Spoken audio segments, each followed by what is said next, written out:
My younger sister, who is 2 years my junior, excels in every aspect of her studies, surpassing me. This is intolerable. Ding daily, 10 consecutive draws initiated. Would you like to participate in the lottery? Congratulations. You have received 10,000 gold coins, English Skill Book X1, Chinese Skill Book X1, Filming Skill Book X1, Editing Skill Book X1, Koenigsegg Fragments X2, Beginner Artificial Intelligence Fragments X1, Advanced Painting Skills. Thus, an abundance of wealth, an array of skills, luxury vehicles, supercars, and various cutting-edge technologies emerged incessantly. Chapter 1. The initial 10 consecutive draws. Why does no one watch the videos I post? Am I truly inferior to that little girl, Suya? I present the material so well, with clarity and simplicity. What is wrong with these people? They only watch bizarre content. Isn't my problem-solving approach far more appealing? On the weekend, Su Rue opened his phone in his room to check the video he uploaded to Douyin yesterday. Over 300 likes. Is that insufficient? Let me take another look at the comments, around 50 to 60. The young man is so handsome. May I have your contact information? Young man, please notice me. Is the young man actually explaining high school physics problems? Are you a demon? Though you are exceedingly handsome, discussing high school topics on Douyin, I came here to unwind. Rue Shun is teaching again. Su Lauscher's class is now in session. Rue Shun and Yashun, the eternal deities of Royal City #1 High School. There were only a handful of comments, some from classmates, while others were predominantly from girls. Whether they are truly girls remains a question mark. Across the vast expanse of the internet, no one knows whether the person on the other side is human or a dog. Moreover, these individuals are almost entirely drawn to him for his looks. A bunch of superficial women. Su Rue scoffed disdainfully at the shallow comments. Although one of the comments has already elucidated the reason for his lack of popularity. People browse Douyin merely to pass the time, indulge in leisure, and relax. Who would come and hear you explain problems? Sigh. Another failure. This generation of netizens is hopeless. Su Rue glanced at the video he posted yesterday that failed to gain traction, swiping his screen absent-mindedly. A video captured my attention. In this footage, a young lady with a high ponytail, tall stature, and striking beauty is demonstrating how to create a bun hairstyle. The young lady executes the hairstyle with remarkable skill while providing an exceptionally detailed explanation. Observing that this video, posted just yesterday, has garnered over 100,000 likes and more than 5,000 comments, Su Rue feels a pang of envy. His mind is filled with questions. How can a video about creating a bun attract such a vast audience and so many admirers? What is the matter with the current generation of netizens? This is utterly absurd. Su Rue must concede that his younger sister possesses considerable talent. Perhaps it is simply that girls inherently draw more attention, especially if they are as beautiful as she is. Su Rue and Suya are siblings. Su Rue, aged 18, is a senior student at the prestigious Huangcheng #1 High School, boasting a science score of approximately 700. Suya is his younger sister. 2 years his junior, she skipped grades in elementary school and now attends the same senior year as Su Rue, albeit in the art stream, achieving a score of around 692 on her college entrance exams, her score from the last citywide simulation. Generally, science scores tend to surpass those in the humanities due to the more straightforward nature of calculations in science, whereas humanities subjects often lack definitive answers, making high scores susceptible to various influencing factors, including the grading tendencies of evaluators. When it comes time to apply for colleges, the admission scores for humanities students are typically lower than those for science students. For instance, Tsinghua University requires a science admission score of 686 in Huangcheng, while the humanities requirement is merely 660. At first glance, Suya's academic performance appears to be slightly inferior to Su Rue's. However, in the realm of humanities, she is undoubtedly his equal. Su Rue cannot deny this fact. Since childhood, he has been regarded as the exemplary child by both his classmates and neighbors. At some point, he found himself overshadowed by his sister, who relentlessly pursued him, leaving him no room for complacency. Just imagine having a younger sister, 2 years your junior, who, having skipped 2 grades, now shares the same middle school experience with you. As if that weren't enough, the crux of the matter is that his sister's academic achievements surpass his own. Since the start of middle school, Su Rue has felt an immense pressure. He has been continually pushed by his sister, compelling him to study diligently in a bid to maintain that stubborn pride of being the elder brother. Alas, it is not merely his academic performance that has been eclipsed by his younger sister. In other areas, piano, painting, calligraphy, even in the realm of creating short videos, she has outshined him. Suya boasts an impressive following of over 500,000 on her short video platform, merely by uploading casual content and subsequently gaining attention. She then began to instruct others on how to coordinate outfits, apply makeup, care for their skin, and select cosmetics. Is this truly it? In less than a year, she has amassed over 500,000 followers, occasionally doing advertisements, earning an income that surpasses even that of their father, a university professor. Enough is enough. I am not cut out for this. I shall focus on preparing for the college entrance exams. With only about a month until the exams, Su Rue acknowledges that while his grades are commendable, he must prepare adequately, so he decides to uninstall the short video app. This ridiculous app is utterly unkind. Why is it that my explanations are so well articulated yet receive no viewership? Nevertheless, Su Rue proceeds to publish the tutorial he created for today's math exam questions, having invested considerable effort in editing, voiceover, and music. It will be a shame not to share it. Ding! Upload successful. Daily 10 draw event initiated. Would you like to participate in a lottery? Just as Su Rue finishes posting his content, he hears a notification sound, and a lottery interface materializes before him. Various vibrant cards slowly rotate in front of him. What is this? A new promotional reward from the short video app? Upload a video and receive a 10 draw. Su Rue gazes at the lottery screen, reminiscent of a low-tier gacha game, with cards spinning before him, showcasing a variety of items. Coins, skill books, items, and fragments of various sorts.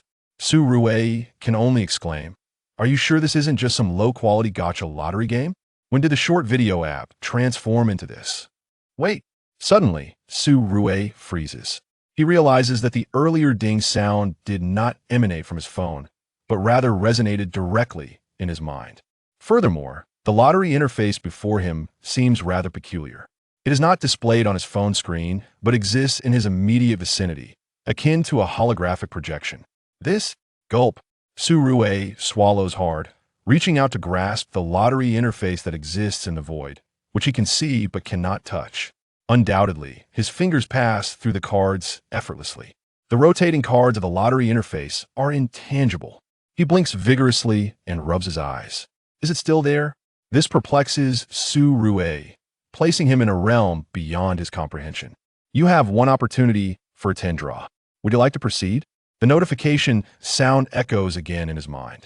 Su Rue is certain this voice originates from within his head, not from external sources. It is truly astonishing. Draw, draw, draw. Su Rue decides to disregard any reservations. This phenomenon cannot be adequately explained by mere words. It is simply absurd. Since the mechanical voice has indicated an opportunity for a 10 draw, he is eager to discover what treasures it might yield. Congratulations, you have obtained 10,000 gold coins. Congratulations, you have obtained 10,000 gold coins. Congratulations, you have obtained 10,000 gold coins. Congratulations, you have acquired English Skill Book X1. Congratulations, you have acquired Language Skill Book X1. Congratulations, you have acquired Photography Skill Book X1. Congratulations, you have acquired Editing Skill Book X1. Congratulations, you have obtained Koenigsegg Fragment X2.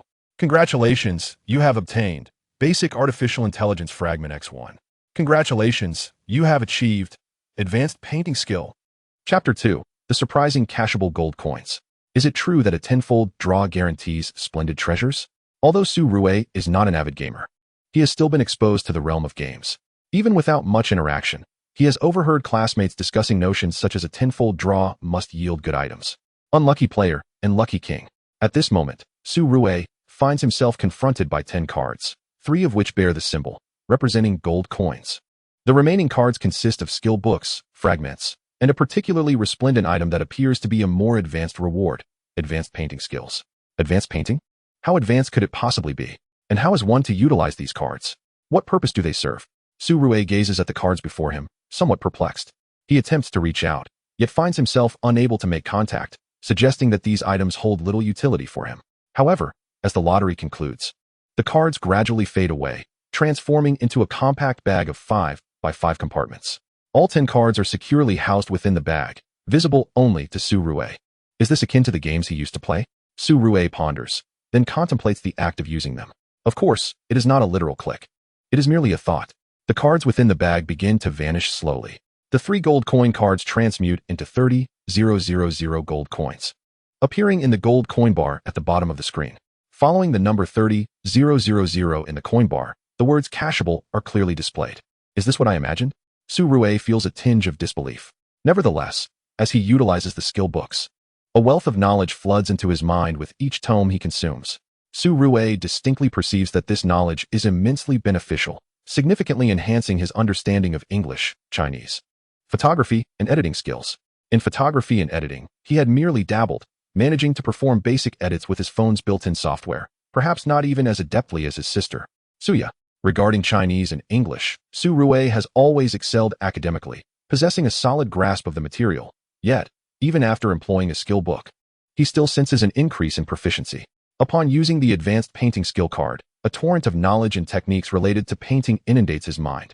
This influx of information is vast, akin to a deluge of memories. Despite the overwhelming nature of this knowledge, it does not exert undue pressure on Su Rue's brain. Although extensive, the knowledge and techniques are absorbed safely, stored for immediate recall. Simultaneously, Su Rue experiences an illusion. He feels as though his hand possesses the finesse of decades of practice, endowed with years of painting experience. Whether it be traditional Chinese landscape painting, oil painting, watercolor, sketching, or even comic art, he feels an effortless command over them. Name: Su Rue. Age: 18. Height: 181 meters. Weight: 65 kilograms. Physique: 85. Agility: 80. Intellect: 91. Charm: 93. Skills: advanced painting, beginner calligraphy, beginner piano, beginner Chinese, beginner English, beginner mathematics, beginner physics, beginner chemistry, beginner biology. Backpack: Koenigsegg Fragment X2, beginner artificial intelligence Fragment X1. Note: beginner skills are of ordinary industry level. Intermediate skills are of elite industry level. Advanced skills represent top-tier proficiency, akin to that of a university professor. Mastery level denotes world-class standards, comparable to true national masters. Grandmaster level signifies the most exceptional beings in human history, such as Confucius, Newton, and Einstein. Advanced skills are indeed formidable. Su Rue observes a display reminiscent of personal attributes in games. He possesses numerous skills. In terms of academics, he is already in high school, standing out as a top student with several subjects at or above average industry levels. However, does industry refer to the entire nation or simply all high school students? Perhaps it is slightly elevated, yet not significantly, still qualifying as a beginner level. His proficiency in piano and calligraphy, learned alongside his younger sister, is commendable. He had dabbled in painting previously, achieving a reasonable level, but it was merely beginner status. Now it has skyrocketed to advanced. How delightful. Furthermore, in terms of editing and photography, Su Rue typically does not engage in much shooting or recording. He merely plays around with Kuyin, maintaining an average skill level. After consuming 2 skill books, his proficiency remains below industry standards, not even qualifying as beginner. The advanced skill level, however, equates to top-tier ability, comparable to professors and experts. What then must the mastery and grandmaster levels entail? How extraordinarily formidable must they be? Su Rue, having studied painting for a period since elementary school until the second year of high school, possesses a fair understanding of the art. The tenfold draw yielding advanced painting has granted him a wealth of knowledge and techniques. He is acutely aware of the potency of this advanced painting. If advanced skills are this powerful, how terrifying must mastery and grandmaster levels be? They seem to challenge the limits of human potential, perhaps even surpassing them. However, figures like Confucius, Einstein, and Newton have undeniably transcended human limitations with their capabilities and achievements. In their respective fields, they stand at the pinnacle of the pyramid. Yet, none of this holds significance. The tenfold draw has concluded. All 10 cards have been utilized, particularly after using the skill books. Su Rue is certain his knowledge of English and Chinese has expanded. The advanced painting usage has endowed him with a vast array of painting knowledge and techniques. Su Rue feels he has gained not only theoretical insights, but perhaps even decades of practical painting experience. Such is the marvel of the system. With this extraordinary system in mind, Su Rui's focus shifts to the gold coin bar beneath his backpack. 30,000 gold coins, with the words cashable clearly indicated behind it. Having utilized the skill books and the advanced painting skill, he has garnered substantial knowledge and techniques, firmly lodged within his mind. Therefore, does this cashable signify that these 30,000 gold coins can be withdrawn? Are they gold coins crafted from gold? Or are they 30,000 RMB? Or, akin to gaming mechanics, can RMB be exchanged for a certain proportion of gold coins, with gold coins also calculable into RMB at a specific ratio? Su Rui is uncertain. He can only attempt it. Withdraw. With the notion of clicking to use the cards still fresh in his mind, Su Rui knows that as long as he harbors the precise thought of withdrawal, these gold coins can be directly processed for withdrawal. Ding! This time, a notification emanates from his mobile device. Su Rui watches as the screen illuminates, displaying a text message. China Merchants Bank, your account 6688 received a deposit of 30,000 RMB on May 3rd. In addition to the message, Su Rui's bank card is also linked to WeChat. As the bank account receives a deposit, the WeChat account alerts him via the China Merchants Bank public account, confirming the receipt of 30,000 RMB. Prove that all of this is indeed true. Not only does Su Rui acquire knowledge of related skills upon utilizing skill books, but even the coins obtained from 10 consecutive draws can be withdrawn at a 1-to-1 ratio. 30,000. A considerable sum indeed. Over the years, Su Rui's pocket money has accumulated to this very amount. His father, Su Jian, a university professor, earns just over 10,000 after tax each month. Of course, this is merely his salary. There are various benefits, allowances, holiday bonuses, and rewards for research papers, resulting in a respectable overall income. If we consider just his salary, Su Rui's single 10 consecutive draw yields 30,000, which is quite substantial, equivalent to 3 months of his father's earnings. Su Rui feels elated. His knowledge in both Chinese and English has expanded, translating to an improvement in his academic performance. For someone like Su Rui, who currently scores over 700 points, enhancing his grades is a considerable challenge. Even a slight improvement is a remarkable achievement. Moreover, he has acquired the advanced painting skill, catapulting him into the ranks of top-tier painting masters, akin to professors and experts who have dedicated decades to the craft. And with 3,000 soft sister coins in hand, how could he not feel delighted? Chapter 3. The Power of Painting Ability. Next, let us explore just how formidable this advanced painting skill truly is. The simplest method of testing it involves Su Rui taking a 2B pencil and sketching a drawing on a sheet of draft paper. This approach is both straightforward and expedient. Sketching, in essence, is a foundational discipline. However, among colors, quick sketches, and sketches, it stands out as the most challenging and demanding of one's foundational skills. The proficiency in sketching is a true testament to a person's artistic capabilities. Naturally, this differs from traditional Chinese painting and constrained by the materials at hand. Su Rui can only attempt sketching, as he presently possesses only a pencil on his desk, with the pencil gripped in his hand. Even though it is not sharpened to perfection, Su Rui finds it remarkably comfortable to wield. A sense of confidence envelopes him, akin to the intuitive understanding of the equation 11 equals 2 without the need for calculation. It is reminiscent of a seasoned typist who, after years of practice, can type without glancing at the keyboard. Like an experienced painter with decades of skill, what Su Rui wishes to depict is none other than his little sister. He vows that he is neither a siscon nor indulging in any form of inappropriate affection. It is simply the years of rivalry with his sister that prompt him to attempt sketching her as his first subject. Previously, Su Rui's artistic endeavors primarily revolved around color, rapid sketches, and comics. Although he had engaged in sketching, it was mostly rudimentary. Now, however, his mind brims with decades worth of painting knowledge and techniques. Even as he holds the pencil, the innate sense of control he feels suggests that his hands have been transformed by the advanced painting skill. His hands are now more agile and steadier. As the pencil dances across the page, the outline of a figure begins to emerge before Su Rui. To master sketching, one must understand human anatomy, particularly the skeletal structure of the face, contours, and expressions, including the temporal bone, zygomatic bone, and mandible. One must also comprehend various muscles, such as the orbicularis oculi, orbicularis oris, zygomaticus, and masseter.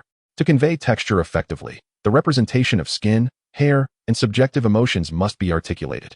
In the past, Su Rui had no knowledge of these intricacies. Now, he possesses that understanding, and it manifests in the final product on the paper. In no time, a delightful, adorable figure, sporting 2 pigtails and appearing no older than 5 or 6, materializes on the paper. Despite her tender age, she exudes an undeniable charm and innocence. particularly highlighted by her large, expressive black eyes. This is the embodiment of artistic prowess. Regardless of the circumstances, Su Rui's advanced painting skill can be considered of exceptional caliber, on par with experts who have honed their craft for decades. They may not be masters yet, perhaps merely lacking a touch of inspiration or nuance.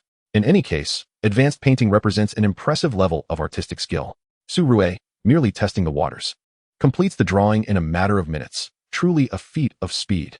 This feels rather pleasant, doesn't it? He retrieves his phone, which contains numerous embarrassing moments from his sister's past, such as the privilege of being an older brother. He often manages to coax his younger sister or brother into revealing their secrets, capturing those moments on film. The little figure he has drawn is based on a photograph etched in his memory. After glancing at his phone's photo gallery for a brief comparison, Su Rui nods in satisfaction. It is indeed a perfect likeness. The only difference is that the photo is in color, while the sketch is monochrome. Additionally, Su Rui notes that his rendition seems to capture her essence even more vividly. This, perhaps, is the allure of painting. Su Rui examines the sketch he has created. Admittedly, there is an element of showmanship in this work. He did not invest his utmost effort into it. He was particularly meticulous while capturing the face and eyes, resulting in a pair of eyes and an expression of innocent wonder that feel remarkably lifelike, devoid of the stiffness often found in photographs. This is the magic of art. Through the artist's hand, individuals and objects take on a more vibrant and evocative quality. Feeling satisfied, Su Rui decides to edit the video and upload it to Douyin. Previously, he had recorded a video explaining a math problem, and he has also documented this sketching process. Having consumed a filming skill book and an editing skill book, Su Rui, lacking prior knowledge in these areas, has not developed any related skills in his personal attribute panel. Nevertheless, through the skill book, he has acquired some knowledge and techniques, at least improving his understanding compared to before. For example, he has managed to find a better angle for this shoot, significantly enhancing the quality for later editing. Unfortunately, there is limited room for extensive editing. He merely needs to trim unnecessary segments and add background music. Such is the reality. The process of his sketching session was virtually flawless, leaving little need for extensive cuts. He only needs to remove the beginning and end, accompanied by a musical backdrop. However, the entire drawing took several minutes, which is a bit lengthy. Su Rui lacks the following to post videos exceeding 5 minutes, thus necessitating editing. Sigh. Why can Suya do it? Su Rui lets out a sigh. He knows well why his sister can. She boasts over 500,000 followers, while he has a mere few hundred. After editing the video down to 1 minute, Su Rui uploads it to Douyin short videos. The upload is successful. Su Rui awaits eagerly. However, nothing happens. No more 10 consecutive draws. Indeed, his previous 10 consecutive draw followed the editing and uploading of a video on Douyin regarding a math problem, which triggered another draw.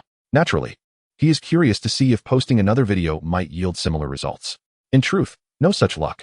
Must he await another day for the daily 10 consecutive draw? Su Rui recalled the mechanical prompt that had resonated in his mind moments ago, stating that the daily 10 consecutive draws were limited to just once per day.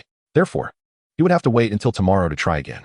He wondered if it truly was as he imagined, whether uploading a short video would grant him a chance for a 10 consecutive draw, or if it was merely a daily opportunity without any prerequisites. After all, the concept of a daily 10 consecutive draw seemed rather unrelated to the Douyin short videos. Casting aside his phone, Su Rui chose to ignore the outcome of his uploaded sketch video and instead focused on his exam papers. With only a month remaining until the college entrance examination, Su Rui was determined to put in the effort. Although the mysterious 10 consecutive draws could potentially reward him with skill books for several subjects, thereby enhancing his knowledge, he understood that a keen memory could never replace diligent note-taking. Application of knowledge is paramount.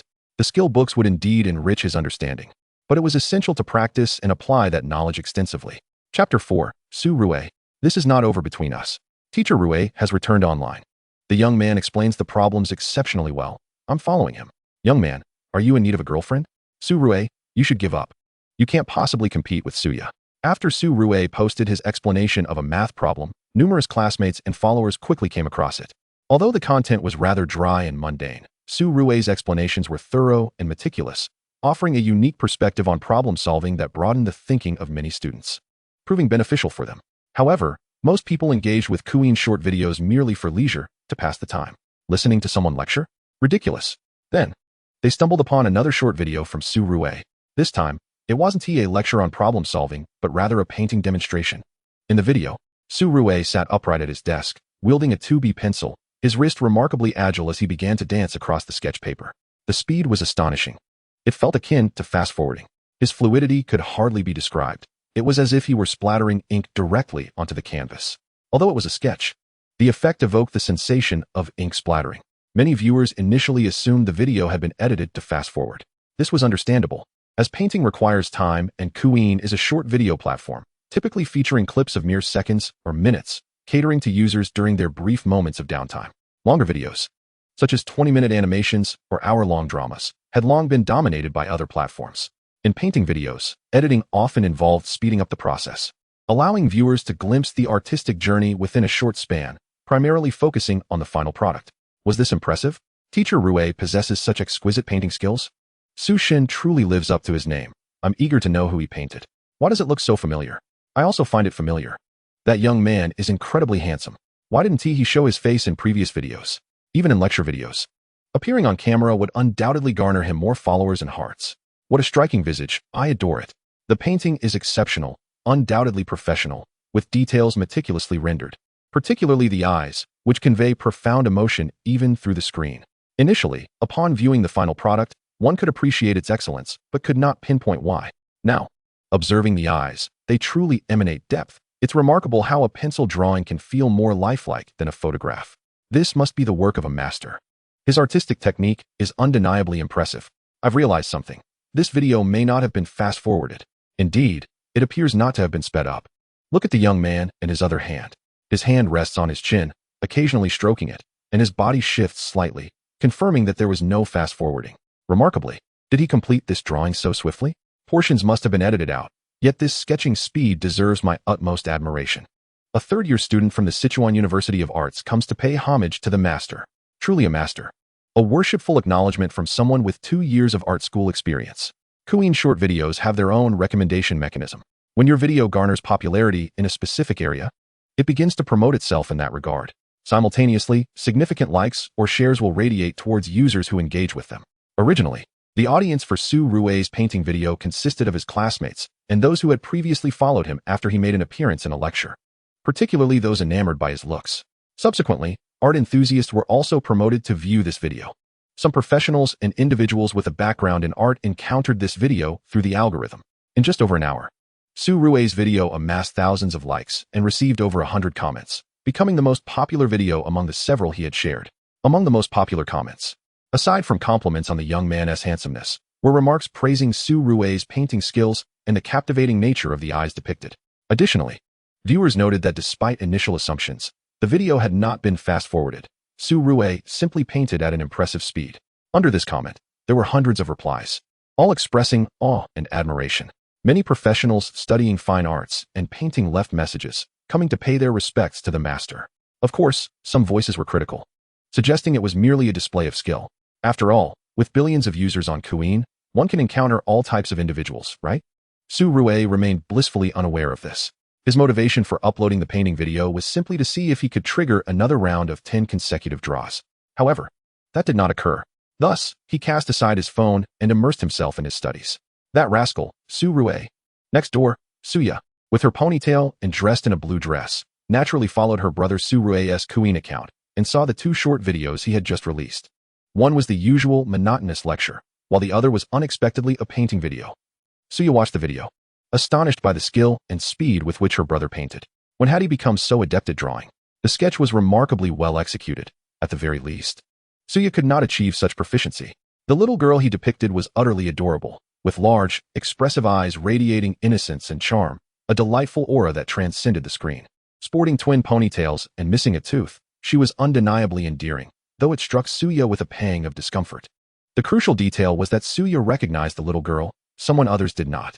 This girl was Suya herself at the age of 6, just after losing a tooth. The photo had been taken by their father and mother and later acquired by Su Rue, who kept it for posterity. This was Suya's hidden embarrassment. Suya had repeatedly implored her father and mother to delete that embarrassing photo and had even attempted to sneakily access her brother's phone to erase it. Unfortunately, Su Rue's phone password was not something as simple as a birthday, and Suya could not crack it. Although Su Rue did delete the photo upon their parents' request, backups remained. How infuriating.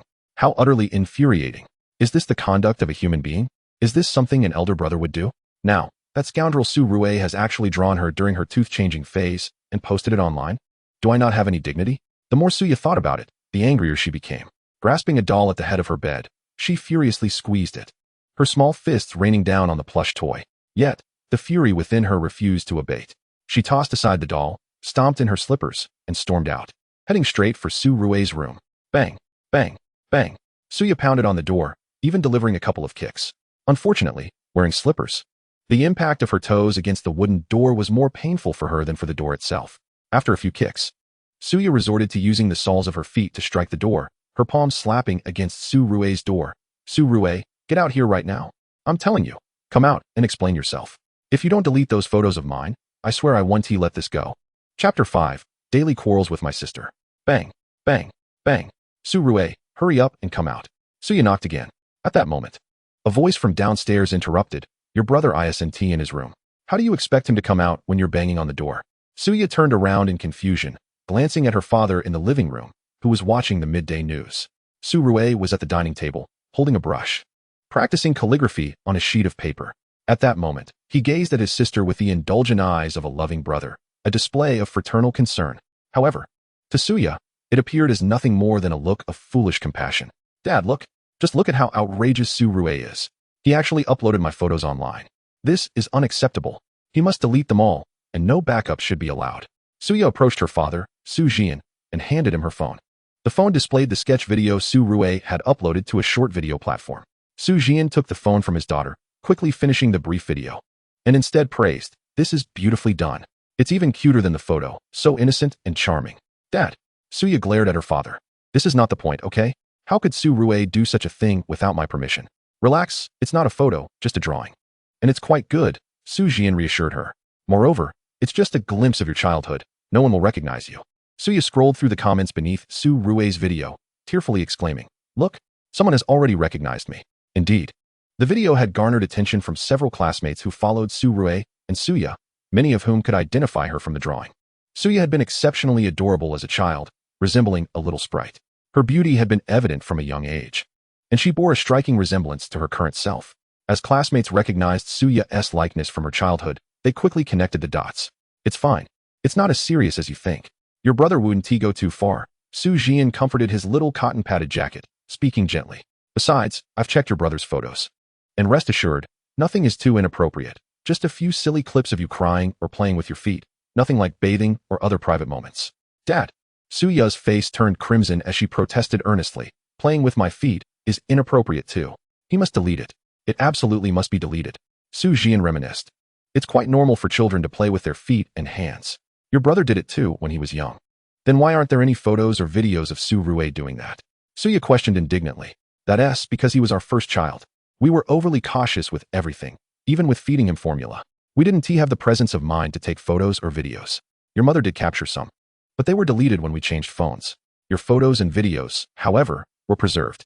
This response from Su Jian left Suya feeling quite frustrated. Her elder brother indeed had his share of embarrassing videos and photos, yet their mother had deleted them during a phone switch. Having had that experience, when Suya was born, they made sure to document every moment with her. At that moment, Su Rue was left wondering whether to cry or feel grateful. All right, dinner is ready. Just then, Luo Jiahui, wearing an apron, brought the dishes to the table and said to Su Rue, Little Rue, stop practicing calligraphy for now and eat. And don't post random photos of your sister. She is, after all, a girl. She then turned to Suya, and you, stop it with the Su Rue this. Su Rue that, he is your brother. Luo Jiahui effectively quelled this daily squabble, and the family sat down to eat. In their household, Su Jian was a professor in materials science at Imperial City University. Although not among the top-tier universities in the country, it still held a reputation as a 211 institution. As a university professor, Su Jian's guidance significantly contributed to Su Rue and Suya's academic achievements, complemented by the nurturing education provided by their parents since childhood. Their mother, Luo Jiahui, worked at a securities company, serving as a researcher and team leader, currently a fund manager, with a salary that began at a substantial figure. More importantly, both Su Rue's parents enjoyed ample free time. As a university professor, Su Jian's compensation was based more on a base salary and research grants than on the number of classes taught, ensuring a stable income. Luo Jiahui, now a fund manager, had a similarly manageable workload, as the global stock markets were closed on weekends and open for only a few hours during the week. As public fund managers, they managed assets based on comprehensive risk assessments provided by their company's research department. They would conduct investigations on various companies, and if they believed in their long-term potential, they would invest accordingly. While the portfolio of public funds might shift slightly over several quarters, major adjustments were rare, especially for the top-performing stocks. In such an environment, Luo Jiahui had plenty of time, allowing both parents to dedicate more attention to their children. Thus, during Su Rui and Su Ya's childhood, their parents were always present, ensuring a balance of learning and living without it feeling monotonous. For instance, when learning piano, calligraphy, or painting, not only did Su Rui and Su Ya engage in these activities, but their parents did as well. Whenever Su Rui and Su Ya returned home from their lessons, Su Jian and Luo Jiahui would inquire about their progress. Once the children became somewhat proficient, they would even have the opportunity to teach their parents. As children, they all aspired to be teachers, and thus the siblings gradually became motivated to learn more diligently, envisioning themselves as little instructors for their parents. Su Jian and Luo Jiahui were genuinely engaged in the learning process, not merely feigning interest. Su Rui and Su Ya, being diligent students, would reinforce their own knowledge by teaching their parents, thereby solidifying their learning. This method also sparked their interest in education, making it a far from tedious endeavor. This was indeed the reason for Su Rui and Su Ya's impressive academic performance. Learning had never been a dreary task for them, and they had developed a robust habit of studying. Little Rui was talented in sketching, and during times of academic fatigue, he could always turn to drawing or playing the piano as a form of relaxation, ensuring a balanced approach to his studies. Xiaoya, you ought to let it be. Just ensure that your studies are not compromised. During mealtime, Luo Jiahui scrolled through the Ku-in short videos and stumbled upon a video of her son's sketch. The drawing was indeed remarkable. As she gazed upon it, she recognized the likeness of her daughter in her childhood, her face adorned with a mix of pride and nostalgia. Unbeknownst to her, both her son and daughter had grown so much. The lifelike sketch evoked memories of their innocent days, as if they were not far behind. At the same time, Luo Jiahui felt an urge to remind her daughter. Yet, her daughter's academic performance was commendable and consistently stable. With hundreds of thousands of followers on Ku-in, her income surpassed that of Lao Su's salary. There seemed little left to say, as long as it did not hinder her studies. Chapter 6. Taking Apprentices? 200 each. In the afternoon, Su Jian drove Su Rui and Su Ya to school. Coincidentally, this was just after the May Day holiday, and as third-year students, they had the rare luxury of a 2-day respite. They would return to school on Sunday afternoon, only to come back home the following Friday evening. The Huangqing City No. 1 High School was not too far from Su Rui's home, a journey of less than an hour. Originally, Su Rui and Su Ya did not reside on campus. It was only in their third year that they began to board, seeking greater convenience for their studies. One cannot dismiss the notion that Lao Su and their mother desired some time alone, wishing to avoid the daily squabbles between the siblings. Remarkably, after a week of separation, with merely a day at home during the weekend, the family's bond remained surprisingly strong. I will come to pick you up on Friday, Lao Su remarked as he dropped the siblings off at school, leaving those words behind as he departed. Su Rui and Su Ya each carried their belongings, returning to their dormitories to stow away some items before heading to class. Although both were in the third year, Su Rui and his sister Su Ya were not in the same class. Su Rui had chosen the science stream, whereas Su Ya opted for the arts. However, during their first year, they had been in the same class, both distinguished by their remarkable looks and consistently ranking as the top two academically, undeniably becoming the stars of their grade. Almost everyone in the entire year was aware of their presence. Now, although separated into different classes, both third-year students and younger classmates were still well acquainted with them. Their handsome and beautiful appearances were one aspect, but their academic success was another. In every citywide examination, the two consistently ranked among the top, leading the school to commend them, gradually earning them recognition. Additionally, they had participated in various extracurricular activities and performances during their first and second years. However, as they entered their third year, their focus shifted predominantly towards their studies. When Su Rui arrived in the classroom, several students were already present, bustling with excitement. Rui-shun, is this truly your drawing? I'm not doubting you, but how do you manage to draw so swiftly? As the teacher arrived, another student chimed in, Su Laosher, could you please sketch a drawing for me? Su Rui was the top student in his class, leading the entire third-year science stream and ranking among the finest in Huangqing City. Occasionally, teachers would request him to explain certain problems. As he began to share his insights on the Ku-in platform, he gradually earned the title of Su Laosher. The appellation Rui-shun had been in use for quite some time, and even Su Rui was unsure when it had originated. It's merely a casual sketch, he explained, appearing modest. Yet, to his classmates, it reeked of pretentiousness. After all, To achieve such an exquisite sketch at such a rapid pace? If he were to dedicate himself to it, wouldn't the results be extraordinary? A particularly bold female classmate, armed with her drawing tools and paper, surrounded Su Rue, requesting him to create a portrait of her. The male classmates, however, remained indifferent. Generally, boys were not particularly enthusiastic about taking pictures or making videos, let alone having a portrait of themselves drawn. Though some were intrigued, seeing Su Rue surrounded by a circle of female classmates only elicited envy, prompting them to return to their studies. "Just leave your papers with me. There is no need to crowd around," he said, as he was enveloped by the fragrance of either perfume or shampoo. Furthermore, Su Rue noticed someone resting a hand on his shoulder, even brushing against his pectoral muscles. Were these female classmates truly this audacious? "We don't need to model for you, right?" he added. "No need. Just leave your drawing papers with me, and I will find the time to sketch later. Having spent so long together, I can easily draw without needing you to model." Possessing the prowess of advanced drawing, Su Rue was confident in his capabilities, requiring no models. Over the course of their 2 years together, he had come to understand the female classmates well. At school, everyone wore the same uniform, making the drawing process even simpler. As the third year approached its final stages, teachers ceased introducing new material. Instead, they focused on organizing reviews and addressing any gaps in knowledge, discussing special problems, or compiling content from past college entrance examinations. Students aspiring to take the exam generally engaged in diligent study, practicing problems incessantly. On occasion, they would also catch up on current events, as the topics for the college entrance exam essays often drew from trending discussions. Today was Sunday. Su Rue and his peers had arrived early, with the afternoon devoid of formal classes and the evening reserved for study hall. Su Rue took some time to complete the sketches of several female classmates. It was remarkably straightforward. The portraits were half-length sketches, adorned with their school uniforms, allowing for a quicker execution. The sketches turned out exceptionally well, capturing a fresh and graceful essence that was remarkably vivid and true to life. Many of the female classmates might not have exhibited such expressions or performed the actions depicted in the drawings. Yet Su Rue managed to reflect their personalities and traits with great accuracy. He did not merely replicate the models. Rather, he conveyed their emotions and characteristics based on his 2 years of interaction with them, rendering the need for a model unnecessary. "Wow, this is incredible. Sudashur, may I take you as my master?" another exclaimed. "Rue Shun, with your talent, why are you still explaining problems on Kuyin? Wouldn't teaching drawing be more rewarding?" Even if he refrained from teaching drawing, merely posting videos of his drawing process would have made him a sensation online. Indeed, Su Laoshi remains unparalleled, forever a deity. "Hey Rue Go and Zhongli, I just recorded a video. May I upload it to Kuyin for some bragging rights? Su Laoshi, do you accept disciples? 200 each? 200 for lessons? I'll pay 500. While Su Rue was engrossed in drawing, his classmates remained respectful, refraining from interrupting him.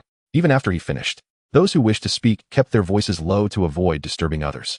As Su Rue began his artistic endeavor, the room fell silent, and soon, some students took out their phones to record the moment. After all, he was drawing real-life portraits of their classmates. Once Su Rue completed a piece, he was asked if he could share it with the class. Without lifting his gaze, he continued to draw the next piece, replying, "I have no objections. You might want to ask Zhongli." Zhongli, having received one of Su Rue's completed sketches, beamed with joy. "I'm indifferent. Su Rue draws so beautifully. I wish to keep it, frame it, and hang it at home as a memento of my senior year. This is a pivotal moment in my life." The third year could be regarded as one of the most significant phases of one's life. A life devoid of the experience of the final year of high school and the National College Entrance Examination inevitably feels lacking in some way. The sketch rendered by Su Rue, indeed, holds significant commemorative value. Initially, the boys in class, who exhibited little interest, are now showing a hint of enthusiasm. However, with over 30 classmates clamoring for Su Rue to draw a sketch for them, one wonders if it may be a bit excessive. Fortunately, Su Rue remains unconcerned.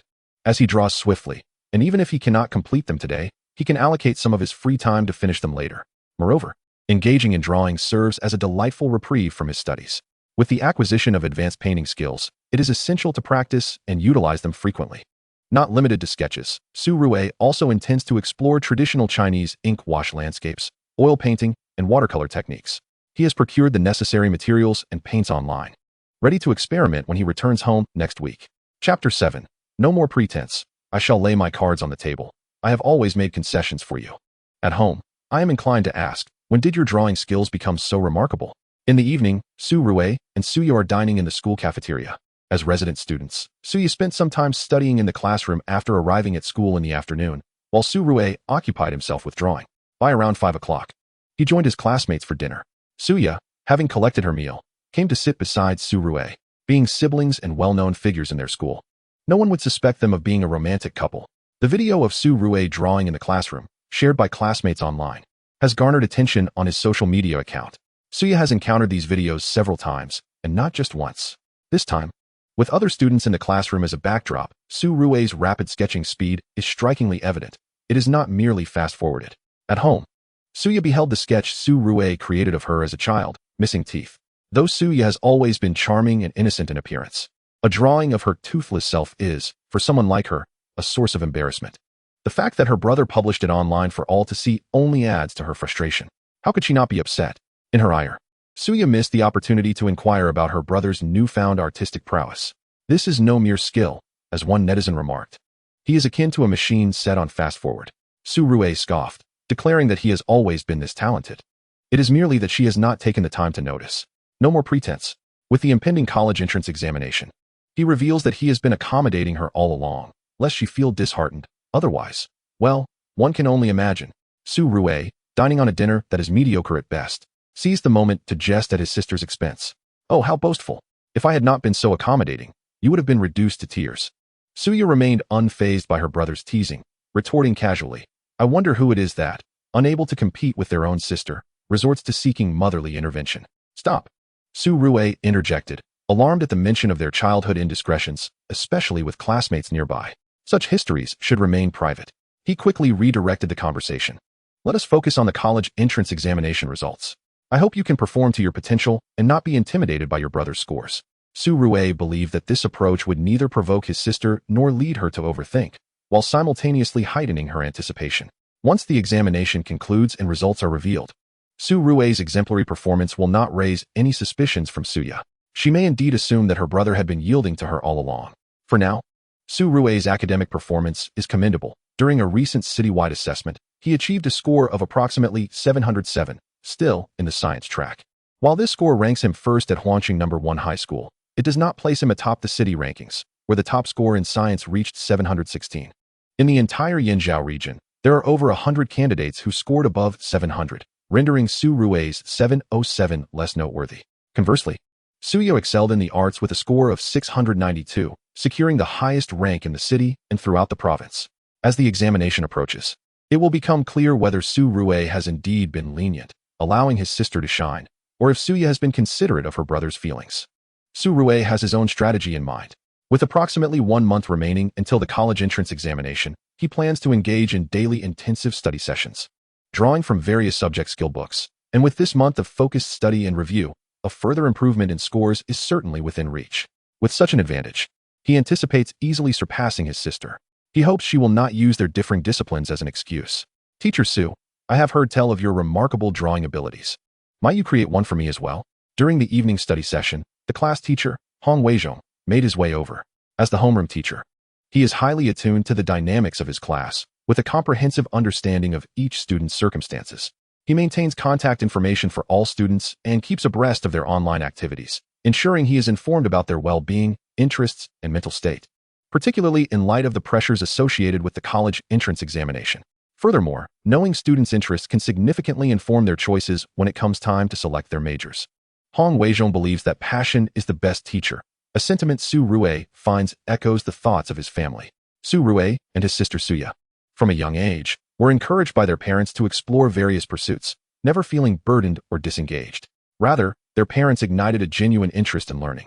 Lacking that interest, obtaining high scores and gaining admission to prestigious universities would prove meaningless if one were to choose an uninspiring field of study. Having seen Su Rue's sketch videos and the footage of him assisting classmates with their portraits, even if shared by others, Hong Weizhong has duly noted Su Rue's talent. While dining in the office, he remarked on Su Rue's impressive sketching skills, sharing it with fellow teachers who concurred that, were it not for Su Rue's excellent academic performance, he would undoubtedly excel in the arts should he choose to pursue an artistic examination. Such skill in sketching would easily secure him a spot in top art schools like the Central Academy of Fine Arts. As evening study sessions commenced, Hong Weizhong playfully referred to Su Rue as Teacher Su, a jest he has made on numerous occasions. Even other subject teachers, at times, call upon Su Rue for explanations and insights, occasionally addressing him similarly. Perhaps it is due to the impending college entrance examination that the students feel such pressure. The teachers employ humor to ease the atmosphere, fostering camaraderie while alleviating the monotony and stress of studying. Surue promptly replied, "Yes, yes. I can certainly create one for everyone. Of course, I will carve out some spare time for drawing. It is essential to balance work and relaxation, ensuring it does not disrupt my studies." Surue is well aware that Hong Weizhong will remind him to prioritize his academics and not let his artistic pursuits hinder his progress. Though he knows he need not worry about this, Hong Weizhong simply nodded, confident in Surue's abilities, as he is the top student. And there is no need for him to intervene regarding his study schedule. After the evening study session, the school offers a late-night snack, consisting mainly of sweet soup made from longan and goji berries, along with some simple refreshments. Indeed, there is a monthly fee. However, it is modest and voluntary, amounting to merely a few dozen yuan. The primary concern remains the late-night study sessions, during which students may feel hungry around 9 o'clock, resorting to various snacks or instant noodles in their dormitories. Such indulgences, particularly fried foods, are detrimental to their health, and overindulgence may hinder digestion and restful sleep. Overall, the students express great satisfaction with Huangqing Yizhong in all aspects. Otherwise, it would not have garnered such affection and support from both students and parents over the years. That evening, Surue completed several practice papers before taking a moment to draw. The other online painting tools and paints he ordered had yet to arrive, as he had provided his home address instead of the school address. He would have to wait until next week when he returns home to experiment with other painting techniques. In the meantime, he indulged in sketching, creating portraits of each classmate and teacher, and eventually compiling a group portrait of the entire class. Such a keepsake would surely hold significant sentimental value, evoking memories as they progress to university and eventually embark on their own families and careers. Chapter 8. Another 10 consecutive draws. The school mandates lights out by 11 p.m. It's not particularly late, but for the senior students, it feels somewhat insufficient. The school does allow for a slight extension, but it cannot exceed midnight. Of course, there is a study room in the dormitory. Many students head there after evening study sessions to grab a bite before continuing their studies. Nevertheless, teachers supervise to ensure that students do not study too late, as it may adversely affect their rest and learning the following day. Learning is not merely about relentless effort. Adequate rest is essential to prevent diminishing returns on academic performance. Continuous late nights without a proper routine will only exacerbate inefficiency. The dormitory accommodates 4 students, resembling university living quarters, with upper bunk beds for sleeping and lower spaces for personal belongings and studying. After reviewing some questions and discussing academic matters with his dormitory mates, Surue resumed his drawing. "Surue, your artwork is truly impressive. How long have you been practicing?" "I started in elementary school, so it's been over a decade now." "Wow, that's incredible. Over 10 years, no wonder you're so skilled." Sustaining such dedication for that long is no small feat. And this remarkable artistic foundation is undoubtedly the result of persistent effort. The camaraderie among the 4 students in Surue's dormitory is quite amicable. There are no conflicts, and jealousy over Surue's artistic talent is non-existent. After so long together, it was a revelation to discover that Surue excels not only academically, but artistically as well. "Teacher Su, could you draw one for me too?" Li Ling inched closer, noticing Surue sketching a classmate without any reference material, completing the drawing effortlessly. He was genuinely astonished, convinced that Surue had indeed been honing his craft for over a decade. The level of skill displayed could not possibly be achieved without such extensive experience. In fact, Li Ling had never witnessed anyone else, not even professional artists, accomplish such feats. Li Ling expressed his hope for Surue to create a sketch for him as well. Although the other 2 classmates remained silent, their interest was palpable. Surue, not pausing in his artistic endeavors, smiled and assured them, "Don't worry, I'll make sure to include everyone."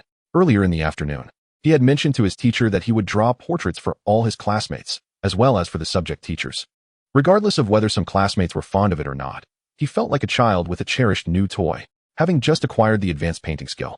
He was eager to practice more, not out of a desire to show off, but simply to improve. "All right, I'll go take a shower.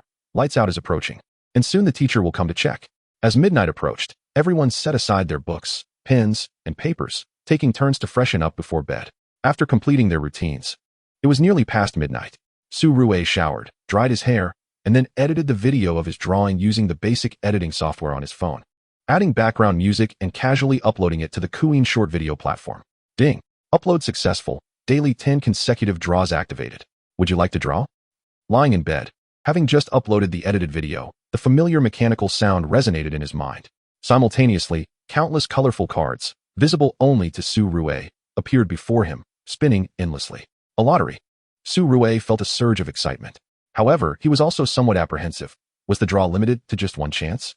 Was initiating the draw truly linked to uploading a video on the Queen platform? Thankfully, it unfolded as he had hoped. Without hesitation, he selected to draw.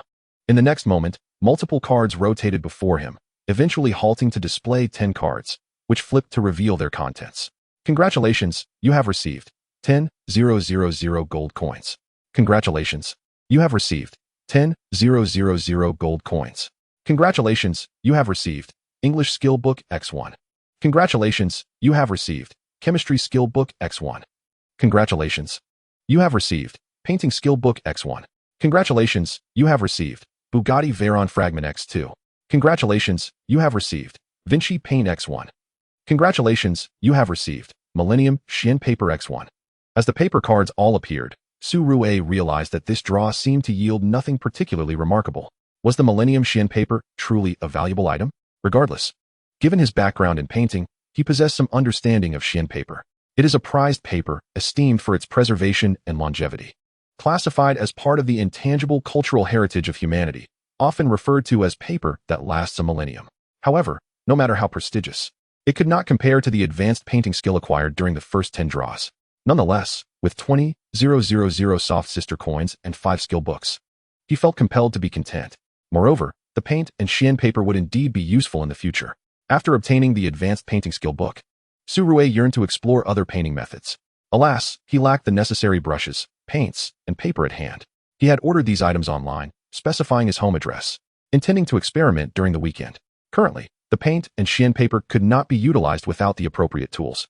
Furthermore, the paint was likely intended for oil or watercolor painting, which could not be applied to Shin paper. Canvas or specific oil painting paper was required. Shin paper is typically paired with brushes and ink. Nevertheless, acquiring 5 skill books related to the 5 science subjects was a tremendous boon for Su Rue. With approximately 1 month remaining until the college entrance examination, consistently obtaining several skill books daily would accumulate to dozens or even hundreds by the time of the exam, enriching his knowledge and enhancing his performance. This way, he need not worry about failing the wager with his sister, Suya, though it could hardly be termed a wager. Su Rue had always taken care to avoid overshadowing his sister in either academics or art, not wishing to discourage her. Meanwhile, Suya had expressed that she too was accommodating someone. After all, as the elder brother, he might shed a tear if his sister surpassed him by too wide a margin. This matter significantly pertains to Su Rue's status and reputation as an elder brother. His college entrance examination scores must be exceedingly high, far surpassing those of Suya. After all, Suya excels in the humanities, making it considerably more challenging for her to achieve scores comparable to Su Rue's in the sciences. To truly demonstrate his prowess, his scores must be notably superior. After consuming several skill books, Su Rue refrained from extracting materials such as rice paper and pigments, choosing instead to store them in the system's built-in backpack. He had previously tested this gaming backpack at home. External items could not be stored within, only those acquired through lotteries. However, there seems to be a certain pattern to this lottery. Lying in bed, Su Rue found himself deep in thought. The advanced painting skill he obtained during his first lottery yesterday was likely quite rare. Perhaps, as a first-time 10 consecutive draws, it came with some kind of bonus? After all, for a first lottery, one is bound to receive something exceptional, right? Securing the advanced painting skill caused Su Rue to overlook other items. Of course, since it was his first lottery, he couldn't derive any conclusive patterns. Even today, as he engaged in his second lottery, any conclusions or patterns he might summarize could prove utterly futile. Perhaps it was merely coincidence. Reflecting on yesterday's practice, he had focused on English and Chinese exercises. The skill books he drew were also related to English and Chinese. Today at school, he practiced English, as it was his weak subject, while also tackling a set of chemistry past papers. The skill books he drew from the lottery were again in English and chemistry. Furthermore, the pigments and rice paper he won in the lottery were items he had also purchased online.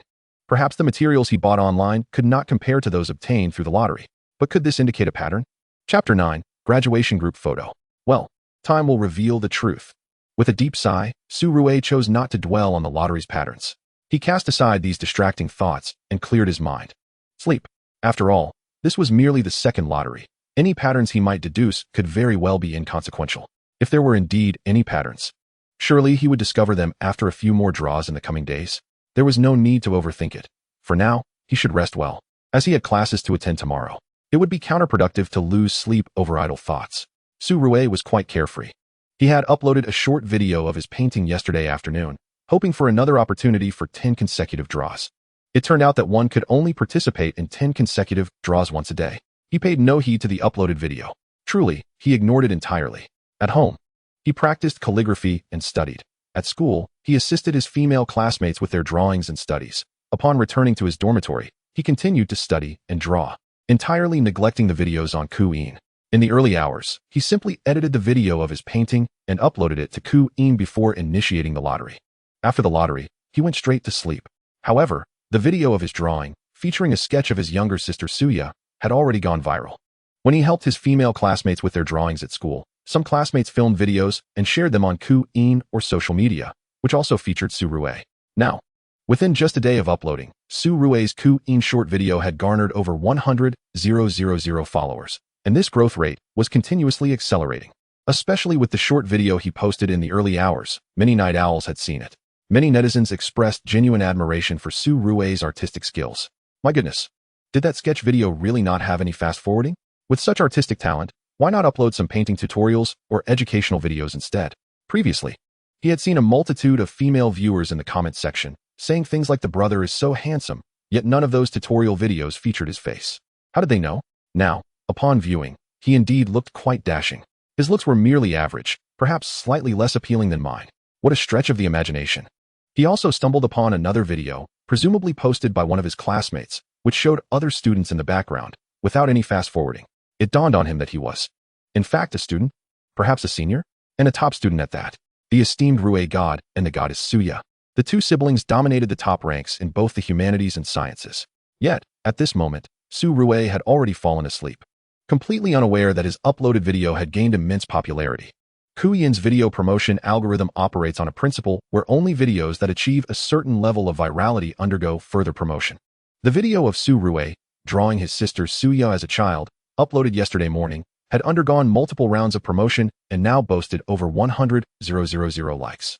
His follower count had surged into the hundreds of thousands, growing rapidly. The following day, he rose at 5:30, spending about 10 minutes on personal hygiene and tidying his space. Today was Monday, marking the formal commencement of classes. Su Rui left his phone in the dormitory, opting not to take it to class. At this stage, there were not many classes, with teachers primarily focusing on revision and reinforcing knowledge. However, one could not afford to relax. In the morning, the physical education teacher led the students on a run, which helped invigorate their spirits and prepare them for the day.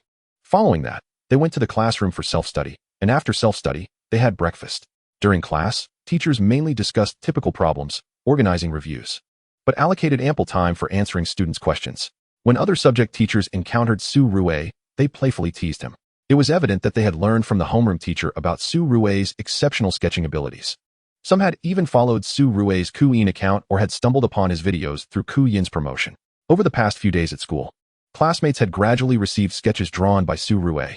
Wow, your drawings are truly remarkable. Thank you, Su Rui. Brother Rui, you are incredible. How did you manage to create this? Why do I feel that Wu Na and Zhang Qinyu's sketches are somewhat more appealing than ours? I feel the same. The female classmate sketches are quite charming. Wu Na's sketch leaned towards an anime style, despite lacking a reference. They had not provided any models for Rui God. So how did he achieve such results? Moreover, I noticed that Rui God's sketches of these characters, in terms of movement, expression, and demeanor, remarkably align with everyone's impressions of those classmates. This is impressive. Su Rui must have crafted these sketches based on the impressions he has formed over the years. Truly remarkable. Could we take photos of our sketches? I want to take one too. Although some classmates were reluctant to admit it, Su Rui's sketches were undeniably exceptional. Others required reference materials to draw, not necessarily live models, but at the very least, a photograph for reference, right? Yet Su Rui did not need any.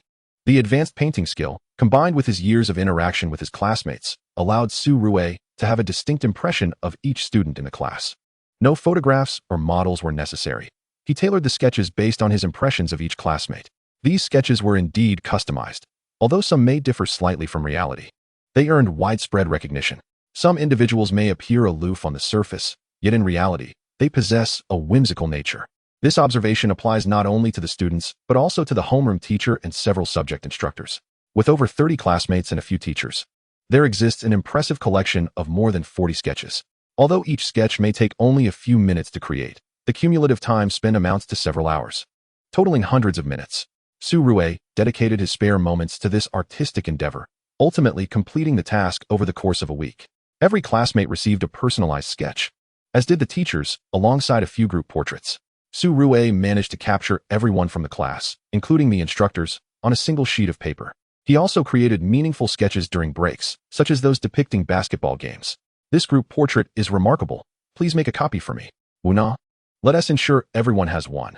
The original will be preserved by Su Rue as a keepsake. Upon its unveiling, the portrait was met with great enthusiasm. In this science class, the number of girls is rather limited, totaling fewer than 10. The class monitor, Zhou Yingya, and Su Rue, the vice monitor, essentially serve as mascots.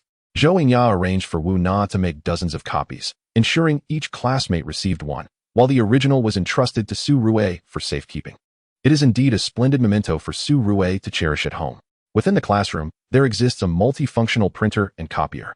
The sheer volume of practice papers and exercises encountered during the final year of high school can lead one to question their very existence. Some have documented that, by the end of this final year, the stack of practice papers could rival the height of a person. The convenience of having a printer purchased with class funds alleviates the need to seek out the school or a print shop, costing merely a few hundred yuan. In the span of a week, Su Rue successfully completed sketches of all his classmates and teachers, as well as several group portraits, marking a commendable achievement. He meticulously recorded each sketch and group portrait, allowing for a simple compilation that could be paired with a somewhat melancholic tune for upload to a short video platform. Throughout this week, Su Rue's account saw a consistent upload of a sketch video each day at midnight, garnering him over 600,000 followers, surpassing even his sister Suya. Su Rue's spirits soared as he not only outperformed his sister academically, but also in terms of followers on social media. Such accomplishments are indeed hard-earned. Chapter 10. Systematic Patterns. There is little need to elaborate on academic performance. Suya, 2 years younger than Su Rue, advanced 2 grades to join him in middle school and subsequently high school. She chose the liberal arts track and currently boasts a score exceeding 690, placing her at the top not only in Huang City, but across the entire Yanzhou region. Su Rue, with a science score of 707, ranks among a mere handful in Huang City and over 100 in the Yanzhou area. In reality, Su Rue's academic standing does not quite match that of his sister Suya. For instance, the admission score for Tsinghua University may not be attainable for Su Rue this year, whereas Suya exceeds the cutoff by over 20 points. Alas, it is indeed easier to score high in science subjects. Yet, the admission thresholds for prestigious universities tend to favor science by a margin of 10 to 20 points over the arts. During this week, Su Rue explored 20 skill books across various subjects, supplementing his own study and review. Each time he utilized a skill book, he felt a tangible enhancement in his abilities, prompting him to practice and reinforce his newfound knowledge. A preliminary assessment using Huang Gang's papers indicated he could achieve around 720 points, solidifying his confidence. Securing 720 points in the college entrance examination would essentially guarantee admission to any university, with a strong likelihood of claiming the title of top student in Huang City and potentially even the province. Moreover, after a week of observation, Su Rue has discerned a simple pattern in the daily lottery system. It appears that the items he draws tend to align with his current endeavors. For instance, when he focuses on practicing language arts, English, or biology, his weaker subjects, he often receives skill books relevant to those areas in the daily lottery. Naturally, he does not limit himself exclusively to these 3 subjects. He also engages with various other materials, ensuring a diverse array of skill books from his daily draws. The daily lottery exhibits a discernible pattern, and Su Rue has come to recognize the immense utility of the skill books acquired through it. The skill books do not possess levels, as there are no distinctions such as beginner, intermediate, or advanced. All skill books are immediately applicable. As Su Rue's learning progresses, he finds that the skill books from the lottery are beneficial across all subjects. Notably, during his week at school, while continuing to draw, he has also obtained a drawing skill book. His artistic skills have reached an advanced level, and the skill book remains usable each time he employs it. Even a single skill book yields a noticeable improvement. The absence of levels means that any skill can utilize the skill books for enhancement. Perhaps the only consideration is that to elevate a skill from beginner to intermediate, one must consume a certain quantity of skill books. The same applies for advancing from intermediate to advanced. This remains uncertain, and Su Rue is conducting tests to ascertain how many skill books are necessary to elevate a talent to a beginner skill, from beginner to intermediate, and from intermediate to advanced. This is an experiment worth pursuing. Name: Su Rue. Age: 18. Height: 1. 81 meters. Weight, 65 kilograms. Physique, 85. Agility, 80. Mental capacity, 91. Charisma, 93. Skills, advanced drawing, intermediate calligraphy, beginner piano, beginner Chinese, beginner English, beginner mathematics, beginner physics, beginner chemistry, beginner biology, beginner fitness. Backpack, Koenigsegg Fragments X6. Beginner AI Fragment X1, Bugatti Veyron Fragments X2, Vinci Paint, Millennium Shein Paper X1, Carbon Fiber Steel Bicycle X1. In the realm of editing and filming, despite having consumed several skill books, Su Rui has yet to attain a beginner level in these areas. He approaches this aspect as a novice. Although he has experienced some improvement in editing and filming abilities after consuming a few skill books, they have not manifested as beginner skills in his skill set. He aims to test how many skill books are required to elevate a skill to the beginner level, and how many are necessary to advance to intermediate. During this week, Su Rui also acquired the beginner fitness skill. This skill proves quite beneficial, likely stemming from his morning runs. The beginner fitness skill encompasses a wide array of activities, including both machine and non-machine workouts, aerobic and anaerobic exercises, as well as various forms of gymnastics, dumbbell training, weightlifting, swimming, cycling, running, brisk walking, yoga, and more. It not only outlines different fitness methods, but also emphasizes essential precautions, warm-ups, and stretches before and after workouts, alongside nutritional intake guidelines. This knowledge enables Su Rui to exercise more professionally while minimizing the risk of injury. Particularly regarding running, if one neglects the proper posture and technique, injuries can easily occur, especially wear and tear on the knees. Some may underestimate the impact of running, yet the knees endure continuous degradation. Despite being merely in their 20s, the condition of their knees may resemble that of someone approaching 40 or 50. If this persists, the knees will inevitably suffer irreparable damage. Hence, adopting effective, scientific, and healthful fitness methods is paramount. Although the impending college entrance examination has not imposed excessive pressure on Su Rui, a certain level of anxiety is still palpable. Engaging in running not only alleviates stress, but also contributes to a healthier physique. Wouldn't it be delightful for someone of Su Rui's height, at 1.8 meters, to possess an even more admirable physique? Dad, over here. Dad, how's it going? With the exams approaching, do you feel the pressure? On Saturday morning, after half a day of classes, Su's father drove to the school to pick up Su Rui and his sister Suya. It's all right. I personally feel little pressure. Though the overall atmosphere of diligence in the class and that intangible pressure is quite evident, Su Rui nodded slightly, acknowledging his sister's observation. As the examination draws nearer, the palpable tension within the classroom becomes increasingly pronounced. Both Su Rui and his sister Suya excel academically, experiencing only a modest amount of stress. Yet the atmosphere of concentrated study is unmistakable. The classroom is enveloped in silence, punctuated only by the faint sound of pens scratching against paper, creating an almost oppressive ambience. Such is the essence of pressure. Su Rui sketched a class portrait, a graduation photo, not merely to refine his advanced drawing skills, but also to alleviate the tense atmosphere of learning among his classmates.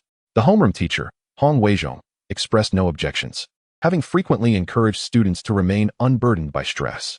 During review sessions and lectures, he would often interject humorous anecdotes to ease the weight of academic pressure. Other teachers also appreciated Su Rui's insights during problem-solving discussions, affectionately referring to him as Teacher Su. The pressure of the college entrance examination is indeed tangible. Exiting the underground parking garage, Su Rui first headed to the community entrance to retrieve his package. It contained various art supplies he had purchased: watercolors, oil paints, brushes, palette knives, canvases, frames, and an assortment of brushes and inks. The total expenditure exceeded 10,000 yuan. One cannot deny that pursuing art can be quite costly. What Su Rui acquired was merely standard equipment. Superior brands are available online, and this only covers the materials for painting. One must also invest in various courses and instructors to truly master the art form. Without a substantial financial commitment, one cannot fully engage in this pursuit. However, Su Rui has been fortunate this week, winning significant amounts in daily raffles, totaling over 100,000 yuan, rendering such expenses inconsequential. Chapter 11. Sketch Graduation Photo MV. Attempting oil painting. Little Rui is back. Come, sit down, have some soup, and eat something. Each Saturday afternoon upon returning home from school, his mother prepares a variety of soups, perhaps one infused with red dates and goji berries, or a refreshing mung bean soup, offering a daily treat. Working at a fund company, his mother enjoys ample time on weekends when the stock market is closed. Alongside soup, she also prepares desserts and fruits. As for hot pot, that is out of the question. Even if prepared at home, such indulgences must wait until after the exams.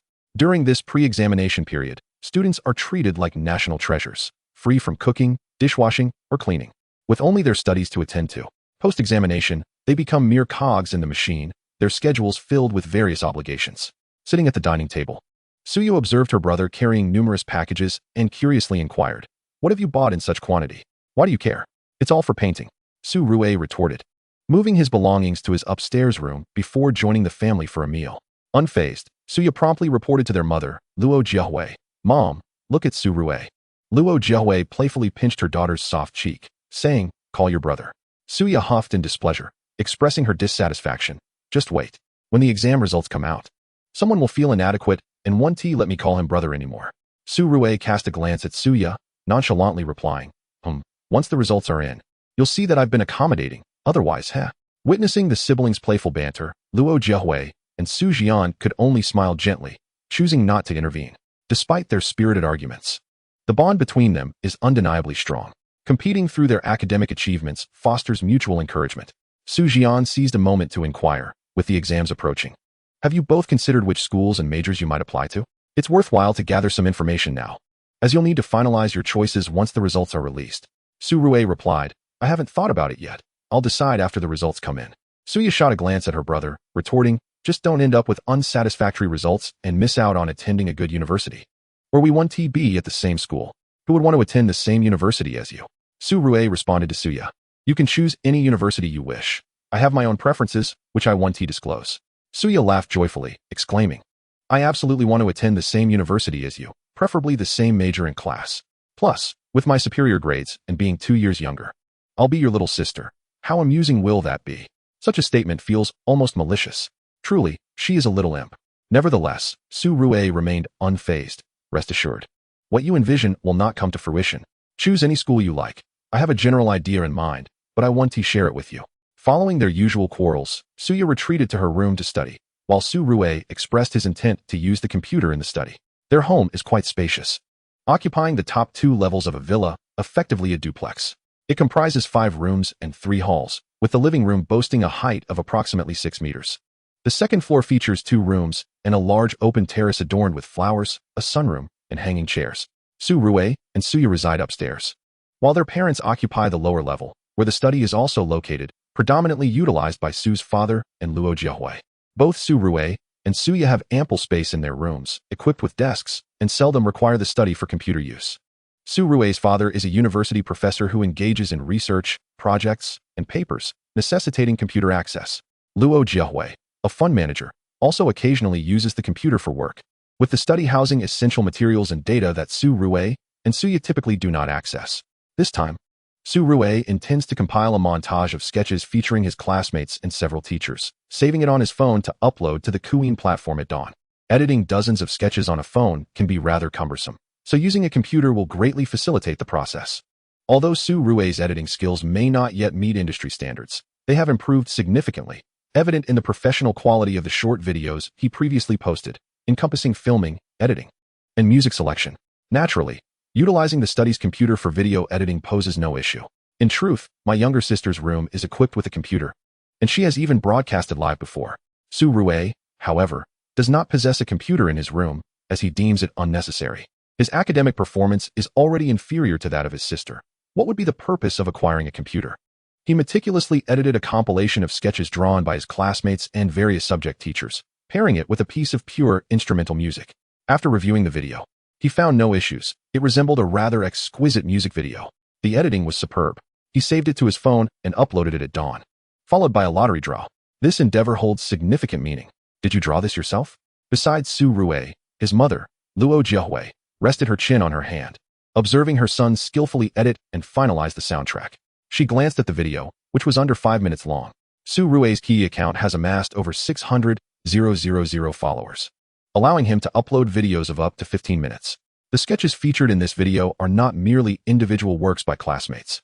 Su Rue has also included sketches of classroom interactions, lectures, physical education classes, basketball, badminton, and amusing moments during breaks. After editing and adding music, he produced a 5-minute short video that rivals a fully hand-drawn music video. Thus, Luo Jiahui felt that her son's project was truly meaningful. Recently, Su Rue has been uploading a short video every day at school, and as a concerned mother, Luo Jiahui has kept track of her son's burgeoning fame on Qi. She has noticed that his daily uploads are centered around sketches. She harbors no doubts about her son being distracted from his studies. This is the trust she has built over the years regarding both her son and daughter. She simply did not expect her son's artistic talent to be so remarkable. The videos he edited are also profoundly meaningful, leaving Luo Jiahui both astonished and somewhat taken aback. It appears her son possesses exceptional editing skills as well. Well, it's just a casual pastime. I was exhausted from studying and took some time to prepare these materials for this week, editing them to share on Qi. Alright, just be sure to balance work and play. If you enjoy painting, your mother wholeheartedly supports you. Keep it up. Luo Jiahui patted her son's shoulder before leaving the study to take a nap. Su Rui saved the video to his phone, powered down the computer, and returned to his room. He unwrapped various art supplies purchased online. He also retrieved paints and rice paper from the system backpack, mixed in with the tools bought online. They would pass as if acquired from the internet. Neither his parents nor Suya would inquire further. He took out a canvas frame, measuring 5,546. This size is not particularly large, slightly smaller than the length of two A4 sheets, suitable for portraiture. What should he paint? Su Rui set up the frame, momentarily uncertain of what to create. Or rather, he did not know whom to depict. Having possessed the advanced painting skill for nearly a week, Su Rui had a thorough understanding of its power. He had drawn dozens of sketches and had longed to experiment with other mediums such as oil painting, watercolor, and traditional Chinese painting. Su Rui decided to try his hand at oil painting. Thus, after unpacking the delivery, he framed the canvas and began mixing colors. With everything prepared, Su Rui was about to embark on his first oil painting endeavor. Chapter 12, Discovered. Su Rui gazed at a video on his phone featuring a chubby little baby, smiling while nibbling on its toes, and a smile of brotherly affection spread across his face. Thankfully, he is the elder brother. When Lao Su and their mother took care of him, they were quite cautious due to their inexperience. At that time, Luo Jiahui's phone was damaged while carrying Su Rui, necessitating a replacement, and many precious photos were not saved. However, when it came to looking after his sister, all sorts of embarrassing moments were preserved. Su Rui smiled faintly, setting his phone down. He then turned the canvas frame horizontally and began to paint. Although this was his first attempt at oil painting, the wealth of knowledge and techniques imparted by the advanced painting skill transformed Su Rui's hands, endowing him with decades of artistic experience.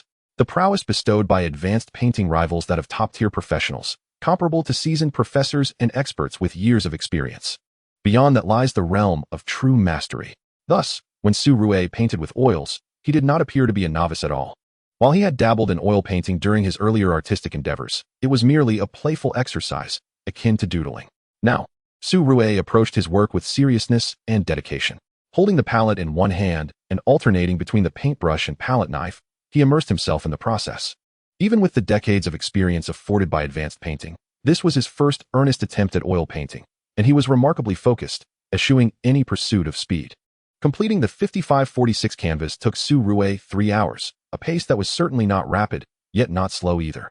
He deliberately moderated his speed, as there are no strict guidelines dictating how long one should take to produce a satisfactory piece.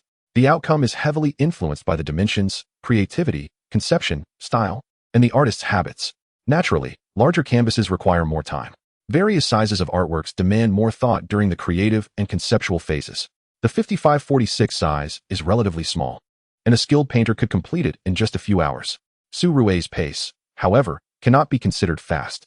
If he wished to, he could work more quickly, but he chose to slow down, as this was his first serious oil painting, and he was particularly eager about this piece, prompting him to invest greater care.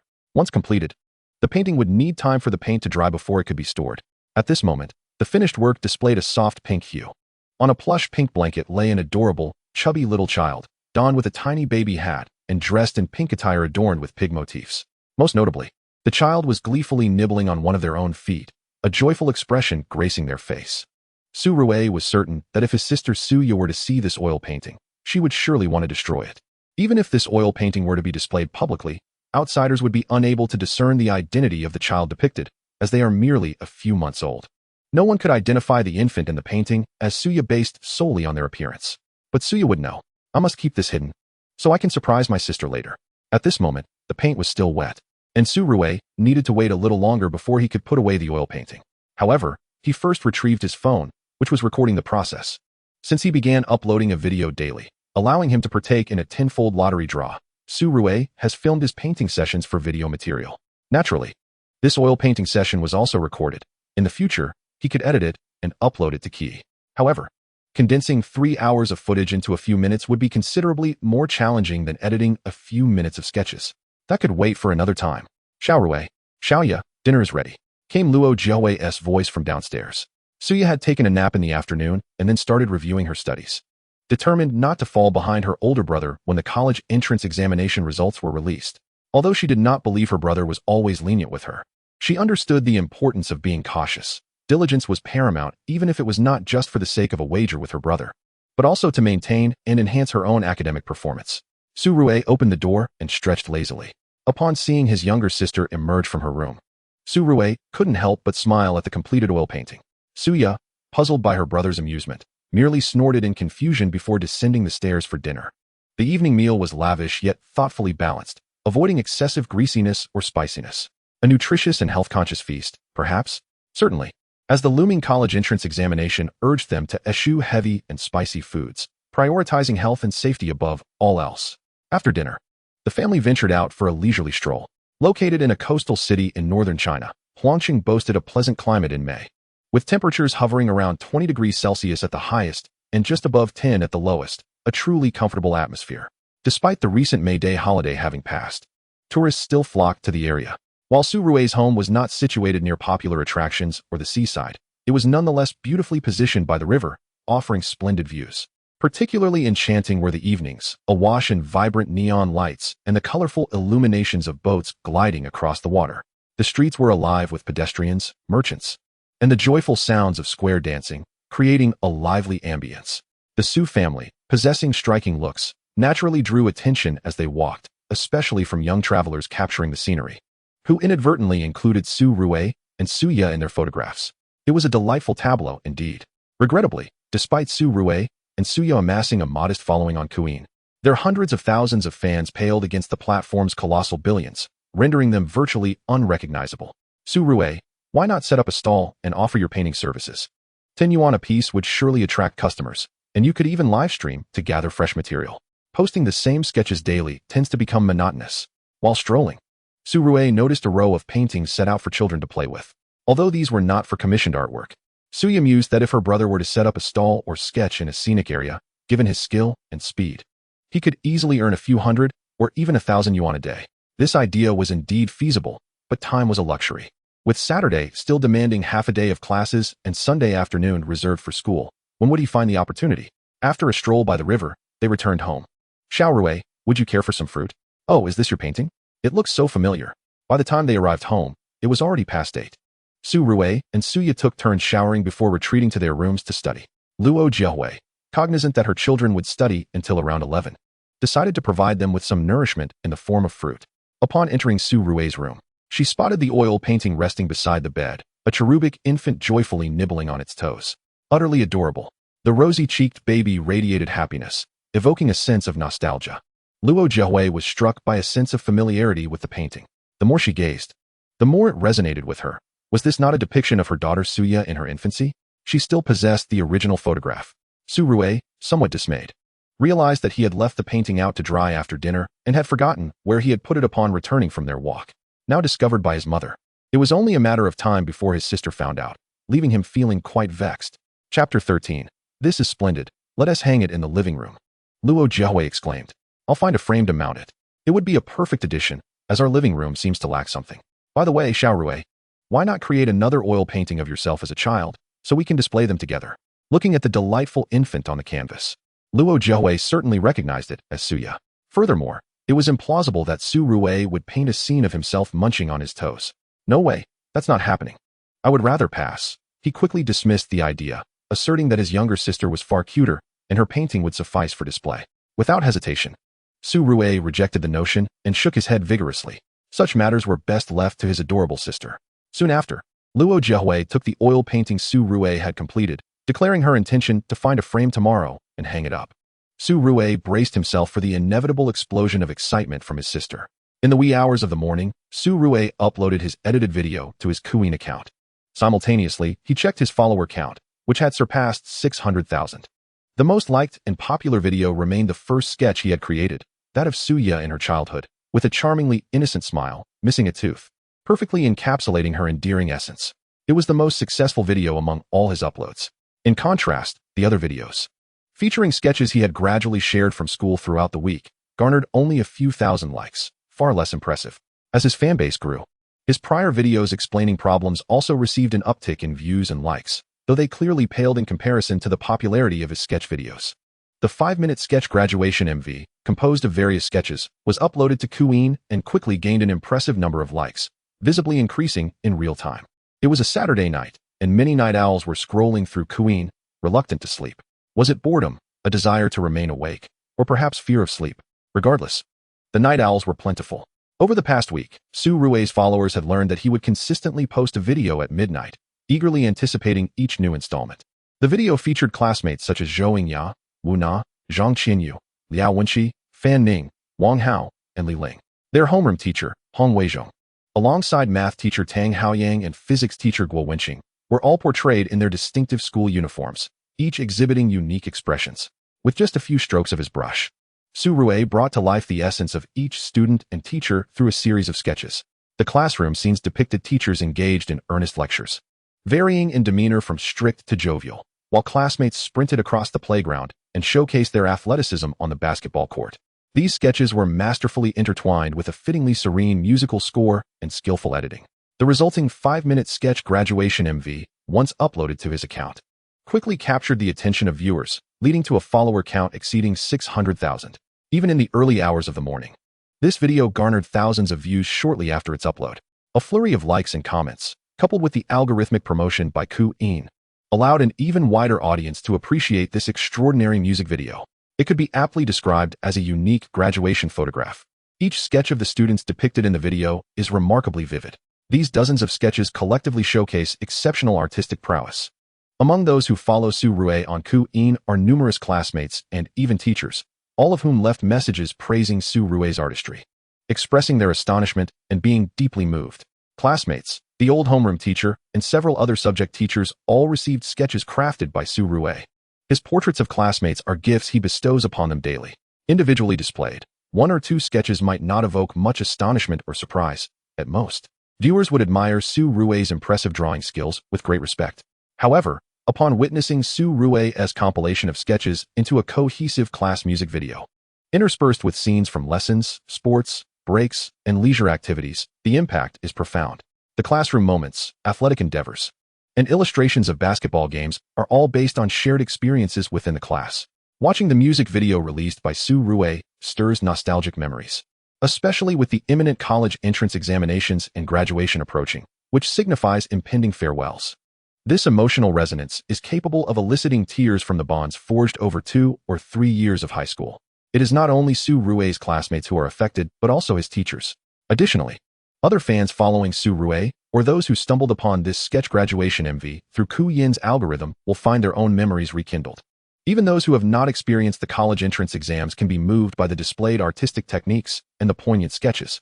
In a single night, this video rapidly spread across the Douyin platform during this critical pre-exam period, even transcending its original platform to be shared on various video and social media outlets.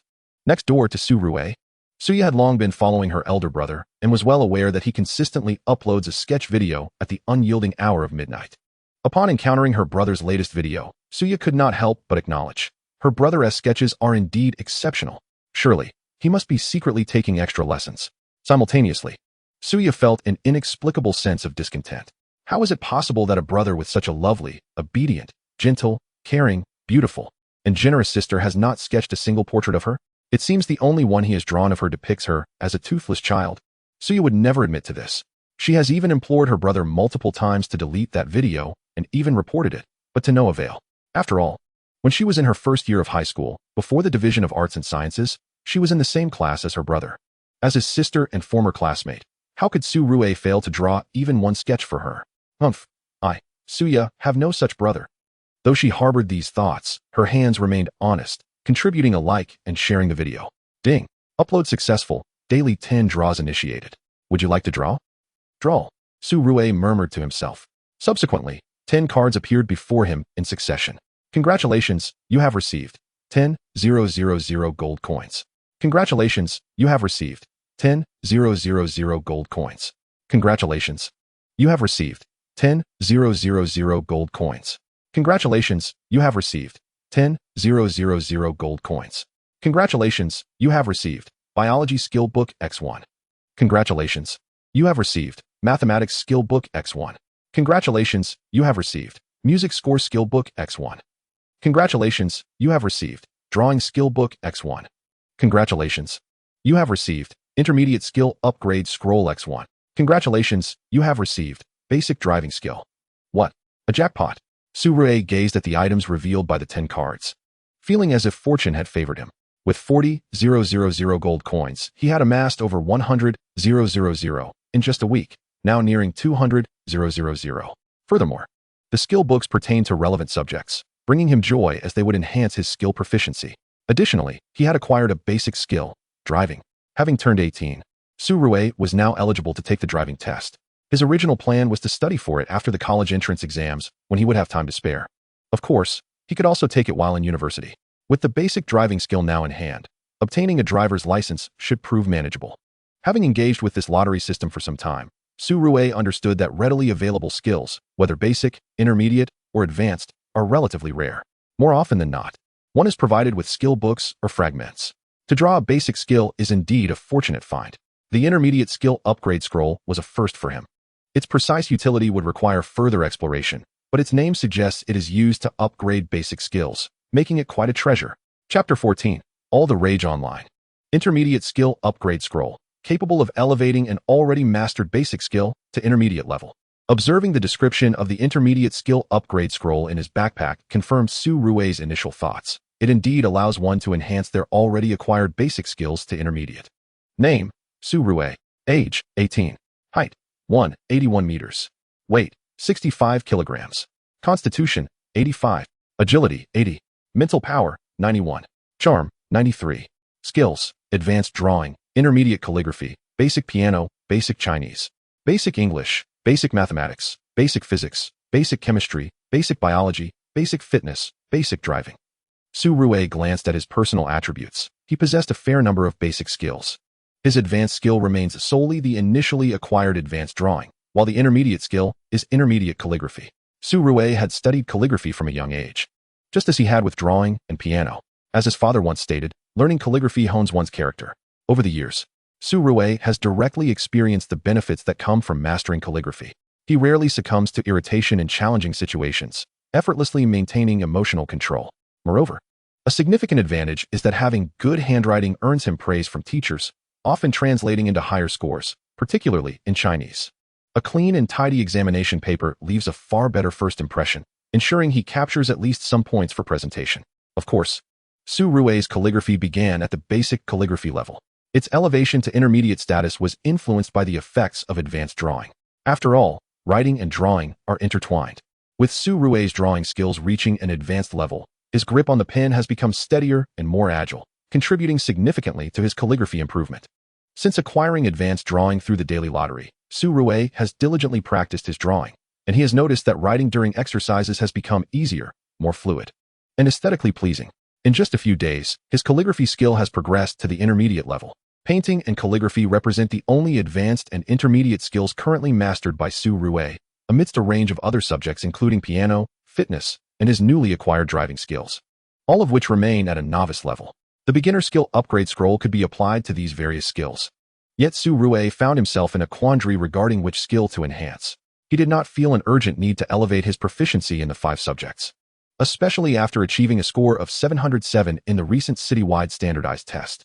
During this period, he had also unlocked several skill books and conducted a simple assessment, indicating that he could potentially score over 720. This improvement was significant.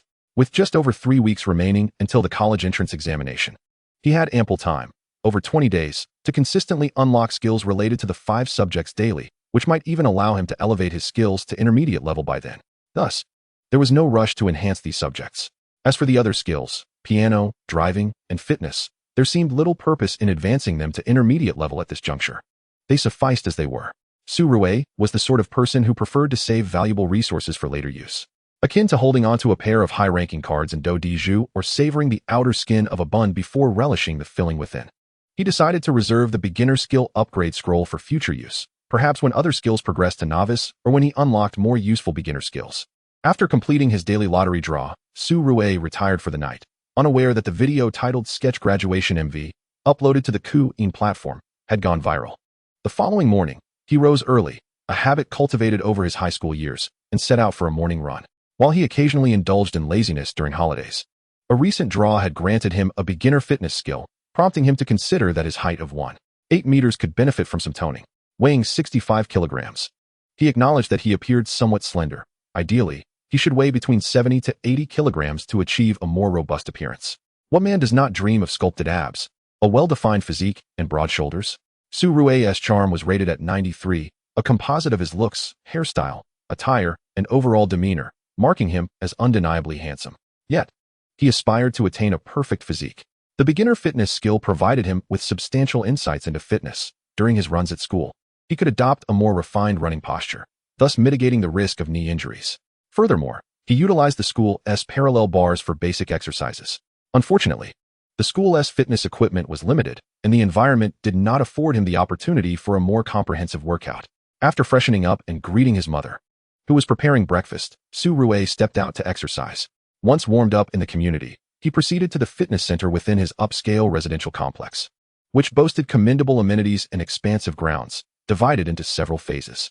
Although the fitness center required a fee, modest at a few hundred yuan monthly, it was adequately equipped for general fitness enthusiasts, even if it did not match the comprehensiveness of a professional gym. The beginner fitness skill was already quite formidable, representing a solid level of expertise. Su Rui recognized his status as a novice and understood that to avoid debilitating soreness the following day, he needed to progress gradually. Otherwise, he would inevitably experience muscle soreness from overexertion, a lesson he had learned from a prior experience in gym class, where an intense squat session left his entire class struggling to descend stairs the next day. After a light workout at the gym, around 7:30 a.m., Su Rui returned home, drenched in sweat. "Su Rui, you've gone viral." His sister's voice greeted him as he entered the house. Viral? What had gone viral? It dawned on him that the short video uploaded in the early hours might have garnered attention, but he had left his phone behind during his workout, relying little on it, and was oblivious to the video's reception. Luo Jiahui, observing her brother's sweaty appearance, urged him to rest and have breakfast before taking a shower, reminding him that one should not bathe immediately after exercising. His parents and Suya had already eaten. Su Rui acknowledged her and sat down to enjoy a simple breakfast of corn porridge, homemade steamed buns, sugar, and stir-fried potato shreds, which his sister particularly liked. "Look at this. This is Douyin, this is Weibo, this is iStation, and this is the trending list on Qiandu. Your video has gone viral," Suya exclaimed, sliding her phone screen to showcase the video's popularity across various platforms. Just on Douyin, Su Rui's sketch graduation MV had amassed over 1 million likes, with comments exceeding 50,000 and shares surpassing 10,000, all within a mere 8 hours. It was nothing short of explosive. His follower count had also surged past 1 million and continued to rise. Douyin featured a trending list, with high school student hand-drawn sketch graduation MV holding the top position. Additionally, the Qiandu trending list ranked Su Rui's video 9th. The related videos on iStation were also experiencing significant popularity. Although this could be viewed as a form of infringement, Su Rui remained unconcerned. In summary, the sketch video he personally created for his classmates and teachers had taken the internet by storm. Chapter 15, The Mighty Bicycle. You've surpassed 1 million followers? Well, that's an improvement, isn't it? I always let you take the spotlight, but do you believe it now? Sipping his porridge and nibbling on a bun, Su Rui glanced at the phone page his sister had presented. Despite his outward calmness, he felt a surge of joy upon realizing the viral success of his video across numerous platforms. Struggling to contain his excitement, he replied to his sister in a remarkably composed manner. Initially, Suya had risen early to casually check her brother's videos on Douyin. Upon discovering the virality of his latest upload, she felt an overwhelming sense of pride for him. However, Su Rui's nonchalant response caused her previously joyous expression to transform into one of indignation, her face paling as she lost all semblance of a smile. "You," Suya retorted, retracting her phone in frustration, her left hand pointing accusingly at her brother, her chest heaving with unexpressed words. Caught between the urge to speak and the decorum expected in their home, where their parents were present, she reminded herself to maintain her composure and poise, a skill honed through years of calligraphy practice. Ultimately, all her pent-up frustration manifested as a cold huff. Suya chose to disregard a certain individual, her footsteps echoing on the stairs as she ascended with a rhythmic patter, culminating in a resounding thud as she slammed the door shut. Upon returning to her room, Suya flung herself onto the large bed, pummeling a plush doll with her small fists, venting the pent-up frustration within her. Downstairs, Luo Jiahui and old Su observed their daughter storming up the stairs, the sound of her tiny feet creating a cacophony on the steps. They worried whether her feet might be hurting. As they watched her silhouette vanish around the corner of the staircase, they directed a shared, accusatory gaze at Su Rue. Su Rue paused mid-bite of his steamed bun, offering an awkward chuckle. Haha, I was just teasing my sister. Really, I've finished eating. With that, he hastily shoved the remainder of his bun into his mouth, gulped down his porridge with a flourish, and quickly cleared his bowl before darting upstairs. From behind, his mother's voice echoed. Su Rue, could you refrain from teasing your sister? In truth, Su Rue's earlier remark was not particularly egregious. However, at that moment, Suya had just seen her brother's video go viral online, and she felt a surge of joy for him.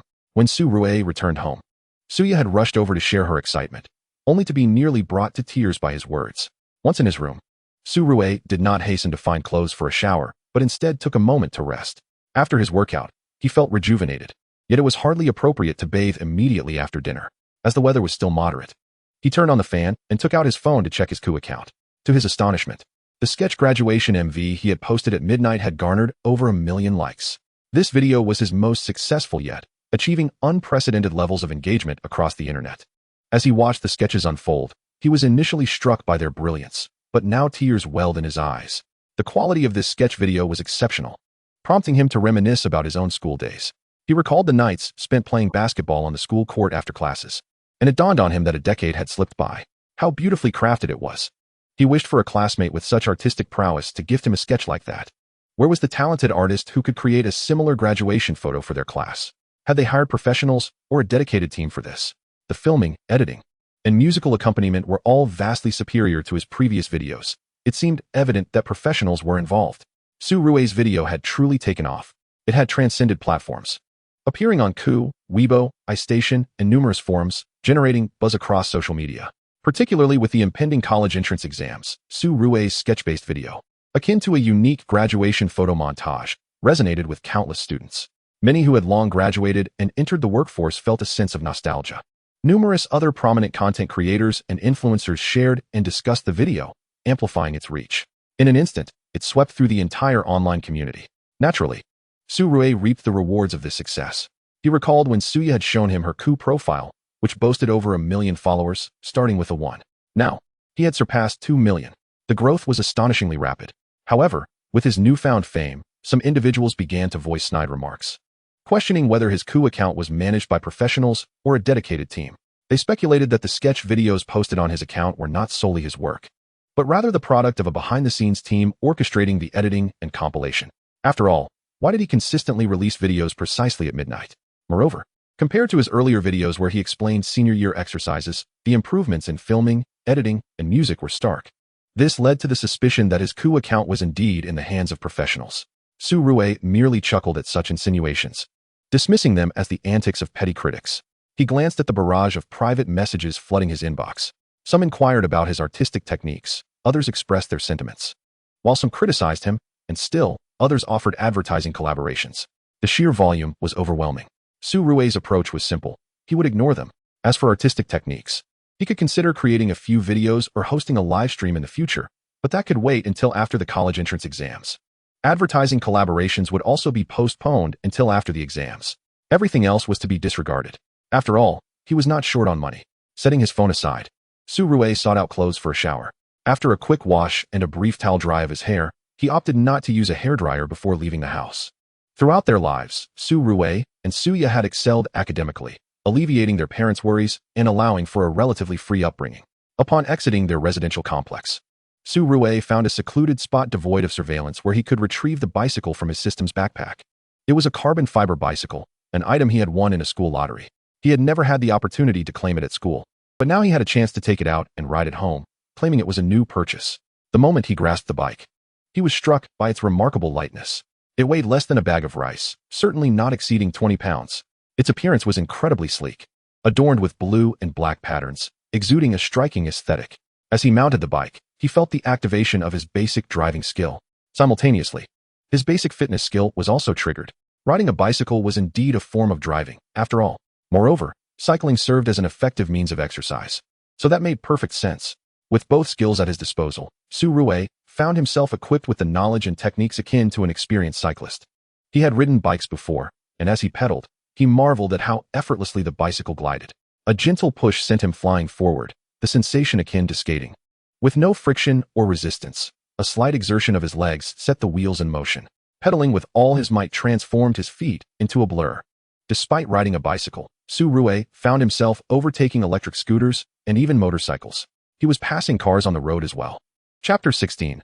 Critiqued for speeding on a bicycle. Pedestrians lining the streets watched in astonishment as a young man on a bicycle zipped past, his speed eclipsing that of electric scooters, motorcycles, and even cars.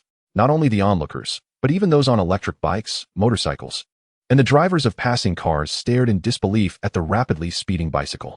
Was this truly a bicycle? Are you certain it's not an electric bike, a motorcycle, or even a modified racing bike? Yet, upon closer inspection, it was undeniably a bicycle. With its blue-black frame, clean and devoid of any unnecessary attachments, it was impossible for it to have a battery, let alone an engine. The absence of any engine noise further confirmed its authenticity. Thus, the astonished onlookers could only exclaim, "Is this really a bicycle?" as they watched the bike whiz by. Having suffered the consequences of a lack of education, one can only express it with a simple exclamation of disbelief. There were also enthusiastic citizens who promptly reported the incident. "Hello? Is this the police?" On the Day road heading towards the eastern avenue of the imperial city, there's a bicycle speeding. Indeed, a bicycle speeding. Yes, I know bicycles aren't subject to speed limits, but this one has exceeded 80 kilometers per hour. The police officer responded with incredulity. A bicycle speeding? 80 kilometers per hour? Are you certain it's not a motorcycle? Yet, astonishingly, it was indeed a bicycle. Nowadays, such spectacles are commonplace, especially on major thoroughfares. The remarkable aspect was not just a solitary report, but a succession of 4 or 5 calls from citizens, all reporting the same astonishing sight of a bicycle speeding. The traffic police were left bewildered. At the traffic command center, they swiftly checked the surveillance cameras along Day Road towards the eastern avenue of the imperial city. To their astonishment, they indeed spotted a bicycle traveling at an extraordinary speed. High-definition footage confirmed it was truly a bicycle. Furthermore, the speed detection cameras revealed it was clocking in at an astonishing 60 kilometers per hour, with a peak speed nearing 80 kilometers per hour. This revelation left the officers at the command center utterly flabbergasted. How could a bicycle possibly reach such velocities? Their expressions were filled with disbelief. Initially, upon receiving the reports from concerned citizens, the officers were skeptical, perhaps thinking the citizens had mistaken a motorcycle or an electric bike for a bicycle. However, after several reports from diligent citizens, they reviewed the road surveillance and scrutinized the high-definition footage, discovering no place for a battery or engine on the bicycle. It was undeniably a bicycle, exquisitely crafted, minimalist in design, leaving no room for any auxiliary equipment. This was likely a bicycle made from special materials, quite valuable, prompting the nearby patrolling officers to intercept the rider and inform him of his reckless speed. The command center promptly dispatched nearby officers to halt the cyclist. As Su Rue rode the carbon fiber bicycle he had just retrieved from his backpack, he experienced an unparalleled sensation. It was as smooth as silk. The feeling was akin to gliding on cotton, even more effortless than leaping on his mattress at home. The bicycle's speed escalated, the wind tousling his hair and clothing. A delightful rush against his face. It was exhilarating. He felt as if he had sprouted wings, nearly believing he could take flight. Then came the flashing red and blue lights as an officer on a motorcycle pulled him over. "Excuse me, could you please pull over?" Su Rue heard the authoritative voice emanating from behind him.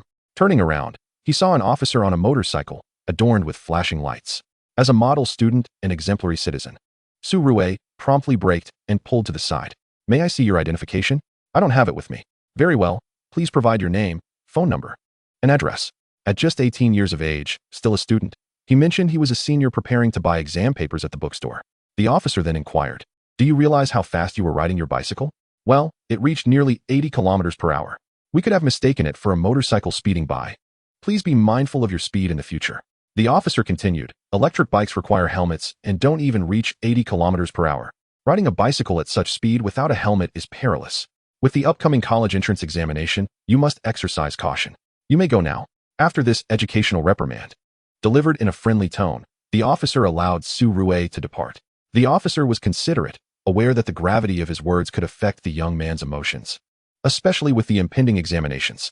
He delivered the advice succinctly to avoid drawing attention from onlookers, which could lead to unwelcome social media scrutiny and undue pressure on the student. Fortunately, Su Rue was not one to be easily rattled by criticism. He accepted the officer's counsel with humility and promised to refrain from such reckless behavior in the future. He had merely taken the bicycle out of his system's backpack to experience its capabilities, especially after finishing his exam papers and planning to head to the bookstore. Upon acquiring the carbon fiber bicycle, he felt like a child with a cherished toy, slightly carried away by his excitement. Moreover, since bicycles are not bound by speed limits, he had indulged himself. Nonetheless, while bicycles may lack speed regulations, the roads are governed by speed limits. Su Rue, indeed, had exceeded the limit, reaching nearly 80 kilometers per hour on Day Road, where the speed limit was 60 kilometers per hour, coupled with his lack of safety precautions. Such speeds posed a significant danger to both himself and others on the road. After reflecting on the officer's advice, Su Rue rode his beloved bicycle home, finding it a seamless ride without the encumbrance of traffic. On his journey, he refrained from riding too swiftly. Even so, the experience remained effortless. Su Rue felt as though he could circle the globe on this bicycle. It was remarkably easy, despite being a simple bicycle. Riding it required no exertion whatsoever. It was as smooth as silk. There were no auxiliary devices or motors. It was pure mechanics. This bicycle epitomized the pinnacle of craftsmanship, even if it was merely a bicycle. After purchasing several sets of exam papers, Su Rue also bought a few for his sister as an apology for the earlier incident. Surely, his sister would appreciate this thoughtful gift. The total cost for the papers was over 100 yuan. Riding his cherished bicycle home, Su Rue effortlessly carried it inside. Having won the bicycle in a lottery, he had not purchased a lock, and its lightweight design allowed him to lift it with one hand. Leaving it downstairs would be tantamount to giving it away. Besides, there was ample space at home, so he brought it inside. Upon arriving home, Su Rue placed the bicycle in the corner of the living room balcony. His father, old Su, observed his son's return with curiosity. He was surprised to see Su Rue had brought home a bicycle. Since entering his senior year, Su Rue and his sister Su Yu would typically leave school on Saturday afternoons and return to school on Sunday afternoons. Old Su, a university professor, had weekends off, as did Luo Jiahui. Most of the time, it was old Su who drove the siblings to school. He hadn't anticipated his son would return with a bicycle. Is that carbon fiber? Where did you buy it? How much did it cost? Su Jian, being a professor in materials science and well acquainted with various new materials, was certainly familiar with carbon fiber. Observing his son effortlessly carrying the bicycle back and noting the material of its frame, it became evident that it was crafted from carbon fiber. Bicycles, whether high-performance sports models or more standard designs, made from carbon fiber are remarkably lightweight. However, the strength of carbon fiber far exceeds that of ordinary steel, being several times, if not dozens of times, stronger. Su Rue was not naive enough to think that the material of this bicycle could escape his father's scrutiny. Upon hearing old Su's inquisitive inquiry, Su Rue simply replied, "I spent a bit of money to find it online." This bicycle was a prize from a system lottery, a fact he found difficult to articulate. Fortunately, Su Rue, who had always been exemplary, had never committed any grave misdeeds, and old Su did not press further. After all, he was aware that both his son and daughter possessed a considerable amount of pocket money. Not only pocket money, but his daughter's Kueen account boasted hundreds of thousands of followers, earning her more each month than his basic salary. His son's Kueen following surpassed 2 million, making it quite effortless for him to earn money. It was clear that neither would engage in any illegal activities. The money earned by the children was not a concern for old Su and Luo Jiahui. In fact, the various allowances received by the son and daughter were deposited into separate accounts, managed by a fund overseen by Luo Jiahui. Upon reaching adulthood, bank cards would be provided to both children. Even without the Kueen platform, both siblings had accumulated ample pocket money. "Mom and Dad, what are you doing?" Su Rue inquired as he placed the bicycle down, noticing his parents handling a larger picture frame while packaging a smaller one. The smaller frame, of course, contained the oil painting Su Rue had created the previous day, depicting his younger sister as an infant, playfully nibbling her toes. Su Rue felt a pang of anxiety at the thought of his sister discovering this. It could lead to dire consequences. "Your mother went out to buy groceries and picked up a frame along the way. This oil painting is quite lovely and deserves to be hung here," old Su stated while assisting in the framing process, rummaging through tools to hammer nails into the wall, genuinely intent on displaying the artwork. Su Rue glanced upstairs, relieved that his sister had not emerged. "Let me assist," he exclaimed, rushing over to help, eager to complete the task before his sister could notice. Once the painting was hung, Suya was unlikely to pay it any mind unless she was particularly observant.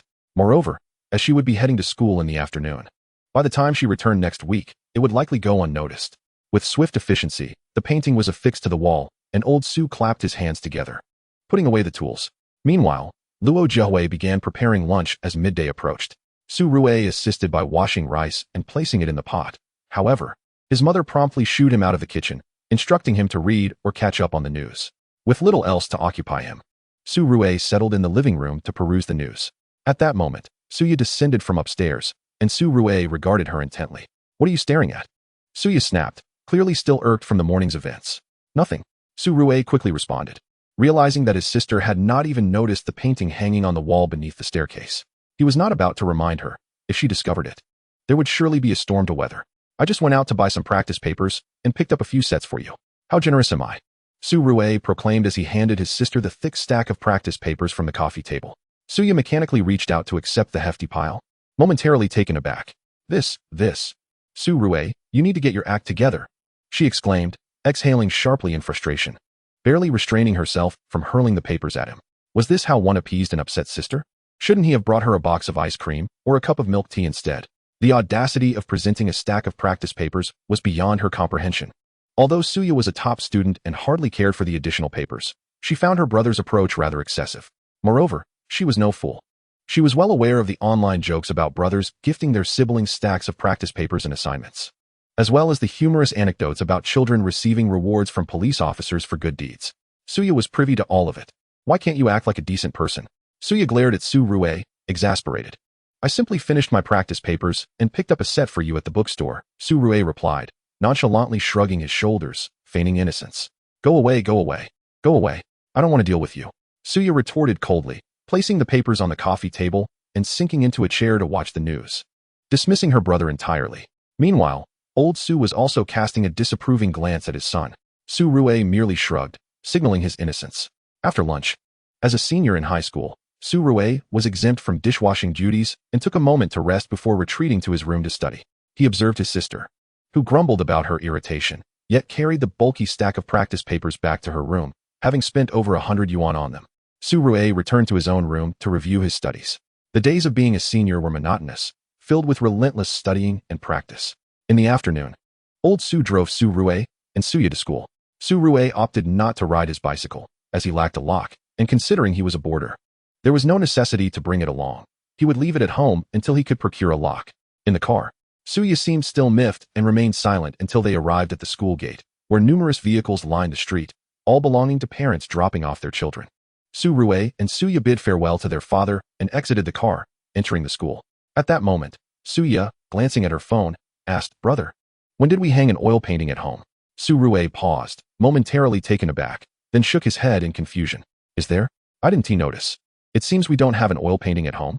"Really?" Suya scrutinized him, thrusting her phone screen towards Su Rui. He could see it was an album featuring the very oil painting he had created, depicting their younger sister as an infant, blissfully nibbling her toes. "You painted this, didn't you?" Suya exclaimed, nearly shoving the phone into Su Rui's face, her teeth clenched in indignation. Earlier that day, as she had descended the stairs, she had noticed the painting hanging beneath the staircase, and the image of the adorable, rosy-cheeked baby had struck a chord of familiarity. However, she had not connected the dots at the time and had brimming thoughts of school to occupy her mind. Now, however, she had found her evidence. The painting was identical to a photograph their mother had taken long ago. There was no doubt that only Su Rui could have painted it. Their mother would not have commissioned someone to replicate the photo into an oil painting. "I'm heading back to the dorm," Su Rui declared, not wanting to linger any longer. And he took off running. Behind him, Suya pursued him relentlessly, shouting, "Su Rui, I'm going to kill you." Chapter 18, Sketching Tutorial Video. Fortunately, Su Rui, being the older brother, stood at 6 feet tall with long legs. As a boy, he was certainly faster than his younger sister. After hastily returning to the dormitory, Su Rui breathed a sigh of relief when Suya ceased her pursuit. Who are these two? Such open displays of flirtation. Upon further reflection, they are seniors in high school, the academically outstanding siblings Su Rui and Suya. One can easily deduce their familial connection from their names. Indeed, this brother and sister duo boasts astonishingly high academic achievements. It is said that like attracts like, with scores exceeding 700 and 690. They have their pick of prestigious universities such as Tsinghua and Peking University. How enviable. As a mere freshman, the pressure of academia feels significantly more intense than during middle school. One can only imagine the strain faced by seniors. Wouldn't they crumble under the weight? Su Rui is incredibly handsome. There are posts on the school forum showcasing his sketches, and they are truly remarkable. I wonder if I could ask him for a piece of art. This is common knowledge. Social media is abuzz with news about him. And the viral sketch graduation MV is attributed to Su Rui's talent. With his striking looks and exceptional artistic skills, how wonderful it would be to be his girlfriend. But alas, he is a senior and will soon graduate. What a lost opportunity. Oh, how I long for a sister as adorable, beautiful, and academically gifted as Suya. I would also love to have a girlfriend like that. What are you all pondering? The playful banter between Su Rui and Suya has certainly captured the attention of numerous classmates. Not only are seniors present on campus during Sunday afternoons, but many boarding students also arrive early. Su Rui and Suya have become quite notable figures within the school. Their remarkable academic performances have led to multiple banners being unfurled in their honor, along with several public commendations. Moreover, their striking appearances have made them well known among the student body. The sketch graduation MV, which erupted in popularity online at the break of dawn, is indeed a product of Su Rui's artistry. This short video has taken the internet by storm, and it continues to circulate widely. Discussions and mentions of it can be found on the forum of the prestigious Huangqing City No. 1 High School.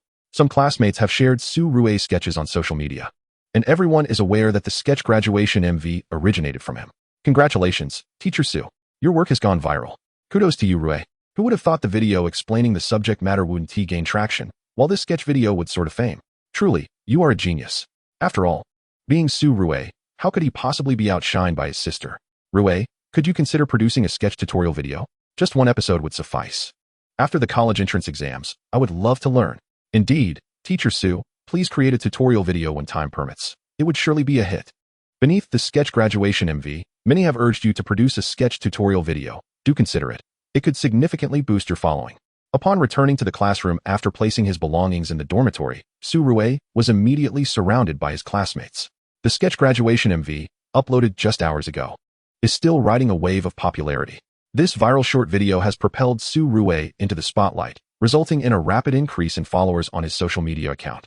While this video may be trending on other platforms, few are aware of its creator. The video was shared by users on other platforms, as those platforms do not monitor such content.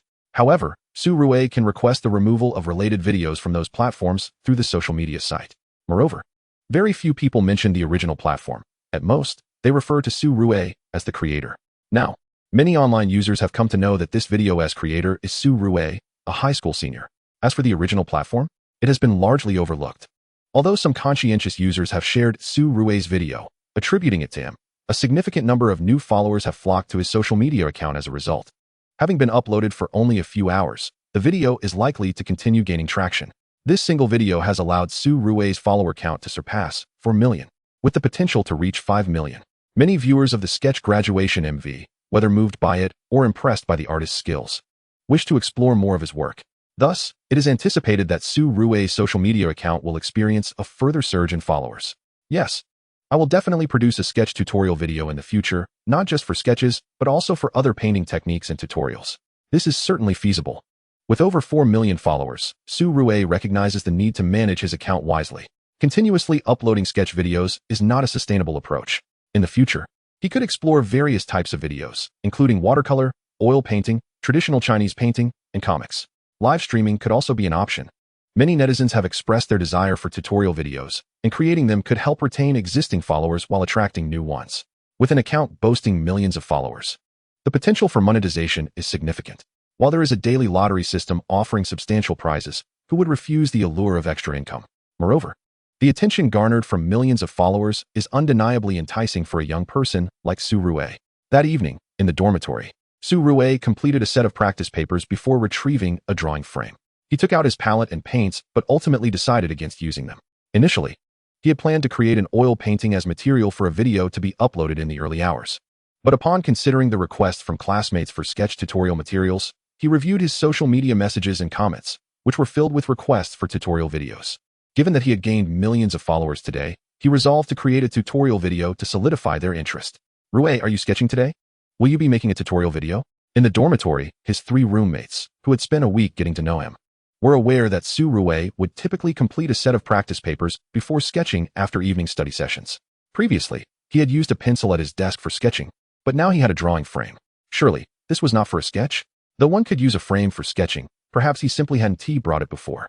However, as Su Rui returned the palette and paints, opting instead for a specialized sketch pencil, it became apparent that he was indeed sketching today. Was he preparing a tutorial video? Are you all ready? Su Rui inquired of his 3 dormitory mates. Today, I will be making a sketch tutorial video. If you're interested, feel free to join in. It's quite simple. Teacher Su, that's amazing. I've been eager to learn. I've been watching you sketch for a week now, but I haven't grasped anything. You sketch too quickly, Su Rui. It's nearly impossible to follow along. Su Rui, may I record a video? If I can't learn today, I can refer back to the video later. No problem. Feel free to record. I'll edit it and upload it to my social media account. Videos uploaded to social media are typically edited, and they are certainly not as detailed as those recorded by Li Ling and others. Additionally, the final video will require narration, necessitating Su Rui's explanations, which adds to the complexity. In response to the video recording, Su Rui expressed indifference. The camaraderie among the roommates is quite strong. Previously, when Su Rui was engaged in drawing, Li Ling and the others also recorded videos. They did not leap ahead of Su Rui by uploading videos online to garner attention. Rather, they waited until Su Rui shared his content before releasing their own recordings. In truth, even if Li Ling and his companions had chosen to publish their videos first to attract followers, Su Rui would not have minded, as their subsequent posts would also link back to Su Rui's Koin account. Furthermore, given that Li Ling's fanbase is modest, the likelihood of significant attention is minimal. Moreover, even if Li Ling were to gain fame, it would be inconsequential, considering the looming high school entrance examinations just over 20 days away. What would they do for material post-exams? Hire someone to continue producing sketch videos? Or pursue other avenues? Regardless, Su Rui maintained his nonchalance. Chapter 19, Painting with Oils. At long last. We have awaited the sketching tutorial video. What divine beauty. How extraordinarily handsome. I yearn to know his detailed background. Young sir, please check your private messages. The sketching instruction was thoroughly detailed and exceedingly comprehensible. It is truly hard to fathom that he is merely a senior in high school. He appears more skilled than our teachers. In fact, his proficiency surpasses that of the professors at our school, at least in my humble opinion. The instruction was excellent, albeit somewhat brief. Honestly, this tutorial video seems ill-suited for a short video platform like Koin. I hope he might consider live streaming his explanations. We could record or capture the screen, as this video is far too short. Even combining 5 videos would not suffice. As a student of an art academy, I feel I have gained immensely. I plan to apply to an art academy next year, and after watching this tutorial, I truly feel enriched. Much of the valuable content was not covered by our tutors. One wonders if they simply chose not to share, or if they were unaware. It is amusing to think that perhaps your tutor's expertise is lacking. These recent tutorial videos are indeed filled with valuable insights, prompting one to question how a mere high school senior could have summarized such knowledge. Just because one lacks ability does not imply others do as well. Acknowledging another's brilliance is not a sign of weakness. This is a video, after all. Not to mention, the artistic foundation he exhibits speaks volumes. The techniques and insights he shares could have been taught by others, yet applying such knowledge is a remarkable skill in itself. You mean to say your drawing skills were not imparted by a teacher? How absurd. Finally, after much anticipation, Su Rui's Koin account experienced a surge in followers, with many eager fans requesting a sketching tutorial. Furthermore, some classmates also suggested the idea. After finishing his study session on Sunday evening in the dormitory, Su Rui finally released the tutorial video. The video was relatively lengthy and featured not only Su Rui teaching, but also included 3 of his roommates. Su Rui's tutorial commenced with a demonstration for his roommates on how to create the simplest sketch imaginable. Naturally, it was exceedingly basic. Beyond this elementary instruction, the latter part of the video showcased Su Rui's personal teaching. Thus, the entire tutorial was divided into 5 segments. The initial section served as a foundational sketching tutorial, truly aimed at absolute beginners, imparting the most rudimentary skills, even bordering on mechanical, merely enabling one to produce the simplest sketch. The subsequent segments, however, were rich with substantial content. Consequently, those without any artistic background could grasp the basic sketching principles, while fans with some foundational knowledge could delve into the latter videos to learn additional techniques and insights. Advanced painting skills signify a level of expertise akin to that of seasoned professors, granting Su Rui decades of painting experience. More importantly, this encompasses not just sketching but also techniques in watercolor, oil painting, traditional Chinese painting, and more.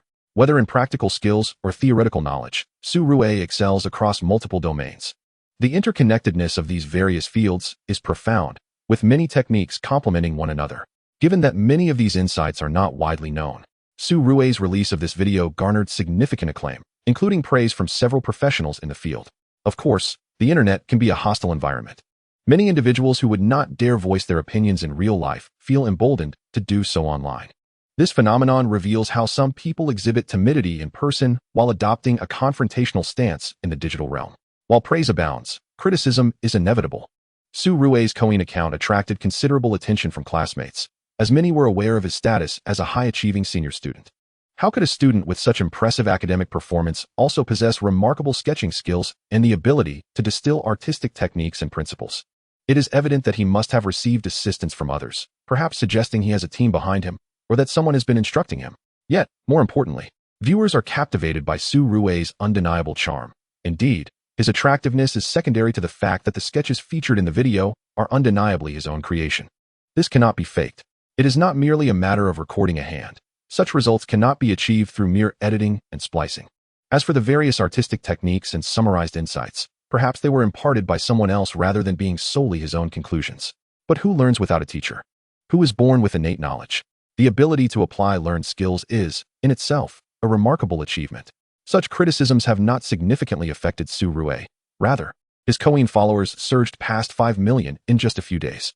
During this time, Su Rui released several lengthy sketching tutorial videos, each lasting a substantial 40 to 50 minutes, edited into multiple segments. He thoroughly covered numerous key points and techniques related to sketching. In just a few days, many professional students, even mentors and accredited university professors, praised Su Rui's videos, leaving comments expressing admiration for his insights and articulations, noting that they had greatly benefited from his teachings. Notably, several university professors inquired whether Su Rui intended to pursue further studies at an art academy or college. Upon learning that Su Rui had scored 707 points in the most recent unified mock examination in Huangqing, they were rendered speechless. To possess such exceptional sketching abilities while also achieving stellar academic results is indeed a rarity. This, in turn, underscores a singular truth. Su Rui is truly a prodigy. Su Rui, are you not sketching today? In the dormitory, after completing a set of practice papers, Li Ling and the other two had grown accustomed to Su Rui's routine. They knew that after his evening study session, he would finish a practice set and then engage in drawing, capturing some material. In recent days, Su Rui had nearly completed recording his sketching tutorial videos, and the three of them had learned a considerable amount alongside him. Were it not for the impending exams, they would have devoted even more time to learning. However, at this stage, their focus remained on studying and preparing for the exams. At most, they would record their videos while Su Rui filmed his materials, capturing the unedited, authentic portions, the most detailed segments. What viewers see online from Su Rui's Douyin account are the edited versions, which, of course, include a good deal of post-production voiceovers and explanations, elements that Li Ling and his friends were unable to capture. In conjunction with the videos on Su Rui's Douyin account, alongside their unedited recordings, it has become apparent that following their studies with Su Rui, the process of learning to sketch will be significantly simplified after the conclusion of the college entrance examinations. However, today, upon witnessing Su Rui erecting an easel and extracting paints, a palette, and a painting knife, it was evident that he had grown weary of sketching. After several days of producing instructional videos on this art form, uploading dozens of clips, it seemed that for many casual viewers, the primary allure lay in Su Rui's speed and the final products of his sketches, showcasing his artistic prowess. Although these elements were present in the instructional videos, they lacked the excitement and flair that viewers craved. After a few days of teaching sketching, Su Rui himself had lost interest. With Friday upon them, he decided to create a sketch. Tomorrow afternoon, he would return home, facing his younger sister, Suya. In a bid to avoid her wrath, he resolved to paint an oil masterpiece to win her favor. Chapter 20. Perhaps, this is the essence of genius. 2 hours later, a flawless oil painting graced the presence of Li Ling and others. Rui Shun, please accept my admiration. Brother Rui, introduce me to your sister. I promise to treat her well. What a ridiculous notion. With your grades, do you really think you can pursue Suya? She's only 16, what are you thinking? Within the frame of the painting, Suya, donned in a blue dress, wandered barefoot along the beach, with the distant sea, gentle waves, and the sky as her backdrop. The coastal city of Huangqing is abundant with the sea and sandy shores.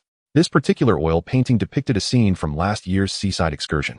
Admittedly, Su Rui's recollection of the event was somewhat hazy, merely a vague impression, and it was unlikely that Suya was the sole companion at the beach. In the artwork, Suya appeared not as she did last year, but rather in her current form, with the composition featuring only her, the beach, the sea, the azure sky, and seabirds, all stirred by the wind. The wind, an intangible entity, could only be represented through other elements. The waves, her flowing hair, the slight lift of her dress, and the palm trees, The entirety of the painting was dominated by Suya, who undeniably occupied the role of the protagonist. With a beaming smile, she strolled across the sand, leaving a trail of footprints behind, exuding an infectious spirit of liveliness, cheerfulness, and joy. Of course, the key factor remained her striking beauty. It was remarkable that Fan Ning dared to entertain thoughts of Su Rue introducing him to his sister. Did he aspire to be Su Rue's brother-in-law? This was utterly intolerable. Li Ling interjected, declaring that this fellow was delusional, adding that Suya was merely 16 years old. Are you trying to court disaster? You should wash up and get some sleep. I'll edit the video and upload it. Although it's Friday, we still have half a day of classes tomorrow, so it's best to rest early. Having taken a shower, Su Rue proceeded to edit the video and uploaded it in the early hours, resulting in another round of 10 consecutive draws. He amassed several thousand yuan in addition to various skill books and fragments. Regrettably, he did not acquire any particularly valuable skills or items, which left him with a tinge of disappointment. Nevertheless, daily earnings in the thousands, alongside a plethora of skill books, left Su Rue quite content. Saturday arrived, and he thought, don't let me catch you. In the girls' dormitory of Huangqing No. 1 High School, Suya had bathed early and completed several sets of practice papers until the early hours, allowing her hair to dry as she prepared for sleep. She decided to check out the latest video uploaded by her brother on Kuin. During this period, Su Rue had indeed placed a certain amount of pressure on Suya. She began to question whether her brother had truly been accommodating her all these years. However, upon reflection, it seemed implausible. If he had been indulging her, he would not have maintained the facade of constant competition. Even she occasionally ventured out with classmates, shopping, or indulging in games. Meanwhile, her brother had not even installed a computer in his room. Apart from the occasional basketball game with friends, he was predominantly focused on his studies. This could not possibly be an act. To be prudent, Suya continued to study diligently, reinforcing her academic standing to avert any possibility of being overtaken by her brother. Of course, she was not overly concerned, as she excelled in the humanities. Scoring in the arts was inherently more challenging than in the sciences. Even if her final examination results fell short, it mattered little. Comparatively, her score of over 690, in contrast to Su Rue's 707, was indeed a significant gap. Yet, her score was the highest in all of Huangqing and indeed the entire Yanzhou province. Ultimately, what would matter in the comparison between her and her brother would be their rankings, provincial standings. She was already first in the province, maintaining that status was paramount. Even if Su Rue were to claim the top spot in the province, it would not necessarily surpass her. Furthermore, being a girl, she could conveniently argue that comparisons between the arts and sciences were unwarranted, couldn't she? Regardless, she felt assured of her advantage over him. Su Rue. As Suya opened the newly uploaded short video by Su Rue on Kuin, she clenched her teeth, gripping her phone so tightly that the veins on her fair hands became pronounced. She watched the brief video, witnessing her brother's focused grip on the paintbrush as he began to lay the base colors for the oil painting, swiftly capturing the beach, the waves, and the figure. As the contours of the figure became more defined, with numerous details yet to be outlined, Suya realized that Su Rue was courting disaster. He was painting her again. Initially, he had sketched her with missing teeth as a child. Last week, he had created an oil painting of her as a toddler, indulging in her feet, which, although not uploaded to Kuin, hung in their home. At this moment, Suya was still fuming, eagerly awaiting Saturday afternoon when she could return home and confront Su Rue. However, she had not anticipated that he would begin another oil painting of her in the early hours. Nevertheless, the painting was commendable. Suya recognized that being angry was futile. It was the early morning. She could hardly storm into the boys' dormitory to drag Su Rue out for a beating, could she? That was out of the question. Thus, after her moment of ire, as the video approached its conclusion, she couldn't help but marvel at the final product of the oil painting. It was truly beautiful. How stunning. Did she just praise herself? Yet, it was the truth. Both Suya and Su Rue possessed remarkable beauty, and in their school, there were no designated beauties or heartthrobs. However, the beauty of Su Rue and Suya was universally acknowledged. Gazing at her likeness in the oil painting, Suya felt that it was exceptionally well executed. This artwork evoked memories of their seaside escapade from the previous year, while this year had been too hectic for leisure. At that time, she certainly did not resemble this depiction. She had not even worn such a blue dress, and there had been many people at the beach, with her parents behind her and her brother in front. The age and essence captured in the painting reflected her current self, not her past self from last year. She did not possess such a dress. Her pose in the painting was uncharacteristic of her, and she did not exude that particular aura. Yet, the representation of herself in the painting was undeniably beautiful, cheerful, lively, adorable, and striking. Ultimately, beauty was all that mattered. Is this the allure of painting? Through exquisite artistic skills, Does one conjure beauty from nothingness? Is it not even more splendid and graceful? This has undergone artistic enhancement. Beautiful, beautiful, beautiful. Who is the enchanting lady depicted in the oil painting? She is utterly stunning. May I request her contact information? This cannot be a fairy. The girl in the oil painting is simply magnificent. No need for thanks. Mother, it's her, this very lady. When I grow up, I shall marry her. Wake up. She is merely 16. What are you dreaming of? She was the top scorer in the recent citywide examination, first in the humanities of Huangqing, and likely to be the valedictorian for the college entrance examination. Stop dreaming. Let me share a secret. This young lady is the biological sister of the renowned artist. Isn't it surprising that this prodigy excels not only in sketching but also in oil painting? Does it seem strange? If one excels in drawing, why would it be odd for them to master oil painting as well? She is also an academic achiever, scoring 707 in the last citywide examination. Is it so peculiar that she is proficient in oil painting? Perhaps this is the essence of genius. Suya observed the comments beneath the oil painting video, a subtle smile gracing her lips. She was simply one of the few who knew that Su Rue could also paint in oil. After all, there was a certain piece of artwork at home that was part of a rather embarrassing history, which she definitely intended to remove upon returning. No negotiations, not even with mother. However, seeing so many people praise her beauty brought her a small measure of joy. Glancing at her Douyin account, she noticed a significant increase in followers. No, she must acquire this oil painting. Suya felt a surge of happiness as she admired the oil painting in the short video. She was quite fond of this artwork. Her brother had depicted her likeness without her permission and uploaded it online. This is an infringement of her rights. She could easily report this to the Douyin platform and demand the removal of the video. Yet, she did not wish to be so ruthless. As long as her brother surrendered the oil painting, she would overlook the infringement of her likeness. Chapter 21, The Stealthy Suya. The next day, Saturday morning classes concluded, and they began to return home in the afternoon. See you tomorrow. Bye-bye. Su Rue tidied his belongings and bid farewell to his dorm mates, departing from the dormitory. Indeed, they would meet again tomorrow. Today was Saturday, and though he would return home in the afternoon, he would come back to school again on Sunday afternoon. Many students who lived farther away were reluctant to go home, feeling that the travel time was wasted and preferring to study quietly at school. As Su Rue descended the stairs, he spotted his younger sister, dressed in school uniform, her hair tied in a ponytail, arms crossed, her expression stormy. Hee Xiaoya. Are you waiting for me? Let us not keep Dad waiting. Su Rue greeted his sister with a smile. Humph. Suya crossed her arms and glared at her brother, saying, hand over the oil painting you have. I want to hold you accountable for the family painting. You want this oil painting? No problem. This is the one I painted for you. Take it if you like. We siblings need not bicker over such trivial matters. You are utterly shameless. Suya felt her understanding of her brother had been fundamentally altered by his words. This was simply brazen. Clearly, he was worried she would confront him about it. And last night he painted such a beautiful oil painting to draw her attention, hoping she would come asking for it. Despite scoring over 690 in the last citywide examination, Suya was no fool. She easily pieced together his intentions.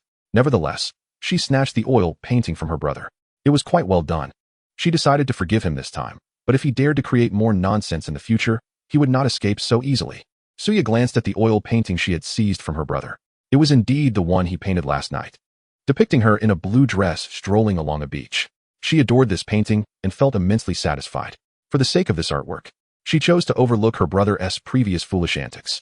Is this the oil painting that Xiao Rue created? It is indeed splendid. At the school gate, their father, Lao Su, picked up his son and daughter, noticing the oil painting in Suya's arms. He had seen this painting on his son's Douyin account. Observing the painting up close allowed him to truly appreciate its quality, a sensation that could not be conveyed through the internet. His son's artistic talent was indeed remarkable. Yet, he wondered why he had never known of this talent before. Upon returning home, their mother, Luo Jiahui, was equally pleased with the oil painting in Suya's hands. Xiaoya, this painting you're holding is even better than the one hanging at the bottom of the stairs. Can we hang it up, please? No. Suya shook her head vigorously, fearful that her mother might snatch it away, and hurried upstairs to lock it in her room. After descending, Suya finally spoke to Luo Jiahui. Mom, could we please take down the painting in the corridor? Luo Jiahui looked at the painting on the wall and asked, why? This painting is quite lovely, so chubby and adorable. It reminds me of you as a child. Stop it. Hearing her mother mention her childhood made Suya blush. The painting depicted her as a child sucking her toes. Was her mother trying to bring that embarrassing history to light? Regarding her daughter's shyness, Luo Jiahui reassured her. It's just a baby portrait. No one will recognize you. If anyone asks, just say it's your brother. Mom, that is not fair. Su Rue, Overhearing the conversation between his mother and sister, wanted to object. Suya interjected, "Humph, who told you to paint without my permission? You deserve it. Did you hear what your sister just said?" Luo Jiahui remarked to her son. With no effective rebuttal, Su Rui could only lower his head and sip his soup. Strangely, his sister seemed to have abandoned her demand to remove the baby portrait. Perhaps she truly decided to let it go. After all, the baby in the oil painting wore infant clothes and was adorably chubby, only a few months old. Who could tell if it was Su Rui or Suyer's children? If anyone did inquire, and their mother claimed it was Su Rui, he would have no way to refute it. That night, once everyone had drifted off to sleep, Suya cautiously opened her bedroom door, peeking into the corridor, particularly at her brother's room. Noticing that no light seeped through the crack beneath his door, it was evident that he had turned off the lights and was asleep. Suya, barefoot, stepped out of her room. She was exceedingly careful, cradling the oil painting that Su Rui had created to please her, depicting her leisurely walking along the beach. She had named this artwork The Girl by the Sea. The beautiful girl by the sea could work too. However, the latter felt somewhat self-indulgent and was thus not utilized. Moving silently on her bare feet, Suya illuminated her path with her phone's flashlight. Carefully carrying the girl by the sea downstairs, she gingerly dragged a chair over, took down the baby portrait from beneath the stairs, and then framed the girl by the sea, hanging it on the wall. Last week, as Su Rui and his father were installing an oil painting, they had to drill holes in the wall and hammer in nails, which took quite some effort. Now, Suya merely needed to remove the frame and affix it to the girl by the sea before hanging it up, a task that proved to be exceedingly effortless. Once everything was in place, Suya illuminated the scene with her phone flashlight, nodding slightly in approval. Not bad at all. This oil painting looks significantly better. However, when she gazed down at the painting of a baby gnawing on its foot, she felt compelled to obliterate it. Even if, upon her mother's return in the afternoon, someone were to inquire about the identity of the person depicted, she could simply say it was her older brother. Still, she couldn't shake her unease. As a little fairy, how could she allow such a dark history to linger, let alone display it? Even if it were claimed to be a representation of her brother in his youth, she knew the truth. It was merely a form of self-deception from her own childhood. It had to be destroyed. With utmost caution, she returned to her room and promptly dismantled the painting of the baby. She removed the canvas with ease. As the essence of an oil painting lies merely in the layer of canvas stretched over the frame, there was no need to disassemble the frame itself. Destroying the canvas sufficed. Additionally, since Su Rui had purchased frames and canvases of identical dimensions online, Suya could simply replace the one hanging on the wall without trouble. If the sizes had varied, replacing it would have proven far more complex. Early in the morning, Su Rui awoke, completed his morning routine, and prepared to jog to the gym, only to find that his younger sister had risen even earlier. Suya sat on the sofa, munching on an apple, casting a sidelong glance at her brother as he descended the stairs without acknowledging him. Surprised by her early rising, Su Rui followed her gaze and noticed that the painting of the baby gnawing on its foot had been replaced by the one of his sister strolling barefoot along the beach. Beneath the artwork was a paper label, The Girl by the Sea. Su Rui was puzzled, as he had not intended for the painting to bear such a title. Nevertheless, he decided against teasing his sister further. A little playful banter was acceptable, but excessive teasing could lead to unwanted consequences, especially with the impending college entrance examinations looming. Observing his sister perched on the sofa, apple in hand, her gaze fixed on the girl by the sea, he couldn't help but chuckle at her expression and haughty demeanor. After all, his sister was only 16, still very much a young girl. Chapter 22, Traditional Chinese Landscape Painting. Su Rui greeted his mother and sister before heading out to exercise. After a brief warm-up and some joint movements downstairs, he jogged along the community track. The jogging served as a preliminary warm-up, activating his cardiovascular system before he headed to the community gym for a workout. Committed to maintaining a fit physique, Su Rui took his fitness regimen seriously. Even during school days, he would engage in bodyweight exercises using the school's parallel bars. With a skill level in beginner fitness focused on calisthenics, he was able to work every muscle group effectively. After a good 10 days of training, he had seen some results. At the very least, he could now handle heavier weights on various machines without experiencing excessive soreness. While he had not pursued significant muscle gain, the definition of his musculature had become markedly more pronounced, even if his weight had not increased significantly. To achieve a rise in both weight and muscle mass, it was essential to stimulate muscle hypertrophy through substantial weightlifting while also ensuring adequate nutrition and rest for muscle recovery. Muscle growth occurs during the recovery phase, not during the workout itself. With most of his time spent at school, he could not guarantee sufficient nutritional intake, so his current fitness endeavors were simply laying the groundwork. Once the college entrance examinations were concluded, he planned to undertake a more systematic approach to fitness to increase both weight and muscle. Of course, Su Rui did not aspire to become a bodybuilder, but standing at 181 meters and weighing less than 65 kilograms was undeniably too light. An additional 10 kilograms of pure muscle would suffice, necessitating a structured workout plan along with dietary control and rest. Upon returning home, Su Rue found himself alone for breakfast. Having consulted with his mother about the need for protein intake, he boiled several eggs. His parents were well aware that sufficient protein was essential during his training. Little Rue really needs to bulk up. He's too thin. His mother, Luo Jiahui, concurred. Naturally, old Su agreed as well. The relationship between Su Rue and his sister had improved significantly.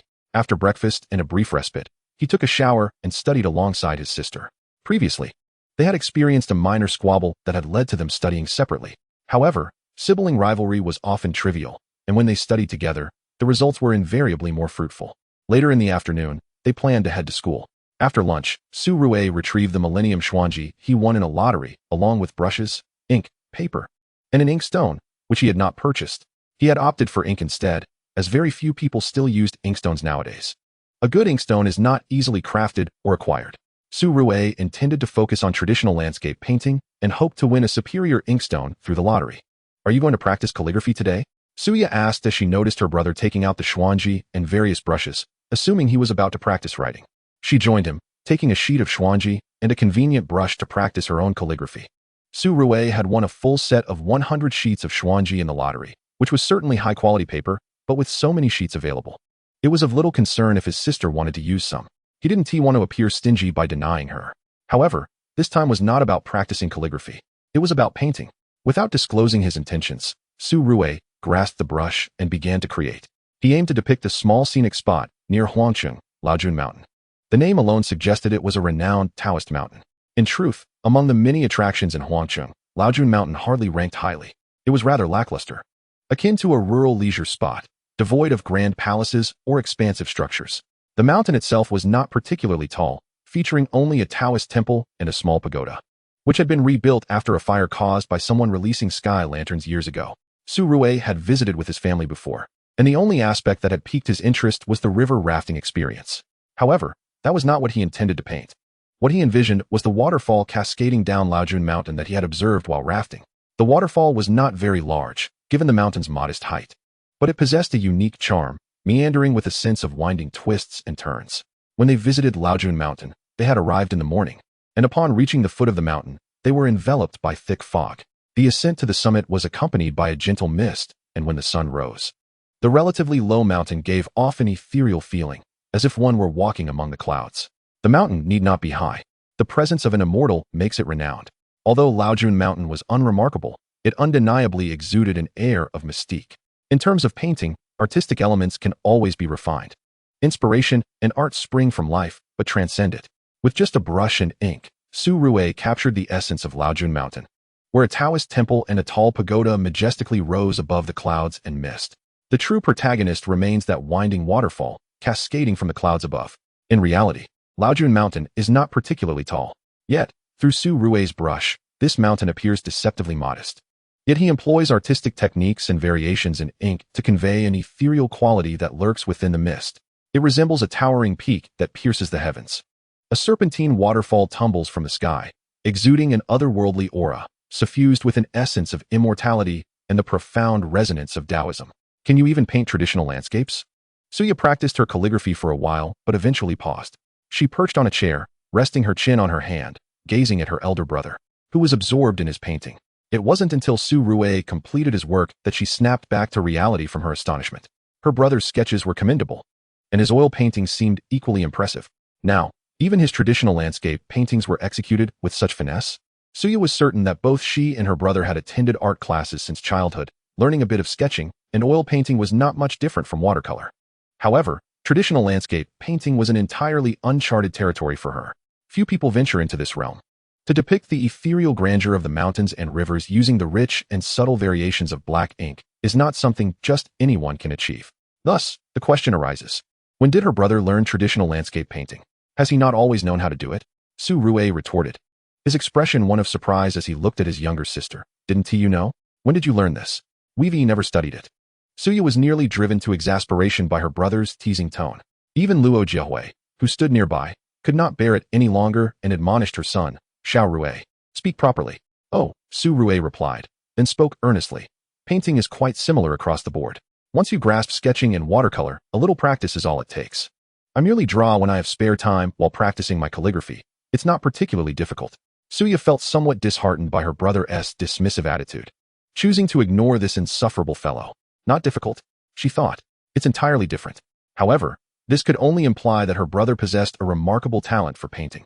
Chapter 23. The popularity of traditional landscape painting. This painting is quite splendid, though isn't that rubber dinghy a bit odd? Su Jian expressed his fondness for the traditional landscape painting, being a university professor who preferred this traditional ink and brush style over sketching or oil paintings. The stark contrast of black and white could capture such grandeur, ethereal charm, and deep Taoist resonance. However, the only aspect Su Jian found unsatisfactory was the presence of a boat at the bottom of the painting, a rubber dinghy, to be precise. This is excessive, he thought. It instantly detracts from the painting's charm. The upper portion of the painting depicted an ethereal scene, reminiscent of a celestial abode. Yet, the lower portion featured a rubber dinghy? Surely, replacing this with a wooden boat, or even a bamboo raft would have been infinitely preferable. Of course, Su Jian understood that this traditional landscape depicted Laojun Mountain, which the family had visited together last year, where they had indeed floated down the river in a rubber dinghy. The real Laojun Mountain did not possess the ethereal allure and profound Taoist essence portrayed in his son's artwork. As an artist, he surely had embellished the scene. This was what Su Jian found disappointing. If he had chosen to beautify Laojun Mountain, why not replace the rubber dinghy with a wooden boat or even a bamboo raft? I believe that would have been quite fitting, with the celestial mountains behind, while the people below enjoy themselves in harmony. Luo Jiahui was unsure what message the painting sought to convey, but she felt it was acceptable, especially with the rubber dinghy present in such an ethereal traditional landscape. It seemed quite peculiar at first glance, disrupting the overall ambience. Yet, upon closer examination, it offered a distinct perspective.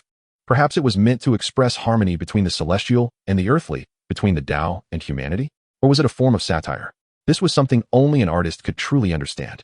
In truth, Su Rui had not contemplated much at all. He simply painted what came to mind. He thought, as his father had suggested, that a wooden boat or a bamboo raft would seem too commonplace. It was far better to depict a rubber dinghy. The final result, however, was surprisingly commendable. If you like it, Dad, I'll paint you an even better piece in a while to hang in your study. My painting skills still have room for improvement. Seeing his father's keen interest in traditional landscape painting, Su Rui felt compelled to acknowledge it. His current artistic skills were advanced, comparable to those of seasoned experts and professors with decades of experience. Should he enhance his skills further, he would reach the level of a master. At the master level, his abilities would rank among the world's finest, a true national master. Yet, how many skill books would it take to attain master status? Su Rui was uncertain. Regardless, it was a lengthy journey ahead. He dedicated time each day to painting, completing 10 rounds of practice, occasionally acquiring painting skill books. Even a single skill book would elevate his artistic prowess, though he remained far from the master level. All right, then you must paint me a piece, Su Jian insisted. Eager to finalize the arrangement, though he reminded his son, there's no rush. Let us wait until after the college entrance examination. Right now, your focus should be on that. If truth be told, the Su family was not lacking in financial means, and as long as the children performed adequately in their exams, that was sufficient. Yet, the two siblings were incredibly diligent. Their results were outstanding, and they naturally wanted to prepare thoroughly for the entrance exams. What parents wouldn't wish for their children to excel in their college entrance examinations? Achieving the status of top scorer would be even better. Though today's top scorers differ greatly from those of ancient times, if one were to compare, the competition for today as top scorers is indeed fiercer. In the past, how many people were there in the imperial examination? Today, the competition involves millions. The top scorer in each province or city represents a contest among hundreds of thousands. To be the top scorer in any province or even city is truly remarkable. In the afternoon, Su Rui and his sister headed to school. This marked the final week at school. After this week, the school would arrange for students to visit the examination venue and then allow them to take a break at home for self-study. That evening, Su Rui edited the video of his traditional landscape painting and uploaded it to his Kuin account. Within a week, the buzz surrounding the sketch graduation MV had long faded, gradually replaced by other trending topics. Such is the nature of the internet. Netizens chase after hot events. Nonetheless, Su Rui's Kuin account gained 8 million followers in that week. A considerable achievement. Particularly, his traditional sketch teaching videos garnered widespread acclaim, with several university professors in the field expressing their admiration. More than one accredited university professor questioned why Su Rui did not participate in the art examination. Later, it became clear that Su Rui was indeed an academic prodigy. Having scored 707 in the last citywide examination, a true academic star who had no need to partake in the art examination. Participating in the college entrance examination can indeed lead one to prestigious institutions. It is not to say that the art examination for art schools is inferior. Rather, it seems that the majority still hold a greater regard for those who take the college entrance examination. With Su Rui's remarkable academic performance, both Tsinghua University and Peking University are within his reach. Given his solid foundation in painting, his decision to forego the art examination is not particularly detrimental. Subsequently, the oil painting video that Su Rui shared astounded many of his admirers. To excel in sketching is one thing, but to demonstrate equal prowess in oil painting is quite another. This time, when Su Rui uploaded a video of his traditional Chinese landscape painting in the early hours of Monday, he once again left everyone in awe. To be adept in sketching, oil painting, and traditional Chinese painting is indeed impressive. Not only is he a gifted artist, but he also excels academically, truly a model student. This can be somewhat disheartening for others. However, for the majority of Su Rui's fans, his excellence brings them immense joy and satisfaction. It affirms that their idol, whom they admire and revere, is exceptionally talented and worthy of their affection. My mother inquired why I was kneeling while browsing Kuyin. Is this what it means to be a prodigy? It is one thing to be academically gifted, but to excel in sketching, oil painting, and traditional Chinese landscape painting to such an extent is simply outrageous. As a fellow high school senior, I barely have enough time to study. Yet this prodigy manages to master sketching, oil painting, and traditional Chinese painting so well, my heart feels like it is shattering. The traditional Chinese landscape painting is indeed exquisite. But why does the ethereal scenery feature a rubber boat on the lake below? The presence of the rubber boat is maddeningly discordant. Yet, I find the rubber boat to be a brilliant touch. At first glance, its inclusion seems to disrupt the painting's ambience. However, upon closer inspection, it reveals a unique charm. The mountains, Taoist temple, and tower exude an air of otherworldliness, while the rubber boat on the lake, depicted with just a few strokes, showcases a joyful family of four. A harmony emerges amidst the discord.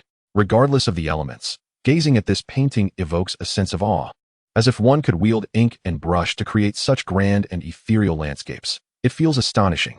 The speed of his work is remarkable, akin to that of sketching and oil painting. Could anyone else replicate such speed? Undoubtedly, this oil painting has garnered admiration on Su Rui's Kuyin account as well. Only a few may express discontent, but their comments are often overshadowed by the multitude of positive feedback. Some have even expressed a willingness to purchase Su Rui's artwork, while others wish for him to create custom pieces. Yet, Su Rui remains indifferent to such requests. For now, his focus is on the college entrance examination. He uploads short videos primarily for the purpose of daily 10 consecutive draws. On the other hand, after Su Rui uploaded the traditional Chinese landscape painting video in the early morning, he initiated his daily 10 draws. Finally, he achieved a skill upgrade to the novice level. Chapter 24, Skill Books and Skills. Congratulations. You have obtained 10,000 coins. Congratulations. You have obtained 10,000 coins. Congratulations. You have obtained 10,000 coins. Congratulations. You have obtained Mathematics Skill Book X1. Congratulations. You have obtained Physics Skill Book X1. Congratulations. You have obtained Editing Skill Book X1. Congratulations. You have obtained Towing Stone with Dragon Tortoise X1. Today's draw yielded an unexpected surprise in the form of an inkstone. Su Rui used his phone to look up relevant information. The Towing Stone is an exceedingly rare type. This inkstone, originating from the Song dynasty, ceased production due to overexploitation of the old quarry. Although production resumed after the liberation, genuine high-end old quarry inkstones are nearly non-existent. In the current market, any old quarry Tao inkstone can be considered an antique. Although new ones may exist, they are seldom seen and not accessible to the average person. The Tao inkstone is a vivid green, smooth as jade, and produces ink as fine as that from the Donshi stone. Its delicate texture and exquisite veining are remarkable, often cherished by scholars and artists throughout history. As Su Rui examined the inkstone in his backpack, he noted its design, a dragon tortoise bearing the inkstone. Measuring less than 20 centimeters in size and approximately 2 centimeters thick, he did not take it out to test, as he was lying on his dormitory bed. Moreover, this inkstone is likely quite valuable, and he planned to examine it further when he returns home. For now, he decided against taking it out at school. After contemplating the inkstone, Su Rui withdrew the 30,000 coins and immediately invested them into the fund managed by his mother. After all, his pocket money accumulated from childhood had all been directed into this fund, which currently boasts a 50 yield. This is despite him having invested over 200,000 recently, which has lowered the yield percentage. Investing in funds carries less risk compared to stocks. Moreover, this fund is managed by Su Rui's mother, whose fund exceeds 10 billion. Su Rui feels confident in her management skills. If he were not confident, the fund would not have reached such a substantial scale. With the inkstone secured in his backpack, the coins withdrawn to invest in the fund, and all skill books consumed, he enhanced his knowledge in mathematics and physics. After evening study, Su Rui completed a physics exam paper, so the acquisition of the physics skill book was not surprising. When Su Rui consumed the editing skill book, a mechanical prompt echoed in his mind once more. Editing skill upgraded to novice. The editing skill has finally reached the novice level. How many skill books have I consumed in total? At last, a skill has been acquired not through the lottery, but through the consumption of skill books. Su Rui felt a surge of excitement as he glanced at his personal profile. Name, Su Rui. Age, 18. Height, 181 meters. Weight, 67 kilograms. Physique, 85. Agility, 80. Mental acuity, 91. Charisma, 93. Skills, advanced painting, intermediate calligraphy, novice piano, novice Chinese, novice English, novice mathematics, novice physics, novice chemistry, novice biology, novice fitness, novice driving, novice editing. Indeed, the novice editing skill has appeared in the skills section. This skill was not obtained through a lottery, but rather developed from scratch through the consumption of skill books. Su Rui opened the document on his phone. Since acquiring this system, he has diligently recorded the items he has obtained through daily draws in this document. Of course, he does not record them in a straightforward manner. Instead, he utilizes English letters, symbols, and numbers to document them. A common person would glance at it and have no comprehension of its contents. Is it truly possible to elevate a skill from non-existence to the novice level with just 9 skill books? Su Rui reviewed his draw records from the past couple of weeks. In total, he had drawn 9 editing skill books over the course of more than half a month. Including the one he just drew today, that makes 9 in total? So 9 skill books? No, wait. Besides the skill books, my own learning increases proficiency as well. By this logic, it seems that approximately 10 skill books could elevate a talent from nothing to the novice level. Skills do not necessarily require the consumption of skill books to reach a rudimentary level. Su Rui's abilities in piano, calligraphy, and several subjects were inherently at a foundational stage, having been cultivated since childhood. His proficiency in video editing was largely derived from observing his sister play with a cool editing software, which yielded commendable results from his own attempts using the basic editing applications available on his mobile device. Given his limited exposure to video editing, it was improbable that he could compare it to the talents he had honed from a young age, such as piano and calligraphy. Nonetheless, he had consumed 9 skill books on editing, and coupled with his recent video editing endeavors, he had effectively put into practice what he learned, which might offset the consumption of 1 skill book. It could be inferred that elevating a skill from its basic level to a rudimentary one required 10 skill books. Thus, the question arose, how many skill books would be necessary to advance from rudimentary to intermediate? Doubling the amount would necessitate 20 books, quintupling it would require 50, and decupling it would demand a staggering 100 skill books to elevate a skill from rudimentary to intermediate. Su Rui harbored uncertainty regarding the precise number of skill books required for such an advancement. Despite being endowed with a lottery system for over half a month, he had yet to acquire 20 skill books for any rudimentary skill. Even in subjects he frequently engaged with at school, he had not managed to accumulate 20 books through daily lotteries.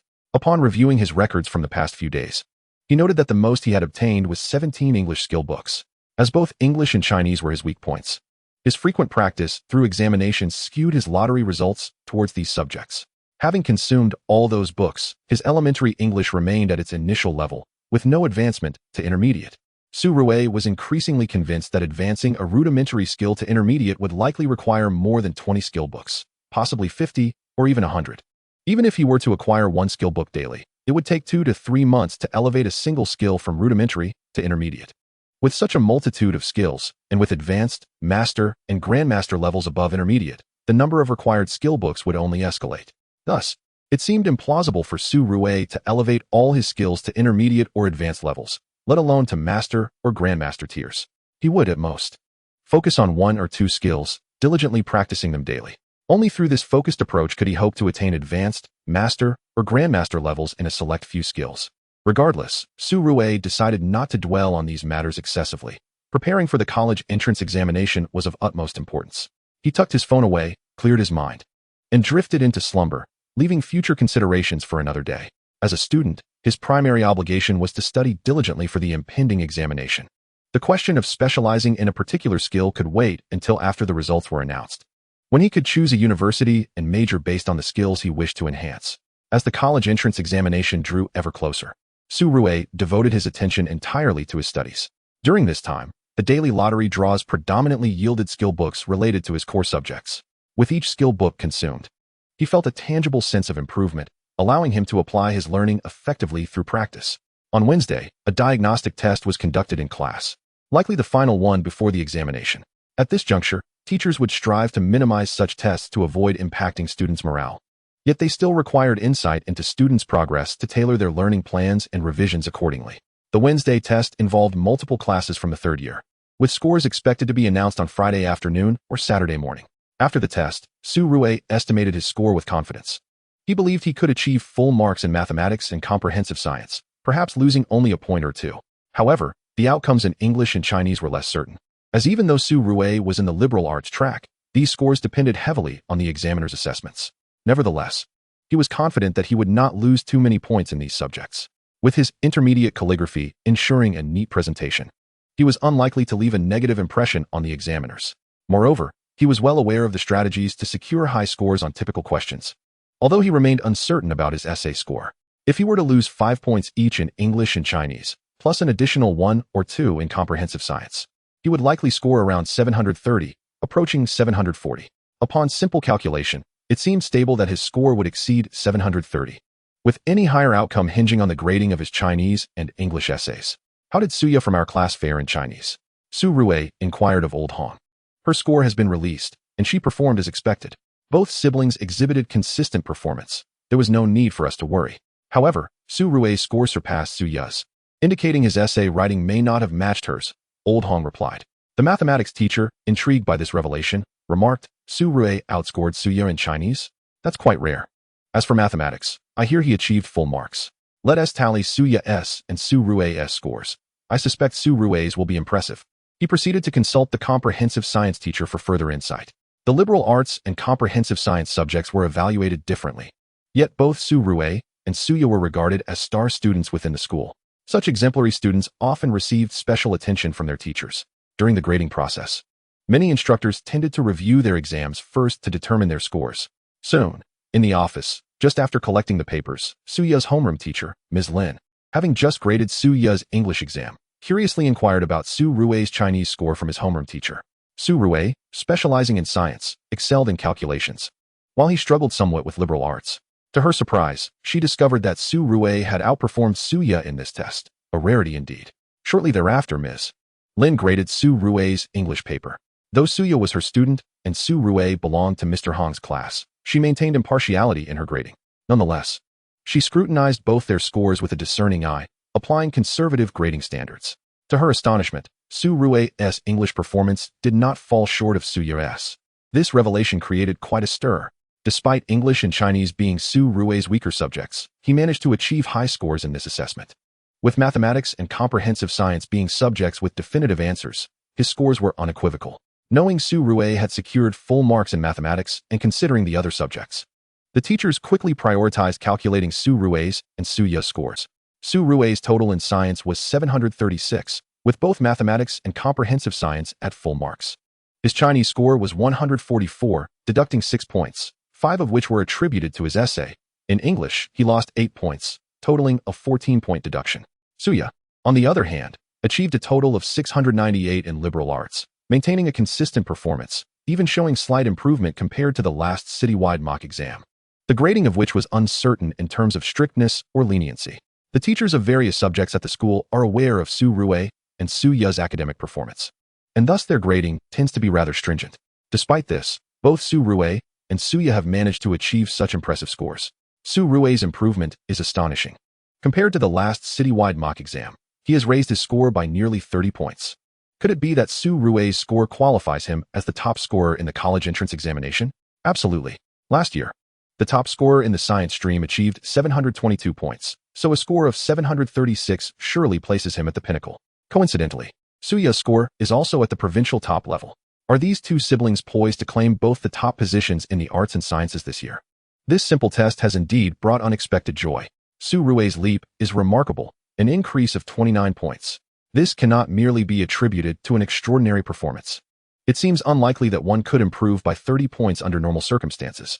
Of course, it is possible that this exam included questions Su Rui had encountered before. Nevertheless, all subject teachers have indicated that they will provide Su Rui with a variety of questions and materials in the coming period to ascertain whether this is merely a coincidence or if a score above 730 truly reflects Su Rui's genuine abilities.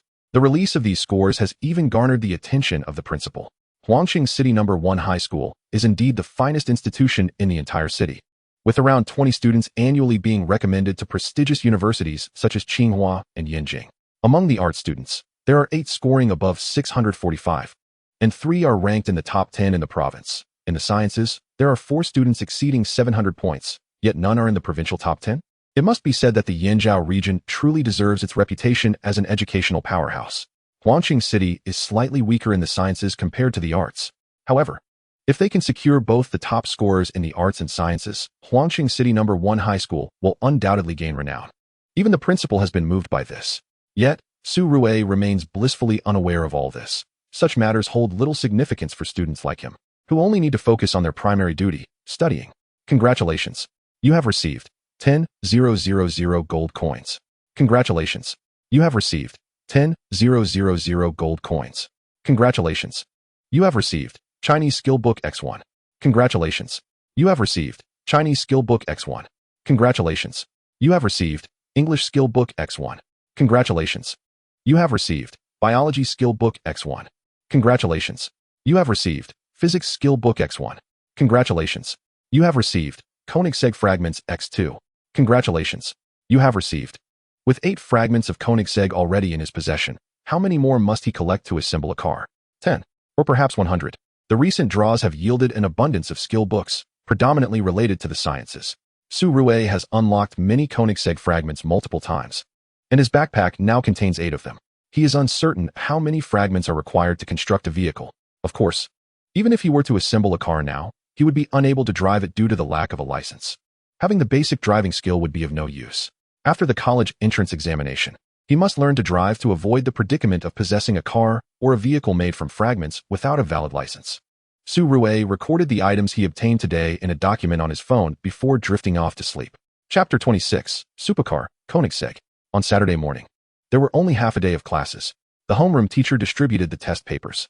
Su Rui scored 736 points, a significant improvement.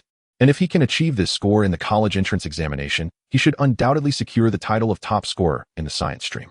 The homeroom teacher merely read out a few student scores, all of whom had shown notable progress. Other student scores were not mentioned, allowing everyone to review their own results and gain a general understanding of their performance. However, Su Rui's score truly astonished everyone in the class. Rui, have you been possessed by an extraterrestrial? 736 points? What was your score last time? I remember, it was 707, an increase of 29 points. Teacher Su, please take me under your wing. Rui, may I ask how you excel in both art and academics? While the classmates expressed their astonishment, they also began to tease Su Rui. Nevertheless, the homeroom teacher did not mind this playful banter. Light-hearted joking to enliven the atmosphere was permissible. The teacher then discussed several questions from the test paper, noting that the subject teachers had crafted their questions based on trends observed in recent college entrance examinations. In fact, shortly after the testing concluded on Wednesday, Su Rui was singled out by the subject teachers. The materials he received over the past few days were somewhat different from those of his peers. Furthermore, the homeroom teacher remarked yesterday, Su Rui, your essay still has some flaws. Starting today, please read the news daily and write an article for me. Learn from your sister on how to compose a good piece. Su Rui recognized that this was a reflection of his improved performance and the teacher's attentiveness towards him.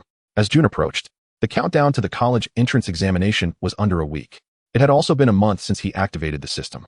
During this month, Su Rui had mastered numerous skills. With daily 10 consecutive draws, he had amassed over 700,000 in cash. He also acquired various items, tools, and fragments.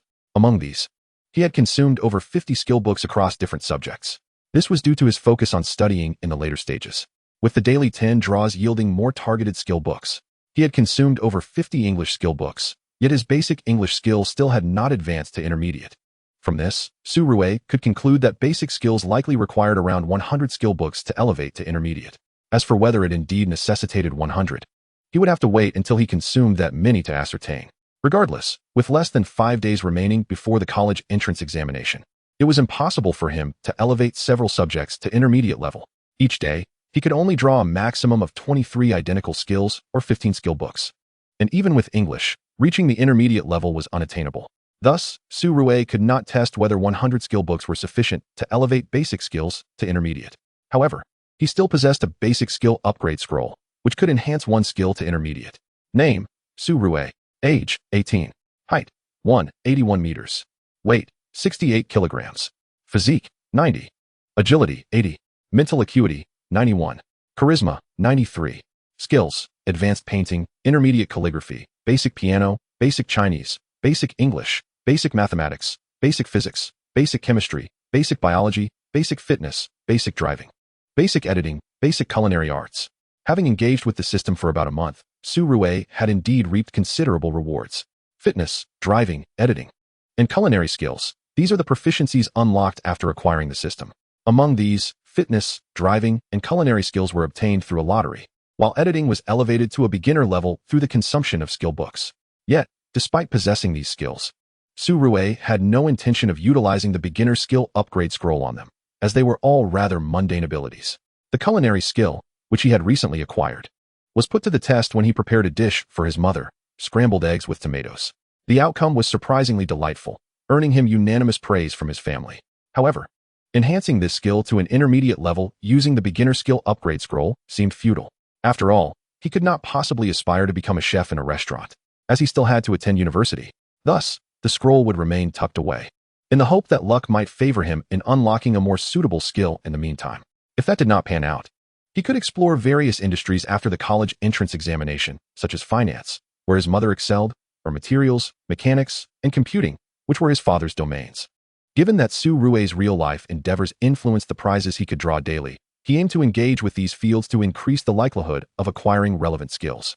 Subsequently, he could use the beginner skill upgrade scroll to elevate them to an intermediate level. However, what was he to do with this? Su Rui gazed at an item in his backpack, a stunning white sports car, one of the world's premier hypercars, the Koenigsegg.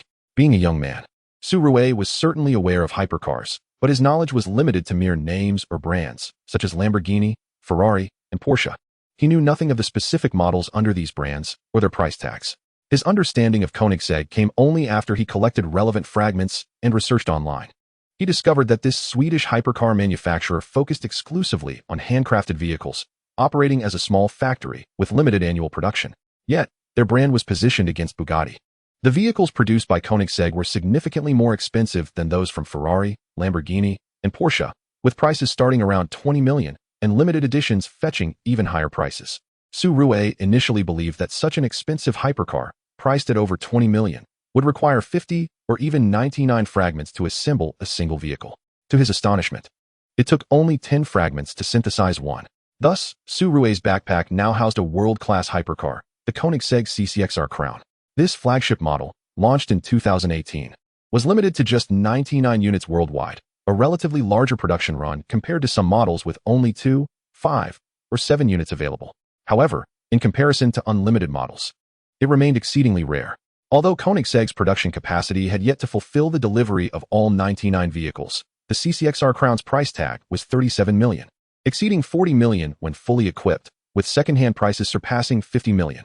How could he possibly acquire such a half-billion luxury vehicle? Yet, he had no driver's license and certainly lacked the funds to purchase this car. Su Rui resolved to obtain his license after the college entrance examination. Even if he secured his license, he would still be unable to drive the car. It was far too ostentatious, making it difficult to explain to his family. While he could technically drive it in secret, such a conspicuous vehicle would inevitably attract his parents' attention. With nearly 9 million followers on his Douyin account, his face and identity were easily recognizable, and it would not be long before the online community uncovered his ownership. Although Su Rui's family was relatively well-off, not wealthy second-generation elites, but comfortably middle-class, with his mother earning a 6-figure salary and his father also doing well, this half-billion Koenigsegg was simply beyond his reach. He knew the internet could be a perilous place. Thus, he needed to unlock a reliable skill and elevate it to an intermediate level using the beginner skill upgrade scroll to earn enough money through his own efforts to confidently drive this car. While he could earn money on the Douyin platform, it would still be insufficient. How long would it take for a Kuween influencer with 10 million followers to amass 50 million to purchase a Koenigsegg, even with installment payments? Accumulating that much wealth in a short time was implausible. He needed to acquire a valuable skill. Chapter 27. The College Entrance Examination. Xiaoya Shirui. Just perform normally and don't feel pressured. On Saturday, the 6th, both Mr. Su and Luo Jiahui had the time to accompany their son and daughter to the examination venue. The school had already given an early holiday 2 days prior to the exam. They had previously visited the examination hall, familiarizing themselves with the surroundings and knowing which venue they were assigned to. Don't be nervous. Luo Jiahui gently ruffled her daughter's hair. Facing the college entrance examination, 16-year-old Su Ye felt the weight of pressure, despite her excellent academic record, consistently ranking first in the province in all prior assessments. However, those were merely tests. The true measure lay in the actual examination. As for Su Rui, with his advantages, he felt that the college entrance examination posed no challenge whatsoever. He was completely at ease, even feeling a sense of excitement. Finally, the day had come. He could showcase his talents and, at the same time, experience a sense of liberation. Once he passed the college entrance examination, he could truly spread his wings and explore other pursuits. Just perform normally, Xiaoya. I've been tutoring you these past few weeks. You just need to have faith in yourself and in me as your brother, right? Su Rui reassured his sister. His words were earnest, yet the slightly teasing tone drew sharp glances from Mr. Su and Luo Jiahui. Had they not been at the examination hall's entrance, he might have faced a playful reprimand. However, after Su Rui and his sister had reconciled and spent half a month studying together, it was evident that he had provided substantial guidance, particularly in mathematics. This was apparent from Su Ye's impressive score of over 700 in her self-administered tests. Knowing full well she was a liberal arts student and had likely graded herself conservatively, Su Rui understood that as long as his sister maintained her composure, the college entrance examination would pose no significant issue. Just you wait. Once the examination results are released, we'll see who concedes to whom. Faced with encouragement from her parents and brother, Suya found that her brother's teasing ignited her competitive spirit even more. Reflecting on their previous wager only fueled her determination. At 16, she was remarkably mature and sensible, but the pressure of the college entrance examination was still daunting for her. After all, she was merely a 16-year-old girl, not yet equipped with the advantages her brother possessed. Nonetheless, she was well aware of Su Rui's exceptional academic prowess. In the days leading up to the Gaokao, Suya felt a sense of certainty while reviewing with her elder brother. She believed that as long as she performed to her capability, securing the top spot in the province was within her grasp. Even if her brother also claimed the first position, it would matter little. After all, both would be equals at the pinnacle, and there would be no one yielding to the other. After a thorough inspection, they entered the examination hall, located their designated seats, and awaited the commencement of the Gaokao. By this time, all necessary preparations had been made. At 9:00 a.m., the armed escort delivered the examination papers, which were ceremoniously unsealed and distributed to the candidates, signaling the official start of the examination. The morning's subject was Chinese literature, an area in which Suyo excelled. While she felt a twinge of anxiety outside the examination hall, she found tranquility upon taking her seat, her nerves settling. When she received the exam paper and glanced at the essay prompt, her worries dissipated entirely. In anticipation of the exam, she had prepared several essays, hoping to align with the expected topics. Although the essay prompt, The Great Rejuvenation of the Chinese Dream, was not a recent trending issue, it was familiar territory for her. While she had not specifically prepared for this topic, she had previously drafted a similar piece, which would undoubtedly ease her writing process. The sight of the essay assured her that she would navigate the Chinese examination with relative ease. Meanwhile, Su Rui was also faring well. Initially, English and Chinese posed challenges for him, but in the preceding month, he had diligently absorbed knowledge from textbooks, transforming these subjects into his strengths. His scores in Chinese and English were notably high among his science subjects. Unlike mathematics, where answers are definitive, the grading of Chinese and English essays relies heavily on the subjective judgment of the examiners. Thus, it was plausible for Su Rui to achieve near-perfect scores in these subjects, though such an outcome remained unlikely. A perfect score in Chinese would indicate a flawless essay, a feat that consistently garners attention. Unless one writes exceptionally well enough to impress all evaluators, attaining full marks in an essay is nearly impossible. Alternatively, an extreme or unconventional approach could potentially yield a perfect score, albeit with a higher risk of receiving a 0 or a low score. Su Rui, however, preferred a conventional writing style, opting for a balanced approach. At 11:30 a.m., the morning Chinese examination concluded. The invigilator announced the end of the answering period, prompting all candidates to put down their pens. As the papers were collected, candidates departed the hall, each carrying a mix of emotions. Outside the school, students reunited with their parents or friends. After enjoying a meal prepared by their mother, who had thoughtfully made their favorite dishes, they were encouraged to rest before the afternoon mathematics examination. Mr. Su waited at the school gate to collect his son and daughter, refraining from inquiring about their performance. With the first examination behind them, such questions seemed futile. It was better to wait until the Gaokao concluded, allowing the children to estimate their own scores. In fact, estimating was no longer essential, as students could now fill in their university applications after receiving their scores rather than blindly selecting based on self-assessment. At noon, Luo Jiahui prepared a modest yet sumptuous lunch. Given the significance of the Gaokao, a lavish feast was ill-advised. One could easily overindulge or suffer from an upset stomach, which would be an unfortunate setback. Throughout the Gaokao days, Luo Jiahui was particularly attentive to their dietary needs, understanding the immense pressure faced by candidates and their parents alike. After lunch, Su Rui and Suya were unfazed by the prospect of resting. After all, youth is characterized by boundless energy. Other students were advised to refrain from dwelling on completed subjects and to concentrate on preparing for the subsequent examinations, avoiding any mental distractions from previous performances.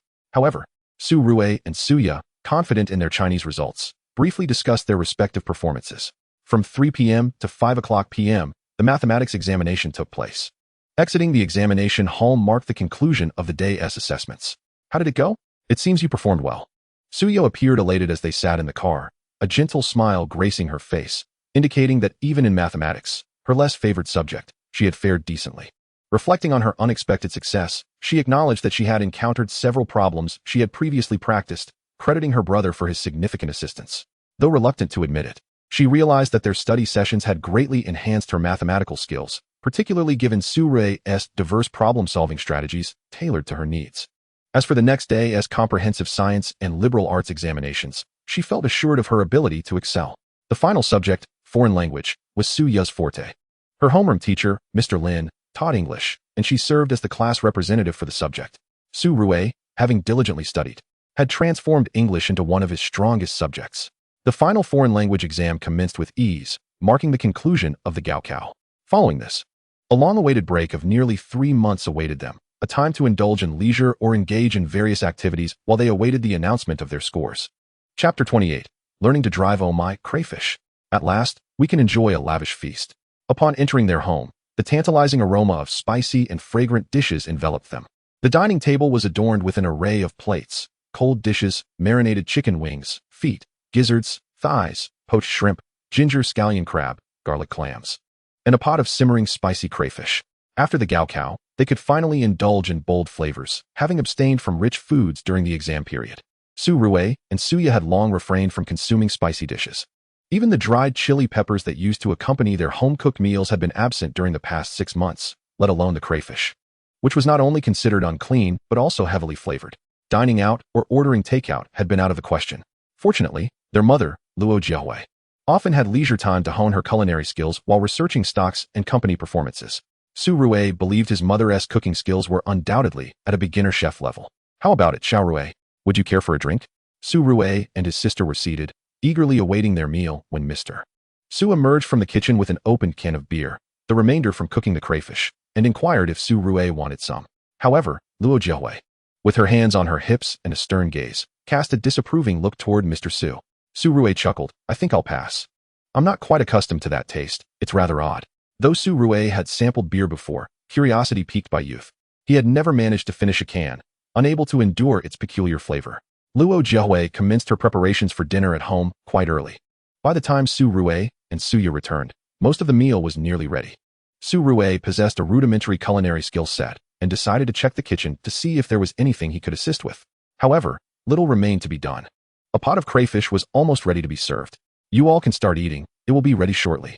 Luo Jiahui reassured them, indicating there was no need for further assistance. Su Rui ladled out some chicken soup from the pot, while his younger sister rummaged through the refrigerator to find chilled beverages. In no time, Luo Jiahui brought out the aromatic crayfish. Disposable gloves were available at home, allowing them to dig in immediately. The family was not reliant on the gloves. Instead, they all indulged in the delicious food, their hands becoming greasy with the feast. They cared little for formality, opting to use their hands to grasp the shrimp, crab, and clams, rather than using chopsticks. After all, there was no need for decorum at home. As old Su peeled the crayfish in his hands, he inquired, "Now that the college entrance examination is over, you have nearly 3 months of vacation ahead. Have you thought about how you want to spend this time?" Su Rui had long contemplated this and replied, "I plan to enroll in a driving school to obtain my driver's license." He envisioned using the holiday to secure his license and then finding opportunities to learn about materials and mechanics from his father, hoping to acquire relevant skills or knowledge. He also intended to study finance more closely under his mother's guidance and delve into related literature, seeking to draw from daily luck to uncover pertinent skills and knowledge. "I am too young. I can't even take the driving test," Suya interjected, lamenting her age of merely 16, which disqualified her from obtaining a license. Luo Jiahui advised, "Xiaoya, consider engaging in something meaningful during the summer. Resting well is also an option." As for Su Rui learning to drive, the family was undoubtedly supportive. After dinner, old Su declared, "Xiao Rui, you shall be in charge of the dishes today." Su Rui was taken aback. "Wasn't I the family's treasure? Now post-exams, I've become the household errand boy. How realistic." After a brief moment of shock, he gathered the bowls and chopsticks from the table and obediently proceeded to wash the dishes. Suya, not one to linger idly, hurried into the kitchen to lend a hand. Previously, household chores such as cleaning and dishwashing had indeed fallen to Su Rui and Suya's care. In their final year of high school, they had largely been treated like treasures, free from worries, with their sole responsibility being their studies. The contrast of participating in the college entrance examination by day and washing dishes by night felt starkly real. The following morning, an early riser by habit, Su Rui woke up at dawn once more. He went for a run, subsequently heading to the gym for a workout. During this period, Suya would often accompany him. While she primarily engaged in running, at the gym, she would merely stretch her body, refraining from using equipment. With his beginner fitness skill, Su Rui guided her, ensuring that she mastered running techniques that would protect her knees from injury. Stretching the body helped alleviate tension and mitigate the damage caused by prolonged sitting. Having just completed the college entrance examination, Suya wished to rest well and opted out of exercising that day. During breakfast, she rose early, as she was not one to indulge in sleeping in. After breakfast, their parents prepared to leave for work. Old Su, a university professor, still had classes to teach. As only the third-year students had just completed their exams and begun their vacation, he would continue teaching for another month before summer break commenced. Luo Jiahui also needed to head to her job at a fund company, leaving Su Rui and Suya alone at home. After washing the dishes, Su Rui announced, "I'm heading to the driving school. Goodbye." Go ahead," Suya replied, somewhat dissatisfied with her inability to learn to drive at her age of 16, yet resigned to the rules. The law mandated that one must be 18 to obtain a license. There was no way around it. The driving school Su Rui chose was recommended by old Su, being a venture in which one of his students' parents had invested. Su Rui, the illustrious one, has arrived. Learning to drive was not a solitary endeavor for Su Rui. During school, they had agreed to enroll together for the benefits of group registration and companionship, alleviating the potential boredom of solitary learning. "Wang Hao, Zhouingya, what brings you here so early?" Su Rui encountered 2 classmates at the driving school. Wang Hao was his dorm mate, while Zhouingya was the class monitor and a top student bound for Tsinghua University. Su Rui could have secured a recommended admission slot as well. However, he had chosen not to apply, a decision his parents respected. Driving lessons in Huangcheng were relatively affordable, and the trio's joint registration cost less than 5,000 yuan, which encompassed all fees with no additional charges for retakes should they fail the exams. Furthermore, the summer was a busy season for driving lessons, allowing them to schedule training exclusively for their group. This arrangement meant their instructor would focus solely on them, providing a more tailored experience compared to the standard model where many students shared a single vehicle, resulting in minimal practice time. On the first day of lessons, they would immediately get behind the wheel, learning to manage the clutch. As for the first subject exam, they could simply make an appointment and take the test a few days later. The driving school provided a book that was more ornamental than practical. Brushing up on questions for the first subject exam was sufficient, and those who consistently scored 95 or higher on practice tests were virtually guaranteed to pass. In Chapter 29, titled A Fulfilling Summer, the instructor, recommended by Su Rui's father and a shareholder in the driving school, noted, "You certainly don't seem like a novice, Xiao Su." This scenario was not uncommon. Instructors often invested in driving schools or left other institutions to establish their own. The quality of driving schools was primarily determined by reputation, but instructors were generally comparable. Naturally, some instructors were exceptionally skilled, but more often than not, success hinged on connections and the ability to attract students, ensuring the survival and profitability of the school. "Well, I did have some experience driving back in the countryside," Su Rui shared candidly, recalling his earlier days when he had driven a truck in the expansive rural landscape, though he had faced significant consequences for it. The instructor, unaware of the full context, observed Su Rui's adeptness at navigating curves, hill starts, parallel parking, and right-angle turns, even surpassing his own expertise. Is there anything left to teach? You could head straight for the second subject exam. In fact, given Su Rui's proficiency, he could even attempt the third subject driving test without further instruction. Even if he were unfamiliar with certain aspects of the vehicle, a brief orientation would suffice. Learning to drive primarily concerned practical skills for the second and third subjects, while the first and fourth subjects involved straightforward question practice, simple enough for young learners, though challenging for older individuals, particularly those who were illiterate, as they might struggle with the first subject. Old Su was not going to let Su Rui off so easily, having promised to practice together. He was taken aback to find him sneaking in extra lessons. Wang Hao and Zhou Yingya occupied the back seat, observing Su Rui as he navigated the driving instructor's vehicle with remarkable proficiency. The seamless transitions between gears, clutch control, starting off, hill stops, cornering, reversing, and parking were all so fluid that one could hardly believe any learning was required. Was it possible that Su Rui, after all, possessed the skill to drive? It seemed that only he and Zhou Yingya were the genuine learners in this scenario. Clutching a small pillow, Zhou Yingya fixed her gaze on Su Rui, indignantly exclaiming, "This is an act of betrayal against the organization when learning to drive. Due to visibility issues, either from insufficient height or an old car that sank too low, the use of a small cushion or seat pad became essential to secure one's line of sight, allowing for the accurate execution of reversing and parking maneuvers." After a single round, Su Rui garnered the instructor's approval. The instructor remarked that there was no need for further practice. Su Rui could simply focus on studying for the theory test, and afterward, he could return to familiarize himself with the practical driving and lighting aspects. Once he passed the first subject, he could schedule the second, third, and fourth subjects simultaneously, provided he met the required instructional hours for the latter two. Essentially, just a matter of clocking in. Each student enrolled in driving lessons is presented with a card that outlines clear regulations to reserve an examination for subjects 1 through 4. A certain amount of instructional time must be achieved. How is this time determined? By clocking in. At the beginning of lessons, the instructor scans the student's card. This card holds little value. The instructor routinely checks it daily, ensuring that as long as the student is ready for the exam, they can schedule it without concern for meeting the hours requirement. Su Rui could return home, await sufficient hours, and then book the second, third, and fourth subjects for examination all at once. Lao Wang, I'm creating opportunities for you, you know? Spend time with the class monitor. I want to intrude. Su Rui chuckled, a hint of mischief in his eyes. After exchanging pleasantries with the instructor, he left the driving school, effectively graduating on his first day. He could simply wait for the requisite hours to accumulate for the subsequent subjects, then schedule all examinations at once.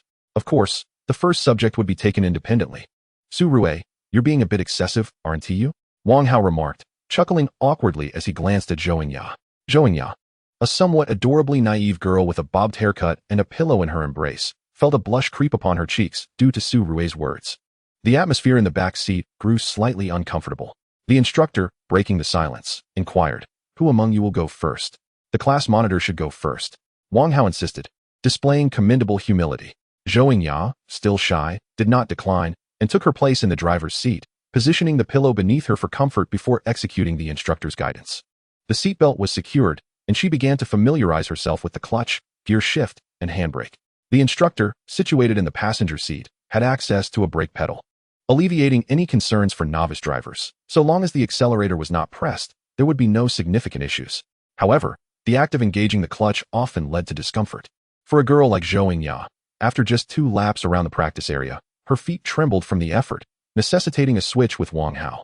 This one-on-one instructional format could indeed be overwhelming for a single individual, especially for beginners, for whom operating the clutch could be quite a daunting task. Alternating between each other, Wang Hao and Zhou Yingya found a suitable balance in their learning. Upon returning home, Su Rui discovered that his sister had already gone out, leaving him to entertain himself. It was only at noon that his sister, Suya, returned.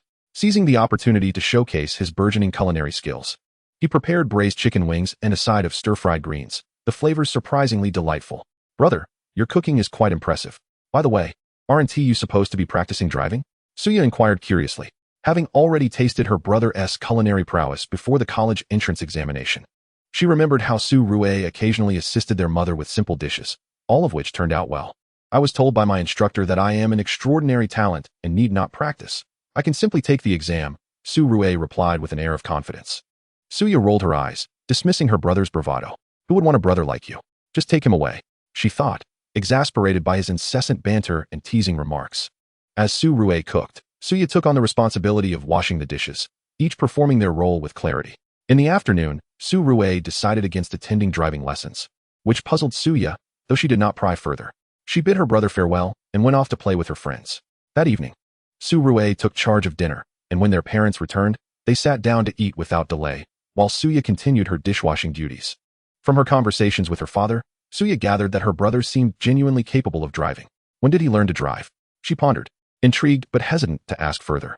Su Rue, in response to her father's inquiries, remarked that driving was so simple that learning was unnecessary.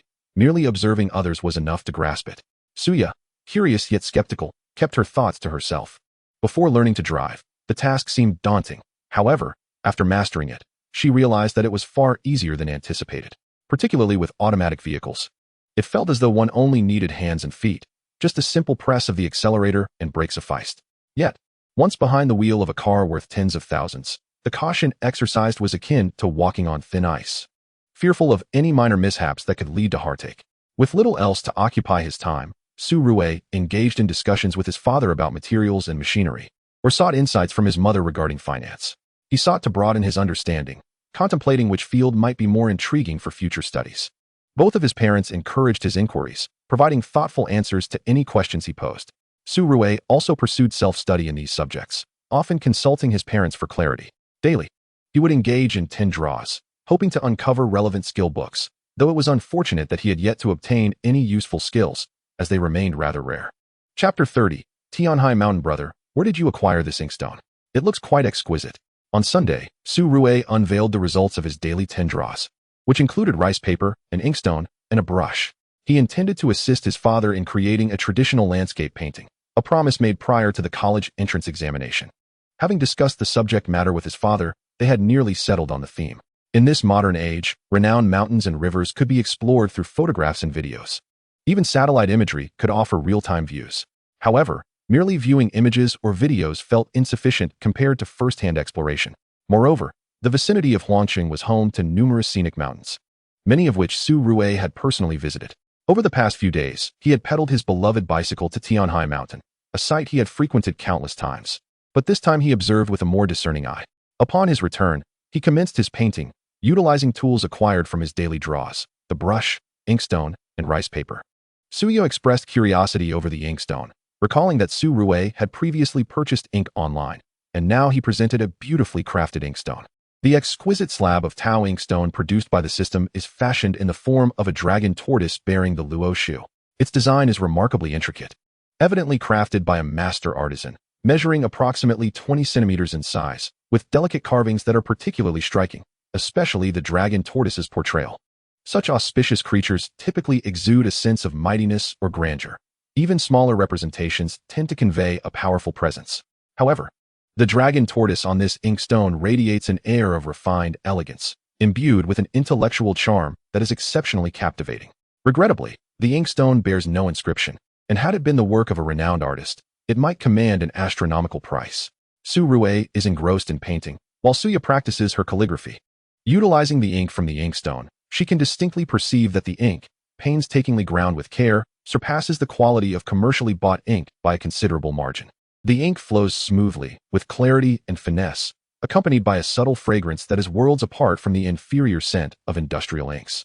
This marks Suya's first realization of why the ancients held inkstones in such high esteem. Their appreciation was certainly well-founded. Meanwhile, Su Rue remains focused, bending over the Xian paper, diligently engrossed in his artwork. Possessing advanced painting skills and having consumed over 20 volumes on painting techniques, he practices daily, uploading his works to the Key platform. Thus his proficiency is beyond reproach. His painting is consistently rapid. Within Su Rue's Key account, numerous commentators assert that he exhibits a flair for showmanship, including several accredited masters who suggest he is indeed demonstrating his prowess. Yet, who would be inclined to watch a sluggish painter? Key, being a short video platform, necessitates swiftness and a touch of flamboyance to capture the audience's attention, an undeniable characteristic of the internet.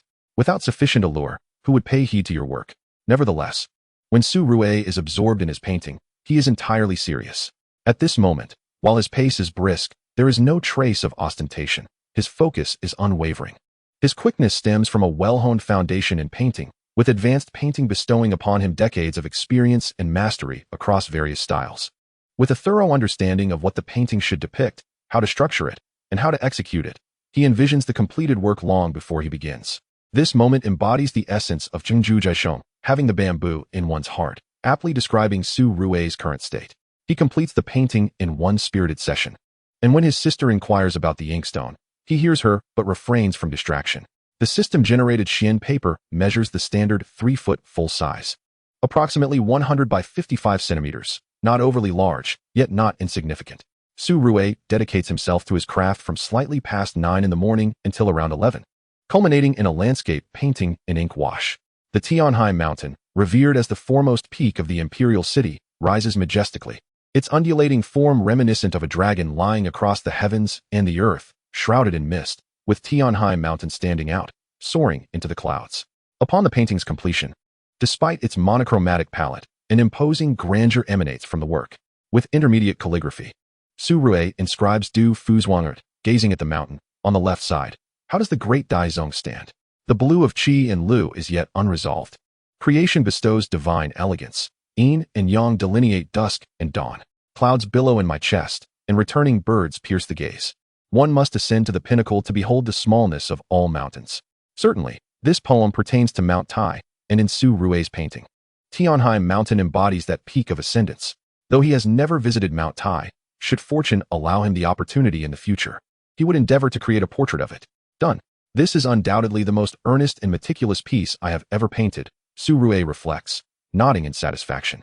After approximately 2 hours of standing and leaning over his work, he feels no fatigue, a testament to the effectiveness of his recent training and the techniques acquired through advanced painting.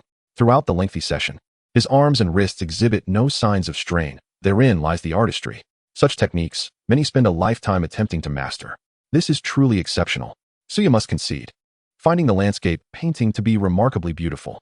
Lacking the vocabulary to articulate her admiration, she perceives a sense of vigor within the artwork. She has always believed her preferences leaned towards watercolor and oil paintings, rich in color, such as her previously completed oil painting, The Girl by the Sea, which she named herself and cherished deeply. There was also the now-destroyed piece depicting an embarrassing childhood moment of hers, which, had it not captured such a personal history, might have been worth preserving. Yet, observing her brother's earnest endeavor in painting Tianhai Mountain, she begins to appreciate the beauty inherent in traditional Chinese landscape painting. Perhaps it is the result of being raised in a culture that emphasizes the study of the Chinese language and poetry, fostering an innate fondness for the pure artistry of ink and the transformative power of brushwork. In conclusion, Su Rui adds the date and his name to the painting. Had he possessed a seal, he would likely have affixed it as well. This painting, since achieving advanced painting, stands as his most dedicated and gratifying work to date. Time to eat. Pack everything away before it gets messy. At this juncture, Luo Shihui announces that dinner is ready. Su Jian quickly takes Su Rui's Tianhai Mountain to the study for safekeeping, intending to frame it later and display it there. During dinner, old Su is exceedingly pleased and satisfied, praising his son's artistic abilities and expressing his desire to showcase the painting to his colleagues at school. Seizing the moment, Su Rui suggests, "Dad, I've been delving into various specialized materials recently. May I accompany you to the laboratory for a visit?" Su Rui's father is a professor at the Imperial City University, with a light teaching load and guidance over graduate students, spending most of his time in the laboratory, producing several papers each year. He specializes in research and project work, demonstrating considerable capability. Su Rui aspires to explore the laboratory, hoping to learn from his father and his graduate students, and perhaps even conduct some independent research.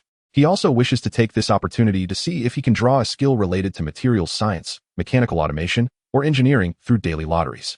"You wish to visit the laboratory?" Su Jian contemplates, buoyed by happiness, ultimately agreeing. "It's no problem. I'll inquire tomorrow and arrange for your observational placement." Exceptional students like Su Rui occasionally have the privilege of visiting university laboratories. Moreover, as Su Rui is the son of old Su, this request is quite reasonable.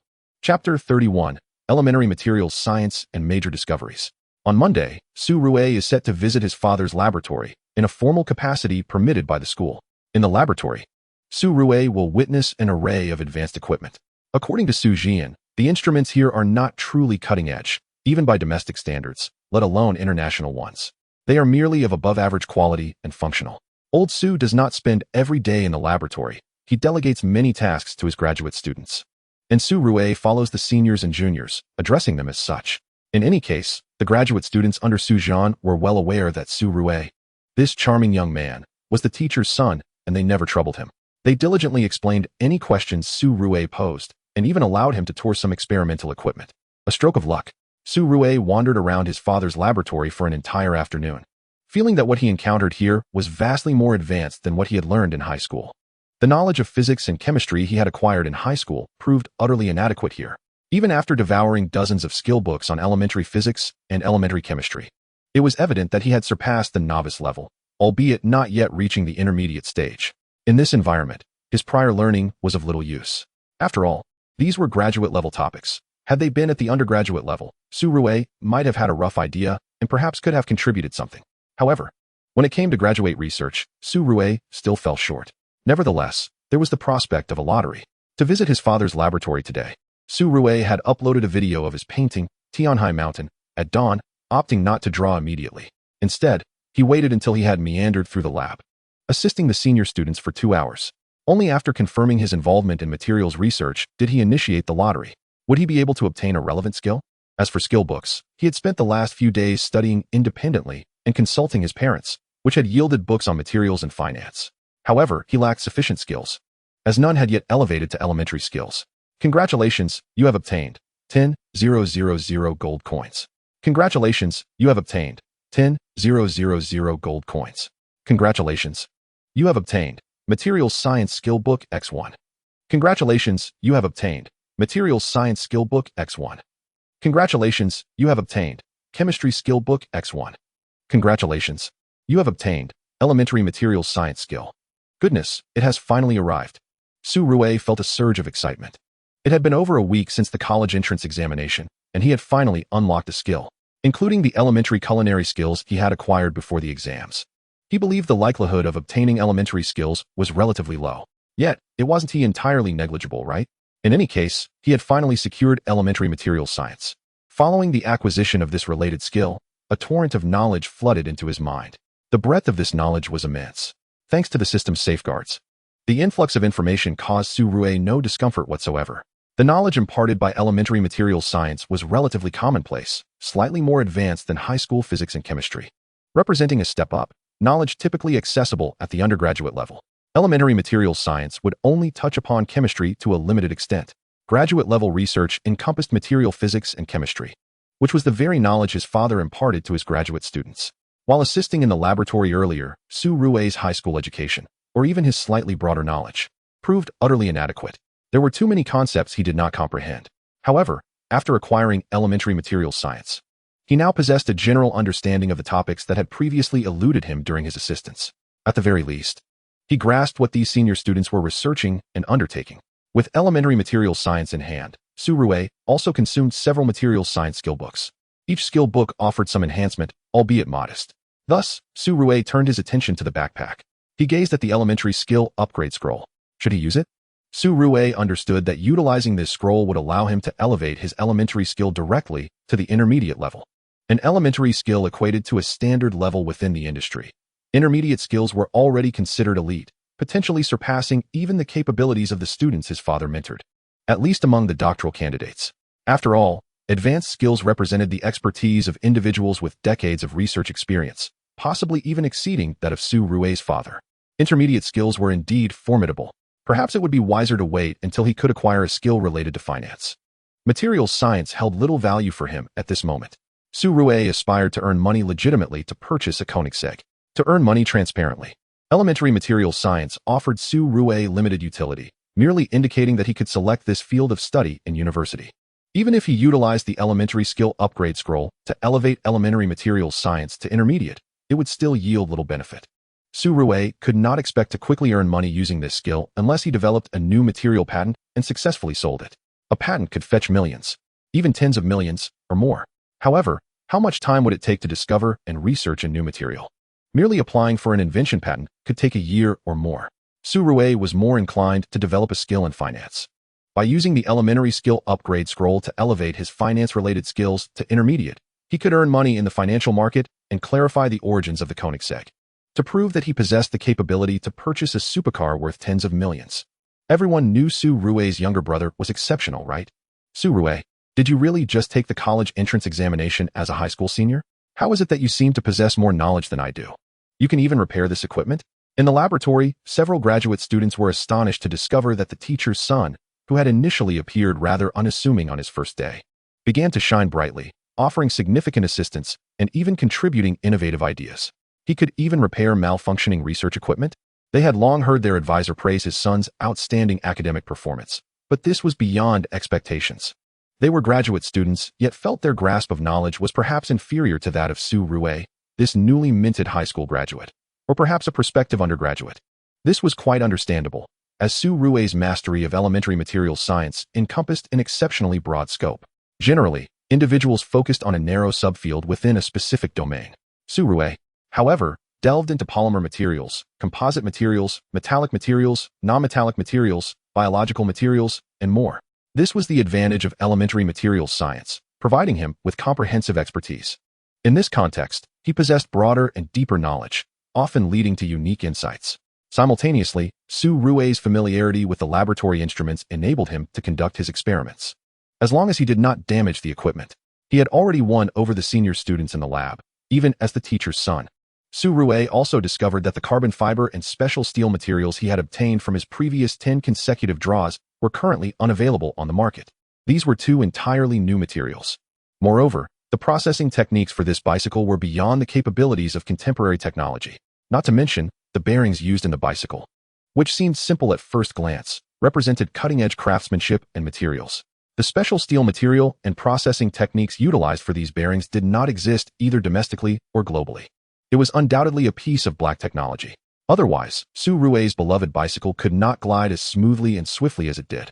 Chapter 32. Utilizing the upgrade scroll. Resolved. Su Rui gritted his teeth and decided to dismantle his cherished bicycle. This was indeed a decision he made with great reluctance. There was no alternative. This bicycle was the result of a daily series of 10 lucky draws. It was constructed from carbon fiber and high-strength steel, utilizing a manufacturing process unlike any available on the market. Su Rui, naturally, was eager to delve into its intricacies, setting aside other considerations. Possessing such advanced carbon fiber and steel meant that if he could reverse engineer them, it would constitute a monumental discovery, even if complete reverse engineering proved unattainable. Deciphering even a portion of it would allow him to file for a patent.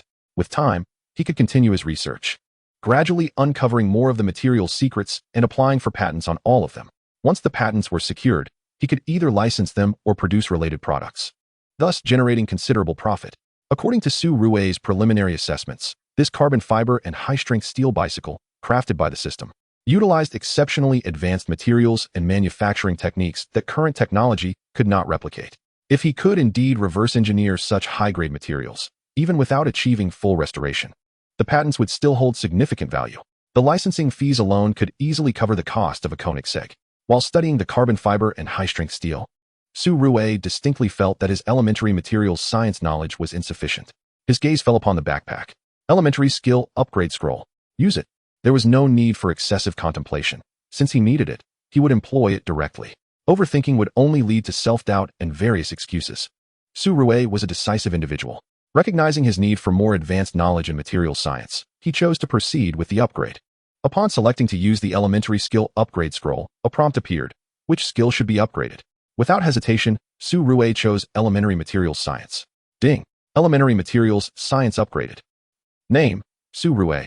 Age: 18 years. Height: 181 meters. Weight: 68 kilograms. Constitution: 90. Agility: 80. Intellect: 91. Charm: 93. Advanced skills: painting. Intermediate skills: calligraphy, materials science. English. Elementary skills: piano, language arts, mathematics, physics, chemistry, biology, fitness, driving, editing, culinary arts. At last, materials science had reached the intermediate level, which should suffice. Intermediate skills equate to an elite standard. In terms of proficiency, it could be likened to that of a seasoned doctoral candidate. Advanced skills represent the pinnacle of expertise, akin to that of a professor or an expert with decades of accumulated knowledge. If intermediate skills are comparable to a doctoral candidate, then Su Rui possessed the capabilities to research various topics, lacking only the decades of experience that true experts might have. Su Rui's intermediate materials science encompassed a comprehensive skill set. While others might focus solely on a specific area throughout their lives, Su Rui had ventured into multiple domains. To his surprise, his English skill had also reached the intermediate level. This revelation was somewhat unexpected, yet upon reflection, it was not entirely surprising. Intermediate materials science involved a myriad of subjects, and much of the literature and research was in foreign languages, necessitating a command of English. Moreover, during his high school years, he had diligently consumed over 50 English language skill books and engaged in self-study. Thus, it was not astonishing that his advancement in materials science coincided with an upgrade in English proficiency. Little Rui was indeed researching carbon fiber materials. This was quite significant. In the laboratory, armed with intermediate materials science, Su Rui was already well acquainted with the equipment. With his enhanced knowledge, he surpassed the understanding of the graduate students under his father's mentorship. In many respects, Su Rui's research in materials science was broader than that of his father. Su Rui's father focused primarily on ceramic materials, a promising new material field, and had secured multiple patents, publishing several papers annually. His income from patent licensing was substantial, ensuring that while his salary might not be high, it was certainly comparable to that of his mother, Luo Jiahui.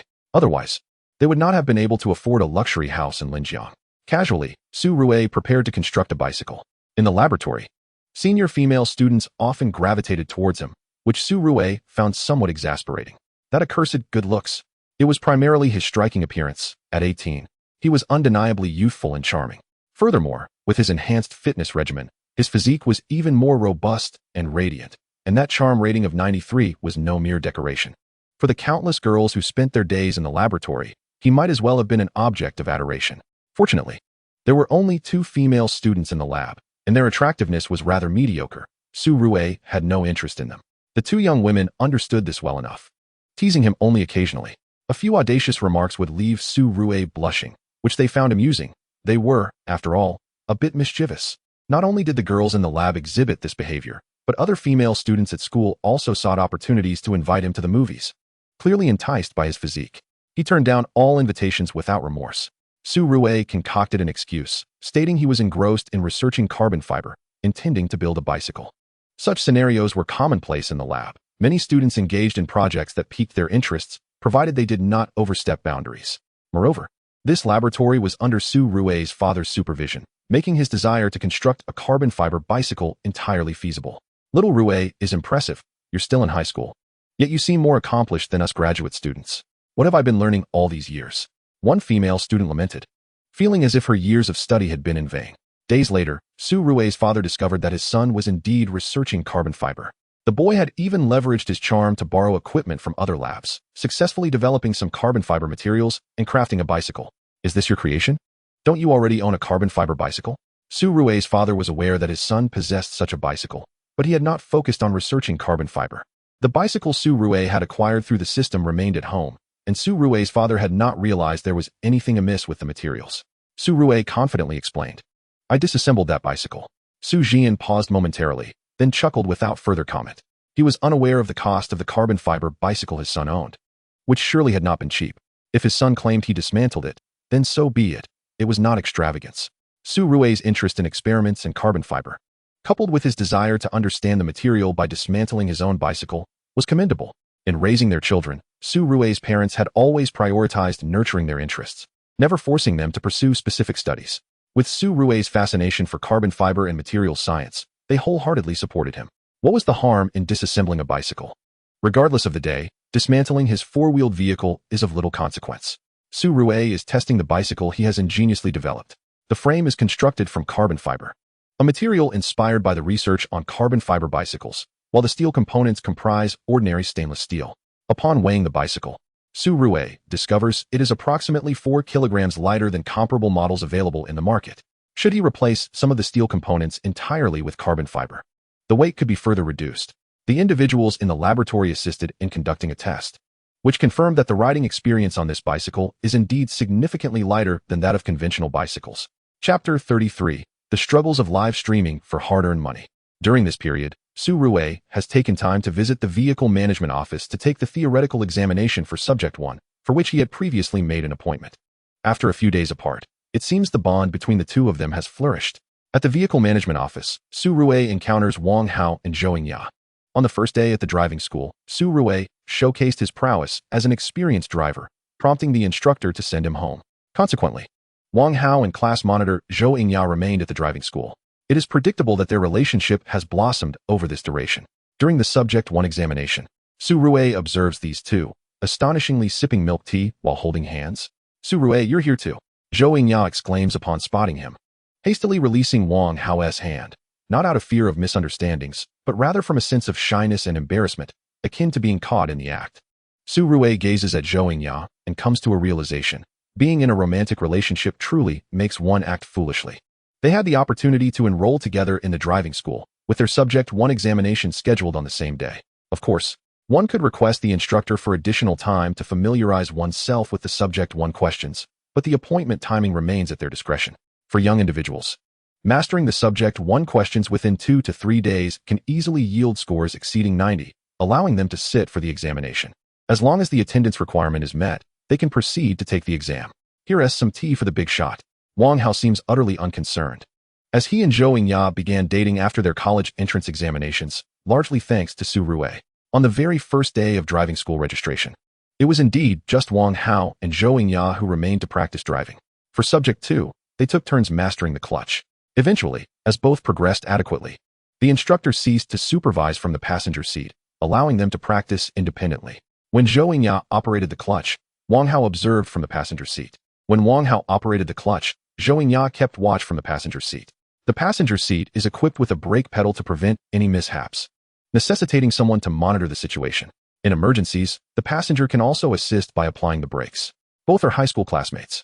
With the absence of the intense pressure of the college entrance examination, they spent their days practicing driving together and leaving the driving school, truly becoming inseparable. Undoubtedly, it was the bold Wang Hao who made the first move. To be frank, while Zhou Yingya may not be exceptionally beautiful, especially compared to Su Rui's sister, she is still quite charming, possessing at least a score of 70 in attractiveness. Moreover, Wang Hao is hardly a handsome lad, so once they became familiar, it was no surprise to Su Rui to see the two of them together. "All right, I've been working out lately, so I'll pass on the milk tea. It's high in sugar and energy, with considerable fat content, definitely a leading contributor to weight gain, and I want to indulge in such a beverage while pursuing fitness." Subject 1 is a theoretical examination. It encompasses 100 questions on various traffic regulations, with each question worth 1 point. A score of 90 is deemed passing. This can be easily accomplished by practicing on a mobile device, ensuring participants consistently score above 90 to qualify for the examination. Generally, they manage to succeed. The three of them entered the examination room together and emerged within 20 minutes, having passed on their first attempt. If one fails the initial exam, there is still an opportunity for a retake. Failing even the retake, they would have to reschedule. Each subject allows for 5 attempts in total, with 2 chances per exam. Should one fail all 5 attempts, they would be required to start anew, paying the fees for Subject 1 once more. It is said that some have taken 5 years to acquire their driver's license, ultimately deciding to give up, leading to a celebration at the driving school, complete with a farewell banner for that particular examinee. After exchanging a few words with Wang Hao and Zhou Yingya, and realizing they are indeed dating, Su Rui refrains from intruding as a third wheel. He rides home on the carbon fiber bicycle he crafted. Friends wishing to commission custom work may directly message me with the desired type, be it sketching, watercolor, oil painting, or traditional Chinese painting, along with the dimensions and pricing, ideally. Include a reference photo. I select one piece daily for live painting. In the live stream shopping cart, there are various art supplies, including paints, brushes, rice paper, and canvases, all of which I have personally tested and found satisfactory. Interested individuals may purchase them at reasonable prices, suitable for practice. Su Rui is keen on earning money, boldly showcasing his Koenigsegg. Naturally, he engages in live streaming to earn funds. However, he is not merely seeking easy money. During his streams, he does not paint indiscriminately. Instead, he live streams while creating commission pieces for clients, of course, with their permission. For requests that are particularly private and unsuitable for broadcasting, Su Rui will refrain from streaming or selecting them. Depending on the type and size of the artwork, the prices vary. However, they are not low, ranging from 1,000 to tens of thousands. Ultimately, clients set their own prices, and Su Rui strives to deliver exceptional work commensurate with the price offered. It is not that he neglects lower-priced commissions. Rather, the higher the price, the more effort he invests. Then comes the advertisements. Su Rui's fanbase on Douyin has reached 9 million. The videos he publishes predominantly feature his artwork, showcasing a remarkable potential for vertical monetization from the very beginning. Long ago, Various companies selling art-related products sought him for advertising, but Su Rui declined. It was only after the college entrance examinations that he began to consider collaborations. He always purchases items himself rather than accepting products from businesses, by buying them randomly and in batches to test their quality. He ensures their reliability before proceeding to negotiate partnerships. If businesses were to send him products to try, could he guarantee they would be of the same quality as those he purchased? Ultimately, Su Rui has secured several collaborations, involving advertising fees and sales commissions. By opting for sales commissions, the advertising costs remain relatively low, only amounting to several $100,000, while the majority of earnings stem from sales commissions.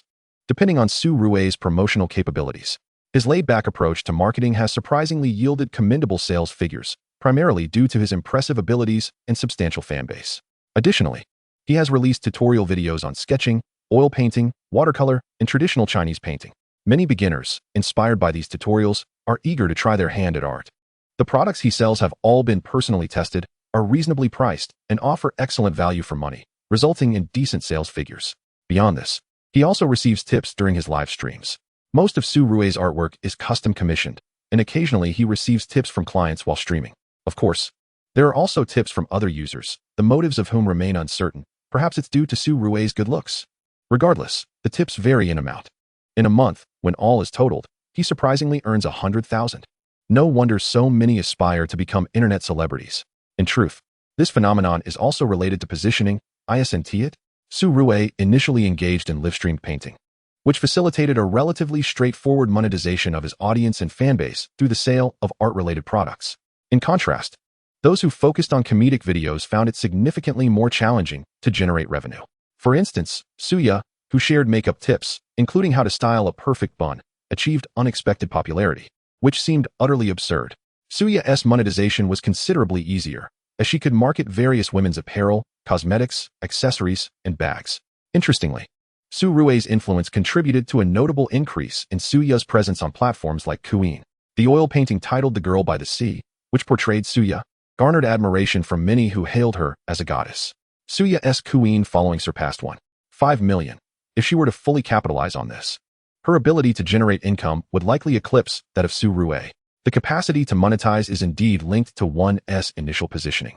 Yet it is equally essential to achieve widespread popularity. Suya's rise to fame appeared almost serendipitous, and her impressive looks undoubtedly played a significant role in attracting hundreds of thousands of fans. In pursuit of the day he could openly drive a Koenigsegg, Su Rui dedicated himself to daily live streams to earn some money. He also edited the painting content into short videos for upload, initiating daily giveaways. Chapter 34, College Entrance Examination Results, a dual top scorer. Following the conclusion of the first subject exam, Su Rui devoted his days to live streaming art to earn a modest income while simultaneously preparing his thesis. Yes, with his expertise in intermediate materials science, he was well on par with elite doctoral candidates.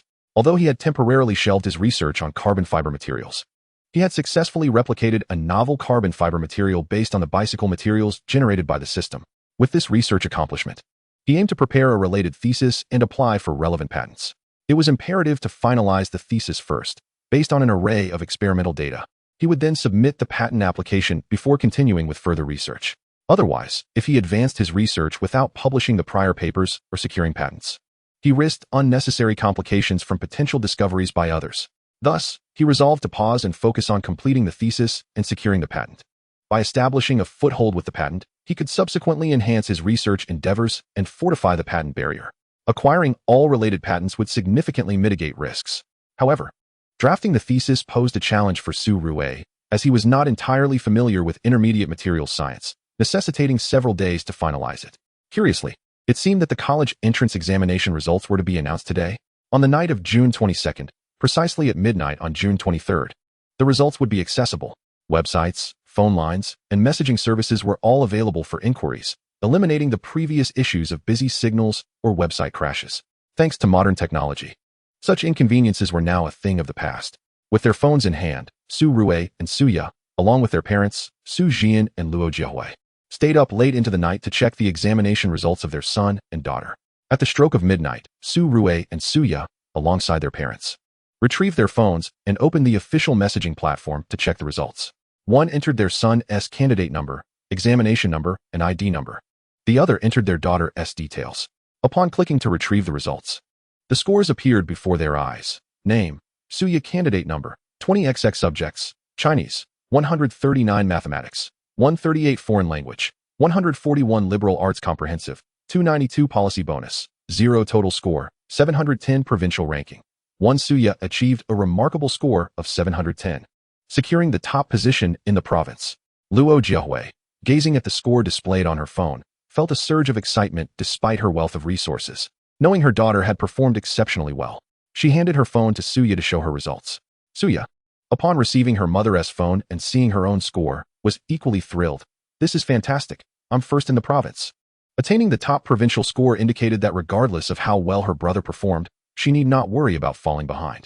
At most, her brother would also achieve the top rank in the province. Both being provincial champions was a matter of equivalence, one in liberal arts and the other in sciences. With no basis for comparison, both were exceptional in their own rights. Seeing that Suya scored 138 in mathematics, she felt a wave of joy, as math had always been her weaker subject.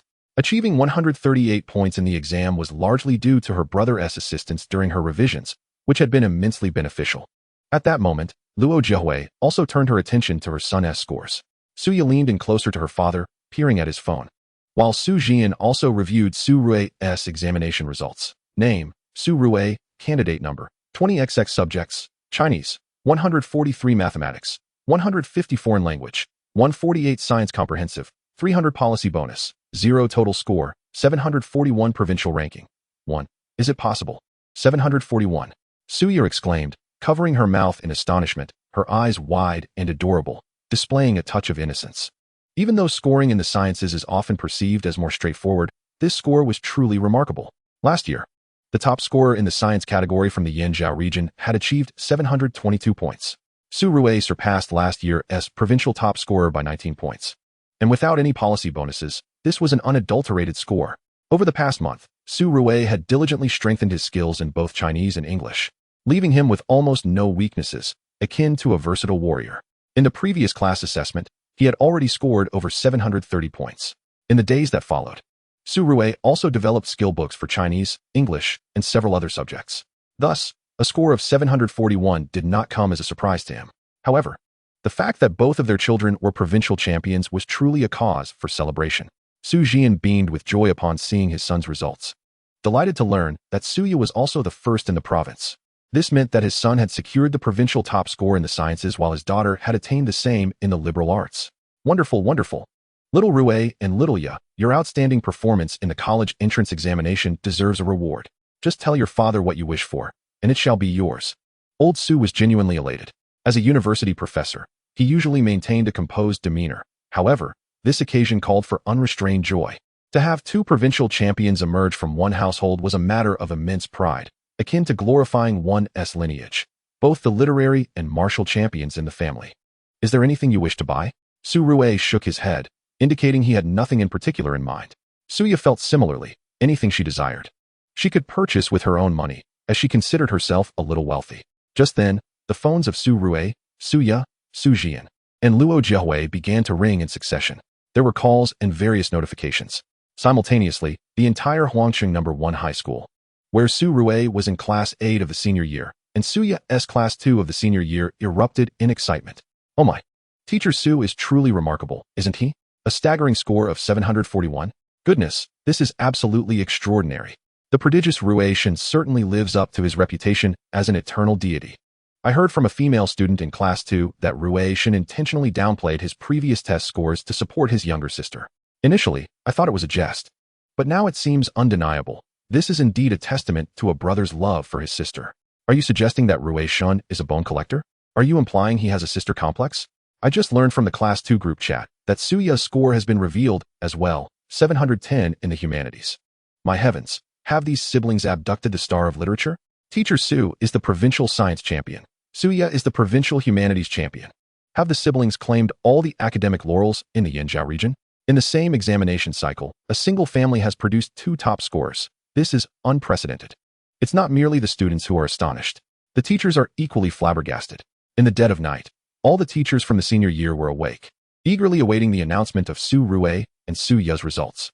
The excellence of their scores was truly remarkable, enough to secure the title of top scorers. Each subject teacher was keenly anticipating the results, naturally familiar with Su Rue and Su Ya's candidate numbers and examination IDs, making it easy for them to look up the scores. Not only at Huangqing No. 1 High School, but the entire internet has erupted with excitement. Every year, the college entrance examination garners immense attention online, from the moment it commences until the results are announced. From perfect essays to those that score zero, and the top scorers across various provinces, all capture the public's interest. The Yanzhou region, renowned for its educational prowess, sees its top scorers scrutinized each year. When the examination results were released, everyone in Huangqing and the surrounding Yanzhou area, educators, senior year teachers, even those within the educational system, had at least heard of Su Rue and Su Ya. Upon the release of the results, astonishment swept through the crowd. This brother-sister duo, with Su Rue achieving an impressive 741 points, claimed the title of science top scorer, while Su Ya, with her commendable score of 710, secured the title in the humanities and also won for her perfect essay. In the early hours, these siblings set the internet ablaze. Chapter 35. The competition among prestigious universities. Examination results released, 741 points and 710 points, a dual top score. Brother scores 741 in science, sister scores 710 in humanities, together claiming top honors in Yanzhou region. Highlighting provincial top scorers, Yanzhou science top score is 741, humanities 710, and the dual top scorers are siblings. At just 16 years old, the humanities top scorer with a perfect essay, brother the science top scorer at 741 points. The most formidable sibling duo, claiming provincial top honors in both science and humanities. Shocking revelation, this brother-sister pair are indeed top scorers, with an untold side to their story. Even at such an early hour, the internet buzzed with activity. Whether on trending topics on Weibo, headlines, or the Baidu hot list, discussions surrounding the examination dominated the discourse. With Su Rue and Su Ya at the forefront, many who awoke early were oblivious to the stir until they were inundated with news about the siblings. Upon reading the related articles, one could not help but be impressed. These siblings are truly formidable. Su Rue's score of 741 places him first in Yanzhou province in science. Meanwhile, his sister, just 2 years younger at 16, achieved 710 in humanities. Also with a perfect essay. This brother-sister pair is indeed the epitome of academic excellence. Merely calling them scholarly geniuses feels inadequate. They are nothing short of divine beings. Online reports indicate that Su Rue and Su Ya consistently performed admirably, averaging around 700 points in tests, making them strong contenders for top scorer. Su Ya has always been a formidable competitor for the provincial title. Su Rue, too, scored 707 in the previous citywide exam, and his astonishing improvement to 741 this time reflects a remarkable leap of 34 points. Furthermore, this pair not only excels academically, but also possesses striking good looks and has become internet celebrities. While the term internet celebrity may not always carry a positive connotation, Su Ya's Ku account boasted over 1.5 million followers, skyrocketing to 3 million overnight following the announcement of their examination results, a testament to the influx of attention online. Su Rue, on the other hand, has surpassed 10 million followers, establishing himself as a major influencer. Beyond their online fame, the siblings also possess notable talents in painting, calligraphy, and piano. Su Rue has demonstrated his artistic prowess through various short videos on his Ku account, including a viral sketch graduation MV that captivated many prior to the exams. Few were aware of this until the examination results were announced, thrusting Su Rue into the limelight as a topic of discussion. Subsequently, he began sharing sketching tutorial videos on his Ku account, receiving invitations from accredited university professors to participate in art examinations for further studies. This recognition speaks volumes about Su Rue's artistic foundation. Presently, his Ku account features not only sketching but also oil painting, watercolor, and traditional Chinese painting tutorials. Su Rue's talent in the arts is formidable. While Su Ya may not quite match her brother's level, she is certainly no slouch either. The duo has not yet showcased their musical talents online, but they have performed piano pieces at school-hosted music competitions. Following the release of their examination results, someone uploaded footage of their high school piano performance online, likely a schoolmate or even a teacher. This sibling pair is indeed extraordinary. Their academic achievements are noteworthy, with one sibling as the science top scorer and the other as the humanities top scorer, not to mention their exceptional skills in painting, piano, and calligraphy, all while being major internet personalities. While others struggle with their studies, these two not only excel academically, but also master various talents, effortlessly becoming internet sensations and even earning income. The disparities among individuals can sometimes be staggering when one compares their own efforts to those of others. the realization of one's shortcomings becomes painfully evident. I cannot help but wonder what kind of extraordinary parents could raise such remarkable children. I seek their parenting wisdom. According to online sources, their father is a university professor, and their mother seems to work in finance, both evidently being highly educated individuals. It seems unlikely that the expenses for their tutors and specialized instructors could be borne by an average family. Online discussions have not only centered on the Su siblings, but have also scrutinized the backgrounds of Su Rui and Luo Jiahui. Their professions have been uncovered, revealing the immense power of the internet, which can be frightening at times. Fortunately, the release of examination results is a positive event. However, it also bears potential downsides, such as Su Rui casually pulling out a Koenigsegg from his backpack without a care in the world. One can only wonder how he remains oblivious to the consequences. His decision to earn some money first, at least proving his capability to earn millions before revealing his Koenigsegg, seems to be a rather astute choice. However, the Su family exhibited a rather subdued interest in the online buzz surrounding them. To elaborate, as the examination results were unveiled in the early hours, their phones rang incessantly. Teachers called to extend their congratulations, and even the principal reached out with well wishes. Had it not been the early morning, their home would likely have welcomed numerous visitors. In addition to faculty members, various heads of admissions from esteemed universities also made calls. It was, after all, past midnight. The admissions officers from various institutions were well acquainted with the top candidates in each region and closely monitored the formidable contenders for the prestigious titles. Remarkably, several admissions representatives from major universities were already lodged in the hotel across from the Su residence. At the break of dawn, Luo Jiahui rose to prepare breakfast, while Su Rui and Suya geared up for their morning run. Before they could even open the doorbell rang. A group of admissions officers, seemingly in concert, arrived together. They represented Tsinghua University, Yenjing University, Fuda University, Jiaodong University, Nanda University, Zhongke University, and Huazhong University, all eager to initiate a competitive recruitment process.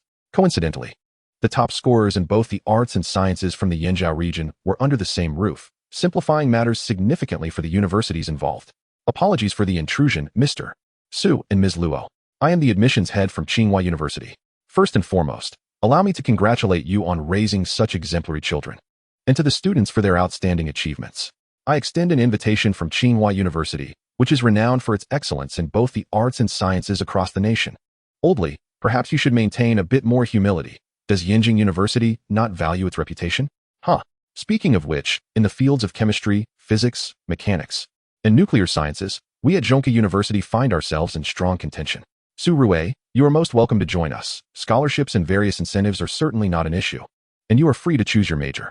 Suya, our university excels in economics, finance, business administration, foreign languages, journalism, law, and many other disciplines.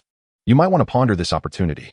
The admissions representatives showcased their institution's strengths, extolling their prestigious programs while discreetly casting doubt on the competing universities' offerings. However, it was evident that all present were top-tier institutions, with lesser universities refraining from vying for Su Rui and Suya. It seemed almost preordained that Su Rui and Suya would gravitate towards these distinguished universities. The admissions officers represented a cadre of the most elite universities in the country, each boasting their own exemplary programs and disciplines. Ultimately, it depended on Su Rui and Suya's preferences regarding their desired majors and institutions. Su Jian and Luo Jiahui made it abundantly clear from the outset. They would not dictate their children's choices, but would allow them to select the schools, disciplines, and majors that genuinely piqued their interests. Only the children themselves could truly comprehend their passions. A self-chosen path would inspire earnest dedication to their studies, ensuring they would not later lament a decision imposed by their parents. In Chapter 36, Fuda University emerged as the biggest victor. A few years prior, there had been instances of universities offering exorbitant scholarships to attract high-caliber students, including those from Hong Kong who had been known to offer scholarships in the hundreds of thousands. Following official censure, such practices were curtailed, ensuring that scholarships remained within regulated limits. However, competition persisted, with universities striving to showcase their own strengths and geographic advantages. After much contemplation, Su Rui proclaimed, "I choose Fuda University." Upon hearing Su Rui's decision, the Fuda admissions officer beamed with delight. "Welcome, Su Rui. Our university boasts unparalleled expertise and resources in the fields of science and engineering.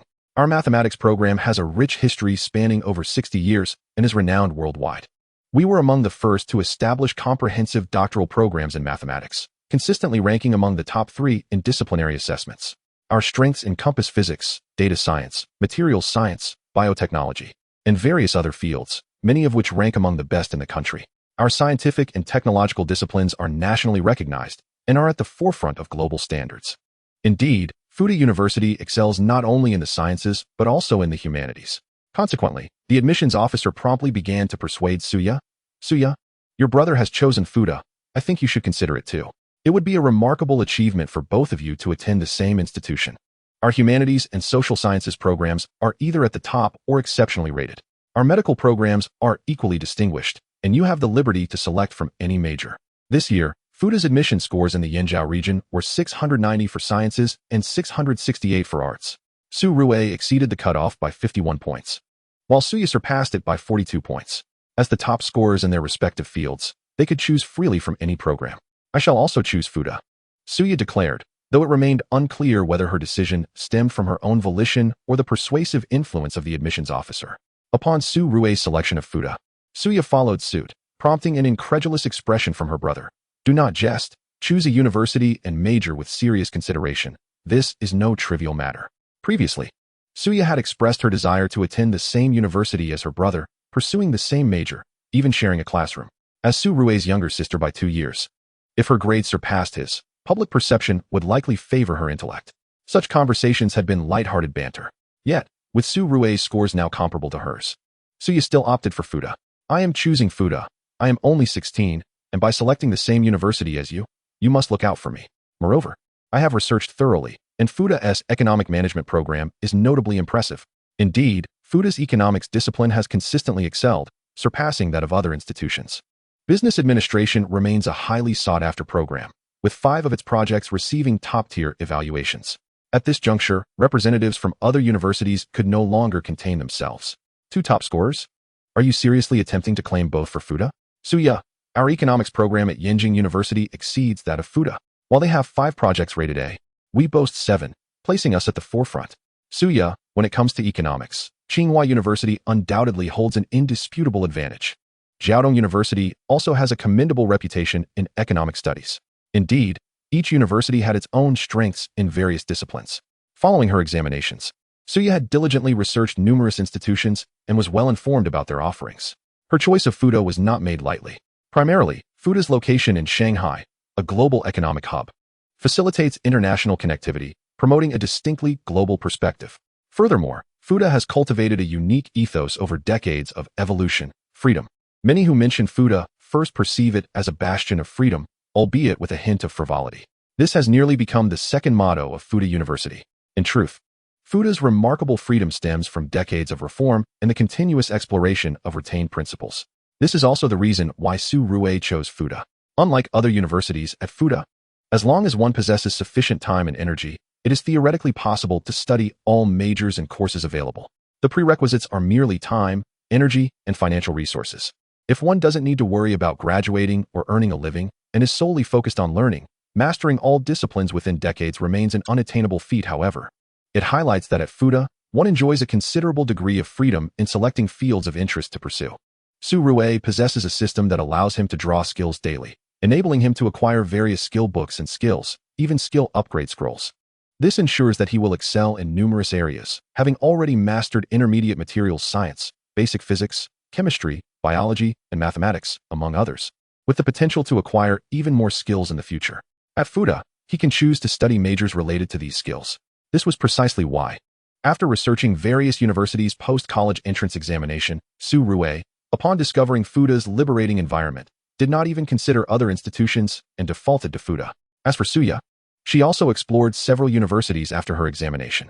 In reality, the best choices would have been Tsinghua University or Peking University, and Fuda was certainly not her first option.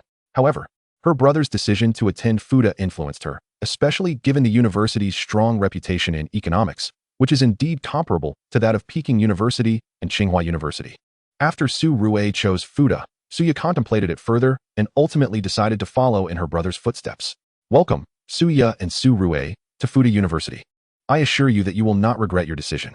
Following their enrollment applications, I will promptly arrange for the admissions office to deliver the acceptance letters to both students. During the summer break, they should visit the campus early. They can contact me directly, and I will ensure everything is arranged. It must be said that the head of the admissions office is indeed working hard and is quite elated as well. With both top scholars being admitted to Fuda, how could one not be delighted?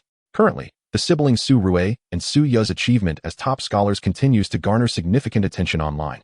Their choice of Fuda serves as the finest advertisement for the university. Some often remark that those who select Fuda are merely individuals who fell short of the scores required for Tsinghua or Peking University, implying that Fuda is merely a backup option. However, the simultaneous choice of Fuda by two top scorers is sufficient to attest to the university's excellence. Such notions of having opted for Fuda due to slightly lower scores and a lack of effort belong to a bygone era. In many regions, Fuda's admission scores are on par with those of Tsinghua and Peking University. Chapter 37. Interviews and Parenting Insights. At Su Rui's home, several admissions teachers left feeling quite disappointed, while only the representative from Fuda departed with a smile, having emerged as the biggest winner. Before the admissions teachers from various universities took their leave, teachers from the school, including the principal and representatives from the television station, arrived. The television crew had already captured some footage, including scenes of universities vying for students. Once the admissions staff departed, the teachers and principals from Huangqing one high school approached. Congratulations, Su Ya and Su Rui, on your outstanding achievements. On behalf of Huangqing No. 1 High School, I am pleased to award each of you a scholarship of 100,000 yuan.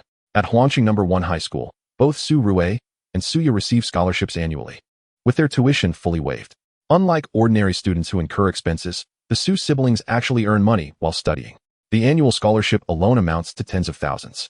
This time, the siblings secured both the science and humanities top honors in the college entrance examination.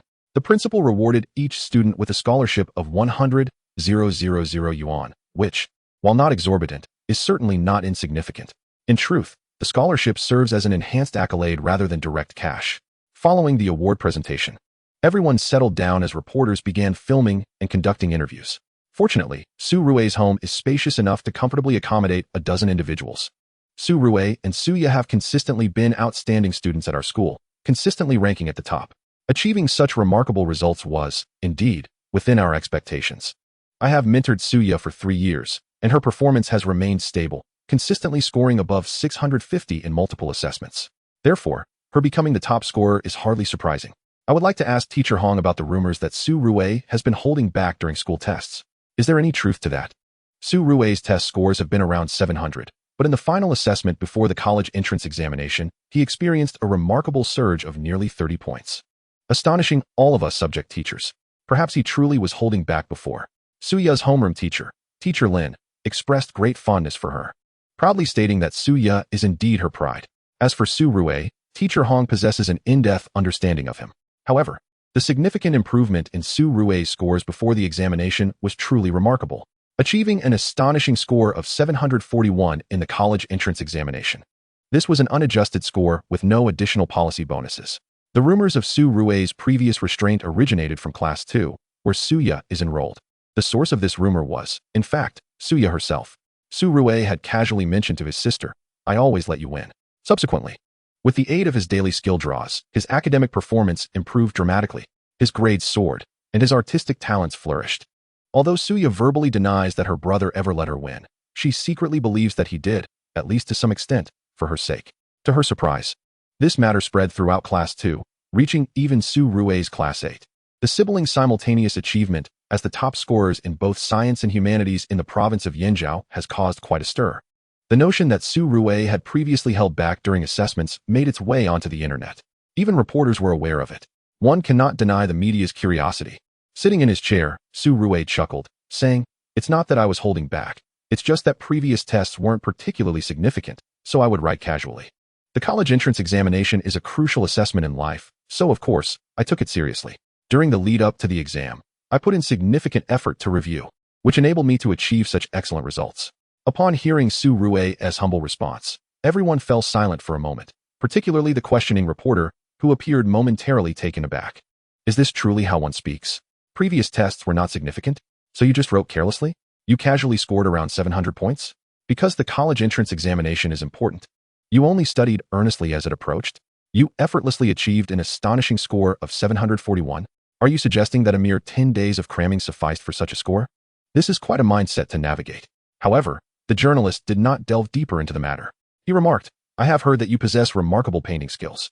We have also perused your Kuin account, which features an abundance of painting videos. Many university professors have praised your artistry, extending invitations for you to participate in art examinations and pursue advanced studies at an art academy. Is that correct? Surue replied, Indeed, that is true. However, painting is merely a hobby for me, akin to piano and calligraphy, activities I indulge in to unwind and cultivate my sensibilities amidst the rigors of study. I am genuinely delighted to receive recognition from esteemed teachers. The journalist, observing Surue's responses, was left with an impression of, is this guy just putting on an act? Surue's manner of speaking often exudes a certain ironic vibe, even when he responds earnestly. He has previously managed to exasperate his younger sister to the point of tears on several occasions. His responses to the reporter's inquiries were quite calculated, exceedingly modest. Yet the level of humility he exhibited veered into the realm of pretentiousness. Consequently, the reporter opted to interview the charming younger sister, Suya. Suya expressed, My excellent academic performance is largely attributable to my teachers, who impart knowledge in a lively and engaging manner. For instance, when Ms. Lin teaches English, she actively encourages everyone to speak and engage with one another. Mr. Hong possesses a vast reservoir of knowledge, staying well informed about current events, often referencing them in his lectures to reinforce our understanding. Our physics teacher enhances the lessons with various experiments, leaving a lasting impression on us. Of course, my parents play a crucial role as well. From a young age, we have never been averse to learning. In fact, we have developed a genuine love for it. Thanks to my parents cultivating our interest in education from childhood, I am immensely grateful for their attentive guidance and nurturing. Although Suya specializes in the humanities, she possesses a commendable understanding of her physics teacher, particularly regarding experiments, which she finds utterly fascinating. Her responses are markedly more polished, maintaining a humble yet sincere tone. As she praises each of her teachers and parents in turn, her outstanding academic achievements are undeniably a reflection of their efforts. Undeniably, one must also exert personal effort. Surue concurred, stating, I share this sentiment. Our teachers deliver lessons in an engaging manner. Mr. Hong and the other subject teachers often mingle with the students. Even referring to me as Teacher Su, their teaching is far from rigid, igniting our interest through real-life examples and relatable content to reinforce our understanding of the subject matter. He then humorously remarked about his parents. My father and mother are the most calculating parents I have ever encountered. Since my earliest memories, I vividly recall my father asking me about my painting lessons and then requesting me to teach him, allowing me to assume the role of his teacher, which filled me with immense joy. I thought to myself, I can be a teacher too? I believe every individual harbors a dream of becoming a teacher, only to abandon it as they grow older. In my quest to be a good teacher, I approached my painting lessons and later my calligraphy and piano studies with utmost seriousness, as I would later instruct my father, while my mother would also learn. This once felt delightful and fulfilling. Upon reflection, I realized that my parents must have also learned painting, calligraphy, and piano, as they diligently pursued these studies. We have never shied away from learning, as my sister mentioned. We have always maintained an enthusiasm for education. They are truly remarkable, and I extend my heartfelt gratitude to them. Chapter 38. The basic finance gained through experience. The essence lies in the fact that the children themselves are eager learners, demonstrating diligence and obedience from a young age. Growing alongside them in their educational journey has been profoundly meaningful for us. This was the response from Surue's parents. In truth, now that the college entrance examination results are out, both parents are exceedingly pleased. Hearing their son's gratitude fills their hearts with joy, pride, and emotion. Conversely, the reporter and even the school teachers, after listening to Surue elucidate how his parents guided them, genuinely felt that Surue's parents are exceptionally impressive and devoted. Perhaps the most significant aspect is their steadfastness. If they merely coaxed their children into studying painting, calligraphy, and piano, hoping that they would learn and then teach their parents, would they have the time to sustain this endeavor? Generally, most parents are unable to achieve this. In summary, this family is truly remarkable.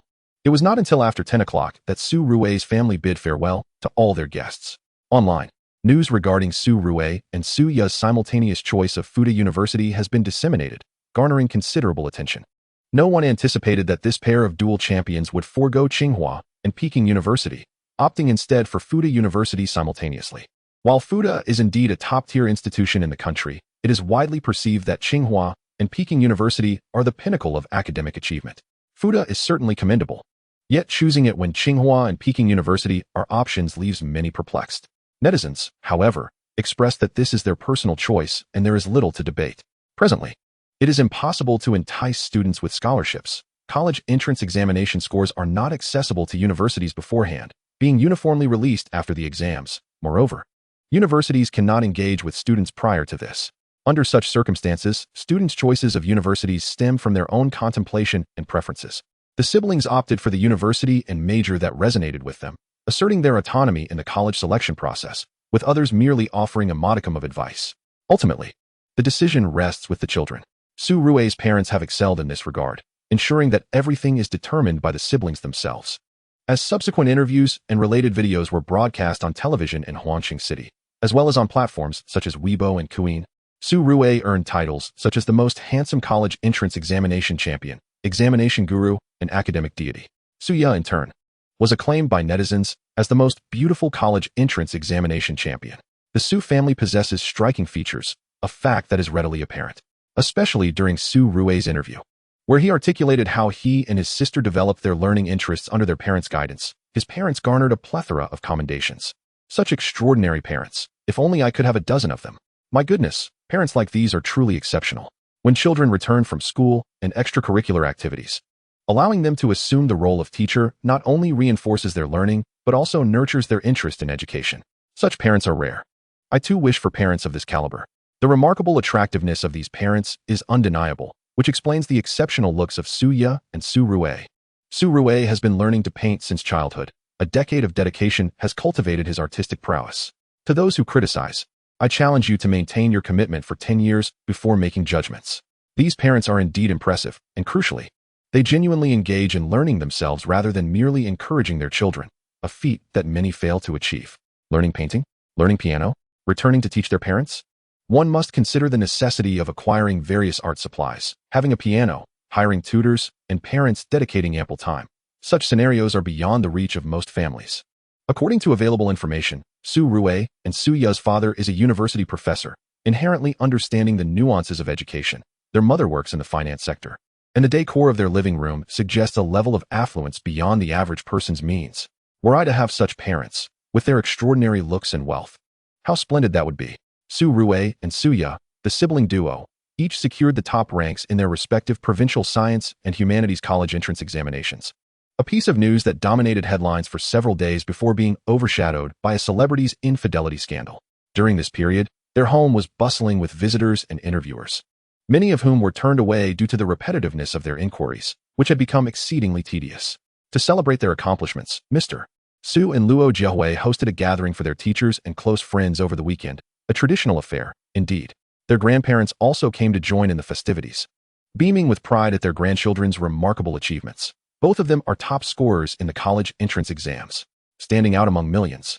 Such an accomplishment would have warranted an audience with the emperor in ancient times, a true testament to familial glory. Consequently, the family made a pilgrimage back to their ancestral home to pay respects to their great-grandfather, an effort to evade the monotony of interviews.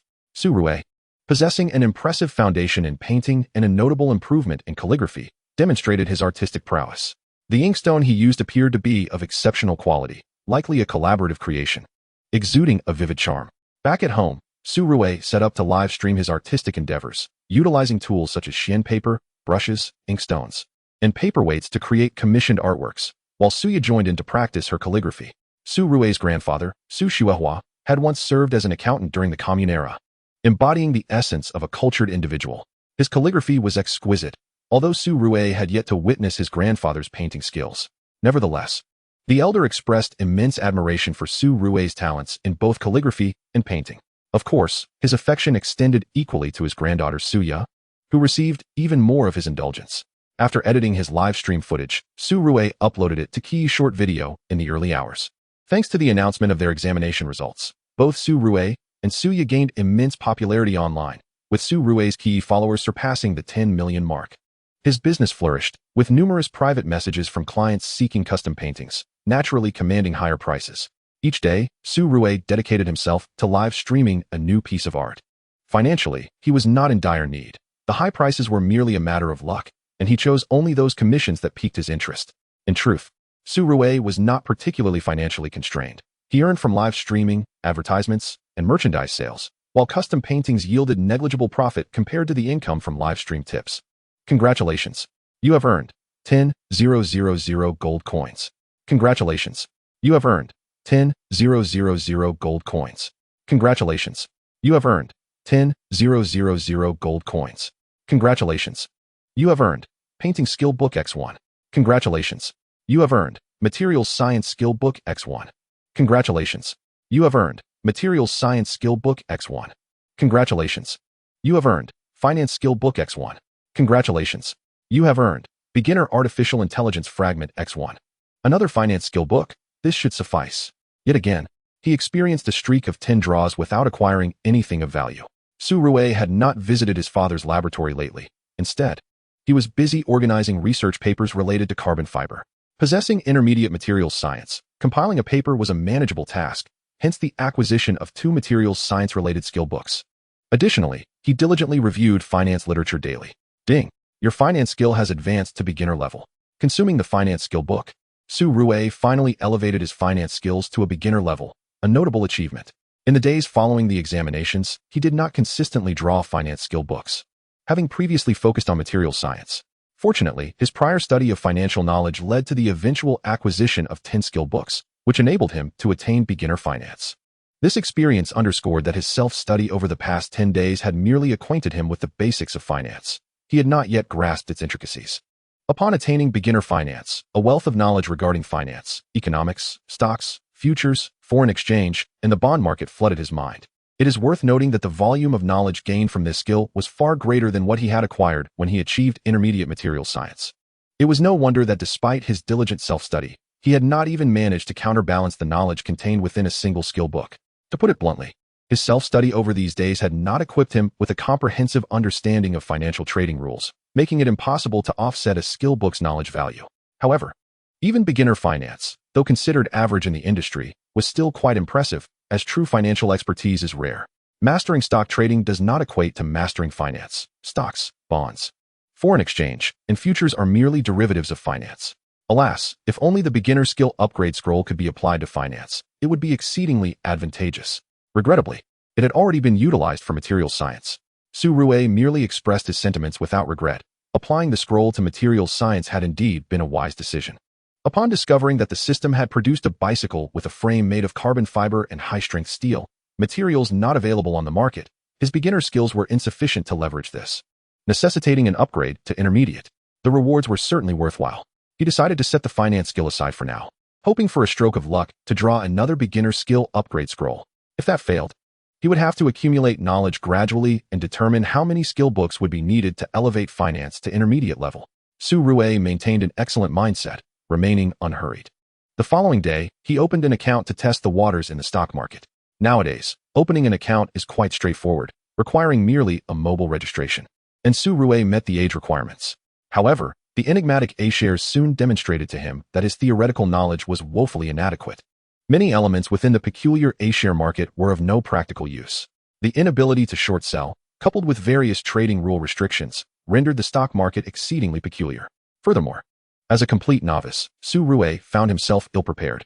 The simulated account's initial capital of 500,000 quickly dwindled by several thousand. How astonishing! During this period, Su Rui sought advice from his mother, Luo Shihui, who had often remarked on the complexity of the domestic stock market, a veritable labyrinth. However, for those who are knowledgeable, for the principal funds, it is merely a novice village, a veritable treasure trove. As for a fledgling retail investor like Su Rui, he is akin to a harbinger of wealth. Fortunately, he is merely engaging in simulated positions, dabbling in the theoretical knowledge imparted by beginner finance. The 27th is the official date for submitting college applications. Su Rui's parents, due to work commitments, have long departed from their rural abode, returning to their jobs. Su Rui and Suya are staying with their grandparents for 2 days, planning to return to school solely to complete their applications. In truth, the application process can be accomplished online. Their visit to the school is motivated by a desire to reconnect, to see their teachers and classmates, and to discover which universities their peers are considering, as they may very well find themselves attending the same institution in the future. Su Rui has arrived. Teacher Su is impressive. Remarkable, Su Rui, with a score of 741. How did you achieve such a feat? Suya is equally commendable. Come, let us capture a moment together. You two scholarly prodigies are indeed figures of renown. I want to join too. Su Rui, Suya, are you truly applying to Fuda University? Why not Yanqing University or Qingda? Ha ha ha. I too will attend Fuda, and when the time comes, we shall embark together.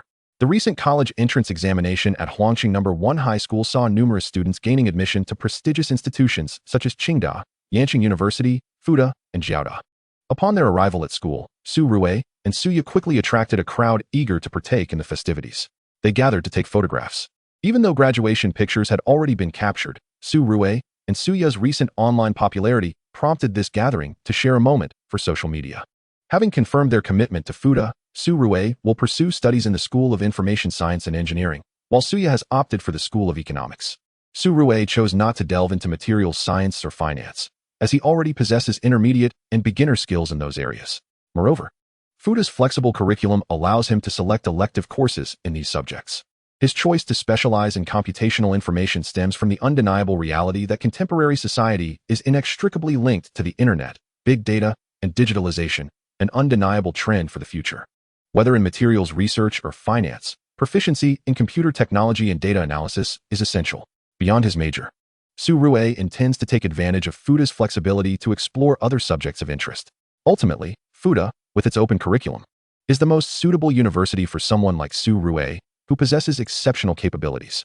After completing their applications, the group agreed to dine together and engage in lighthearted conversation, sharing insights about their chosen universities and coordinating their schedules for the impending orientation. A paper? You wrote that? And an application for an invention patent? That carbon fiber you developed in the lab? After submitting his applications, Su Rui entrusted his meticulously prepared paper and patent application materials to his father, asking for assistance in submitting them to a journal while also seeking help with the patent application. Old Su, upon reviewing his son's paper and patent materials, found himself momentarily bewildered. His son, having just graduated from high school, had spent a few days in the lab and produced a carbon fiber bicycle, only to present him with a paper and patent application materials after just over a week. What was going on? You've just completed your college entrance examination, and you're already writing a paper? You've developed a carbon fiber material in a matter of days and are seeking a patent? Are you aiming for the stars? Old Su casually leafed through his son's paper, and to his surprise, the formatting and language were impeccable, reflecting the work of a seasoned expert rather than a novice. It surpassed the standards of the papers submitted by the graduate students under Su Jian. Yet, his son had only just finished high school. How had he become so adept? Did you really write this? Old Su asked, taken aback by the quality of the work, which prompted him to take a closer look at the content and the patent application materials. Su Rui smiled and explained, I consulted numerous papers and resources, and even sought guidance from others. His proficiency was evident. This paper is commendable, with no issues whatsoever, and the patent materials are sound as well. It seems you have prepared thoroughly. I will assist you in this endeavor. As a university professor engaged in materials research, Old Su was well aware of which journal to target for submission. He also had several patents of his own and collaborated with an agency for patent applications. Such invention patents can be rather cumbersome. Applying for both domestic and international patents can be costly and time-consuming, often taking up to a year or even 2 to finalize. This is where professional agencies prove beneficial. The carbon fiber Su Rui has developed is a preliminary achievement from reverse engineering, not a high-end material, but nonetheless represents a novel discovery. If his son wishes to pursue a patent, then let him do so. In truth, Su Rui intends to continue his research once the patent enters the public disclosure phase, striving to replicate the technology from the carbon fiber bicycle he developed. Of course, reverse engineering materials is inherently complex, but having the right mindset and inspiration is crucial. In time, this carbon fiber material could evolve into a top-tier product, both in terms of its application and patent potential, ensuring its marketability. Chapter 40, The License in Hand. Once again, he found himself at a loss with the cancer stocks, avoiding them at all costs. While the Hang Seng Index proved somewhat more manageable, Forex and futures trading were decidedly easier than dealing with the cancer stocks. Su Rui handed over his paper and patent application materials to Old Su for processing. Old Su would secure a correspondence author position for Su Rui's paper, responsible for liaising with the journal and editors. At this juncture, with the paper unpublished and the patent application pending, Su Rui found himself with little to occupy his time. As for conducting research, with the lengthy patent application process, he had ample opportunity to explore. During this period, he was applying the principles of beginner finance, testing this skill across stock markets, futures, and Forex trading, albeit all through simulated accounts. His forays into the stock market were restricted to domestic exchanges, while he also ventured into the Hang Seng Index and American stocks. Furthermore, he explored futures and Forex trading. Finance is a broad domain, influenced by numerous factors that can disrupt financial order, including policy changes and public welfare issues. Then there are the myriad data points. Through his recent experiments, Su Rue discovered that the domestic stock market's reputation as cancer stocks was not without merit. It is exceedingly unkind to retail investors, akin to being a perennial target for exploitation. Despite favorable news, robust cash flow, revenue, profit margins, and overall operational health of listed companies, stock prices stubbornly refuse to rise, often plummeting instead. Attempting to buy in at the bottom frequently results in being caught in a precarious position, akin to a roller coaster ride. Occasionally, irrational surges can occur, with several stocks experiencing consecutive price limits. Such undervalued yet promising stocks seem to attract institutional investors only when the market is devoid of viable sectors to engage with. At the slightest hint of policy shifts, they revert to their former state, diverting their focus to other stocks. It is a chaotic environment. The primary issues stem from excessive restrictions within the domestic stock market, compounded by the overwhelming number of retail investors. Retail investors are often unpredictable elements, with a penchant for following trends and policies. Whenever a new policy is announced, they flock to it without considering the long-term implications that may take 3 to 5 years to materialize, leading to a flurry of speculation and ultimately leaving a mess behind, ripe for exploitation by major players. In the domestic stock market, approximately half of the participants are retail investors, whereas overseas, such as in the United States, they constitute merely about 10%, a significantly smaller proportion. The capital game is predominantly played by large institutions, which renders the stock market relatively stable. Any abnormal conditions typically provoke short selling or excessive buying. Su Rue often remarks to his mother, Luo Jiahui, that the domestic stock market resembles a novice village. How could retail investors compete with professional institutions? Is that not tantamount to handing over money? Now, Su Rue has come to believe this truth. Consequently, he steers clear of speculative stocks, at least until he becomes more proficient. In contrast, he has dabbled in U.S. stocks, futures, and foreign exchange for several days, and has already embarked on real trading. Occasionally, he utilizes basic finance to monitor various news and data, analyzing the futures and forex market situations to make informed decisions. During quiet periods, he engages in practice trading. The futures market is relatively stable, allowing for such practice, while the forex market is even more astounding, with daily trading volumes reaching trillions of U.S. dollars. Given such immense scale, it appears virtually impossible for any individual to manipulate the market. Only the central banks of major nations can sway the fluctuations and trends in the forex market when they announce currency exchange rates. However, although it is unlikely, there have been instances of major banks facing bankruptcy due to market manipulation. In the futures and forex markets, Su Rue has established his own trading rules based on basic finance and his mother's wise counsel to set profit-taking and stop-loss limits, to avoid greed and impulsiveness, and to adhere strictly to these guidelines. This approach has substantially mitigated his risk of loss. Remarkably, Su Rue has already earned hundreds of thousands through hands-on trading. He engages daily with the stock market, forex, and futures, staying abreast of domestic and international financial news, relevant policies, and economic data. He now regularly draws from his 10 consecutive pulls, often yielding a financial skills book. Each book contributes some experience and knowledge, albeit modestly, yet cumulatively this becomes quite significant. Finance encompasses a broad spectrum, not limited to stocks, futures, and forex derivatives. It is a complex web of interconnections. Su Rue's proficiency in both basic finance and intermediate materials science is comprehensive. Each incremental improvement contributes to a substantial overall enhancement. Over the past few weeks, Su Rue has sensed a noticeable elevation in his capabilities. Even his mother, Luo Jiahui, has perceived this change and is somewhat intrigued, given his keen interest in finance. Why not pursue a major in this field? Moreover, she harbors a slight suspicion that her son's enthusiasm may be fleeting. After the college entrance examination, he seemed quite invested in materials science, frequently visiting university laboratories and even fashioning a carbon fiber bicycle. Recently, Jiahui heard from her husband that their son had penned a paper aiming to apply for a patent on a carbon fiber material invention. Now, he is so captivated by finance. Yet, Su Rue's declared major is in computer information at Fuda University. If he is interested in finance, why not study it? She hopes he won't abandon it after a brief period of enthusiasm. Fuda University offers great flexibility, allowing him to take electives in finance, materials, computer science, or even other subjects. Su Rue confidently asserts that this is precisely why he chose Fuda. Jiahui understands her son's perspective, but merely reminds him, "You are a top scorer in the college entrance examination. You know the adage about biting off more than you can chew. Be cautious, lest you find yourself unable to pass your courses and graduate, ending up with only a certificate of completion and an associate degree, which would be quite embarrassing." Rest assured, Su Rue guarantees that he will not falter in his examinations. The prospect of failing to graduate and only receiving a certificate would be mortifying. After all, he is a top scorer and a popular internet celebrity with millions of followers. And such a misstep would be a significant embarrassment. Yet, given his exceptional capabilities, such a scenario seems improbable. As July unfolds, the driving school arranges for Su Rue to take the exams for subjects 2, 3, and 4. With just over a month of preparation, he is ready to schedule these exams. At the Vehicle Administration Office, Su Rue undertakes all 3 subjects in one sitting. For Subject 2, S-curve, parallel parking, reversing into a garage, turning, and hill starts, he achieves a perfect score of 100, allowing him to proceed to the next stage. There is no need to print results. He shifts directly to Subject 3 for practical driving. He first tests the lights, then hits the road, navigating school zones, making U-turns, overtaking, shifting gears, and parking at the curb, passing on his first attempt. Subject 4 is akin to a theoretical exam, but covers more complex topics. Featuring only 50 questions, half of Subject 1's total.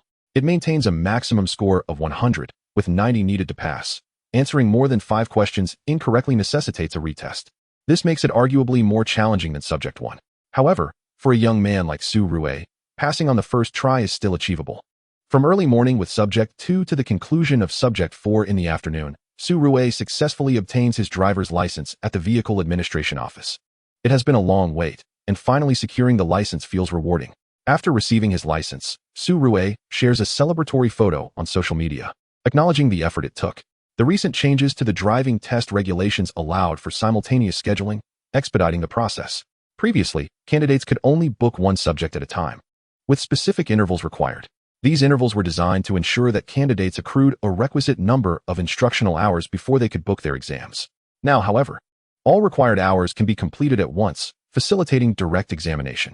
Su Rue capitalizes on this loophole, demonstrating that his driving skills are sufficient to avoid wasting time and resources at the driving school. This is permissible under the rules, a sort of unwritten guideline. Some individuals are simply astute enough to master driving without needing extensive hours of instruction. They can simply clock in sufficient hours to qualify for the exam. Chapter 41. Randomly Assigned Basic Programming? Congratulations. Impressive, you've obtained your driver's license so quickly. I recall you didn't even attend driving school. How did you manage to get your license? Su Rue, you've betrayed our pact to learn driving together. You secretly took extra lessons, leaving me and Dingya to languish at the driving school while you've already secured your license. Several classmates, along with a few relatives, have expressed their congratulations to Su Rue for his new license. Wang Hao commented beneath Su Rue's post, accusing him of betrayal. In response, Su Rue retorted, "Given how affectionate Dingya is with you, if not for my efforts to create opportunities for you, you'd still be single." Instead of expressing gratitude, "You call me disloyal? Is that how you speak?" Wang Hao deleted his comment, realizing that Dingya's familiarity was indeed a bit too close. He then privately messaged Su Rue, pleading, "Bro, please delete that reply, thank you." Su Rue responded with a single word, "Scram." Then, beneath the news of Su Rue obtaining his driver's license, his response to Wang Hao lingered, leaving others oblivious to whom it referred. Nevertheless, the classmates were well aware. They began to jest and tease. Although it was Su Rue's WeChat message, the comments section transformed into a bustling chatroom, inundated with nearly 100 messages. A throng of exuberant individuals. Fortunately, now that the third year of high school had concluded, they were all aspiring university students, and the teachers were indifferent to such antics. The classmates could only express envy and offer their blessings. As for whether Wang Hao and Zhou Yingya could endure to the end, who could tell? Matters of the heart are notoriously unpredictable. Moreover, a few young ladies took to the comment section to profess their affection for Su Rue. Perhaps they were stirred by the romantic atmosphere. When faced with such attention from those enamored with his appearance, Su Rue typically issued a kind-hearted rejection, encouraging them to devote themselves to their studies. The pursuit of wealth remains paramount. Upon returning home, Su Rue gazed at his brand-new driver's license. Then he looked at the sleek, world-class hypercar, the Koenigsegg, nestled within his system's inventory, feeling an exhilarating urge to take it for a spin. Alas, this hypercar was undeniably ostentatious. Following the influence of the sketch graduation photo MV and the dual valedictorian incident, Su Rue's fanbase on Douyin had surpassed 10 million, marking him as a public figure. His family background had also been scrutinized online. Now, to flaunt a hypercar worth over 30 million, nearing 40 million, and costing nearly $500 million upon delivery would be courting trouble. He must focus on earning money. At the very least, he needed to prove his capacity to generate income before he could dare to drive such a lavish vehicle. when the time came. Even if someone were to expose him online, he could readily counter by flaunting his financial prowess. After all, how he spends his own hard-earned money is his prerogative. Oh. The thought of future opportunities to showcase his success and silence detractors made Su Rue suppress his impulsive desires. Earnings must come first. Regrettably, despite having submitted his paper some time ago, he had yet to receive any news. Surely it wouldn't be rejected, would it? The patent was still undergoing processing. Later that evening, Su Rue inquired of his father, "Dad, have you submitted the paper for me? Why have I heard nothing? What is the status of the patent?" Su Jian reassured his son, stating, "Do not fret. The paper has been submitted and has passed initial review. It will be published in due course. These processes require patience." As for the patent, the domestic application has been filed and is currently in the preliminary examination stage. Global patents are more complex but are being attended to. Even if you are anxious, we must wait for the preliminary examination to conclude. If you cannot wait, we can request early disclosure post-examination to secure provisional protection rights, allowing for subsequent research. According to Su Rue's father, domestic companies have experienced enough tribulations with patents to treat them with utmost seriousness. It can be said that globally, patents are highly significant. Each year, the number of applications for invention patents, utility model patents, and design patents exceeds 10 million. Yet the number of patent examiners is fewer than 20,000. Naturally, with such importance placed on patents by domestic enterprises and individuals, the government has bolstered the workforce for patent examinations while also integrating advanced technologies to assist in the review process. However, the importance of patents necessitates multiple steps in the examination process to prevent errors and ensure the integrity of each inventor's contributions. Patience is essential, with a hint of disappointment. Su Rue retreated to his room, opening his computer to check the trends in the U.S. stock market and foreign exchange. Coincidentally, Su Rue refrained from engaging with cancer stocks, as the U.S. market opens in the evening and foreign exchange is most active during that time. Recently, the United States released its non-farm payroll figures. The non-agricultural employment numbers were markedly below expectations, indicating economic instability, reduced production by enterprises, a decrease in employment, and an increase in unemployment rates. This news was unfavorable for the foreign exchange market concerning the U.S. dollar, while it was favorable for gold. Seizing this opportunity, Su Rue shorted the U.S. dollar, netting a profit of 95 points. With one standard lot, a 1-point fluctuation equates to $10. Currently, Su Rue was merely testing the waters, investing a modest sum of around $200,000. Coupled with recent profits and utilizing a tenfold leverage, he managed several lots. This maneuver yielded several tens of thousands of dollars, approximately over 100,000 in Huaxia currency, nearing 200,000. Such gains were commendable. Su Rue adhered strictly to his established trading rules, promptly securing profits without succumbing to greed. He had experienced losses previously, but by rigorously following his trading guidelines and executing timely stop losses, he had mitigated substantial financial damage. With experience, he had managed to recoup his losses. In the early hours, Su Rue uploaded a live-stream video of his street stall to Ku-in, initiating a new day of daily 10 draws. Congratulations, you have won 10,000 gold coins. Congratulations, you have won 10,000 gold coins. Congratulations, you have won 10,000 gold coins. Congratulations, you have won Financial Skill Book X1. Congratulations, you have won Financial Skill Book X1. Congratulations, you have won Editing Skill Book X1. Congratulations, you have won Laptop X1. Congratulations, you have won Beginner AI Fragment X1. Congratulations, you have won Beginner Programming. Another skill has emerged. This time, as the cards were revealed, Su Rue was elated to discover a new skill, particularly one of great utility, programming. Programming entails crafting code to resolve specific problems, dictating a set of operational methods for a computational system, allowing it to execute according to the designed program, ultimately yielding the desired results. As Su Rue prepares to enter university, he will encounter relevant technical instruction. Presently, his focus lies in materials science and finance. His typical engagements involve painting, live streaming, and editing. He seldom interacts with computers, primarily using his phone to examine various data. Su Rue's college application was for a program related to computer science and engineering. However, he had yet to delve into this field. Thus, why had beginner programming surfaced? Su Rue found this puzzling, as he had little exposure to computers, let alone software programming. Perhaps the system randomly assigned this skill. It does not necessarily follow that daily interactions yield corresponding skills, items, or knowledge. Randomness may lead to unrelated outcomes. Upon acquiring beginner programming, A plethora of knowledge related to software programming flooded his mind, not an overwhelming amount, but certainly more than what he had encountered in intermediate materials and beginner finance. Beginner programming is confined to software programming, undoubtedly less expansive than materials science or finance. Nonetheless, this beginner programming skill proved to be quite useful, surpassing Su Rui's expectations. Even as a foundational skill, proficiency in writing various software programs and troubleshooting software issues could be comfortably managed. Coincidentally, alongside beginner programming, a computer had also been issued. Su Rui gazed at the newly acquired computer within his system's inventory, eager to test his programming capabilities. Chapter 42. Is this what you call a computer? After absorbing the vast knowledge imparted by beginner programming, Su Rui gazed at the computer that had simultaneously materialized in his system backpack. There seemed to be an anomaly. This ensemble today appeared rather extraordinary. The 10 consecutive draws had yielded a basic programming skill, alongside a computer for practice purposes? How intriguing. Just as Su Rui intended to retrieve the computer from his system backpack, he unexpectedly discovered yet another item, artificial intelligence fragments. 10 of them. He recalled that during the 10 consecutive draws, he had obtained one basic artificial intelligence fragment, basic programming, and a computer.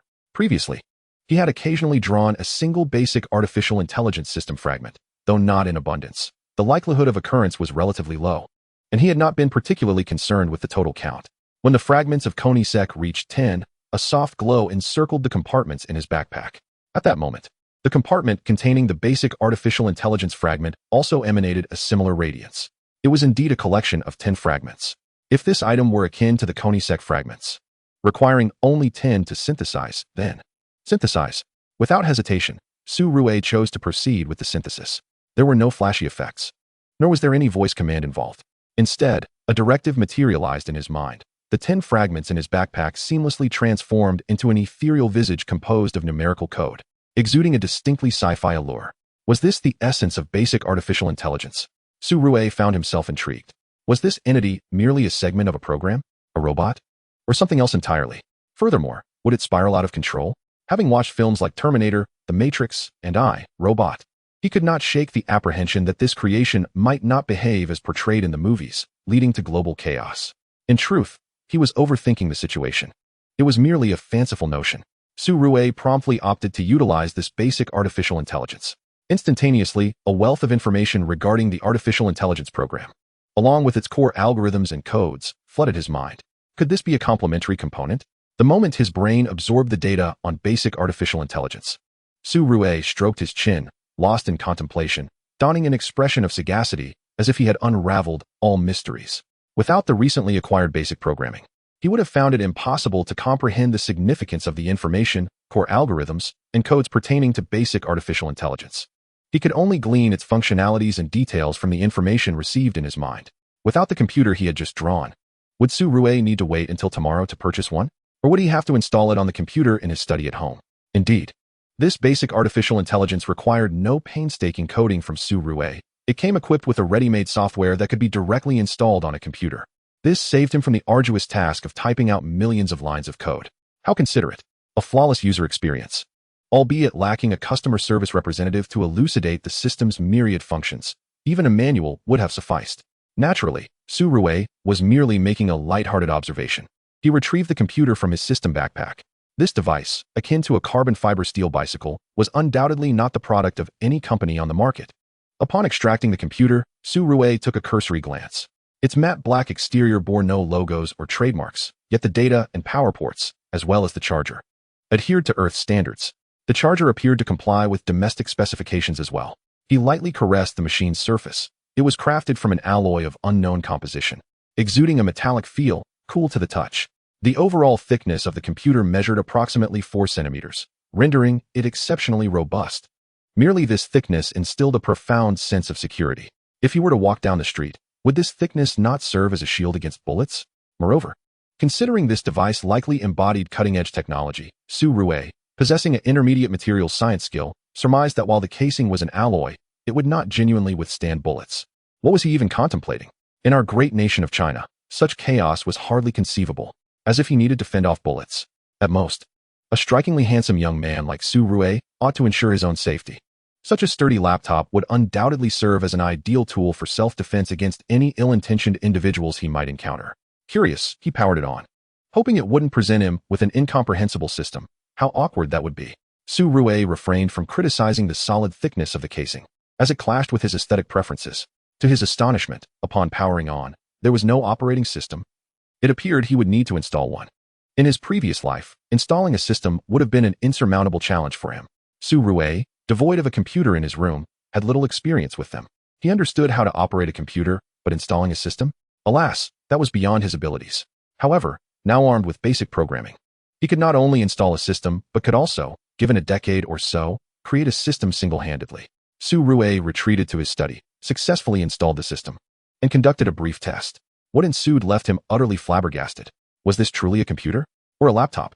Had they somehow crammed a server into this compact device? This particular machine measured 35 centimeters in length, 25 centimeters in width, and 4 centimeters in height, slightly larger than a standard laptop. The test results revealed that its performance surpassed that of an ordinary server. In the immediate aftermath of the test, Su Rue's thoughts turned to disassembling it. Ultimately, reason prevailed over impulse, and he refrained from taking action. The computer's packaging was remarkably well crafted. Despite its thickness and robustness, it was square and devoid of visible screws, posing a challenge for disassembly. Furthermore, the engineering required to compress such formidable performance into a laptop likely rendered reassembly impossible after disassembly.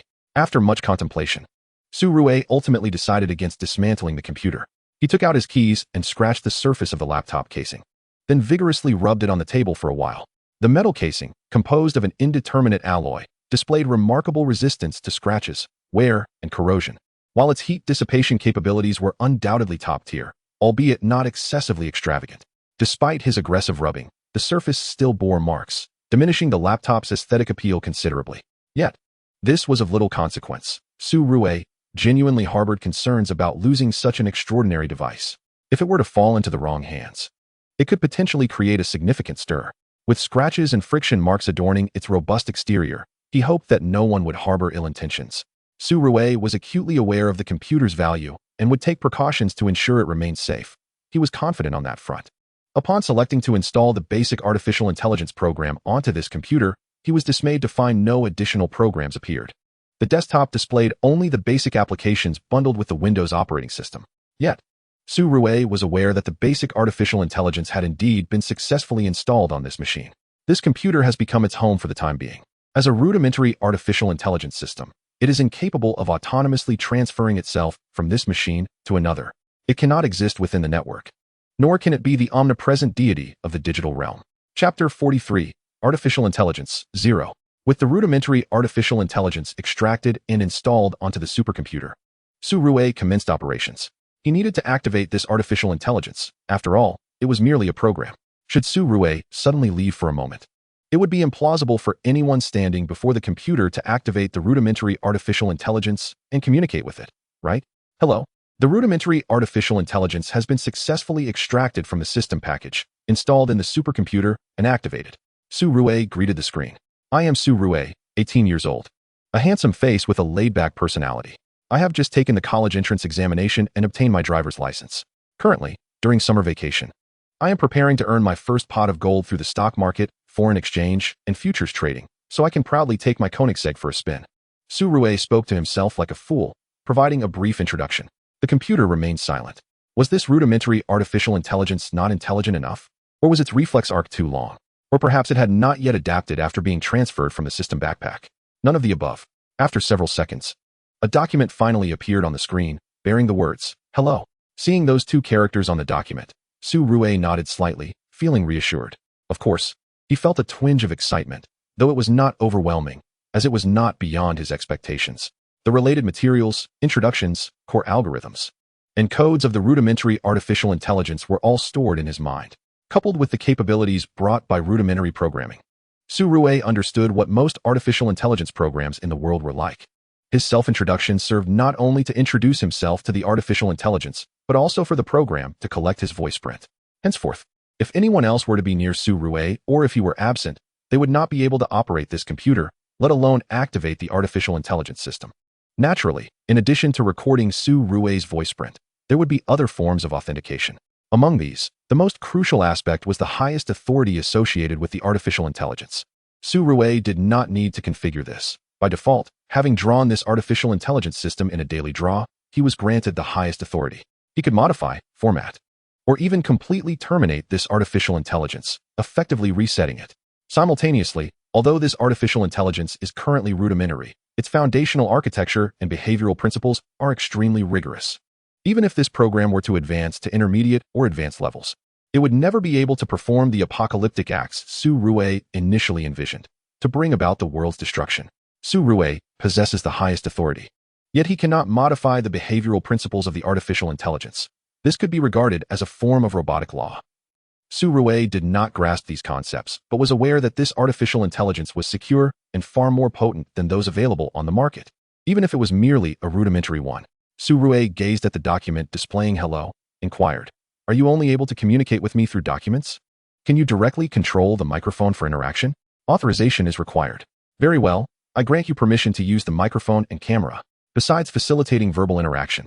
The camera would naturally serve to record Su Rui's facial features, preventing any unauthorized activation of the artificial intelligence by external individuals when he was not present. "Hello." In the next moment, a female voice emerged from the computer. Su Rui recognized it as the voice of Cortana, the artificial intelligence assistant developed by Microsoft. Although it sounded somewhat mechanical, it was certainly not as natural as a human voice. "Greetings, how should I address you? Do you have a name?" "I do not possess a name. You may name me as you wish." Naming is not my forte. Since you are so inclined, I shall call you Zero." Su Rui initially considered naming it one, but upon reflection, Zero seemed equally fitting. The number 0 is quite special. It is the smallest natural number, a rational number that is neither positive nor negative. 0 has no reciprocal, its opposite is 0, its absolute value is 0, its square is 0, its square root is 0, its cube root is also 0, and 0 multiplied by any number equals 0. This is a profoundly significant number. Su Rui believed that the artificial intelligence named Zero could be considered a true artificial intelligence, even if it remained rudimentary. It surpassed the likes of other companies' programs such as Xiao Na, Xiao AI, Siri, Xiao E, and Xiao Mei by a considerable margin. The artificial intelligences available on the market could be deemed mere artificial imbeciles. Nevertheless, Zero could only be utilized by Su Rui for the time being, remaining concealed in the shadows, hence the name. Su Rui had initially contemplated names like Little X, but ultimately abandoned the idea. Naming was genuinely not his strong suit. "I am delighted that you have named me. Thank you. You're welcome. Now, let us proceed to test your functionalities. Connect to the internet and begin gathering information, data, and insights regarding futures, foreign exchange, and the stock market." Su Rui then commenced testing Zero's capabilities. How powerful could this artificial intelligence truly be? Although merely a rudimentary artificial intelligence, it represented a genuine form of intelligence capable of flawlessly executing Su Rui's commands, far superior to those artificial imbeciles that struggle even to comprehend a simple sentence.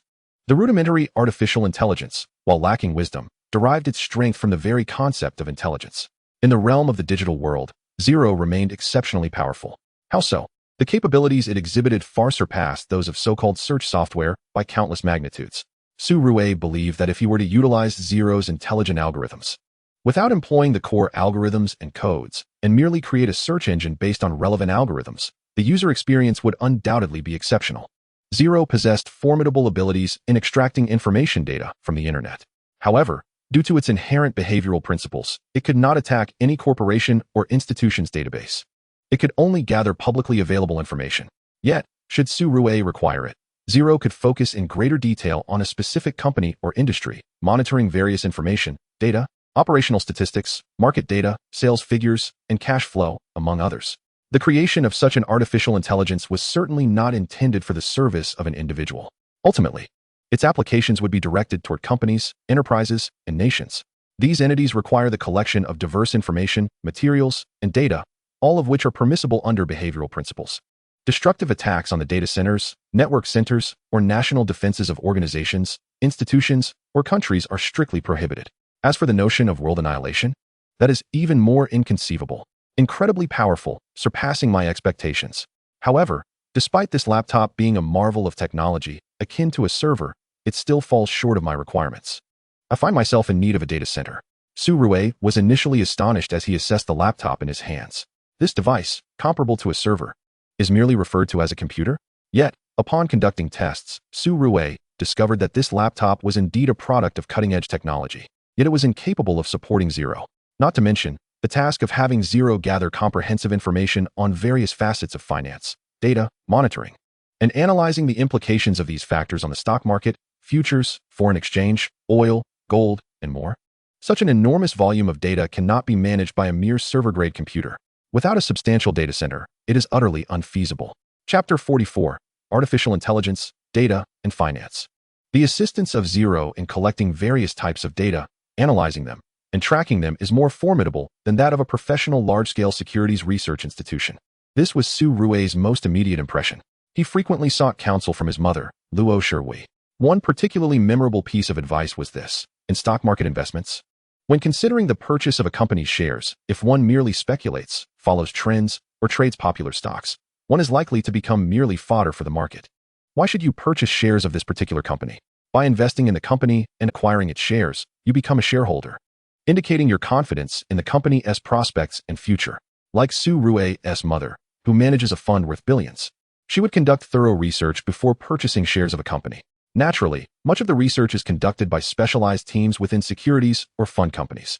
Evaluating a company's operational status and revenue is just one aspect. Other factors such as market share, profitability, cash flow, debt levels, executive management, employee compensation, brand influence, brand recognition, and reputation must also be considered.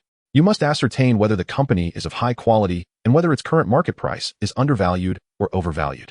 If it is undervalued, it is certainly a buying opportunity, awaiting the day when the company's value is recognized.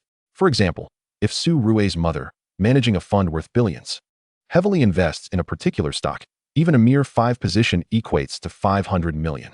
Such an influx of capital is sufficient to elevate the stock's price. Of course, the initial accumulation of shares must be executed gradually, taking 1 to 3 months to complete. A one-time purchase? That would be tantamount to self-sabotage. Conversely, if the current stock price is overvalued, one must question whether the company's future aligns with the price expectations. Is there still potential to be uncovered? If a company possesses significant potential and a promising future, it may still be worthy of investment. However, if it is grossly overvalued, with issues in cash flow, market revenue, profits, or if the management lacks competence and employee compensation and benefits are inadequate, such a company is not worth investing in. Even if the current stock price is soaring, one should refrain from participation. This pertains solely to the stock market and the internal circumstances of enterprises, without considering the influence of policies and market factors. Just within the realm of the stock market, the need to collect such information, data, and statistics is immense. Not to mention the complexities of futures, foreign exchange, crude oil, and gold. Artificial intelligence Zero may possess the capability to gather such vast amounts of information, analyze it, and organize the data Su Rui requires. Alas, the hardware simply cannot support such demands. He requires an expansive data center to enable Zero to process, compute, and analyze this colossal data, yielding useful and valuable insights. Consequently, he must relinquish certain aspects. Domestic cancer stocks must be abandoned, and the Hang Seng Index should also be disregarded, focusing solely on futures and foreign exchange. He will only monitor a select few U.S. stocks, particularly those with significant positive news worth analyzing. Why avoid domestic cancer stocks? In the past, Su Rui lacked the capability, coupled with insufficient capital, and the domestic stock market's trading rules were somewhat lacking, leading to inevitable losses. Analyzing a company's operational status proved futile. Now, with the assistance of artificial intelligence Zero, the situation has changed. Not to mention, Zero could monitor the movements of major institutional funds within the domestic market, allowing for the potential to earn some profits. However, Su Rui would find it difficult to justify such actions. Even the Hang Seng Index is similarly problematic. The domestic stock market is off limits. Alas, who could blame him for having a mother who is a fund manager? Indeed, Su Rui's mother, Luo Jiahui, is a prominent manager of a fund company, overseeing 3 funds, each with assets in the tens or even hundreds of billions. Utilizing Zero to gather domestic policies, stock market data, and information regarding companies, along with monitoring the flow of major funds, making a profit is not an arduous task. What motivates Su Rui to earn money? To openly showcase his Koenigsegg from his backpack, demonstrating his ability to generate wealth. He is, after all, a public figure with millions of fans on a popular platform. And he has even made headlines as a top student in college entrance exams. Displaying the Koenigsegg and claiming his earnings stem from the stock market, particularly the domestic market, would spell disaster. Without a doubt, Luo Jiahui would swiftly find herself embroiled in allegations of insider trading and other illicit activities. It truly is a predicament that defies explanation. Su Rue unhesitatingly relinquishes any involvement with the domestic stock market and the Hang Seng Index. The funds managed by his mother can only maintain positions in domestic stocks and a select few Hong Kong stocks, as there are no U.S. stock funds established. Public funds are subjected to stringent regulations. One cannot simply invest in stocks from any country at will. The regulations governing fund types are also strictly enforced. This might be a downside of public funds. In contrast, private funds offer significantly more freedom. Yawning. The next morning, Su Rue awoke with a yawn, having skipped his workout to have breakfast. The U.S. stock market opens around 9 p.m., and he generally participates in the first half of the trading session, often retiring by 1 or 2 in the morning. Yesterday, he had achieved a streak of 10 consecutive draws, unlocking basic programming and computer, which he then synthesized into basic artificial intelligence, conducting various tests until 4 in the morning when the U.S. market closed. Merely rising today is an accomplishment. After a night of sleeplessness, he dared not venture to the gym in the morning, especially avoiding cardio for fear of a sudden collapse. He decided to reserve his workout for the afternoon. The community gym is open 24 hours, with the least number of patrons in the morning, relatively few in the afternoon. And it is best to avoid the evening when the gym is most crowded. Visiting in the evening would be futile, as the equipment is limited and insufficient for the demand. Have you adjusted to the American time zone? Observing her son yawning, it was evident that he had not rested well. Given Su Rue's recent inquiries into financial matters, Luo Zhihue surmised that he had been monitoring the U.S. stock market or foreign exchange overnight. She was aware that he was engaged in actual trading and inquired about his progress. Made a small profit, I suppose. Su Rue replied with brevity, indicating modest gains. Luo Zhihue advised her son to strictly adhere to his established trading rules, emphasizing timely profit-taking and loss-cutting, without delving further into the matter. After all, when it comes to their son and daughter's finances, she and Su Rue's father do not exert much control. The funds possessed by the children are derived from their childhood allowances, scholarships, and similar sources, meticulously saved in separate accounts from a young age. With investments made in financial products and mutual funds, Su Rue, now 18, has the autonomy to decide how to utilize this money. It is solely his affair, as long as he does not squander it entirely. Investing a portion of the capital and gaining practical experience could be advantageous. Due to Su Rue's influence and the nature of Su Ya's chosen field of study, which is inherently economic, she has also been keeping an eye on the stock market and foreign exchange futures. Su Ya, being only 16, faced considerable challenges when opening an account. However, having reached the age of 16, she was able to prove that her labor income constituted her primary source of livelihood. As she prepares for university, she is considered a fully competent civil actor, and with parental consent, she successfully opened her account. In contrast to Su Rue, who seems to have a golden touch, Su Ya is still in the simulation trading phase. With merely her high school knowledge, she finds it somewhat daunting to engage in actual trading, often feeling as though she is just following her instincts, grasping at dreams, only to end up as a novice trader. Su Rue, on the other hand, has seemingly mastered the game, equipped with basic finance and now the formidable Zero, an artificial intelligence tool that ensures his success.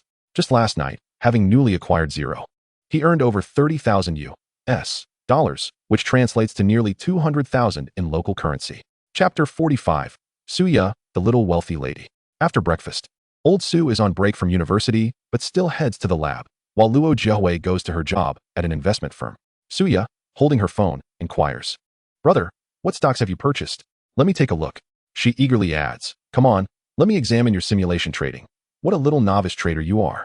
Su Rue, still groggy, washes a dish and glances at his sister's phone. The simulation platform, initially set at 2 million, has dwindled to 1.7 million. The portfolio comprises several stocks, with both gains and losses, yet the losses are substantial. A true novice trader indeed. Enough of analyzing those underperforming stocks, he chides. Your self-taught knowledge of finance is of no use here.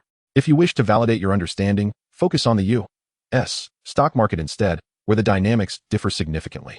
Given the multitude of retail investors and the lack of a robust trading system, it would be a waste of time to pursue those underperformers. Su Rue has also experienced losses with his own simulation account, despite his apparent advantages. If he, a skilled trader, incurs losses, the chances for Su Ya, a novice, are even slimmer. Fair enough. Su Ya wishes to retort, but, upon glancing at her brother's phone, she sees only red, indicating losses. In the U.S. stock market, green signifies gains. However, in domestic trading software, red can also indicate profitability due to habitual settings. Su Rue employs domestic trading software, and any red figures there signify earnings. Upon a cursory glance, Suya notices 6 figures, starting with a 7. This implies that her brother S account holds over 70,000 US dollars, equating to more than 5 million in local currency. You have so much money?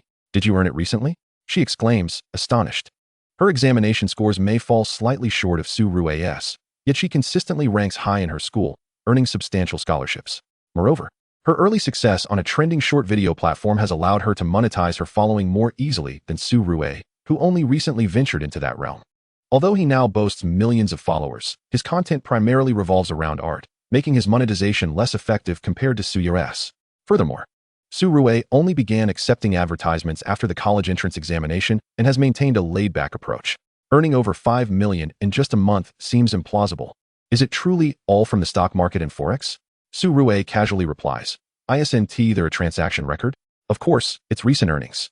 In truth, since acquiring the system, consistent daily transactions have generated tens of thousands, accumulating nearly 2 million from those alone. When combined with scholarships and allowances, Su Rue can present over 2 million in cash. His account now exceeds 5 million, confirming that these profits are indeed recent. In less than a month, excluding the preliminary simulation and learning phase, the capital has doubled. This rate of profit cannot be deemed rapid. In the foreign exchange and futures markets, leverage can be employed. And the U.S. stock market lacks restrictions on price fluctuations. Su Rue's gains adhere strictly to his initial trading rules, which he diligently follows, ensuring timely profit-taking and loss-cutting. Initially, this strategy has significantly mitigated losses, albeit at the cost of potential profits. With the introduction of the basic AI tool Zero, Su Rue intends to trial it further before modifying his trading strategies to adopt a slightly more aggressive approach. In the foreign exchange and futures markets, leverage can indeed amplify earnings, with no limits on price movements. While profits can multiply significantly in a single day, the risks are equally considerable, with the potential for total losses within 24 hours. Why must you, studying computer science, outshine me in economics? Suya feels a twinge of frustration. Her brother's sudden academic prowess, coupled with his artistic talents, seems to encroach upon her territory. Upon reflection, Suya acknowledges her brother's impressive skills in cooking and fitness, wondering when he acquired such knowledge. Despite her reluctance to admit it, she concedes that Su Rue possesses remarkable abilities. Su Rue affectionately touzles his sister's hair, reassuring her, "Finance is inherently tied to mathematics and data, my forte. As a humanities student, you may find it challenging to match my aptitude in this domain." Suya, realizing the truth in his statement, surrenders. "All right then," Su Rue counters. "See, my skills are quite commendable. Why don't you entrust your allowance to me, and I'll manage the investments for you? Rest assured, I'll cover any losses with my own funds. I've set a stop-loss limit to ensure your principal remains intact. What do you think?" Su Rue resembles a mischievous adult attempting to deceive a child with a lollipop, confidently promising his sister that she won't incur any losses. Indeed, he has established a stop-loss threshold. Should losses exceed a certain limit, he will liquidate the position. He genuinely intends to safeguard his sister's funds. Yet, one must ponder, why not utilize his own capital? Borrowing from his sister and sharing the profits seems unnecessary, as the amount involved is trivial. Furthermore, having greater capital allows for more diverse strategies, leveraging additional funds as needed. As long as the scale remains below hundreds of millions, a few million or tens of millions in local currency does not attract undue attention in the market. "Well, how about I lend you half?" Suya sobbed for quite a while, gazing at her elder brother, and tentatively suggested, "What if I give you half of my funds to help you operate and earn some pocket money?" "Half? How much is that?"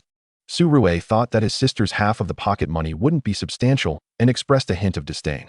After pondering, Suya replied, "It should amount to around 1.2 million. Su Rue, is my sister truly a little heiress?"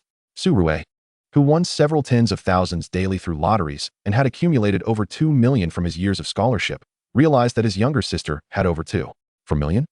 Wasn't that wealth? Su Rue speculated that their parents were completely unaware of how much money his sister possessed.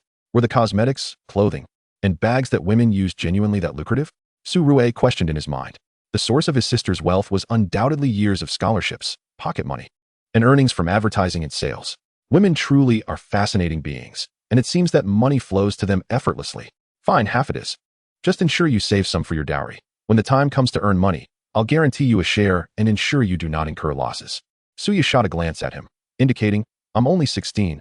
What do you mean by dowry?" Suya withdrew 1.2 million from the fund managed by their mother and transferred it to her brother's account, while she entrusted her little fortune to her brother for investment. She did not cease her own studies. She continued to practice on a simulated trading platform, not limiting herself to domestic markets as her brother suggested exploring the U.S. stock market and futures. Moreover, he added that given their mother's status, she should avoid trading in domestic stocks and the Hang Seng Index as much as possible. Clever as Suya was, she understood immediately, avoiding suspicion.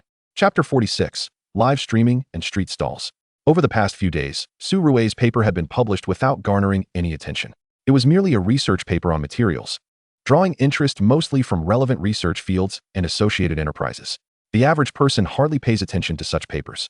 Su Rui's research was rather commonplace, merely deducing the carbon fiber materials used in carbon fiber steel bicycles. It was only scratching the surface and did not qualify as groundbreaking research sufficient to capture the attention of researchers and enterprises in the field.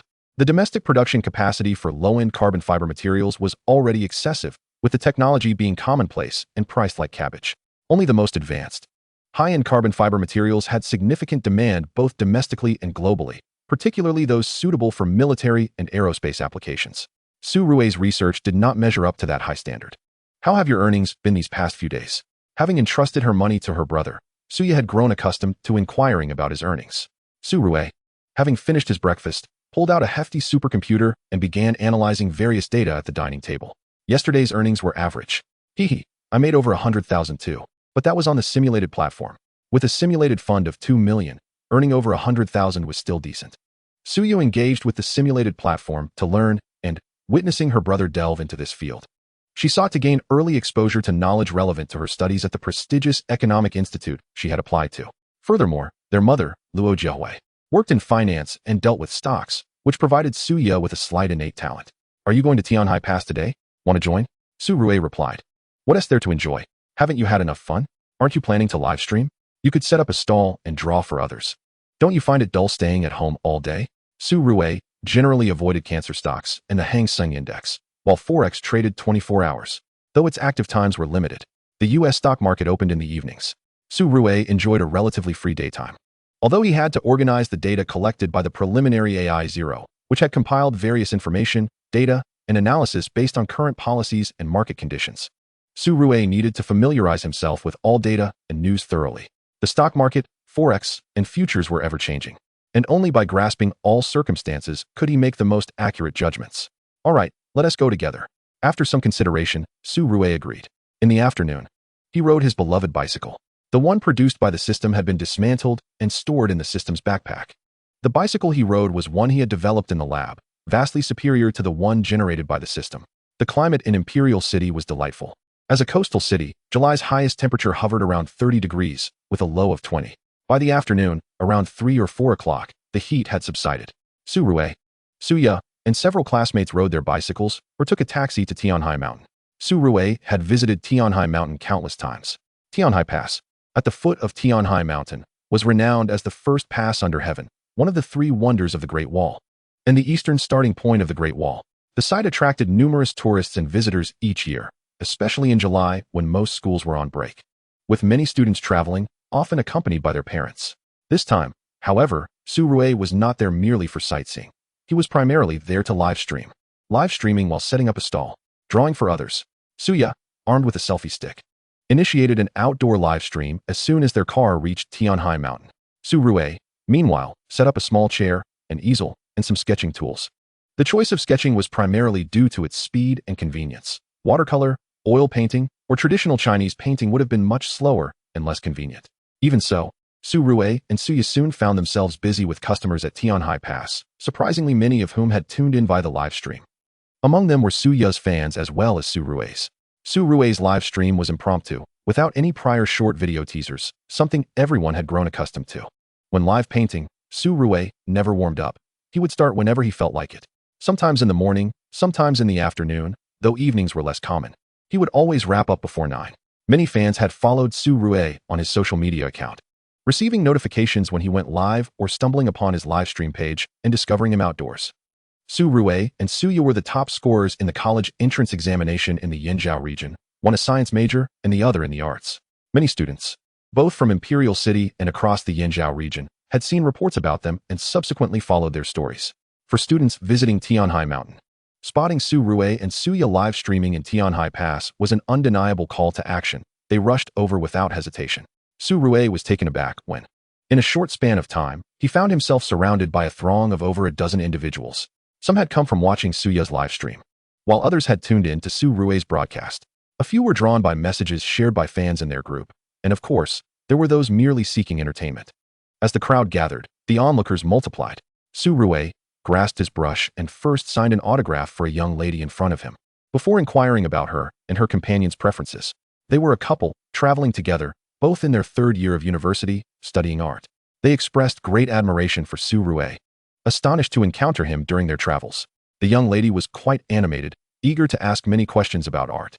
However, as Su Rue was engaged in business with numerous people waiting, she and her boyfriend reluctantly decided to postpone their inquiries for another time.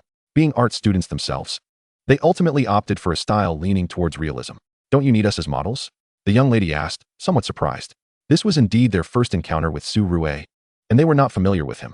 Su Rue had previously live-streamed his drawing sessions, during which viewers would send various photographs as references. Yet, during his broadcasts, Su Rue never referred to these images. He simply focused intently on his work, creating without any pauses. There were speculations about whether he had reference materials off-camera or if he had memorized countless images beforehand. Such a feat could only attest to his exceptional memory. After the college entrance examinations, Su Rue had been live-streaming his art for quite some time. This was, however, the couple's first meeting with him. In a matter of moments, Su Rue had a firm grasp of the situation. Was he able to recall everything entirely? Did he truly not require models or references to commence his drawing? Indeed, the reality was as such. Su Rue did not even respond to the young lady's question. He simply seized his brush and commenced drawing with utmost seriousness. As he worked, he shared small tips, despite having repeated them countless times before. These techniques, while familiar, could be applied in various contexts to yield different effects, much to the audience's delight, who found them consistently practical. Su Rue's speed in drawing was remarkable. Within less than 5 minutes, he completed a sketch of the couple in a predominantly realistic style. The art students exchanged glances of disbelief, shaking their heads in awe. What a master! The surrounding fans and onlookers found the scene extremely entertaining, with nearly everyone capturing photographs and videos. Chapter 47. A young man must always protect himself when out in the world. How incredible! He draws so swiftly. Who is this person? Someone inquired. He is an internet celebrity, another replied. What kind of internet celebrity? He is the top scorer in the science track of the college entrance examination, achieving a score of 741, and is a highly skilled artist. His popularity on a popular platform is quite significant. He is proficient in sketching, watercolor, oil painting, and traditional Chinese painting. You all didn't know? He and his sister, Suya, are the top scorers in the science and arts tracks, respectively. How could you not be aware of such a sensational duo?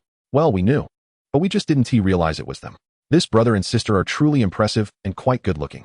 Indeed, their striking appearances were undeniable. Fans of Su Rue and his sister, along with tourists in the vicinity, flocked to the scene after discovering through short videos that the two had arrived at Tianhai Mountain. The area quickly became a hub of excitement.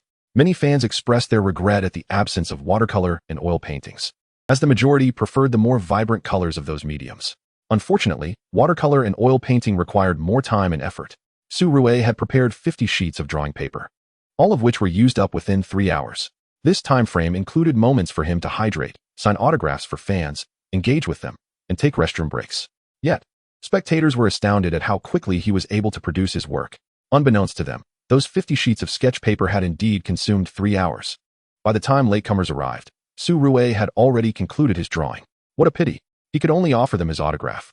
In the evening, numerous individuals expressed their desire to treat him to dinner, all of which Su Rue and Suya declined. Ah, what a shame. It was almost my turn. And he ran out of paper. Well then, it's time for photos and autographs. He has been drawing for 3 hours without a break. How handsome.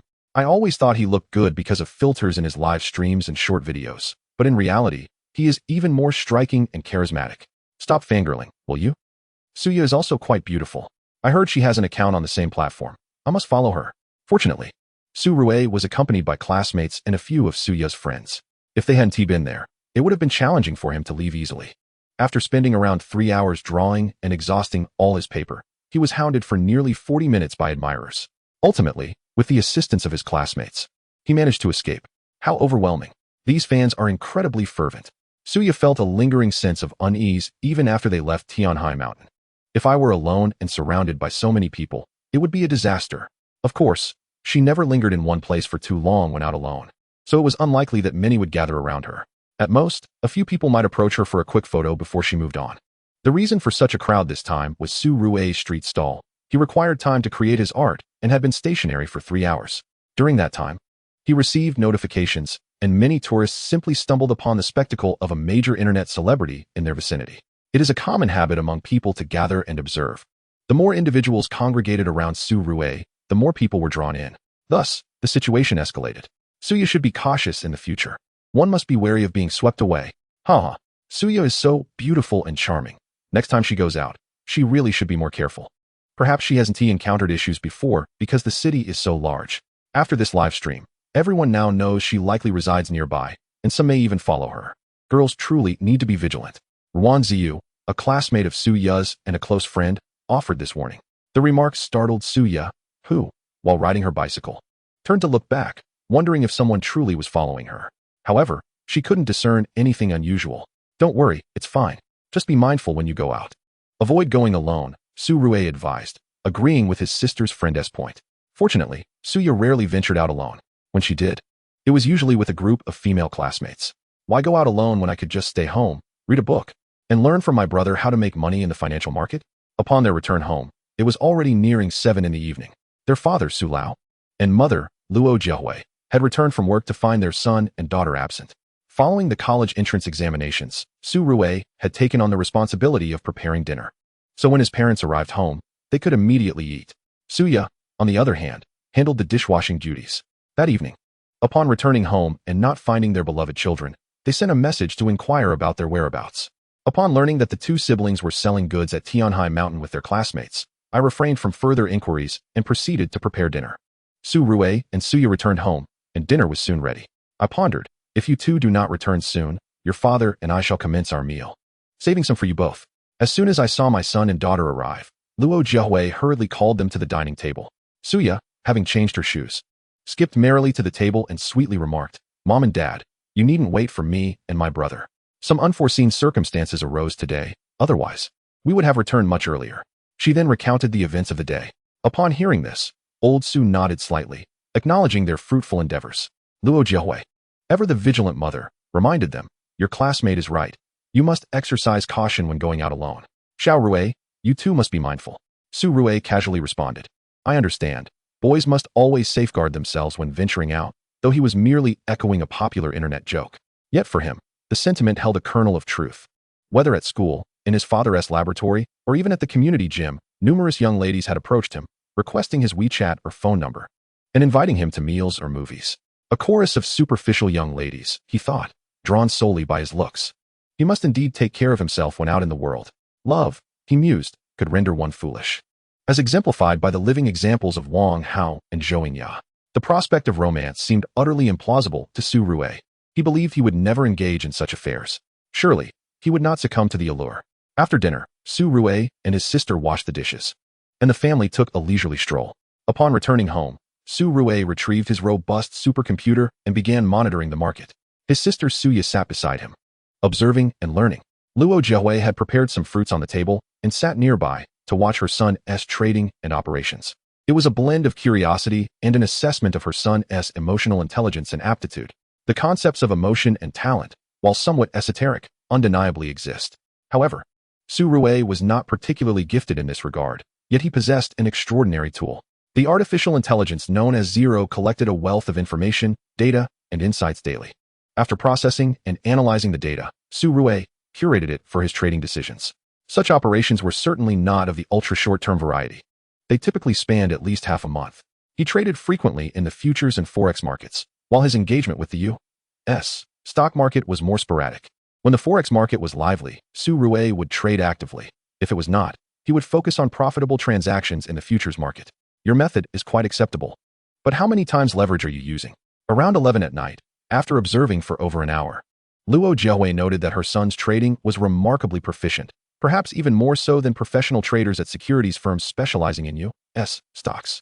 The most striking aspect was his composure. Inexperienced traders often floundered in the chaotic realms of the U.S. stock, forex, and futures markets. Typically, novice traders fixated on a single market, while those like Suya utilized simulation accounts in the futures market to hone their skills. Only when they achieved stable profits and met performance benchmarks could they transition to real trading. Su Rui, however, exhibited a level of prowess that rivaled seasoned traders, remaining utterly unflustered and displaying remarkable professionalism. Yet, he was handling a significant amount of capital.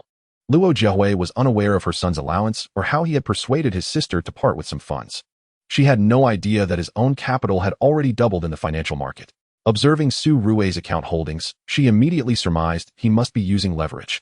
Chapter 48. A shocked Luo Jiahui. Rest assured, at most, it's a 10x leverage. In the forex market, one could leverage up to 500 times. A mere 10x leverage was hardly significant.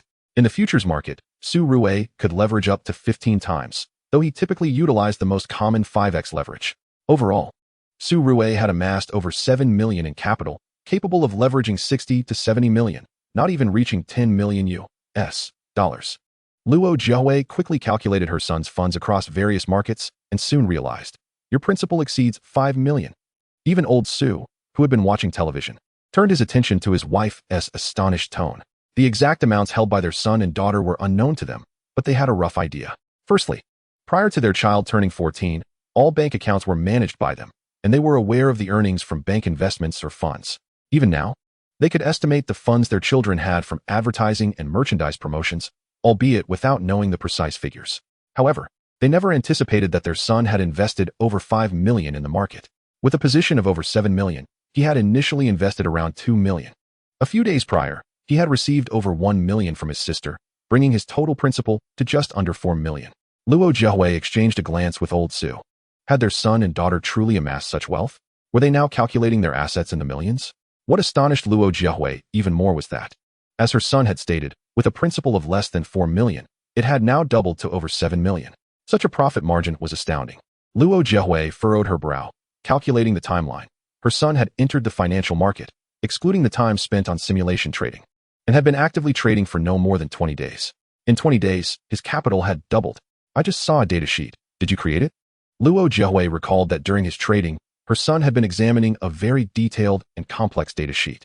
Others might not have comprehended its significance, merely feeling overwhelmed. The report encompassed a myriad of factors, from national policies and market conditions to social welfare and even weather data, along with the relationships among numerous companies. Yet, she understood it at a glance. As a fund manager, she had previously worked as a researcher, focusing on market studies and analyzing the stock of quality companies. She recognized immediately that the document contained comprehensive data, information, and analysis regarding policies, markets, social conditions, and companies from various angles. Moreover, it was an analysis of foreign markets, not domestic. Had it been domestic, Luo Jiahui would have suspected her son had somehow accessed her company's research department's analysis reports. Fortunately, since it pertained to foreign markets, her suspicion was alleviated. Despite its somewhat amateur formatting, she was still able to decipher it. How had her son acquired this information, data, and analysis? I compiled it myself. Did you not say that in the financial market, one must exercise caution? When investing in a company or industry, one must understand the relevant circumstances, he replied. You're absolutely correct. These are all lessons you taught me. Indeed, Su Rui had diligently gathered and organized this data. Of course, the artificial intelligence Zero was the true mastermind behind it all. It was simply inconceivable. Luo Jiahui did not hesitate to retort. I merely glanced at it, and am aware that some of the information you claim to have gathered is beyond your reach. Much of the data is classified. Market statistics require substantial time and manpower for compilation. How could you possibly acquire them? Other research institutions invest considerable resources to compute such data, which they would never share with you. Of course, there are specialized agencies that provide this data to major brokerages, fund companies, and investment firms for a fee, generating profit. Yet Su Rui claims he collected it himself, and Luo Jiahui finds that hard to believe. Su Rui shrugged. In truth, this is precisely what I have gathered. I developed software to collect relevant information and data from the internet, along with publicly available resources. While the market data for a specific company may exhibit certain discrepancies, it can still serve as a reference. Software you created? Luo Jiahui, seated beside her son, rubbed her temples, feeling a slight headache. It was the first time she genuinely considered that her son might indeed be a genius, despite his previous high scores and achievements alongside his sister, which had never led her to regard them as extraordinary. She had always believed their success stemmed from diligent efforts. While others played, her children were diligently studying, maintaining a fervent interest in learning that had brought them their current accolades. Yet, it now appeared that her son might truly possess exceptional talent, particularly in finance. As someone who worked in the field, she understood that Su Rui's operations, devoid of high innate ability, were beyond the realm of possibility. After over a decade in the industry, transitioning from researcher to fund manager, she had never achieved a month where her capital doubled. Not to mention, attaining a 100 return in a year was nearly impossible. Naturally, the scale of the funds she managed, ranging from tens to hundreds of billions, made a 100 return in a year virtually unattainable. A yearly return of over 20 was already quite remarkable, and encountering an excellent market environment might yield up to 70. She had even received the Golden Bull Award, establishing herself as a star fund manager. Yet, she had to concede that her son was indeed exceptionally gifted. Over the following days, particularly during the weekend, Luo Jiahui observed her son in the study, meticulously analyzing and organizing various information, materials, and data collected through his software in preparation for the market's reopening on Monday. It was then that she truly believed her son had created a formidable software capable of aggregating data, conducting analyses, and synthesizing insights, resources that would provide him with a clear judgment in the financial market. Su Rui lamented, "It's a pity that if I had access to a professional data center, I could delve deeper into market data for analysis and computation. Renting just a modest portion of cloud computing resources is hardly sufficient." In front of his mother, Su Rui would certainly not reveal the full capabilities of his artificial intelligence. Nor would he disclose the powerful performance of his computer. He allowed the AI to showcase only a fraction of its capabilities, collecting relatively ordinary information and data, which he then analyzed and organized himself. He had also subscribed to cloud computing services provided by Weir Group for data computation and analysis, concealing the strength of his own computer. Even so, this was already quite impressive. The software he developed was remarkable. After observing for a few days, Jiahui was filled with admiration and even began to entertain some thoughts of her own. In the realm of public funds, any star fund manager typically aspires to establish their own fund company, whether in public or private equity. Luo Jiahui had considered this as well. However, at just over 40, she felt no urgency. Fund managers only gain prestige with age. It is through enduring the trials of bull and bear markets that one learns to manage drawdowns effectively and generate profits for clients. Those who fail to withstand the challenges are inevitably eliminated, thus failing to attract clients and achieve star status. The so-called star fund manager is defined by client recognition. As long as you manage the fund, I will invest. Luo Jiahui's new fund launch, with a subscription limit of 8 billion, could attract over 100 billion in investments. This exemplified a star fund manager, one who is widely acknowledged by clients. Moreover, many large fund companies and securities firms aspire to cultivate star fund managers. However, such star status is a double-edged sword. While they indeed enjoy client adoration, should they depart, they take a substantial number of loyal clients with them. This is an undeniable drawback. Chapter 49, Father's Private Savings. All right, you go ahead and play, Luo Jiahui said. Though astonished by her son's financial acumen and the software he had created, she refrained from saying much more. Being in her 40s, she had her own life plans and felt it unnecessary to discuss them with her son at this stage. If she were to leave the fund company and establish her own venture or join a private equity firm, that was a matter for another time. If you desire a data center, then work hard to earn it. I believe you could accumulate enough funding for one before you graduate from college, allowing you to attempt entrepreneurship thereafter. Without delving further, given her son's current earning potential, his Kuin account boasting millions of followers, and his talent in financial investments, earning enough for a data center during his university years should not pose a problem. Naturally, the size and scale of a data center are also factors to consider. A data center requiring hundreds of billions in investment was not what Luo Jiahui referred to. A smaller data center, akin to the one used by the research department of her fund company, would only cost several million, which is not exorbitant. As long as her son adhered strictly to his established trading rules, employing profit-taking and stop-loss strategies, he could amass enough to secure a substantial data center during his university tenure. Regarding entrepreneurship, both Luo Jiahui and Su Jian were supportive. From Luo Jiahui's perspective, her son might not even need to wait until graduation to start his own venture. Once he had amassed sufficient funds to establish a data center, he would likely pursue entrepreneurship. Luo Jiahui mused, referring to entrepreneurship in finance. If Su Rui were to delve into the realms of computer science or the internet, that was a different consideration. However, given his ability to create such exceptional software, his technical skills in computing should not be lacking. Regarding entrepreneurship, I certainly cannot do it alone. I will have to wait until I enter university, Su Rui replied. University, especially at a prestigious institution like Fu University, is bound to have no shortage of talent. Should he choose to embark on an entrepreneurial journey, he would undoubtedly find ample collaborators within Fu University's talent pool. Having just completed the college entrance examination and not yet enrolled in university, discussing entrepreneurship felt somewhat premature. During the weekend, Luo Jiahui had company matters to attend to, so she returned to her study to work. Suya had no simulated trading to engage in today, opting instead to go shopping with classmates. It had been several days since Su Rue and his sister set up a stall at Tianhai Mountain to sell their artwork, and the related excitement had since waned. Now, as Suya ventured out, only a handful of people recognized her, most merely requesting a photo. It is highly improbable to request a painting from Suya, is it not? As for Su Rue, he is currently preoccupied. Aside from his afternoon workout and evening strolls with his family after dinner, he seldom ventures out. Xiao Rue, I need to discuss something with you. Upon noticing his wife's departure, Lao Su peered in her direction for a moment. Once he confirmed that she was engaged in matters within the study and would not be emerging anytime soon, he cautiously approached Su Rue, speaking in a hushed tone.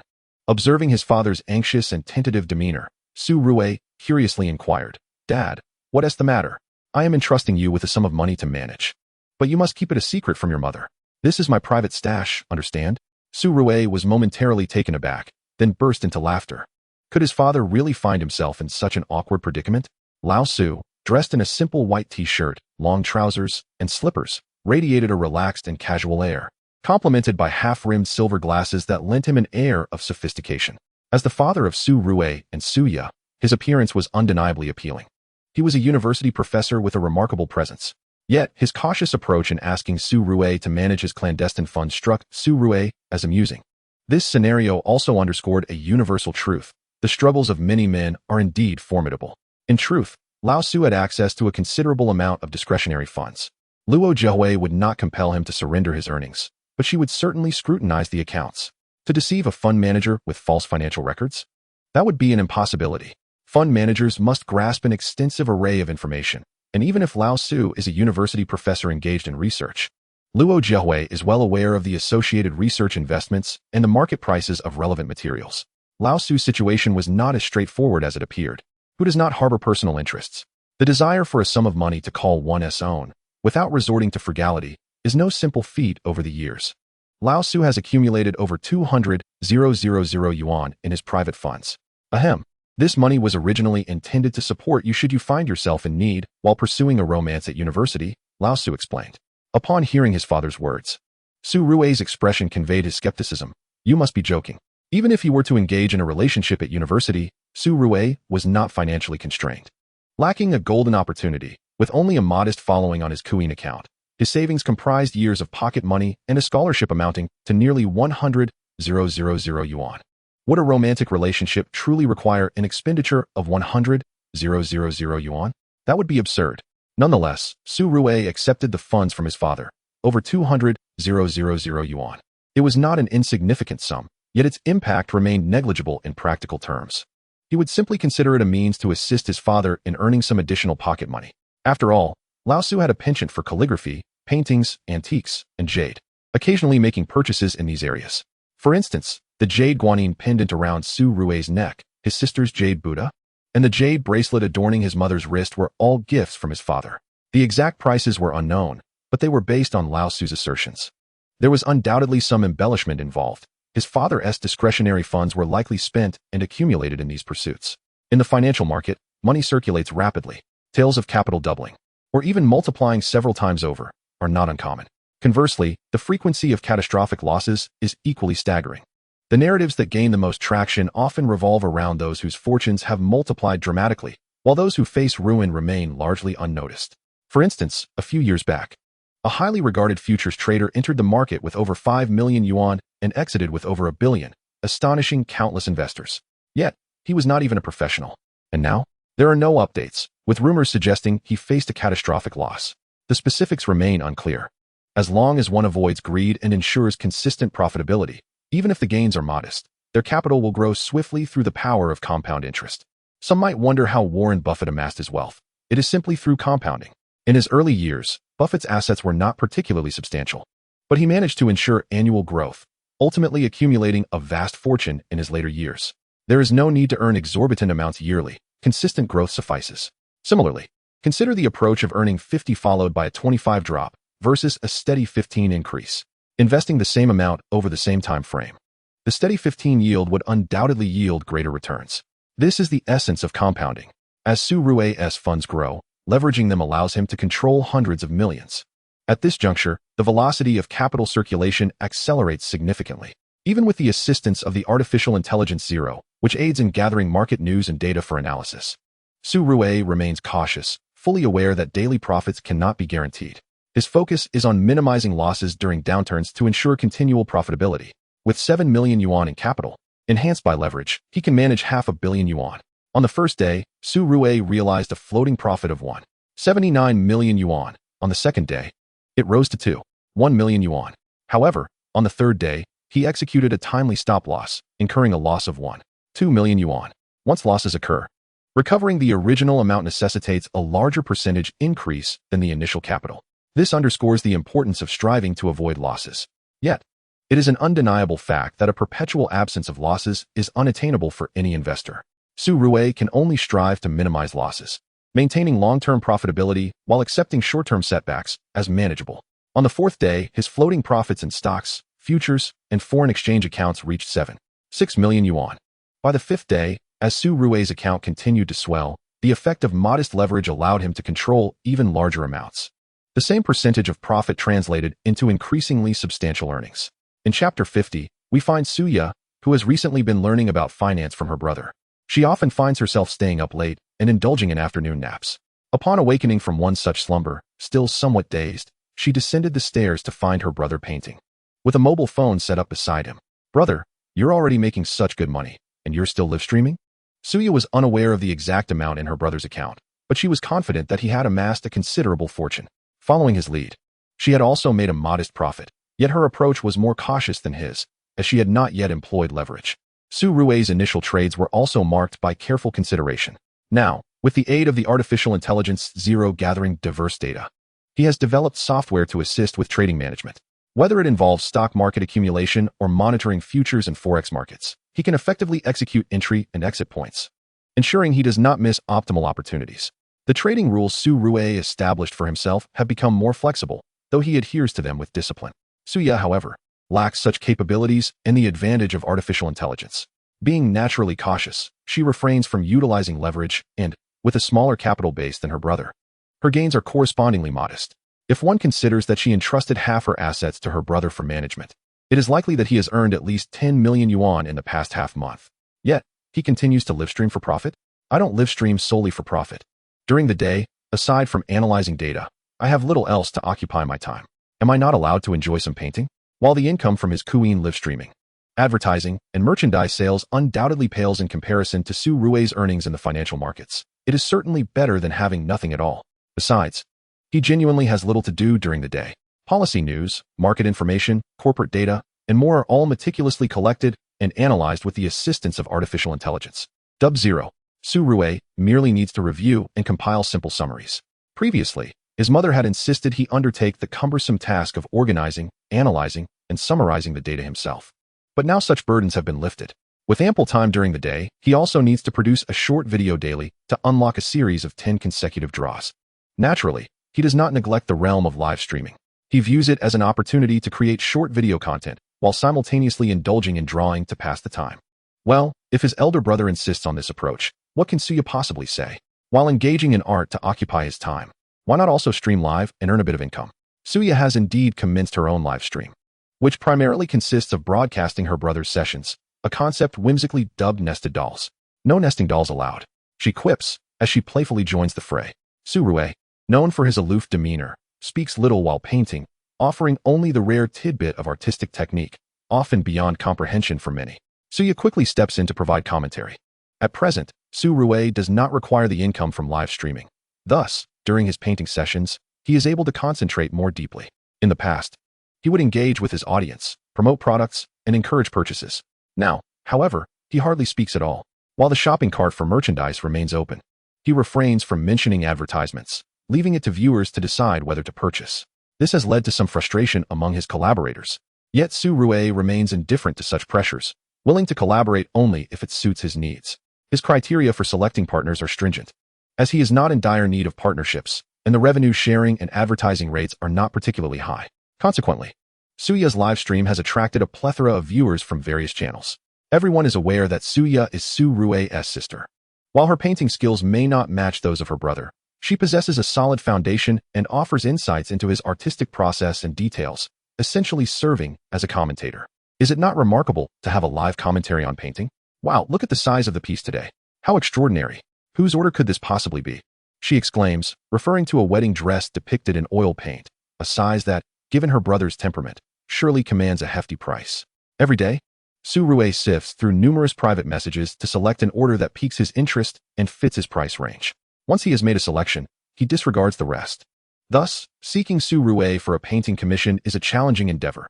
Price is merely one factor, and luck also plays a considerable role in capturing his attention. This has led to an upward trend in the prices quoted by clients. Fortunately, private messages must specify the painting materials or provide relevant photographs, types, prices, etc., thus eliminating the possibility of scalping. Perhaps some requests involve Su Rue painting more mainstream subjects, such as landscapes or scenic views, for resale, akin to a secondary market. Currently, Su Rue is engaged in creating a large oil painting, having already rendered the central figures, a couple clad in wedding attire. The dimensions are an astonishing 130 by 162 centimeters. This significant undertaking typically does not align with Su Rue's usual preferences, suggesting a spur-of-the-moment decision that must be accompanied by a correspondingly high price. Suya is aware that her brother possesses a particularly exquisite oil paint that he seldom employs during his live sessions. This time, however, he is indeed using that very premium paint, indicating the substantial value of this wedding dress oil painting. The dimensions are indeed impressive, making it the largest work Su Rue has ever created. The composition of the painting diverges from typical oil paintings. It has been adjusted to accommodate the expansive canvas.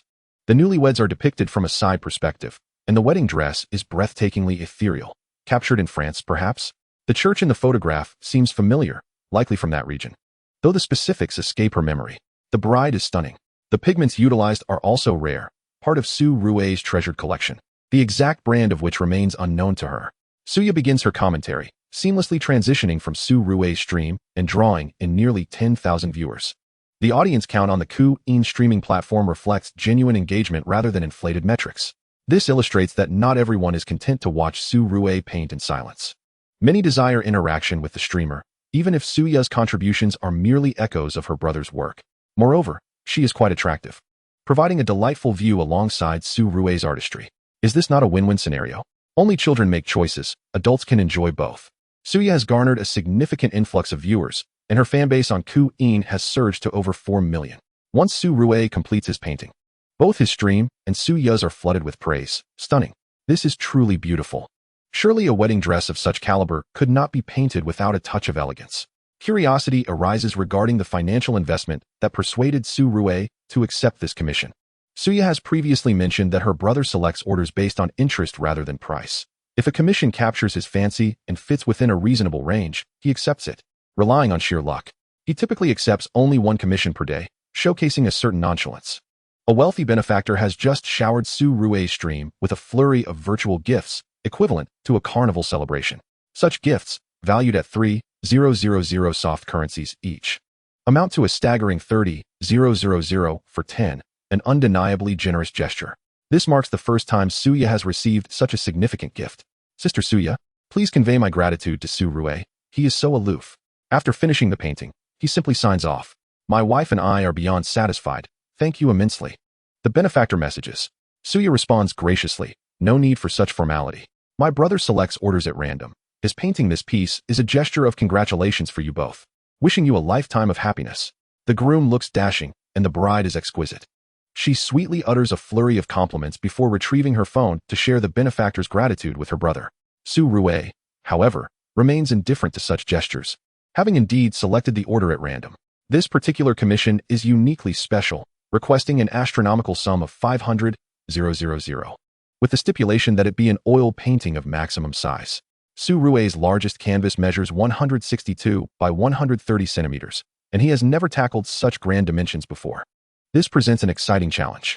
The 500,000 price tag marks the highest Su Rue has encountered thus far, indicating a client of considerable means.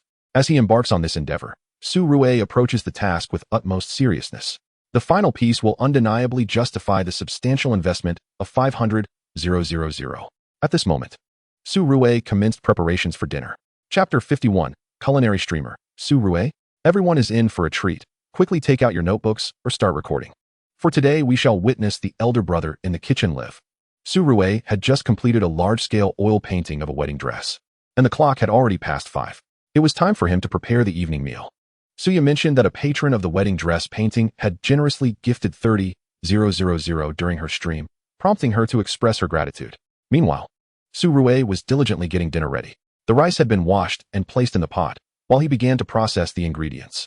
Typically, Su Rui prepared 3 dishes and a soup for dinner.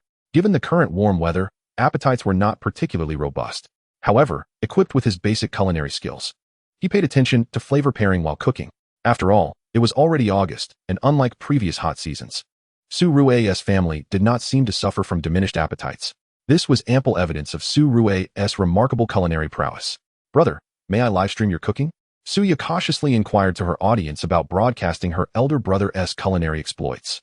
"Suit yourself," Su Rui replied nonchalantly, as he had no intention of streaming his cooking.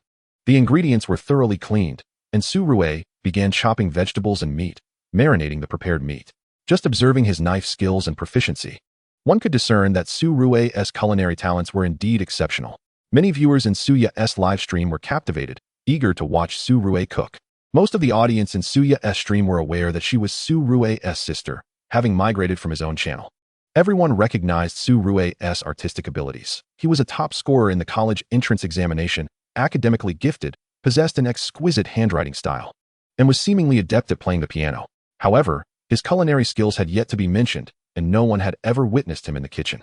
Moreover, the majority of viewers had seen Su Rui paint, mesmerized by his delicate, pristine, and well-groomed hands devoid of any scars. Such hands did not seem to belong to someone skilled in the culinary arts. Typically, those who frequently cook bear the marks of their craft, often suffering cuts while preparing ingredients. Yet, as they tuned into the livestream, Su Rui's knife skills astonished the audience, including several chefs, who deemed his technique worthy of a salary of 6,000. It was simply unbelievable that Su Rui possessed such remarkable knife skills and culinary talent.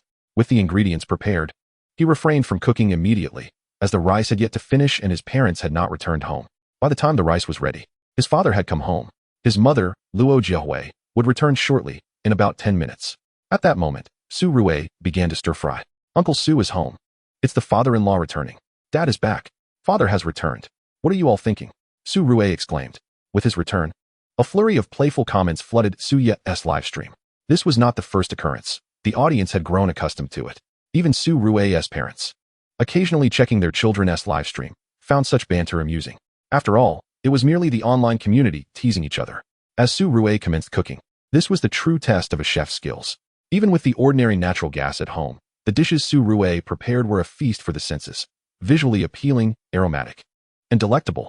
Through the screen, many fans felt their appetites surge. Su Rui, while cooking, would incorporate colorful bell peppers, leafy greens, or other vegetables as garnishes. Su Rui's parents believed it unnecessary, merely enhancing the visual appeal. Yet, Su Rui held a different perspective. A touch of embellishment was indeed essential. At the very least, it enhanced the presentation, making it more appetizing, did it not? Why is color placed at the forefront of flavor? The first impression of a dish lies in its color and presentation, whether it stimulates one's appetite. If it fails to entice visually, one cannot expect it to appeal in aroma or taste. How about that? My brother's culinary skills are quite commendable, aren't they? Ha. Don't even think about it. You won't be tasting any unless you become my future sister-in-law. It's impossible to be my sister-in-law. My brother is already taken. What are you all discussing? My future husband? When I marry, my brother will surely marry as well, and my husband won't get to taste it either. For those of you wishing to learn from me, from sketching to oil painting, watercolor, traditional Chinese painting, calligraphy, and now culinary arts, perhaps I should persuade my brother to open a school. Recently, I've made a little profit. I don't engage in domestic stocks. Instead, I follow my brother's lead in foreign stock markets, futures, and forex trading. I want to discuss the profits. I don't recommend any stocks, losses, or gains. I can't say. My brother's returns are substantial, but I can't specify. While Su Rui prepared dinner, Suya engaged in casual conversation with her audience. Everyone was aware that Suya had enrolled in the Economic Institute of Fuda University. Many had also heard her recount her dismal experiences with simulated trading in the domestic stock market. Subsequently, inspired by Su Rui, she began learning about foreign stock markets, forex, and futures. Recently, she had successfully transitioned from the simulation phase to real trading, managing to earn a bit of pocket money. Many had heard of Su Rui's impressive earnings, but Suya refrained from disclosing the specifics. Outsiders were none the wiser. Suya firmly believed that recommending stocks was a thankless endeavor. Those who profited would not necessarily express gratitude, while those who incurred losses would harbor resentment. The stock market is ever-changing. Individual temperaments vary, and not everyone can withstand the fluctuations. She resolutely declined to share any stock-related recommendations. During dinner, Suya bid farewell to everyone before shutting down the livestream. That evening, Su Rui logged onto the trading platform, commencing a new day of operations. Suya sat beside him, equally focused on a sleek, ultra-thin laptop, diligently learning. Naturally, she was studying, having only purchased one stock on her own, with the rest being Su Rui's selections. After all, how could one learn without applying oneself?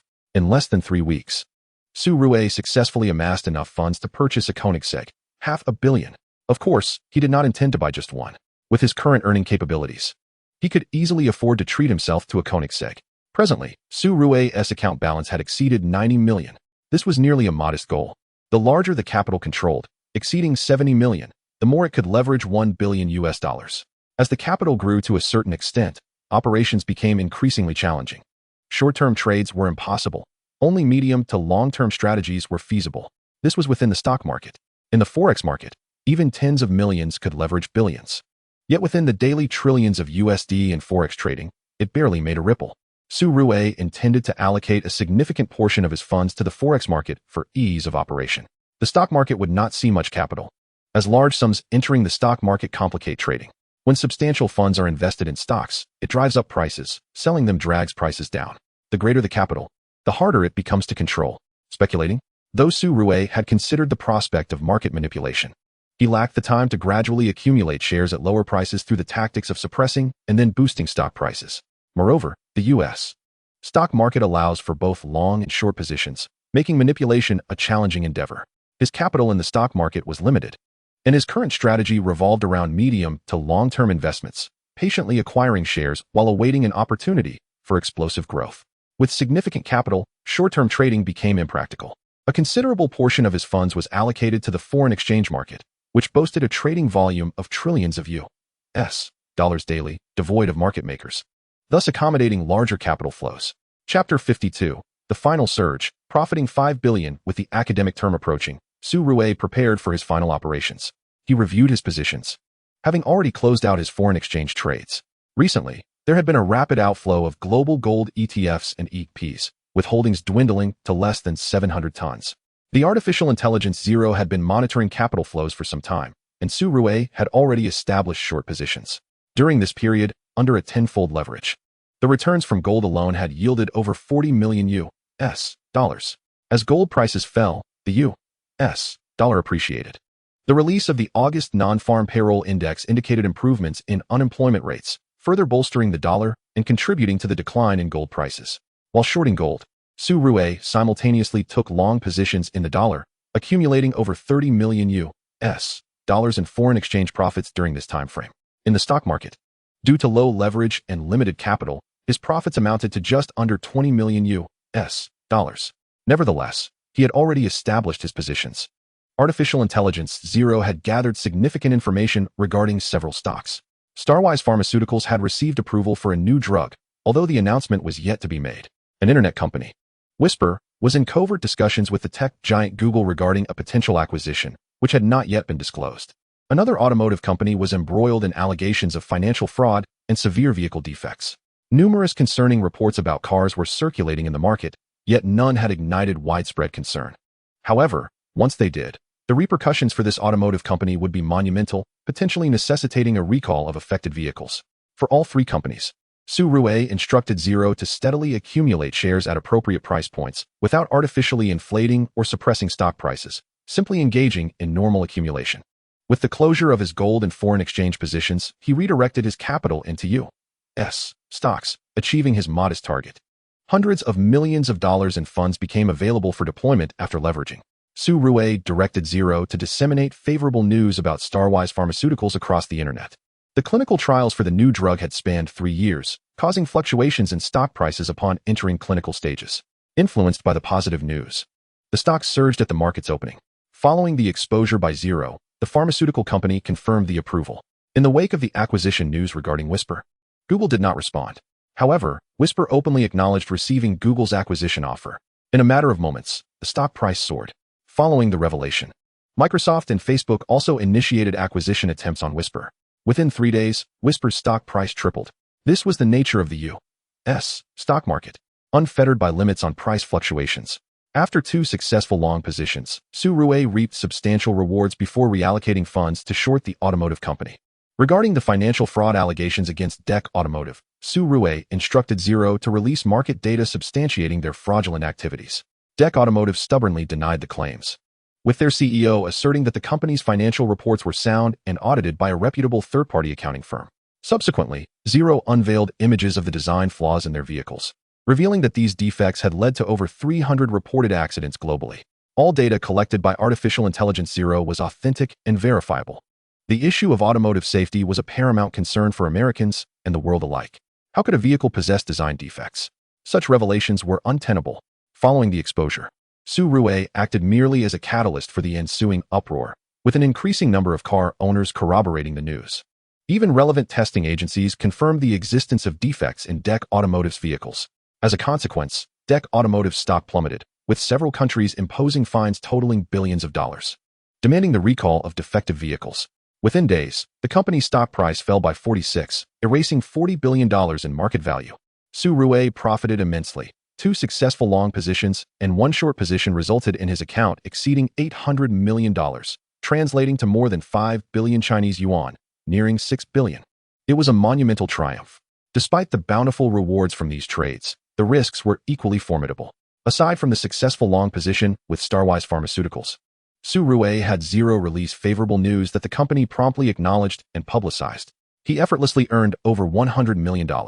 The investment in Whisper, though of modest market capitalization, had its own challenges.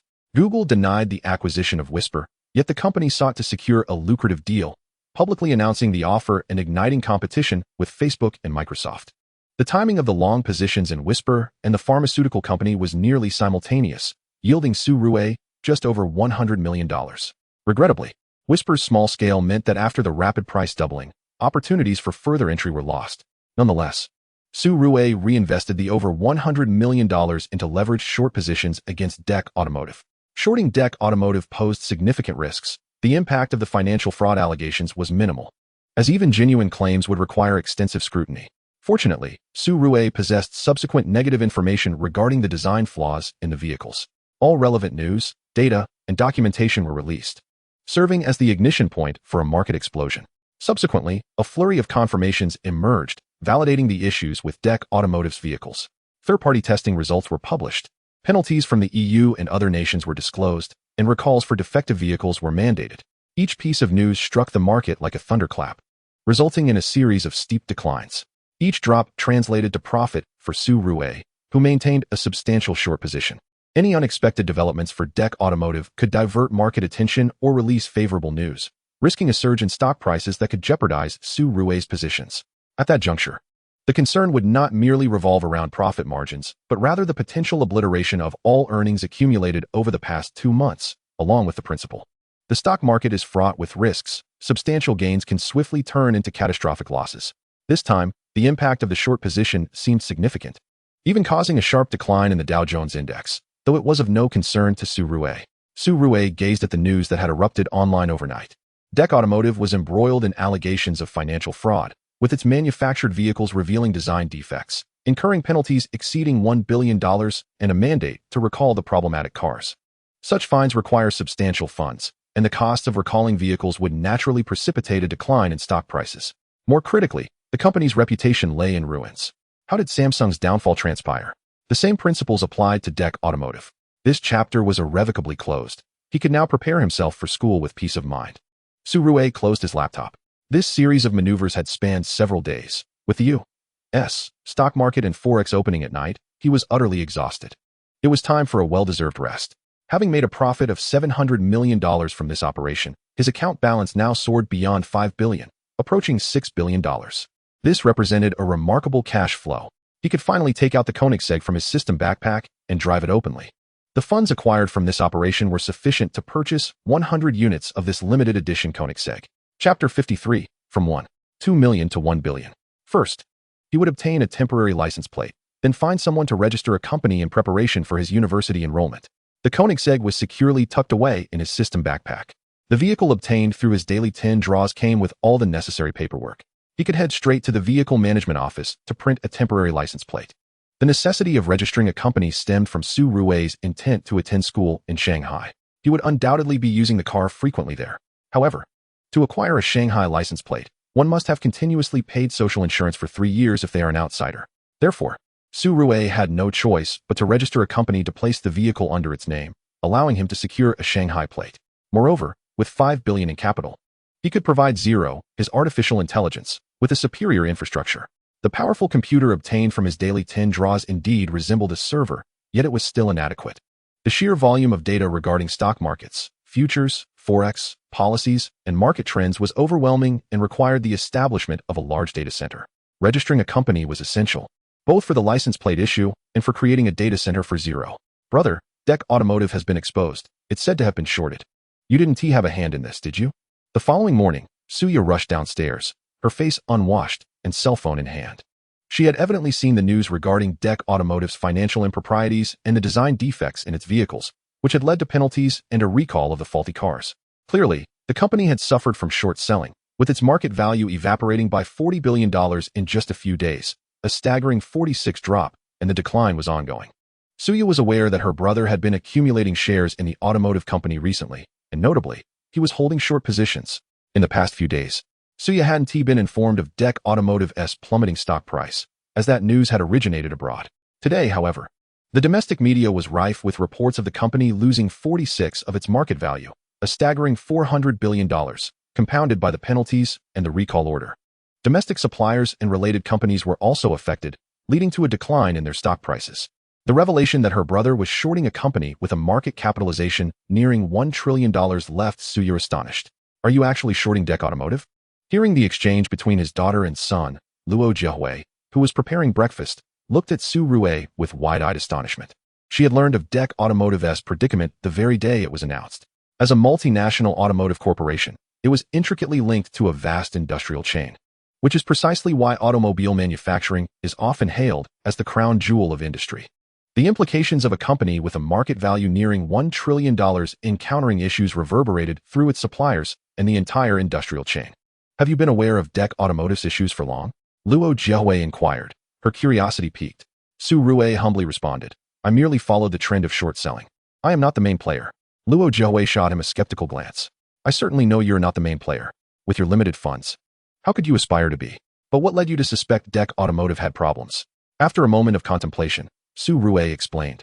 I gathered relevant data online and discovered that their cars had significant issues, and their market sales had recently plummeted. I have been continuously compiling more information while strategizing.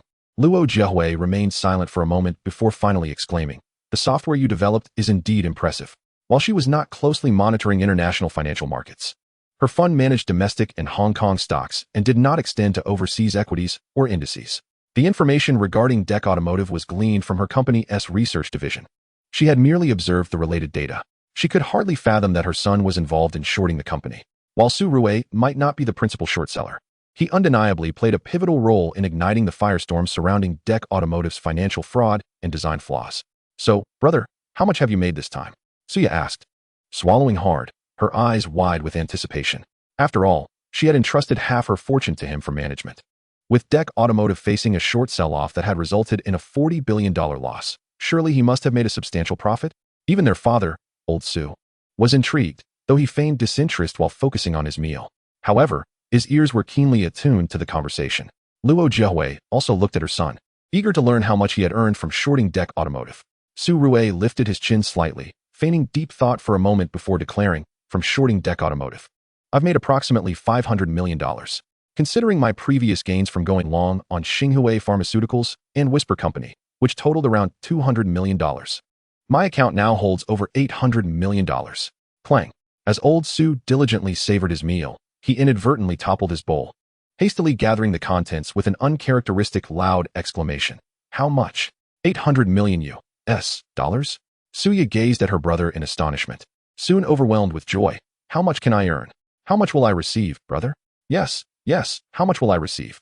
Even old Su momentarily caught up in the excitement, echoed his daughter's inquiry. However, the shock reverberating within Luo Jiahui was far more profound. As a seasoned financial professional with over a decade of experience, she comprehended the staggering magnitude of such returns. Over 800 million US dollars? That equates to more than 50 billion yuan. What an astronomical yield. 100-fold, or perhaps 1,000-fold return. This was nothing short of mythical. Suddenly, Luo Jiahui turned her gaze toward old Su. Why do you also wish to share in the profits? She was aware that her daughter had entrusted Su Rui with her pocket money. Did her husband also have funds he was managing for their son? Well, I merely invested a small sum to support him, just a few tens of thousands, a symbolic gesture of encouragement. Old Su realized he had unwittingly overstepped, forgetting that his wife was present and that his secret stash might soon be uncovered. Nevertheless, framing 200,000 as merely a few tens of thousands seemed a clever maneuver.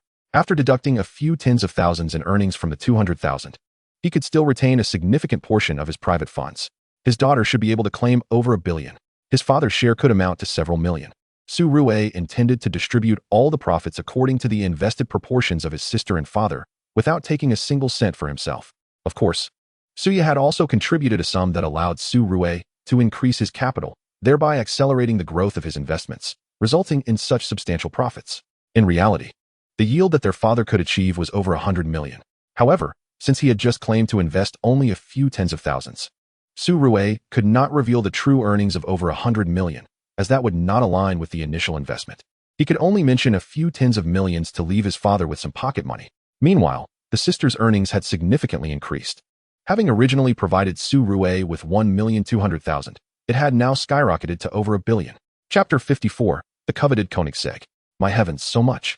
Suya calculated, my 1,200,000 has transformed into 10 billion? What an astonishing yield. Over 800 times. This was indeed remarkable. Had it not been for her brother's assertions, she would have suspected it to be a ruse. Even old Su could not contain his laughter. Upon hearing his son's mention of earning several tens of millions, he understood the yield was based on a mere few tens of thousands. He had initially invested 200,000 in his son, but had just told his wife that it was only a few tens of thousands.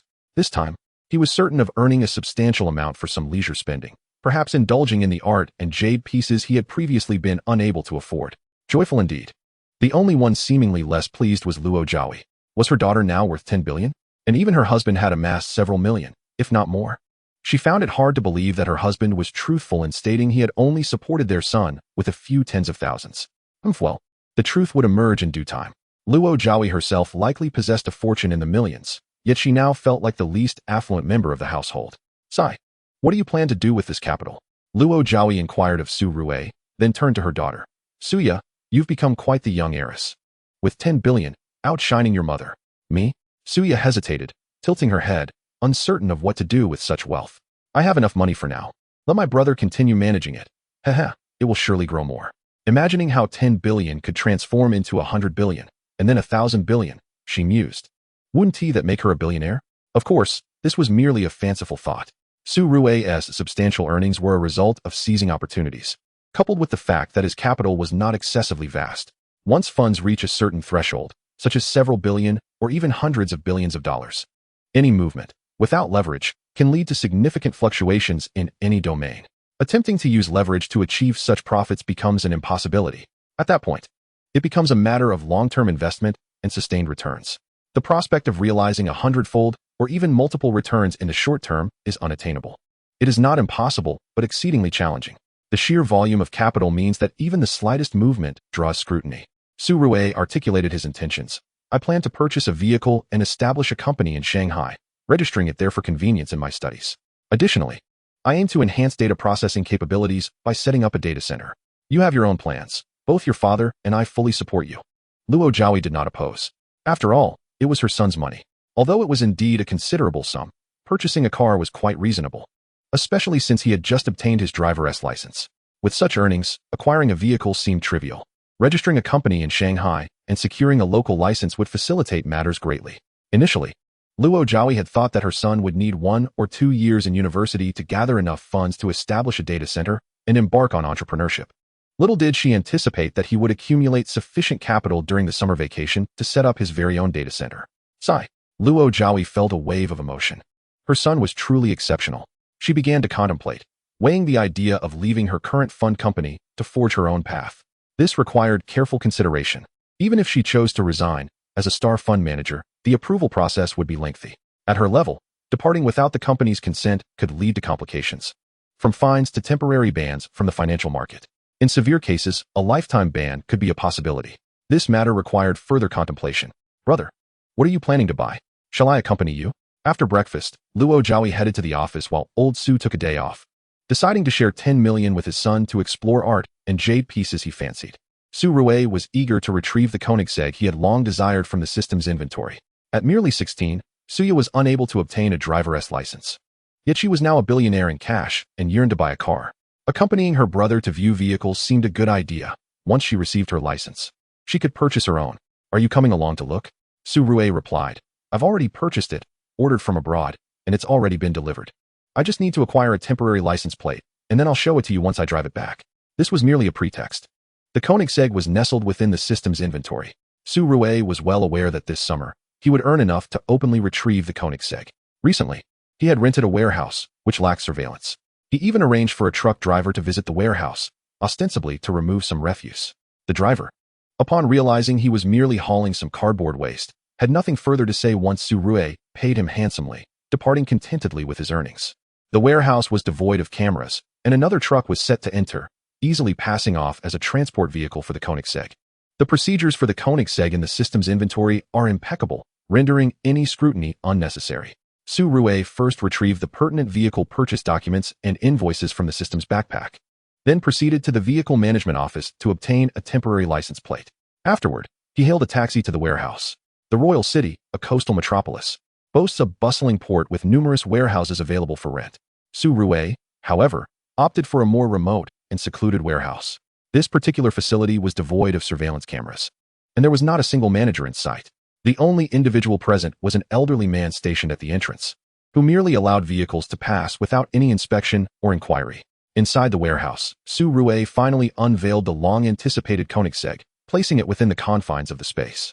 The Koenigsegg CCXR Crown, a silver 2018 model, is one of only 99 units produced globally, priced at a staggering $5 million, equivalent to approximately 37 million Chinese yuan.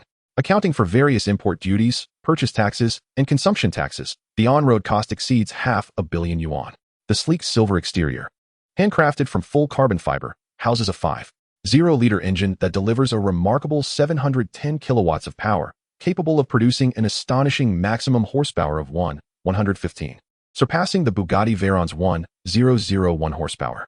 It can accelerate from 0 to 100 km/h in under 2.9 seconds, with a top speed exceeding 450 km/h. In truth, this speed exceeds human limits, hence it is electronically restricted to 375 km/h. To exceed this velocity, modifications are necessary, and it can only be legally driven on a racetrack, rendering street use implausible. The vehicle's aesthetic is striking, with a low-slung body and aerodynamic lines that enhance its performance. Accompanied by an impressive rear wing, the design ensures stability at high speeds. The car's lightweight carbon fiber construction results in a mere weight of 200 kilograms. The numerous aerodynamic features reduce drag, significantly aiding in maintaining stability and preventing lift during high-speed travel. The rear wing serves a functional purpose in racing conditions. Although on regular roads, its role is merely aesthetic. Unless one exceeds speeds of 280 km/h, an extremely perilous endeavor, its utility is limited. Chapter 55. The half-billion Koenigsegg hits the road. Being handsome is an everlasting pursuit, and this car undoubtedly complements my aesthetic. After admiring the half-billion yuan supercar, Su Rui stroked his chin, indulging in a moment of self-admiration. With the temporary license plate secured and the vehicle extracted from the system's backpack, the keys were naturally in his possession. The key, resembling an ordinary car key, bore the Koenigsegg emblem, which is also a symbol of the Swedish Air Force, the Ghost emblem. Thus, the Koenigsegg is often referred to as the Ghost Supercar. Upon pressing the key, the vehicle opened in a spectacular fashion, with not just the two doors, but also the front and rear hoods lifting like the wings of a majestic bird. However, such theatrics serve little purpose. For practical driving, it resembles a conventional supercar. Su Rui opted for a more typical approach, unlocking the doors with the key. The Koenigsegg features scissor doors, revealing an interior adorned in silver and red. Once seated, the initial sensation was one of spaciousness rather than confinement. The larger dimensions of the Koenigsegg afford a more comfortable driving experience compared to typical supercars, though it still falls short of a sedan's roominess. Visibility, however, posed a challenge. With a low-slung profile, the line of sight was not optimal. For a novice driver freshly licensed, operating such a vehicle would yield a driving experience of zero. The visibility is severely limited.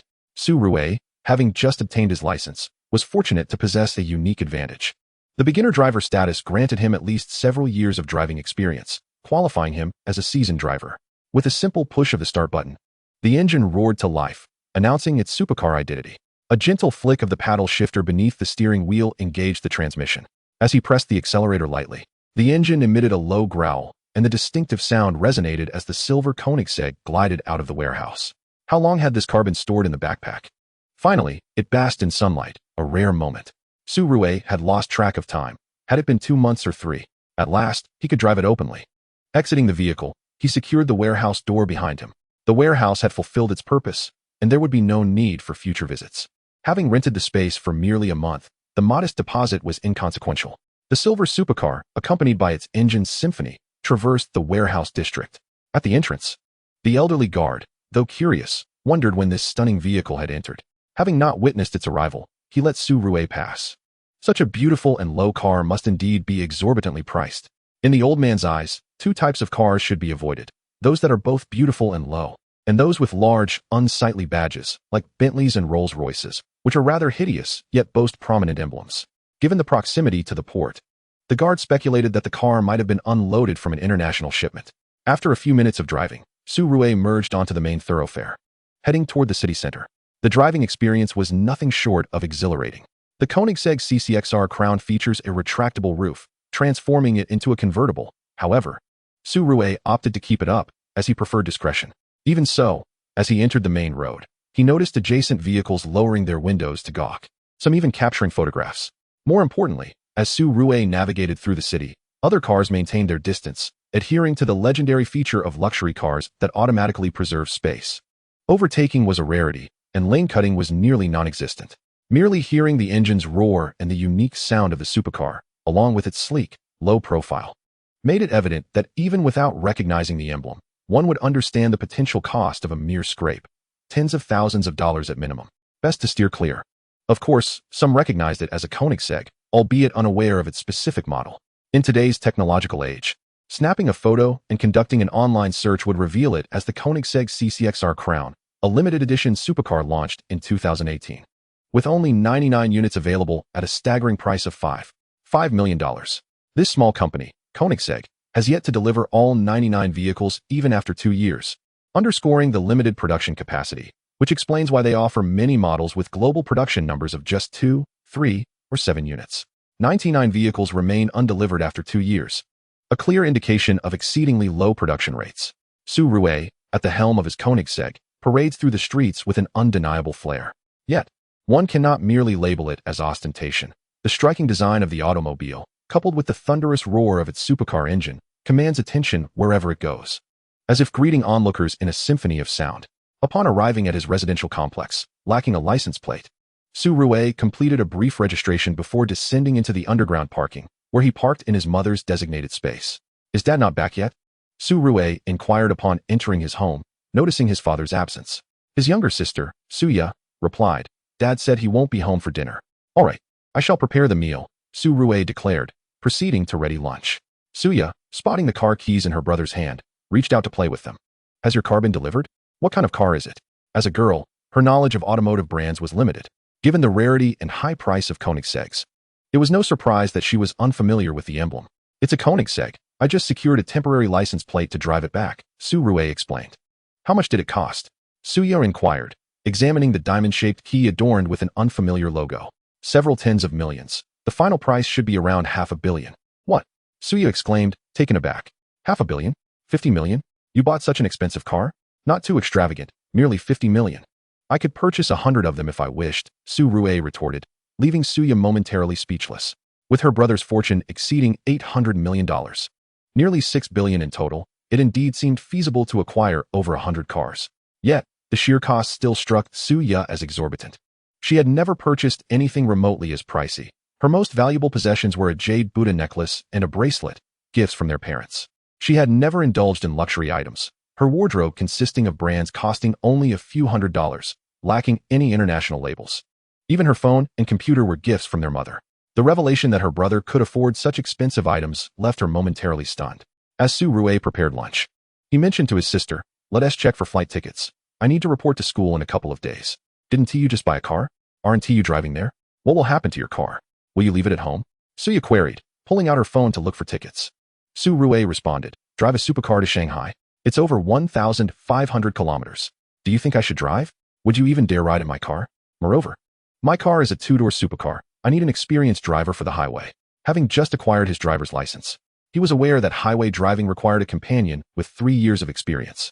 Yet, the real reason was the arduousness of long-distance travel. The driving experience in a supercar is far less comfortable than in a regular sedan. Long journeys in a supercar? It would be sheer folly. Many supercar owners opt to have their vehicles towed to another city, flying there themselves instead. "Ah, I see, you can't drive on the highway alone." Suya finally grasped. Her brother, being a novice driver, could not venture onto the highway solo. The car would have to be towed to Shanghai. Checking recent flight prices, she discovered they were somewhat elevated compared to her previous search. The summer season is indeed peak travel time, with prices soaring, especially as school commencement approaches, making flights to popular cities even pricier. "Brother, let me see your phone for the ticket prices," Suya requested, setting aside her device to examine his. Using the same platform, with the same airline and flight, she noted her search showed prices around 700, while his indicated 600, with the cheapest options at dawn or late at night dropping to just over 500. "These platforms are utterly despicable," she exclaimed. Suya was no fool. She had heard of such practices, price discrimination based on user data. This issue had been highlighted previously. During a family trip last year, her mother had searched for hotels, and the platform had suggested only high-priced options. Even identical hotels displayed varying rates based on who was searching. It was truly infuriating. Having repeatedly checked tickets for Shanghai on this platform, Suya found the prices had significantly increased. Su Rui, having completed lunch, listened to his sister's grievances. "It's a minor issue, nothing to fret about." Yet, Suya was incensed, asserting, "The problem is that many platforms engage in these practices. This ticketing platform is one among others. Even e-commerce sites do this. I search for something, and they constantly recommend overpriced items. It's very unfriendly to long-time users and even filters based on phone models. Even food delivery platforms are the same. I've heard classmates mention that one frequently orders and receives no discounts, while another who orders less is inundated with coupons. This disparity is frustrating." Suya gestured with her fingers, illustrating just how minimal the difference felt to her, revealing her sensitivity to such injustices. After all, as a young woman, she was particularly attuned to being taken advantage of. Su Rui recognized that his sister would undoubtedly become adept at managing her finances. Even with a net worth of 1 billion, she remained vigilant about such matters. Su Rui stroked his chin, pondering. He was well aware of the prevalence of this data exploitation online. The issue was that, domestically, there were no clear regulations prohibiting such practices. Moreover, it was commonplace for companies to collect user data. It was a small mercy if they didn't sell it outright. "All right, brother will help you create a software to avoid being overcharged," he suggested after some consideration.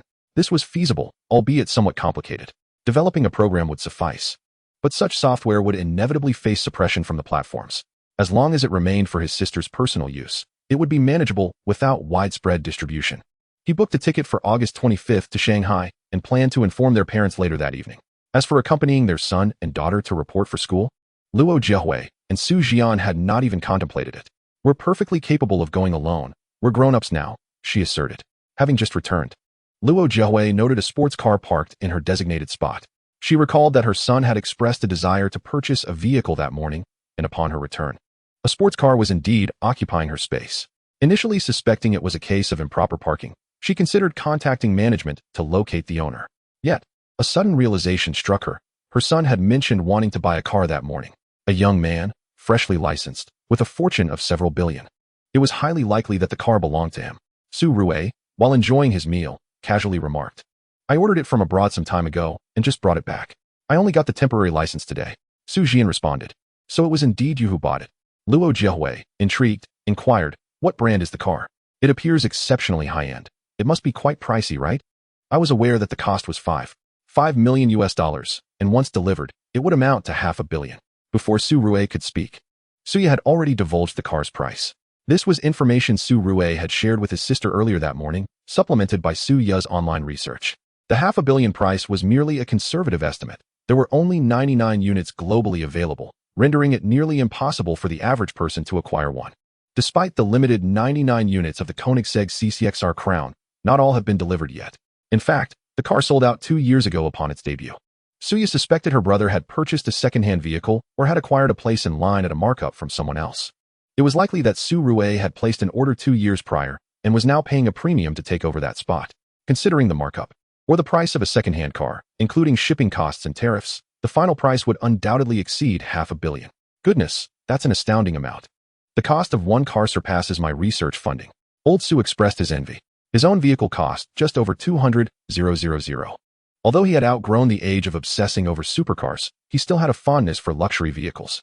However, as a university professor, he believed in maintaining a low profile and refrained from driving lavish cars. His current vehicle was satisfactory enough. The school's administration was still using an old Audi that hadn't been upgraded in 5 or 6 years. You can spend your own money as you wish. Your father and I won't interfere, Luo Jiahui remarked with a sense of ease. Purchasing a $500 million luxury car was a testament to their son's ability to earn such wealth. Just be cautious. Don't engage in reckless behavior at university. It would be unfortunate if something dire were to occur, Luo Jiahui subtly cautioned. Something dire? Suya looked puzzled, taking a moment to process the implication. After all, in the age of the internet, even 16-year-old Suya understood the meaning behind that phrase. Su Rui, on the other hand, felt quite vexed. Am I the sort of person who would act that way?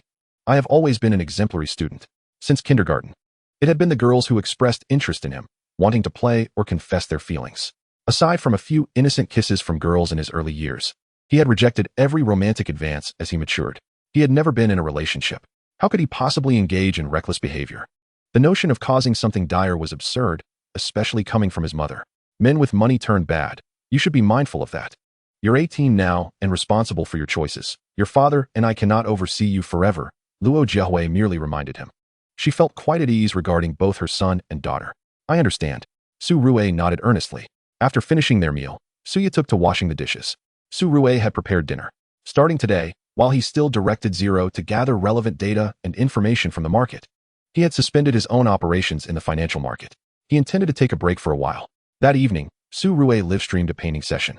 Selecting a well-known landscape painting of the Hoku waterfall, the client had provided numerous photographs, including aerial shots taken by drones. Upon completing the painting, Su Rui opened his computer to attempt coding a program to counter the exploitation of big data. Basic programming was adequate for his needs. Moreover, with the assistance of the artificial intelligence Zero, the time required for coding was significantly reduced. He could complete it alone in about 10 days to 2 weeks, or even less. The AI Zero was indeed remarkably powerful. This was merely basic artificial intelligence.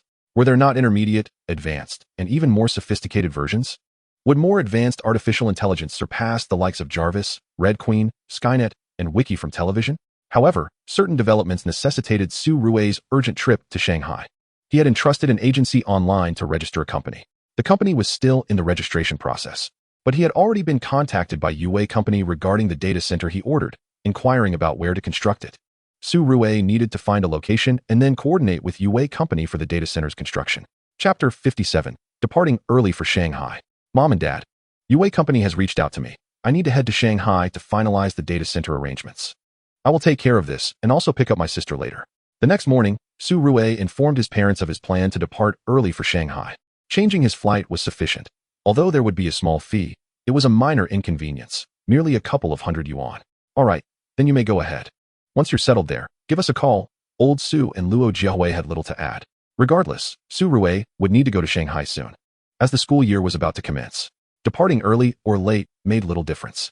Su Rui rescheduled his flight for the following day, as he had some matters to attend to first. He and his sister returned to their hometown to purchase some items for their grandparents. With the school year commencing and their departure for Shanghai imminent, it was only right to bid farewell to their grandparents. As they left, Su Rui and his sister gifted their grandparents some money for them to buy things. They returned to the city in the afternoon. Su Rui arranged for a tow truck to transport the Koenigsegg directly to Shanghai. Early the next morning, Old Su drove Su Rui to the airport, where he boarded a flight to Shanghai. Call me when you arrive, Su Rui's brother said as they bid farewell at the airport. Take care, and you must come to pick me up in a few days. At the airport, Suya and Old Su accompanied Su Rui to security. This was not Su Rui's first journey away from home. He had traveled before, but this was his first solo expedition.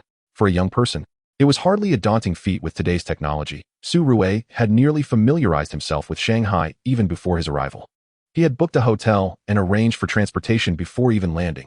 A car would be waiting to take him to the hotel, followed by securing a site for the data center. After saying goodbye to his father and sister, he passed through security, entered the airport, and located his departure gate. Despite having amassed a fortune of several billion, he opted for an economy-class ticket rather than splurging on first class, as the 2-hour journey hardly warranted such extravagance. Su Rui selected an early flight, departing at 7 a.m. and expected to arrive at Shanghai's Jiangdong Airport around 9 a.m. At that hour, the crowd was sparse, primarily comprising students and their parents. Since there was still some time before check-in, many of the students and parents likely aimed to familiarize themselves with the area or perhaps enjoy a bit of sightseeing.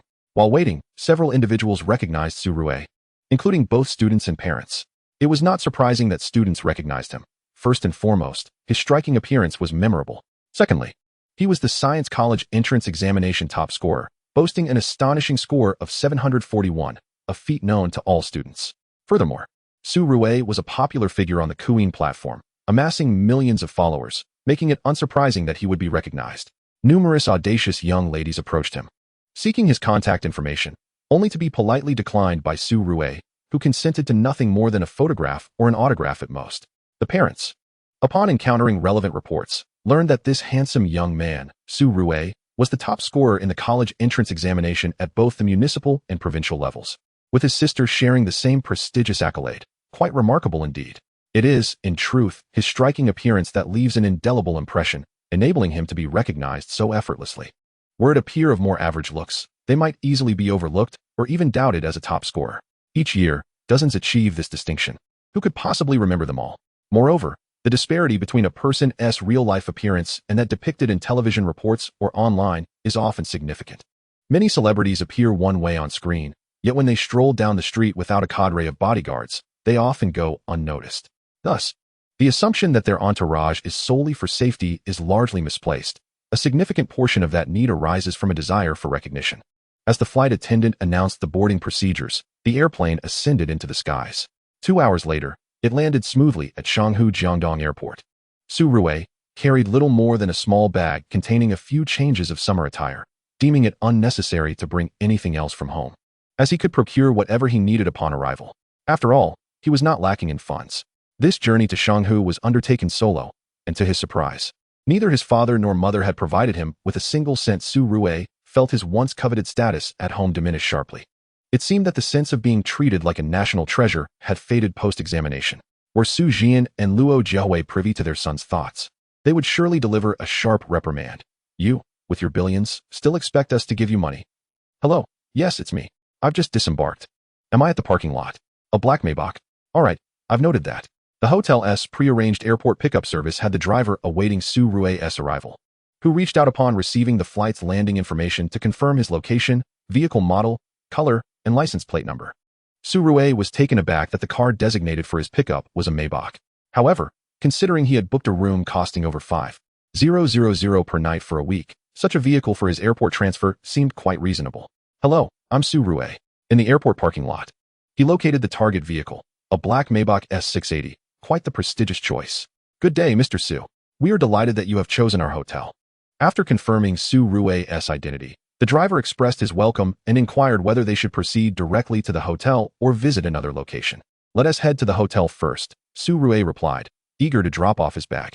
The small bag contained only clothing, and he would later be seeking out a location for the construction of a data center. Carrying a bag would be cumbersome. On the journey, he inquired of the driver, "If I require transportation, may I contact you?"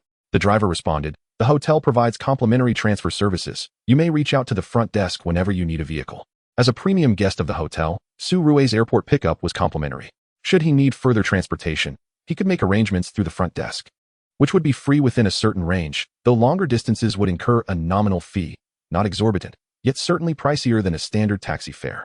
After all, how many could summon a Maybach for a ride? Besides inquiring about transportation, Su Rui also asked if there were suitable options for renting office space.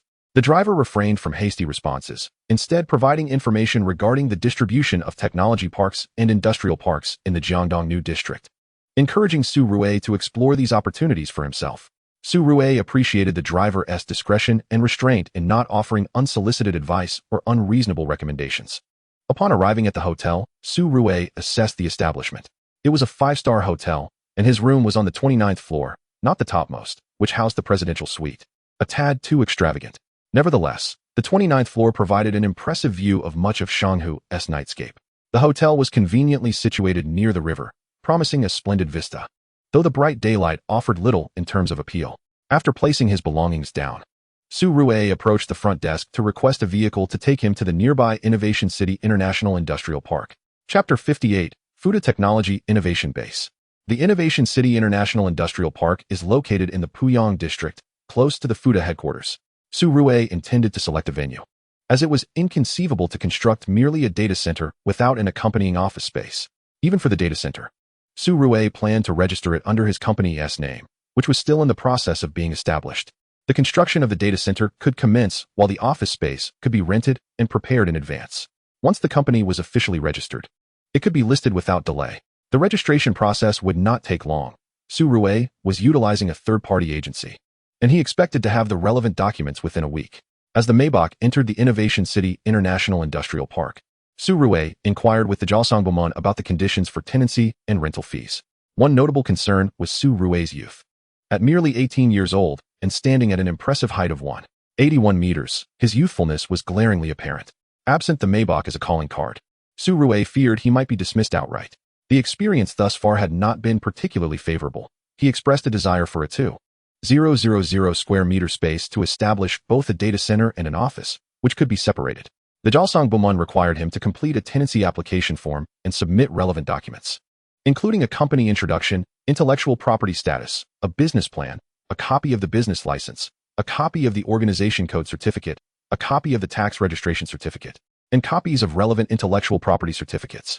Su Rui explained that his company was still in the registration phase, providing a brief overview of the business scope and investment amount. However, that was the extent of his progress. The industrial park insisted he complete the company registration before further discussions could occur. Although their demeanor was courteous, Su Rui could not shake the feeling that he was regarded as a fraud or underestimated. Leaving the Jalsangjongshin of the industrial park, Su Rui felt a twinge of frustration. His youth, coupled with the fact that his company was not yet registered, undoubtedly hindered his prospects for tenancy. Such protocols are to be expected. Su Rui did not linger, merely feeling a sense of discontent. Without the necessary paperwork, he was at an impasse. Shanghu boasted numerous industrial and technology parks, and he would explore them further. Indeed, the city was replete with such venues, yet most would not permit entry without a registered company, even if some would.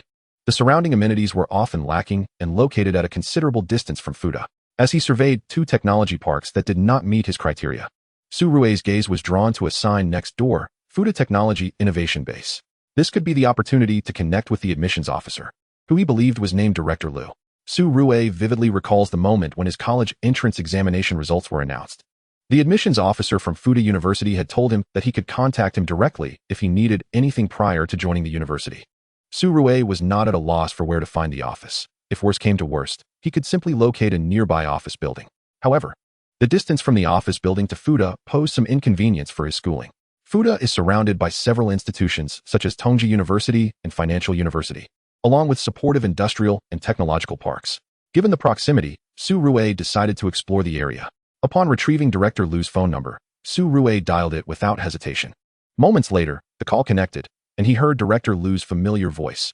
"Hello, who is this?" This was Liu's private number, typically unknown to the general public. Upon seeing an unfamiliar number, Liu answered with a courteous demeanor.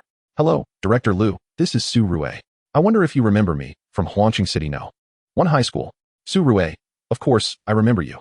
I have a vivid impression of both you and your sister," Director Liu interjected, his excitement evident, indicating that the pair had indeed made a lasting impression on him. Without hesitation, he boasted that he had received commendation for successfully recruiting Su Rui and Suya from Tsinghua University and Yenjing University. This acknowledgement was not solely due to their exceptional academic prowess. The siblings held considerable influence, drawing significant attention. Their choice of Fuda was poised to impact many prospective students. According to incomplete statistics, the number of applicants to Fuda this year had increased by several percentage points compared to previous years. This represented an intangible influence. The dual top scholars, Su Rui and Suya, definitely swayed many candidates and their families. Is there something specific you wish to discuss? Have you arrived in Shanghai ahead of schedule? Do you need me to pick you up? Director Lu's threefold inquiry revealed his regard for Su Rue. Su Rue quickly responded, "There's no need for such formality. I have indeed arrived in Shanghai, but I'm here to attend to other matters. I am looking for a location to establish a data center. I've scouted a few places, but since my company is still in the registration process, I haven't secured anything.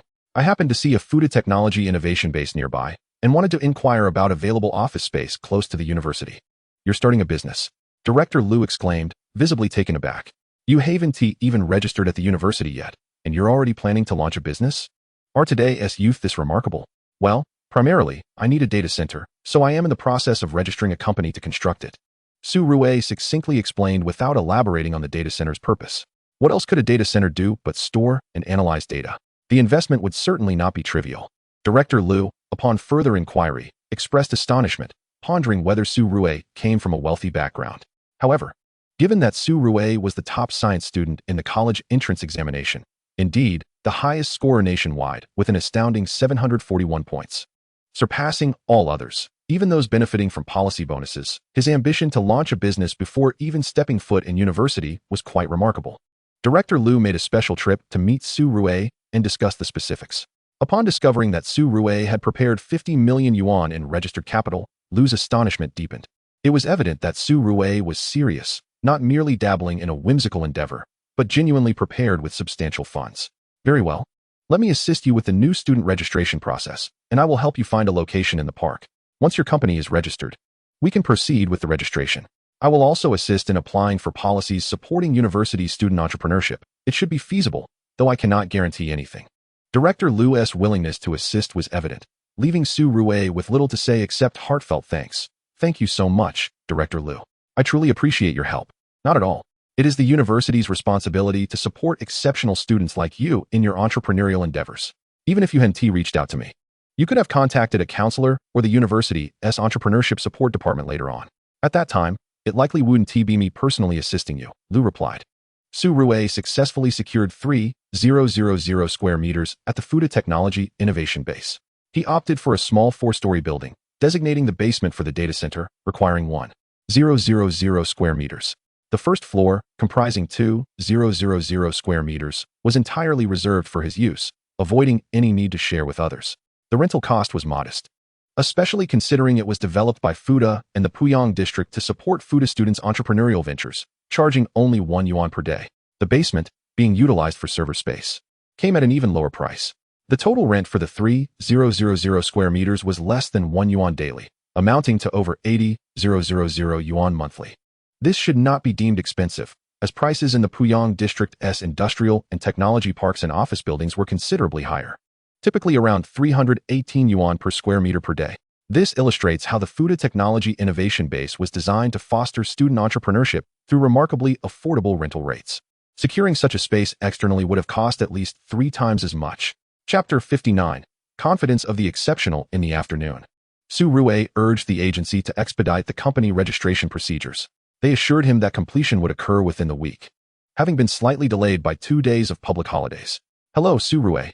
I am an engineer from Yue Company, responsible for the data center design work." Now that the location was confirmed, Su Rue contacted Yue Company to send personnel to assess the site for modifications. When the professionals from Yue arrived and observed the remarkably young Su Rue, they were initially taken aback, but quickly began discussing the intricacies involved in constructing the data center. A data center is not merely an ordinary office space that can be casually renovated. It demands meticulous planning, adhering to stringent requirements across various parameters. The server room must be dust-proof, humidity-controlled, waterproof, fire-resistant, and anti-static, with proper sealing. Given the substantial energy consumption of a data center, modifications to the electrical grid, power systems, backup circuits, and communication lines are essential. Moreover, a fresh air system and precision air conditioning must be installed within the server room. To ensure the data center remains operational and stable during unexpected power outages, batteries and generators are indispensable. The design and modification costs for such a data center alone would represent a significant financial commitment.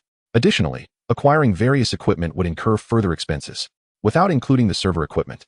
The renovation and other equipment for 1,000 square meters would still amount to several million yuan. Naturally, material costs would also play a role. Su Rue was well aware of these costs. He would not be easily deceived.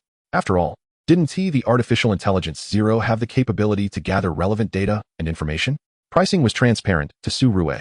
The most substantial expenses associated with the entire data center, aside from rental costs and server procurement, would be electricity and network communication fees. Establishing a data center requires a significant initial investment in renting space and purchasing servers, but operational costs, particularly electricity, would dominate ongoing expenses, potentially reaching 40 to 60. Especially for large and super large data centers, the energy consumption is considerable. Su Rue's 1,000 square meter data center could only be classified as average in this regard. The task of processing and analyzing financial data using artificial intelligence Zero should be more than sufficient. The colossal data centers constructed by major corporations cater to hundreds of millions, even billions, of users. They even provide data computation and analysis services for entire cities or provinces, making the scale of these operations incomparable. Mr. Su, here is the renovation proposal and quotation we have prepared after careful measurement and calculation. Please review it. Should you find it agreeable, we will commence construction promptly. And feel free to voice any concerns directly.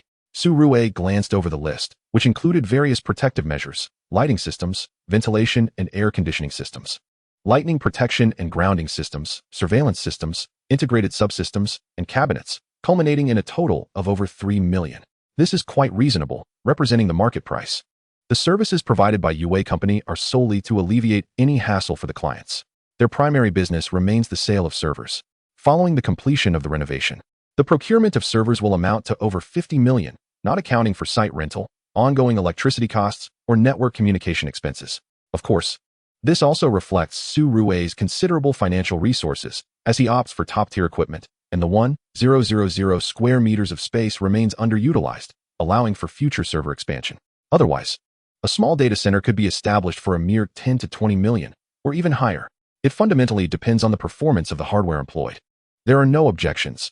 Let us expedite the renovation and enable the data center for operational use. Su Rue affixed his signature to the list and settled the initial payment. The preliminary renovation, refurbishment, and equipment acquisition undeniably require funding. It is not feasible for UA Company to cover these expenses up front. The substantial midterm payment will be for the servers essential for the data center. A portion of funds will be reserved for post-sales completion payments. The preliminary work is to be concluded within 7 days, with the center operational within 10 days. This is the assurance provided by UA Company. The Fuda Technology Innovation Base is intrinsically positioned as a hub for technological innovation, primarily supporting and nurturing enterprises in the realms of the internet, technology, and big data. The space rented by Su Rue is predominantly designed for housing servers. UA Group, with its extensive experience in renovation, has essentially achieved a modular approach. Once the workers commence, the renovation will be completed within 7 days. The initial renovation phase may take a bit longer, but within 3 days thereafter, the servers will be integrated. The data center tested, and upon confirming its functionality, it will be ready for use. In addition to the data center, Su Rue has also engaged someone to carry out a simple renovation of the 2,000 square meters of office space. Su Rue cannot oversee the renovation constantly. In the afternoon, his Koenigsegg was delivered. It took over 20 hours to travel from Huanqing City to Shanghai. Under normal circumstances, it would take about 10 hours. But breaks are necessary, aren't they? Regardless, it arrived today. Thank you. After receiving the Koenigsegg, Su Rue drove the supercar back to the hotel. With his own vehicle, he no longer needs the hotel's transport. Now, there is little left to attend to. The company is still in the process of registration. The data center is under renovation, and Director Liu has already assisted him with the newcomer registration. For a moment, Su Rue realized he had little to occupy himself with. He decided to purchase some painting supplies and find a place for dinner, and in the coming days, he would seek an agent to rent an apartment. Su Rue, upon arriving in Shanghai, could not possibly bring all his painting tools. Only the paints and brushes obtained from his daily 10 draws could be retrieved from the system's backpack and brought to Shanghai. Other materials like canvases, easels, palette knives, watercolor paints, and brushes were left behind and would need to be purchased here. Su Rue drove the Koenigsegg to People's Square near the library. As the hotel is located in Fuda, surrounded by several universities, finding a place to buy painting materials should not be difficult. Su Rue planned to purchase the supplies, have dinner, and leisurely explore Shanghai, savoring the night scenery. He had yet to experience the allure of Shanghai's nightlife in detail. He recalled his last visit, several years prior, when he came for tourism and visited the Oriental Pearl Tower during the day. The Koenigsegg drew considerable attention as it entered People's Square. Many people took out their phones to capture photos, likely recognizing the vehicle. It seems that with the rise of short videos, The saying has become quite apt. When faced with a situation, do not panic. First, take out your phone and post it on social media. Now, besides posting on social media, people also effortlessly share on short video platforms. Wow, how stunning. What an impressive look. Could he be a celebrity? Would it be inappropriate to take such pictures? Please send me a video of this. It's too cool. This person looks somewhat familiar, doesn't he? I think so too. Is he a celebrity? The scissors doors rising create an aura, and Su Rue's descent from the vehicle certainly garnered significant attention. It is not solely luxury cars and beautiful women that attract notice. Handsome men in extravagant cars can equally captivate public interest. The Koenigsegg's striking exterior signifies its considerable value. And standing at 6 feet tall, clad in a blue and white t-shirt paired with fitted trousers and casual shoes, Su Rue instantly captured the gaze of numerous young women as he stepped out of the vehicle. Many felt a sense of familiarity, questioning whether he might be a celebrity, yet struggled to recall which one. It appeared they had never encountered such a striking figure before. While many celebrities may be popular and good-looking, how do they truly appear in person? Who knows? They might not hold up under scrutiny. Regardless, Su Rue's looks are undeniably impressive, and his charisma is strikingly evident. This aura must be the confidence of someone who is exceptional. Chapter 60, Outing. I know who he is. Su Rue. Who is Su Rue? He is that top scorer from the college entrance examination who was quite popular not long ago. His brother and sister are also top scorers. And you remember the stunning duo, right? Have you forgotten? Oh, I recall now. My goodness, I saw news reports. He appears even more handsome in reality. And his aura is exceptional. But he is so wealthy. That car must cost a fortune. I don't know what kind of car it is. But it must be expensive. A quick search will reveal it. As Su Rue exited the vehicle, he made his way toward the nearby bookstore. Being a bookstore, it naturally offered a variety of books as well as a range of painting supplies. Su Rue was unaware that he had been recognized. Even if he were aware, he would not be overly concerned. Ultimately, the reason for his recognition lies in his striking appearance. It has been over 2 months since the college entrance examination. Nearly 3 months. Among the vast number of provinces and cities, and countless top scorers, aside from the initial announcement of scores and some subsequent news and interviews. How many top scorers are remembered after the excitement fades? Hardly any. Even Su Rue and Su Yi are only recalled due to their remarkable looks, leaving a profound impression. When others see them, they quickly remember. However, the number of individuals who genuinely remember Su Rue is not particularly vast. They merely have an impression. Most of them are still students and young women. My goodness, is this car called Koenigsegg really that expensive? It costs $5,500,000? How much would that be in yuan? Over 37 million, one might say, and with the additional taxes associated with such luxury vehicles. It is rumored that the total cost could exceed 500 million upon acquisition. Gue, does Su Rue come from a wealthy family? Upon becoming the top scorer in the college entrance examination, did his family truly gift him a supercar worth $500 million? It is said that they are indeed affluent. After all, in the interview footage aired by the television station, one can discern that they reside in a mansion. Should we approach him for a photo? That might not be appropriate. However, I have watched his engaging short videos and discovered that he possesses a kind and easygoing nature, unlikely to refuse such a simple request. Su Rue has successfully procured a variety of oil paints, watercolor paints, canvases, easels, and numerous other tools. He already possesses some paints, acquired through daily 10 draws, which surpass many premium paints available on the market. Typically, he refrains from using such paints unless he encounters a particularly intriguing work or feels inspired, in which case he might utilize the system's offerings. To purchase these items, he visited 3 different stores. With the skill of advanced painting, Su Rue has specific standards for his painting materials and tools. He can assess the quality of various materials solely based on touch, scent, and other sensory cues, without the need for usage. There are numerous shops, but the quality varies significantly. Even among imported paints, Su Rue has noticed discrepancies in standards, likely indicating counterfeit products. He thinks little of it, and simply moves on to another store. Excuse me, are you Su Rue? I am a fan of yours. Could you please grant me an autograph? Su Rue was selecting items in a store specializing in oil painting supplies when he heard a soft, timid voice, laced with apprehension. Turning around, he saw 2 girls standing hesitantly behind him, appearing somewhat anxious. These girls had gained admission to a university in Shanghai and had arrived early for orientation, taking the opportunity to explore the city. They had spent the afternoon at the Bund and then visited People's Square, seeking a spot to rest and enjoy a meal. To their surprise, they encountered Su Rue, who had just arrived in Shanghai, and mustered the courage to ask for a signature and a photo. Though the 2 girls had initially spoken with confidence, their nervousness was palpable as they stood behind Su Rue, requesting an autograph. Of course, he replied. observing the young lady who cautiously extended her notebook and pen towards him. Su Rue inscribed his name, not his real name, but rather his pseudonym from his music account, Mediocre Su. It would be inappropriate to sign his true name casually. Even though he has devised several variations for different contexts, signatures, everyday use, work-related, and so forth. However, there remains a potential for complications. So signing his online moniker seemed most prudent. Most who know Su Rue are likely familiar with him through that account name, after all. And me too. Thank you. The other girl, also summoning her courage, presented her notebook, and Su Rue smiled, signing his pseudonym once more. This was a bookstore where books abound. Notably, the shopping bags in the girl's hands suggested they had not come merely to purchase books or stationery. The notebooks and pens had likely been bought on the spur of the moment within the store, intended for this very purpose. Could we take a photo together? After receiving their signatures, the two girls gazed at Su Rue with eager anticipation. Su Rue paused to contemplate for a moment, not rushing to agree. The girl who had boldly made the request appeared somewhat disappointed, but still managed to smile, saying, "If it's not possible, then never mind." "No worries, I agree." Su Rue finally replied. The more easily one obtains something, the less one tends to value it, and there is a risk of overstepping boundaries. Su Rue feigned reluctance before consenting to the photo, which would ultimately save him from much hassle. Indeed, both girls were freshmen, visiting for orientation while also touring the city. Equipped with a selfie stick, making the photo opportunity quite convenient.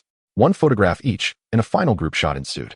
After capturing the images, the two girls turned back repeatedly, reluctant to leave. They had intended to inquire if they could treat Su Rue to a meal, but did not dare voice it, knowing they would likely be turned down. As for exchanging contact information, they did ask, but Su Rue declined. When he was at Huanqing, he had been besieged while setting up a stall at Tianhai Mountain and refrained from sharing his contact details then, so naturally, he would not do so now. After purchasing various painting tools, Su Rue placed his items in the car and drove to the Jindaosha. The Golden Trade Tower occupies an area of 240,000 square meters with a total construction area of 290,000 square meters. Its main structure towering 88 stories high at 425 meters, once the tallest building in Shanghai. It has since been surpassed by the Center Tower and the Global Financial Center, yet it remains among the top 3 heights in the city. On a global scale, it ranks beyond the 30th position, yet it continues to be a prominent landmark in Shanghai.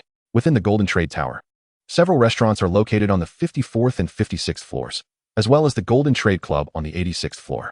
Establishing restaurants in such a location naturally entails a higher average cost.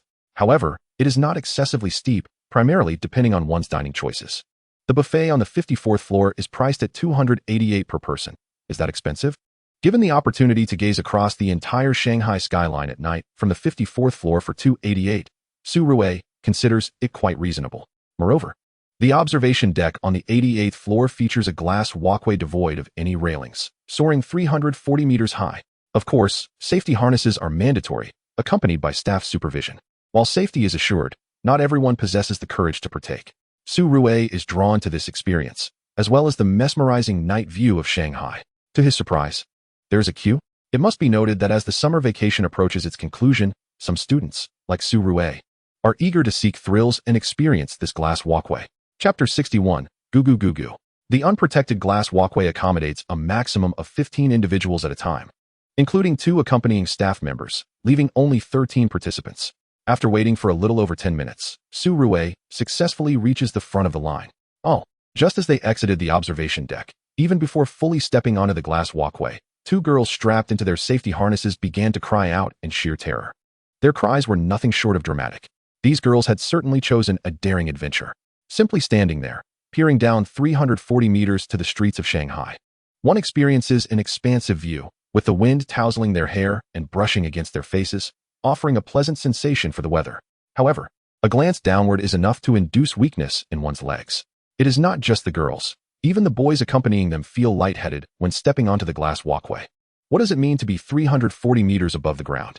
The critical detail is that beneath their feet lies completely transparent glass, through which they cannot even see the people below. It feels as though they are walking on air, atop clouds, and before they know it, their legs feel unsteady. The glass walkway lacks any railings, secured only by a safety belt fastened at the waist and attached to a railing on the exterior wall. Yet, some individuals are audacious enough to stand at the edge of the walkway, arms spread wide, as if ready to soar, truly daring. Even Su Rue feels a twinge of trepidation. This endeavor truly tests one's courage. It is no wonder that individuals with heart conditions are advised against participating in such activities, as it is exceedingly exhilarating. Once Su Rue acquiesced to the current circumstances, secured by a safety harness, he felt assured of his safety. He relaxed his limbs, allowing himself to traverse the glass walkway with relative ease. Regrettably, he had only brought his phone and neglected to pack a selfie stick, which would have proven quite useful. He captured several distinct landscape photos and a few selfies. Su Rue also perched at the edge of the glass pathway, enlisting the assistance of others to take a couple of photographs. This was indeed perilous and generally prohibited. However, after some discussion, he received permission, with safety personnel accompanying him and striking a pose alongside. Su Rue was quite accommodating in such matters. If it had come to a point where he could not comply, he would have chosen to forego the opportunity, as it would be unwise to impose trouble upon others due to his own whims. Here, Su Rue was recognized by some. Many students, who had come to register for the college entrance examination and were enjoying a brief excursion, were present. Among this student demographic, Su Rue held a modicum of renown. After departing from the observation hall, he ventured to the 55th floor to sample the local Cantonese cuisine. He ordered 2 hot dishes, 1 cold dish, and a soup: Cantonese beef tenderloin, XO sauce, stir-fried clams, white-cut chicken, and Buddha jumps over the wall. Su Rue contemplated ordering a portion of roast goose, his favorite dish, having previously savored a delectable rendition at a Cantonese restaurant in the Imperial City. However, considering he was dining alone and could not possibly finish it all, he opted to explore other culinary offerings. The dishes he selected were all recommended as signature specialties by the staff, indicating they were among the restaurant's most popular and well-regarded items. Signature dishes are the pride of any restaurant, and the chef responsible for their preparation must excel in their execution. Should a dish be poorly made, leading to customer complaints, the chef would face repercussions. Given Su Rue's own beginner culinary skills, which were competent yet typical among home cooks, it was unsurprising that the chefs at this esteemed establishment would exceed his culinary abilities. As the dishes arrived, he noticed that the first to be served was the cold dish, white-cut chicken, a renowned and quintessential Cantonese dish, deceptively simple in its preparation. Yet, simplicity often reveals the true skill of a chef. The chicken's skin was crisp, the meat tender, and although the bones retained some blood, the flesh was thoroughly cooked and flavorful, devoid of any off-putting tastes. A commendable effort, though he sensed it could be refined further. Considering the restaurant's high volume of sales, serving hundreds of portions daily, achieving this level of quality was impressive. Following the cold dish, the hot dishes arrived, both of which were exceptionally flavorful. He found them quite delightful, surpassing his own culinary capabilities. While his beginner culinary skills were average within the industry, the chefs at such a high-end restaurant clearly possessed a mastery that was to be expected. The final dish was the much-lauded Buddha jumps over the wall. Crafted from an array of exquisite ingredients: abalone, shark fin, fish maw, sea cucumber, and dried scallops. Slowly simmered in a small clay pot, it was indeed delicious. After the soup, a serving of dim sum was presented, which Su Rue had not ordered, yet it was graciously provided. The sequence of service at the restaurant was quite deliberate. Dining typically involved more dishes than actual rice. After enjoying the main dishes and soup, it was common for patrons to indulge in dim sum, leaving little room for rice. Many diners forego rice altogether. Upon settling the bill, it totaled over 2,400, with the most expensive item being the modest portion of Buddha jumps over the wall. Naturally, Su Rue's selections leaned toward the pricier side. Had he chosen more ordinary dishes, his expenditure would have been significantly lower. Dining alone, he would expect a group to average around 800 per person. Having left the restaurant, it was already past 9 in the evening, and the peak hours had passed. Su Rue drove his Koenigsegg back to the hotel, having left his painting tools in the car, neglecting to bring them inside. His live stream that evening was bound to be a missed opportunity. However, he planned to upload a short video during the early hours, laying the groundwork for his daily 10 draws. This time, the video would showcase his adventures in Shanghai rather than his customary art content. Upon returning to his computer, he began editing the day's footage and photographs. Utilizing the powerful computer he had acquired for his daily 10 draws, he had packed it into his system's backpack during the flight, and now it was readily available for use. He meticulously edited the videos of his arrival in Shanghai, his experiences at the Jinmao Tower, the meals he enjoyed, and the stunning nightscape of the city. In the early hours, Su Rue uploaded the relevant videos to his Douyin account, instantly attracting a throng of viewers. Is this it? Just this? Teacher Su actually took a break from his live stream to go out and play, making us wait all day. We waited from morning to afternoon, then from afternoon to evening, only to find out he was out for fun. Heartbreaking. Teacher Su is in Shanghai? Did he visit Jinmao? That's quite audacious. Sitting on the edge of a glass walkway without any safety measures. Why didn't he send a message? He could have posted that he arrived in Shanghai right after landing. I could have come to pick him up. Haha. I ran into teacher Su at People's Square in Shanghai. He looked incredibly handsome. You have no idea what kind of luxury car he's driving. School is starting soon. Is Su Rue going to Fuda for registration? Where's his sister? Did Suya not accompany him? What happened? Didn't they both register at Fuda? With such a flood of messages, Su Rue could not possibly read them all, let alone respond to each one. The reality was he had already retired for the night. Just a quick reply to someone. Chapter 62, Sister Arrives. The next day, Su Rue opened Kuin and responded to a few messages, indicating that he would be taking a break for the next few days and would not be accepting custom painting commissions for the time being. To those who expressed their anticipation for his live stream, waiting from morning until evening, he could only offer his apologies. His live streams often began spontaneously, without prior announcements or short video teasers to inform viewers of when he would be online. Initially, he had started live streaming to earn money through advertising and product placements. He typically painted materials to upload the next day to Kuin, initiating his daily 10 draws. By live streaming while painting, he could earn money while doing what he loved. What could be better? Since the inception of his live streaming, Su Rue had not missed a day. Though he never specified exact times for his broadcasts, they generally occurred in the morning, afternoon, or evening. Any fan who follows Su Rue's Kuin account knows that at the designated time, they can simply open Kuin to check if he is live streaming. Over time, everyone has grown accustomed to Su Rue's consistent streaming after the college entrance examination. However, yesterday, he did not stream at all, and instead uploaded a short video in the early hours, showcasing his excursion in Shanghai. Su Rue made a point of posting a short video to clarify.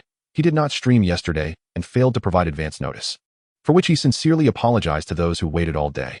He promised to inform everyone of the next live streaming schedule, mentioning that he is currently enjoying some leisure time in Shanghai while attending to personal matters, and thus will not be streaming for the time being.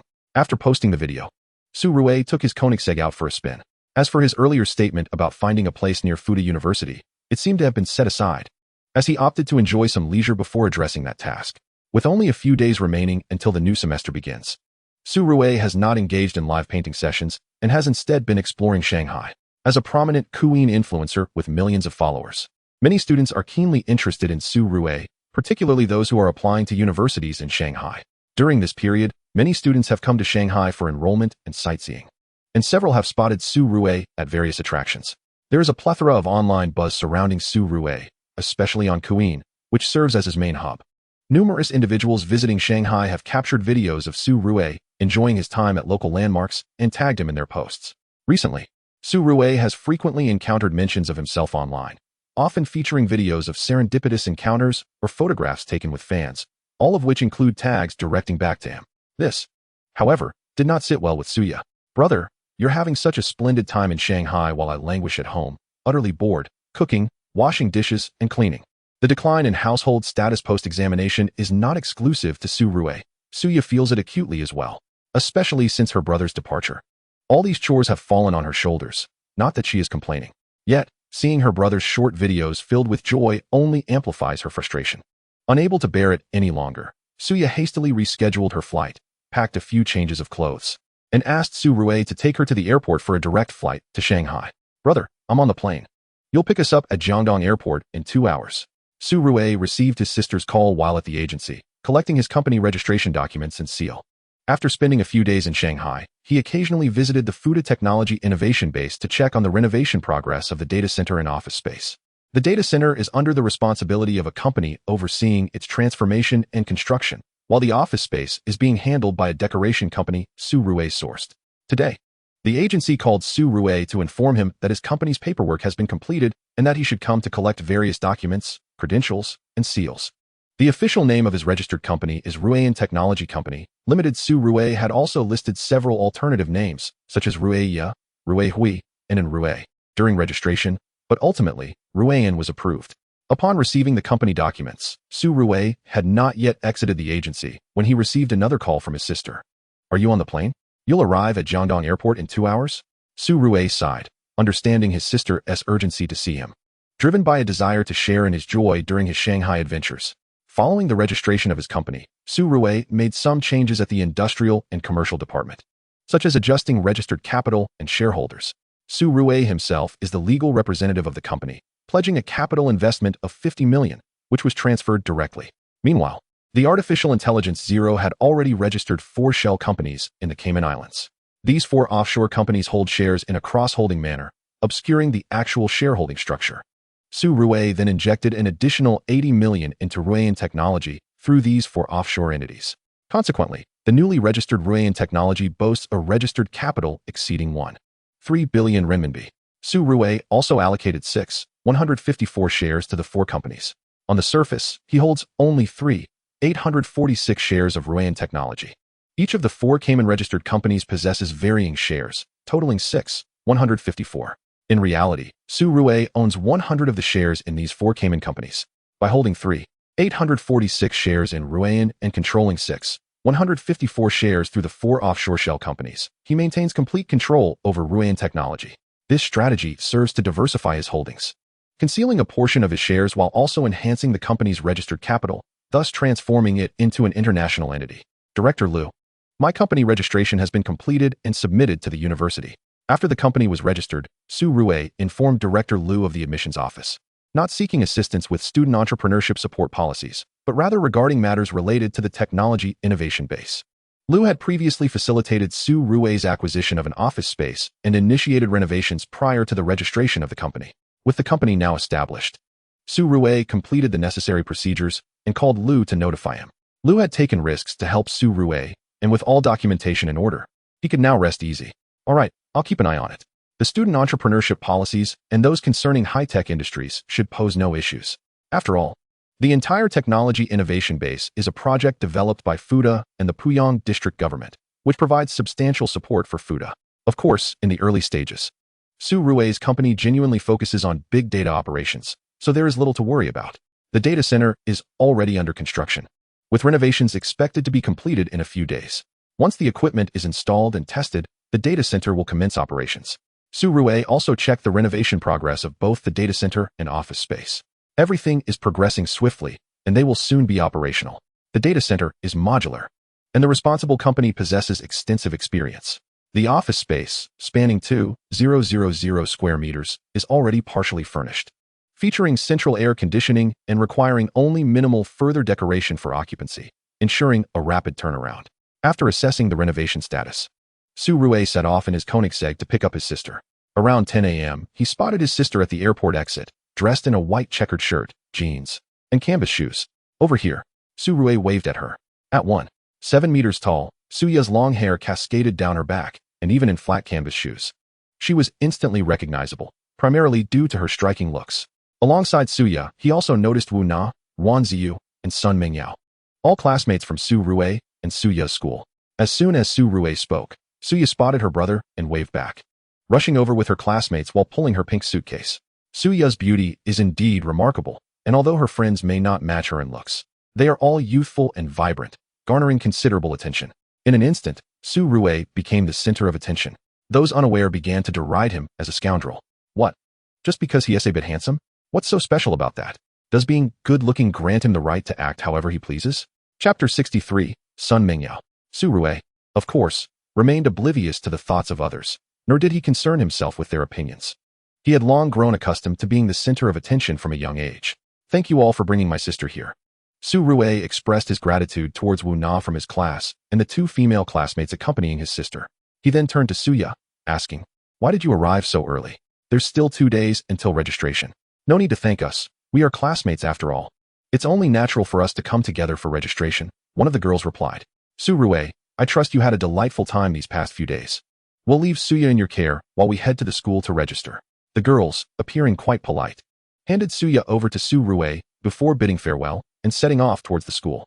Su Rui took hold of his sister's pink suitcase and promptly informed the girls, "I've arranged for a car. Let us first drop off our things at the hotel and then have lunch before I take you to register in the afternoon." He pulled out his phone to contact the hotel for a vehicle, realizing that his Koenigsegg could only accommodate 2 people. He had not anticipated that his younger sister would fly in with 3 friends, leaving him no choice but to call for the hotel car. "Just follow my brother's arrangements. He has already scouted the area and will take care of everything." Suya reassured her friends, though she expressed some dissatisfaction towards her brother, saying, "You're here having fun while I'm stuck at home feeling bored. Make sure to arrange things properly. Wu Na needs to register first." Wu Na, one of the few girls in Su Rui's class, had scored over 600 points in the college entrance examination and was set to attend Shanghai University of Finance and Economics, one of the top financial institutions in the country. Her companion, Wan Ziyu, was admitted to Jiaodong University, while Sun Mingyao, like Suya, was enrolling in Fuda University's economics program. This indicated that a significant number of students from Huangqing No. 1 High School were accepted into prestigious universities. Despite all being from universities in Shanghai, the registration and semester commencement dates varied. Fuda University, notably, had a later start as military training took place during the summer after the first semester, unlike other institutions that required military training at the beginning of the semester. Thus, undergraduate students had a later registration date compared to those bound by military training. Let us head to the hotel first. You can drop off your things, and then we'll have lunch. After lunch, I'll take Wu Na and Ziyu to register. And if we have time afterwards, we can have some fun. Su Rui outlined the itinerary. As for Suya and Sun Mingyao, they had a few days until their registration, so there was no rush to start. At the parking lot, Suya inquired, "Brother, how will we fit in your car since it only has 2 seats?" Although she had seen her brother's car, she had never ridden in it. The Koenigsegg had been transported to Shanghai the day after it was purchased. Initially, she had thought her brother would drive her directly to Shanghai, but with a 2-seater vehicle, it was impossible for him to take her on the highway, thus necessitating a flight. "Perhaps we should take a taxi to registration to avoid troubling your brother," Wan Ziyu suggested, feeling somewhat embarrassed. It was evident that Su Rui had not anticipated that they would accompany Suya, nor had he foreseen that she would change her flight to arrive in Shanghai today. When his sister called to inform him, she had not mentioned that Wu Na, Sun Mingyao, and Wan Ziyu were coming along, leaving Su Rui unprepared. "There's no need to rush, just wait a moment. I've ordered the hotel car, and it will be here shortly," Su Rui reassured them. After a brief wait at the airport, he bought them some cold drinks. August in Shanghai was sweltering, with temperatures soaring to nearly 40 degrees Celsius, making it far hotter than Huangqing. "We'll have lunch and then take our time with registration and some leisure afterward," Su Rui suggested, mindful of the afternoon heat, planning to wait until the sun began to set before venturing out. Time was ample, and there was no need to hurry. It was still not yet 11 o'clock. After about half an hour, the hotel's driver arrived in a different vehicle, a Rolls-Royce. Although it wasn't the top-of-the-line Phantom, it was still worth several million. "You may choose how to sit. I can accommodate one more person," Su Rui stated. "Let us get in quickly. It's too hot out here." Indeed, it was stifling. Having waited inside the airport, stepping outside revealed the true intensity of the heat, with beads of sweat cascading down his forehead, quickly soaking his shirt. "You all can ride in my car. I'll have my chance to drive it another time. So seize this opportunity." Suya chuckled as she climbed into the hotel's Rolls-Royce, knowing she would have plenty of chances to ride in her brother's car in the future. Among her classmates, Suya was aware that some held an interest in her brother. Wan Ziyu was undoubtedly aware of this as well, and thus she joined Suya in the Rolls-Royce. Wu Na, a lively and somewhat endearingly naive girl with a short haircut, had been in the same class as Su Rui for 3 years. If she had wanted to pursue him, she would have done so long ago, especially since she was enrolling in the same financial university. Among their group, only Suya and Sun Mingyao were heading to Fuda University. Upon hearing Suya's comment, Wu Na glanced at Sun Mingyao beside her and shared a playful smile, raising her small fist in encouragement as she said, "Go for it. Get in the car with Suya." In truth, Wu Na was well aware that in Huangqing No. 1 High School, there were at least 20 girls who had been rejected by Su Rui, making it a formidable challenge for Sun Mingyao to win his affection. However, with Suya as his sister and an insider, there might still be a glimmer of hope. The 3 girls climbed into the hotel's Rolls-Royce, and Suya promptly told the driver, "All right, we can go now." Meanwhile, Sun Mingyao stood alone, watching as Wu Na entered the car and the door closed behind her, and then the Rolls-Royce drove away. Beside them, the silver Koenigsegg's scissored doors lifted, exuding an aura of exclusivity. Su Rui had already settled into the car, casually pulling the door shut and fastening his seatbelt. He waved to Sun Mingyao through the window, saying, "Get in." She approached, feeling a mix of excitement and shyness. Her cheeks flushed like a ripe Fuji apple. Was it the heat of Shanghai, or was she simply flustered? Once inside, Sun Mingyao cautiously fastened her seatbelt and adjusted it before hesitantly asking, "How do I close the door?" Stealing a glance at Su Rui's handsome profile, she quickly averted her gaze and asked shyly, "The door's track is fixed. Just pull the handle down," Su Rui instructed as he started the car. "Like this?" Sun Mingyao attempted to pull the door closed, but felt something was amiss. Su Rui shook his head slightly, unfastening his seatbelt. "Let me do it," he said, leaning over from the driver's seat, reaching out to pull the door closed with force. Luckily, Su Rui's height and reach allowed him to manage it. Otherwise, he might have inadvertently brushed against Sun Mingyao, which would have been quite the encounter. The Koenigsegg was inherently low, providing limited space. Even so, Sun Mingyao's heart raced at an accelerated pace as she sat in the same vehicle as Su Rui, especially as he leaned closer. She could even catch a whiff of his scent. Indeed, there is the scent of perspiration, mingled with a hint of shower gel, but devoid of any fragrance from perfume. Su Rui has never indulged in such trinkets. From this, one can discern the proximity between the two individuals. Sun Mingyao has buried her head against his chest, overwhelmed by shyness. She can even hear the rhythmic pounding of her heart, a joyous melody. Are you feeling warm? Su Rui inquires, observing Sun Mingyao's flushed face. Glistening with sweat, her head nestled against him, and her clothes slightly dampened by perspiration. The act of leaning down to conceal her face, while fastened in a seatbelt, is a feat few can accomplish with such effect. Only those with remarkable physiques can manage it. Su Rui has encountered Sun Mingyao on a few occasions. During outings with his sister, Suya. She is a rather quiet and somewhat bashful girl, typically dressed in a clean and conservative manner. Her skin is exceptionally fair, akin to white jade, with a subtle luminescence that belies her impressive figure, which one might not readily perceive at first glance. Su Rui does not concern himself with such details. He has only met Sun Mingyao a handful of times, during outings with his sister. It will be all right soon. The air conditioning will cool things down shortly. He shifts gears, the deep growl of the engine reverberating as the Koenigsegg departs from the parking lot, merging into the flow of traffic on its way to the hotel. It's not too hot, Sun Mingyao replies softly from the passenger seat, her voice barely audible beneath the roar of the supercar's engine. She is uncertain if Su Rui even hears her. The sweat she is experiencing is not from the heat, but rather from her nervousness. After some time spent revising, Su Rui has identified a bug in his work and spent a while rectifying it, uncertain if he will be able to produce the anticipated 5 to 6 chapters today. Chapter 64. The Beach, Beautiful Women, and Common Adversaries. Inside the car, Sun Mingyao remains quiet, refraining from conversation. Su Rui, aware of her introverted nature, takes the initiative to ask, "Isn't there still a few days until the university registration? Did my sister invite you to come along?" "Not exactly. It was actually a prior arrangement with Wan Ziyu and Wu Na," Sun Mingyao responds, avoiding Su Rui's gaze, her head lowered in nervousness. In truth, she and Suya had booked tickets for the same day, which coincidentally aligned with Su Rui's arrival. However, Su Rui arrived in Shanghai earlier than expected. When Suya suddenly decided to change her flight to today, she sought Sun Mingyao's opinion, and after some contemplation, she agreed to join.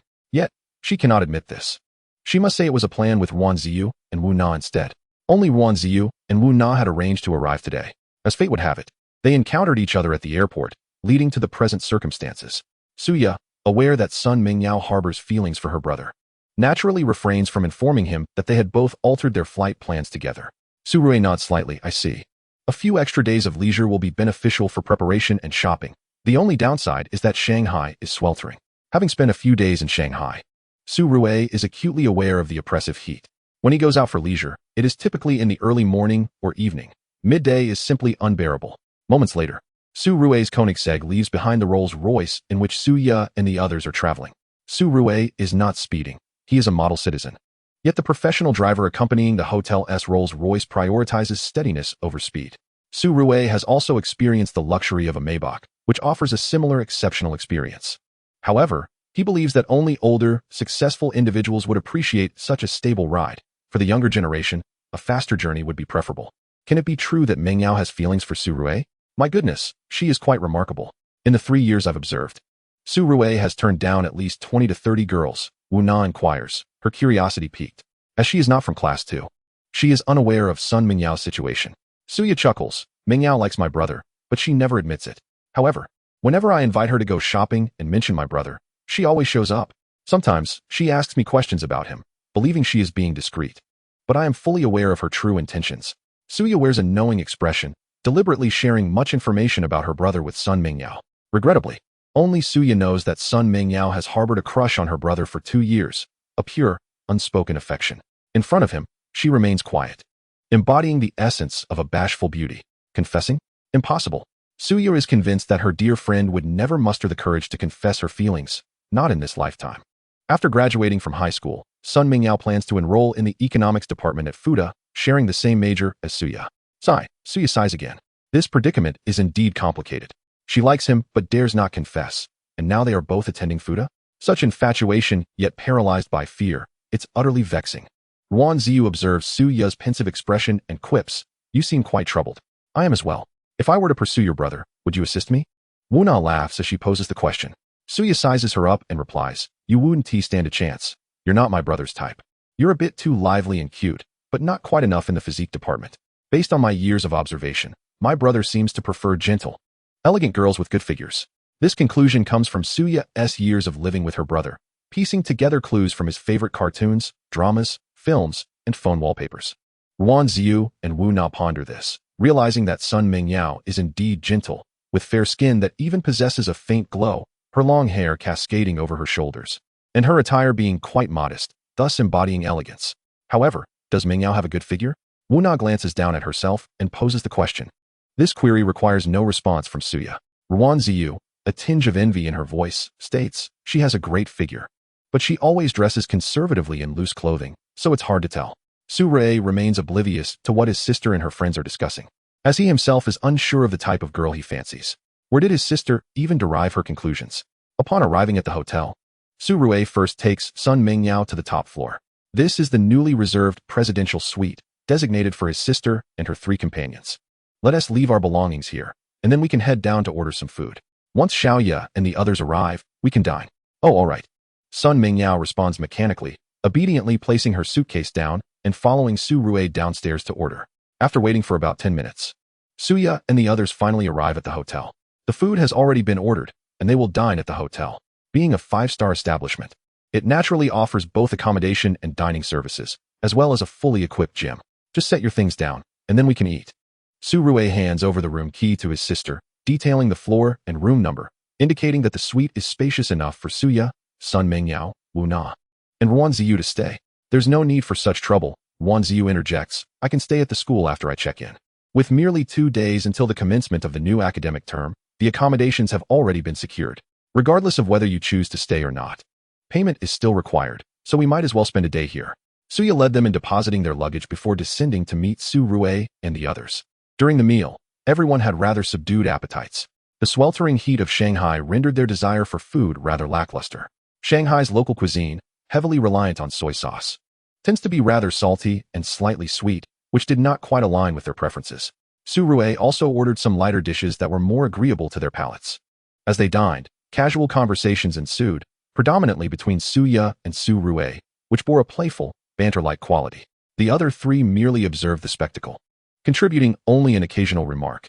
In contrast, the 4 girls engaged in lively whispers and laughter, making it difficult for Su Rui to eavesdrop.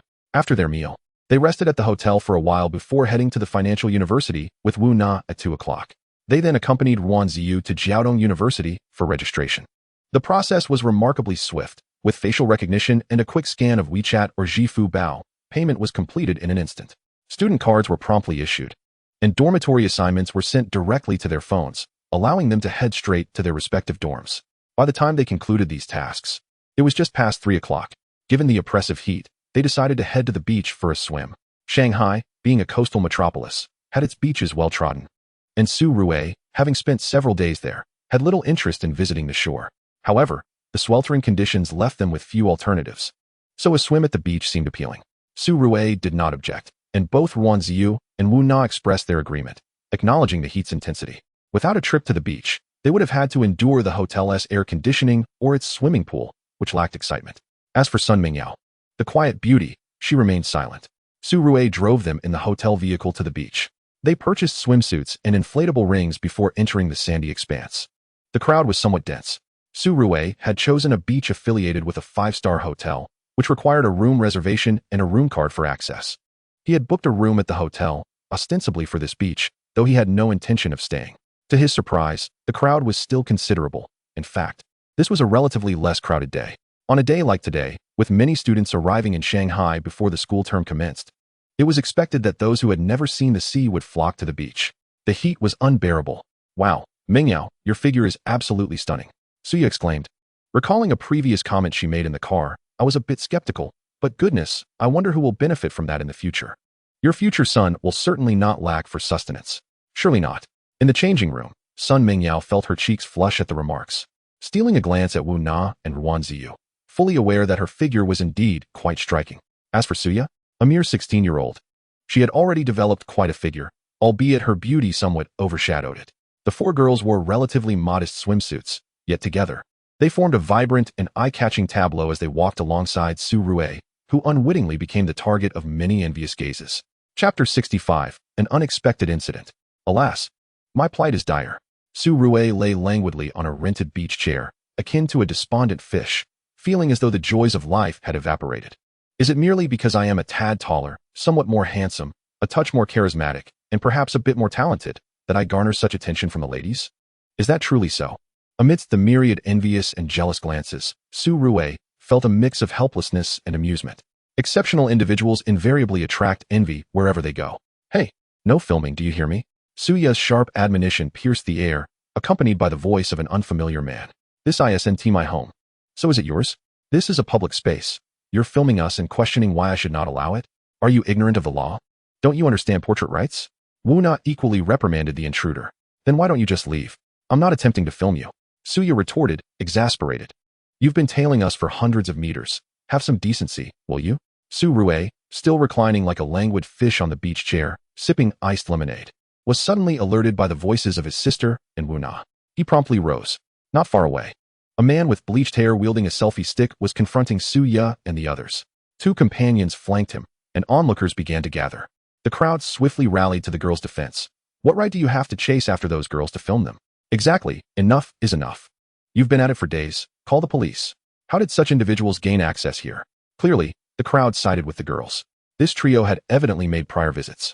The beach permitted mobile phone usage, and most patrons were hotel guests, primarily tourists who would naturally take photographs. Yet, even if one were to film others, a modicum of decency should prevail. At the very least, respect others' privacy. Surreptitiously filming is one thing, but pursuing someone for a shot is utterly excessive. This behavior had incited public outrage. Su Rue swiftly approached, standing at an impressive height of over 6 feet, having committed to physical training for over 3 months. His physique now displaying discernible muscle definition. His stature allowed him to easily navigate through the crowd. Without uttering a word, Su Rue emerged behind the trio and seized the phone, hurling it into the sea with force. The corrosive nature of seawater would render the device nearly useless after immersion. While modern phones boast water resistance that merely guards against splashes, not prolonged submersion in seawater. Once the salt water infiltrates, numerous components would corrode. Even if the device were repaired, some data would invariably be compromised. Should they attempt to retrieve it, they would have to contend with the depths. And it remained to be seen if they had the capability to do so. What the hell are you doing? Who gave you the right to throw our phone? One of them exclaimed, livid. Are you looking for trouble? The trio, instantly riled, prepared to confront Su Rue, standing tall at over 6 feet. Su Rue crossed his arms and regarded the tallest of the trio, who barely reached 5 feet 7, with a cold stare. Come. Tell me what you intend to do. Is it justified to harass my sister and her classmates, following them around to film? Why not go back and film your own mother? Su Rue was seething. He had not anticipated such an encounter, but he was unfazed. If they possessed the audacity, they could retrieve their phone themselves. Shortly thereafter, the beach management and security personnel arrived, and some had already contacted the police. Surveillance cameras were present, and upon reviewing the footage, the specifics would soon come to light. Following inquiries and investigations, it was revealed that one of the trio was indeed a live streamer who had recognized Suya as a top achiever on a popular platform. Hence their relentless pursuit to film her and attract followers. This was irrefutable evidence. The trio was not technically guilty of illicit filming. They were merely live streaming, albeit inappropriately treating Suya and her friends as content for their broadcast. This had undeniably infringed upon their rights to privacy and image, as well as those of others present.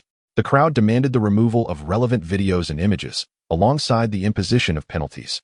Undoubtedly, Su Rue's act of seizing someone else's phone and damaging their property was inexcusable. Su Rue compensated the individual for the cost of the phone.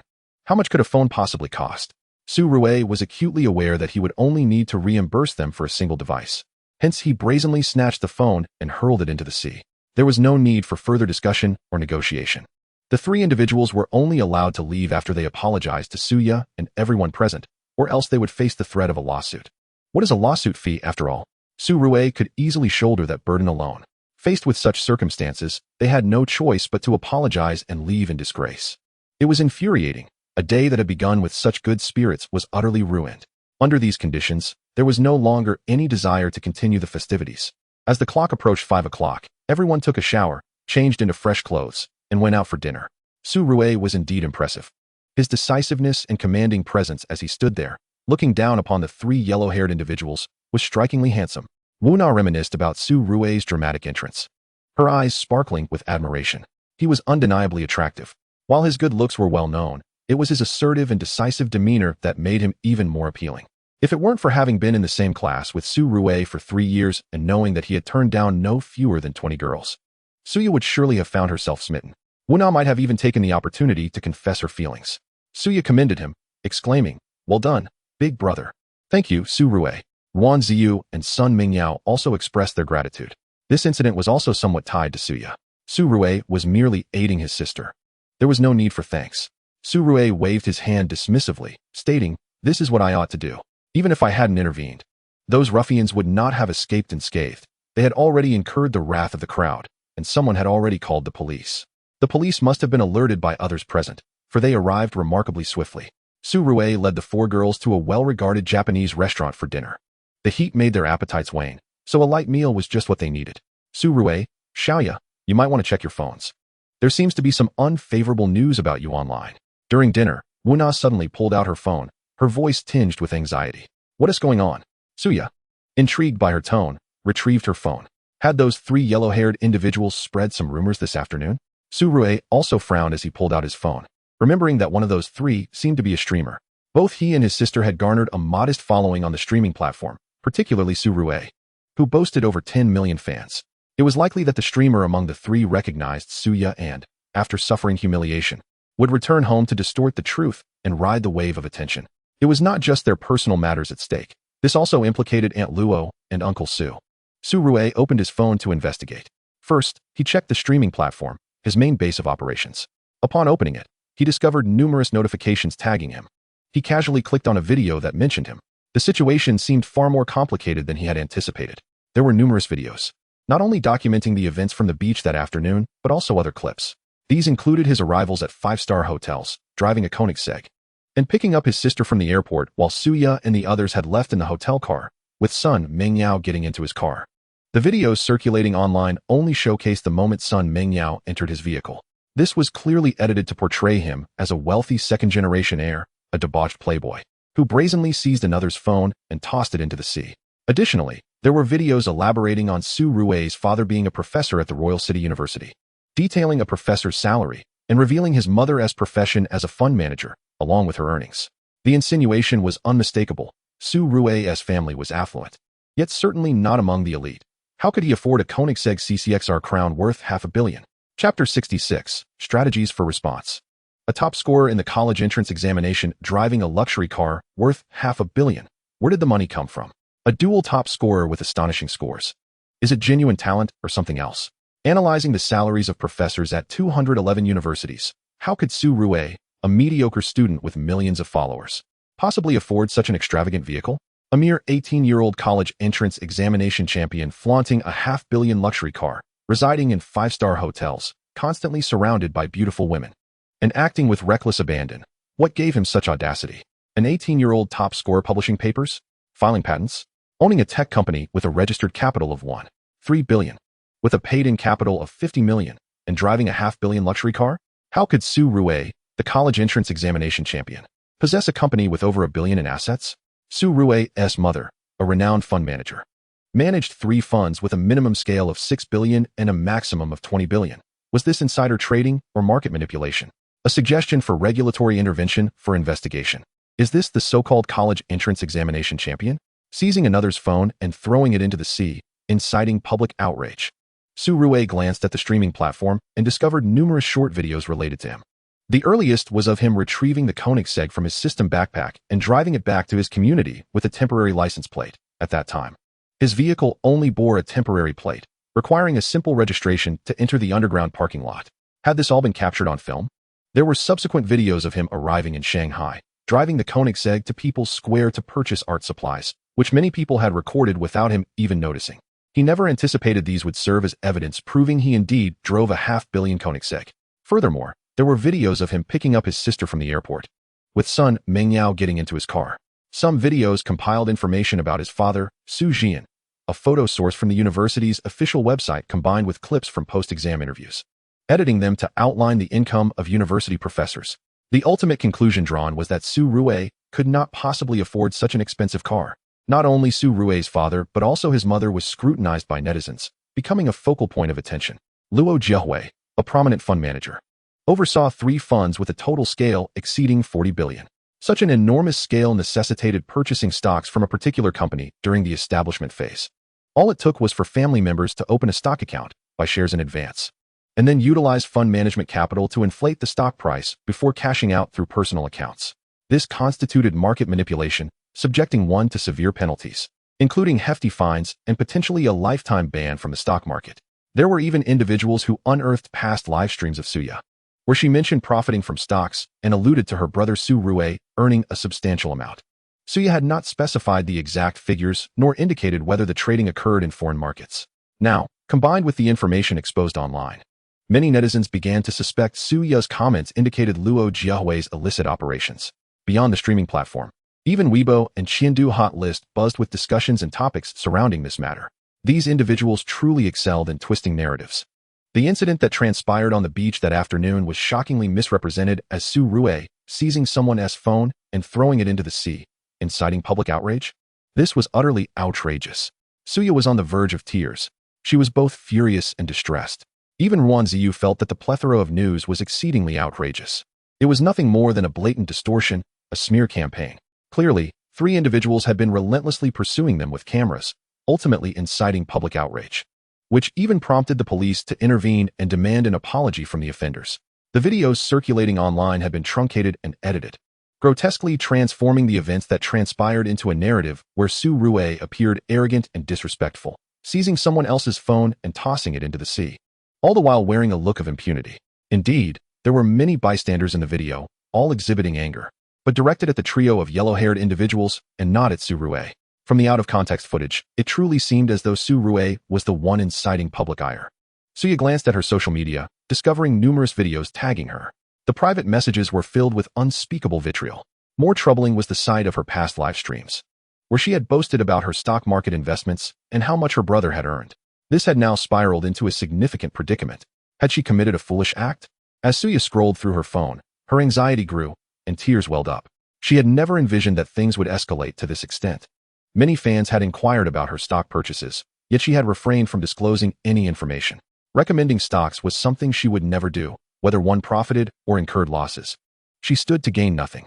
Timing one's entry and exit on the same stock could mean the difference between profit and loss. It was prudent to refrain from recommending any stocks, as such actions inevitably led to dissatisfaction. Ironically, fans were now attributing the blame to her mother, Luo Jiahui, alleging that she had engaged in improper trading practices, instructing them on which stocks to buy, while subsequently using managed funds to inflate stock prices. Su Rui remained relatively composed, having anticipated this situation long ago. Naturally, this pertained to the stock market. He had taken his Koenigsegg out for a drive, foreseeing that someone might expose him, questioning the sources of his income and speculating whether it was his mother's managed fund engaging in insider trading or front-running. To his surprise, the situation was even more severe than he had imagined. Fortunately, he had foreseen this and refrained from trading in the domestic market. Both Su Rui and Suya had invested solely in foreign markets, forex, futures, and crude oil. There was no cause for concern. This was merely a situation he had anticipated. They were operating exclusively in foreign markets, completely detached from the domestic scene. There was no need for worry. Even if regulatory bodies intervened, there would be no issues with his mother. You all should eat. I will handle this matter. Su Rui, lacking an appetite, rose to address the issue. However, Suya, too, had no inclination to eat. Wu Na, Sun Mingyao, and Ruan Ziyu felt similarly. They were all classmates and acquaintances, and the current turmoil had little to do with them. Yet, the events that unfolded at the beach that afternoon had been manipulated by malicious individuals to distort and defame Su Rui and Suya, leaving them devoid of any appetite. Let us issue a statement. Su Rui returned to the hotel room, retrieving his financial trading account information and transaction records from the past few days to record a video statement. To all the curious netizens wondering how I could afford a $500 million Koenigsegg, can I truly afford it? Where does my money come from? Is my mother involved in any clandestine dealings or insider trading? Firstly, I purchased the car with my own earnings. This is my trading account. As for the principal, there's no need to elaborate. Anyone familiar with my college entrance examination scores knows that my family has always been financially constrained. For those questioning the validity of my exam results, are you suggesting that I somehow had prior access to the exam papers? Have all my academic achievements from elementary through high school been facilitated by teachers providing me with answers? Here, I will provide my financial trading platform account information and all transaction records. Watch the video closely. Do not accuse me of fabricating evidence. None of my trades have involved domestic stocks or indices. My mother manages 3 funds, none of which are invested in American stocks. Anyone knowledgeable about funds understands the numerous restrictions on public funds, which are strictly regulated and held in trust by domestic banks. It is impossible for her managed funds to purchase foreign stocks to artificially inflate prices on my behalf. Do you truly believe my mother can manipulate the American stock market? Can she control the forex market, which handles trillions of dollars daily? Can she dictate gold prices? Or manipulate futures and crude oil markets? From the very beginning, I anticipated that someone might invoke my mother's identity for their narrative, thus I never considered trading in the domestic market. This matter will undoubtedly attract scrutiny from regulatory bodies. My trading account is singular, and all transaction records can be examined. If you don't believe this, simply await the results of the regulatory investigation. Lastly, I hereby issue a warning. All videos maligning me and my family must be promptly removed. You are infringing the law, and I will engage legal counsel to address this matter. Chapter 67. Engaging a law firm. Suya also filmed a lengthy video to clarify the situation. Ruan Ziyu, Sun Mingyao, and Wu Na provided their accounts of the events that transpired on the beach that afternoon. Sun Mingyao clarified that her presence in Su Rui's car was merely because he was picking up his sister, as she is a classmate of Su Yu's. The video and statement were simultaneously released on social media platforms. Following the dissemination of the video and statement, Su Rui chose not to dwell on the immediate repercussions. He instructed Su Yu and the others to reach out to the police officers who had handled the beach incident, as well as the beach management, to request an official announcement. Meanwhile, Su Rui drove to a law firm. Juncheng Law Firm, the largest in Shanghai, ranks among the top 10 in the country. With over 100 formally registered and inspected attorneys, it boasts an annual revenue exceeding 100 million. Su Rui arrived at the front desk. Addressing the receptionist directly, I wish to hire a team of lawyers as swiftly as possible. A team of lawyers? Do you have a major lawsuit to pursue? The receptionist, upon realizing this was no jest, inquired about the nature of the case so she could assist in connecting him with the appropriate attorneys. Check the trending topics on social media. The topic surrounding the college entrance exam top scorer pertains to me. I need you to contact lawyers. If you lack sufficient personnel, reach out to other firms to assemble a team of 50 lawyers to sue the online influencers, major bloggers, and content creators disseminating rumors and defaming me. After all, Su Rui was not short on funds. Will 50 lawyers suffice? Su Rui was uncertain. If not, we will find more. In a city as vast as Shanghai, we will certainly not be lacking in lawyers. What will the cost of this lawsuit amount to? It doesn't matter. 1 billion or 2 billion, 5 billion or 10 billion. Does Su Rui lack money? Certainly not. He has over 5 billion and nearly 6 billion in cash. This is cash. The least daunting challenge is a lawsuit, particularly for those prominent figures such as influencers, major bloggers, and content creators. The initial step is to dispatch a legal notice demanding the removal of statements, videos, and other materials that allegedly defame and tarnish the reputation of Su Rui and his family. An apology is also imperative. Should they refuse to delete or apologize, they can await their impending lawsuit. Even if the legal proceedings extend over 3 to 5 years, it bears no significance. There is no shortage of financial resources or time. Typically, the losing party bears the costs of litigation. Compensation for reputational harm and other damages is bound to be exorbitant. Su Rui is not financially constrained and will not indulge these individuals. The compensation amounts correlate directly with attorney fees. Such compensation is determined at maximum amounts, as it is ultimately the court's responsibility to decree how much the opposing party must compensate. Attorneys, of course, will advocate for the highest possible figures. Naturally, those who claim a compensation of merely 1 yuan do not fall within this category. Such instances are often irregular lawsuits, primarily due to inadequate preparation. I need to make some inquiries regarding this. It is reported that Su Rui intends to hire 50 lawyers, which undoubtedly constitutes a significant enterprise. It is challenging to assemble such a number of lawyers in a short period. The legal team at Juncheng may not suffice. Although Juncheng Law Firm boasts over 100 formally registered attorneys, they are categorized into various specialties: criminal law, civil law, corporate litigation, marital law, and so forth. Attorneys specializing in online defamation cases are unlikely to number 50 within Juncheng. However, such litigation is relatively straightforward. Any qualified lawyer can manage it. If this were the case, Juncheng would not have ascended to the status of the largest law firm in Shanghai, nor would it be among the top-tier law firms in the country. Mr. Su, please enjoy a cup of tea and wait a moment. I have already informed Attorney Fu. Who is en route, said the assistant. Yes, no problem. I shall make a phone call. There is no rush. Su Rui settled into the reception area, sipping the tea and enjoying the snacks served by the receptionist. He took out his phone and called his father. Dad, I'm so sorry. I had no idea it would escalate to this. The events of the afternoon were not sudden. They must have been in preparation for quite some time. I don't know who I might have offended. You and Mom are not affected, are you? That's a relief. Su Rui inquired about his father's well-being. The incident occurred suddenly in the evening, but it had undoubtedly been planned well in advance. Su Rui remained unaware of whom he might have angered. Offending someone was inconsequential to him. He stood firm and unperturbed, ready to engage with them. He could suspect a few individuals behind this, particularly the trio of blonde individuals from the afternoon, who might have been involved, possibly orchestrated by some unseen forces connecting them to the events on the beach. The most plausible culprits could be competitors or those from MCN agencies. Most internet celebrities are contracted with MCN companies. Yet neither Su Rui nor Suya has signed with such institutions. Their rising popularity naturally poses a challenge to the influencers under those MCN companies. It is conceivable that the MCN agencies may be operating behind the scenes. Alternatively, there may be others merely intent on uncovering Su Rui's family background or financial sources. Questioning whether there are any discrepancies, Su Jian reassured him that there were no issues with the school. His mother, Luo Jiahui, had also returned home without any problems. However, the school would likely inquire about Su Jian's situation, potentially investigating the sources of research funding and related matters. Both Su and Su Rui, embodying integrity, assured each other not to worry. Su Rui, having hung up with his father, proceeded to call his mother. Although he was aware that she was fine and that the incident would not significantly impact her, he still asked, "The transactions abroad should not affect you, right? There are no issues, and the funds I manage are under strict regulation. I cannot utilize them indiscriminately. These funds are not in the company account, but are held in a dedicated account at a guarantee bank, so you need not fret. Investigations will undoubtedly occur.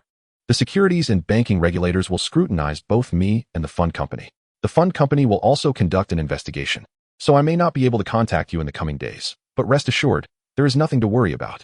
After this incident, I plan to resign. And you must assist me, dear."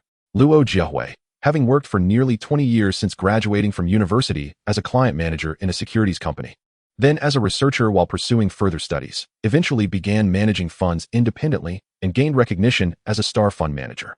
She contemplated establishing her own firm or transitioning to private equity. Previously, she had confidence in her abilities to branch out independently but lacked sufficient capital.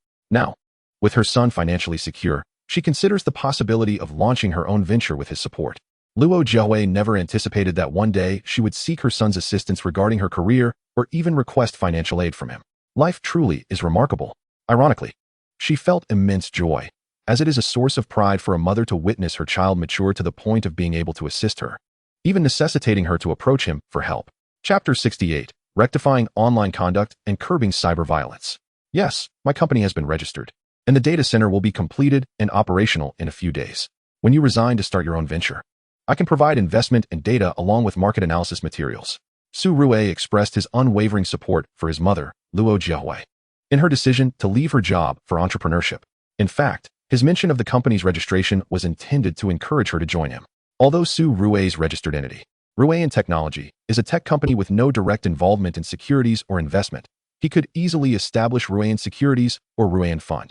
It is essential to recognize that a star fund manager is a rare and coveted asset. Many star fund managers and public funds transition to private equity, often lured away. Without a doubt, Luo Jiahui's intention to seek new opportunities in private equity would attract numerous offers, with many private equity firms eager to invite her as a partner. Concurrently, Su Rui recognizes the value of his mother's connections and influence. With the artificial intelligence zero, Su Rui is certain to continue profiting in financial investments. Should Luo Jiahui join his company, obtaining public and private fund licenses would be a straightforward endeavor. You must assist your mother, that is settled.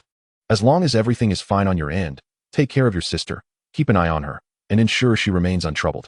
This matter will not affect us, nor will it impact you or your sister.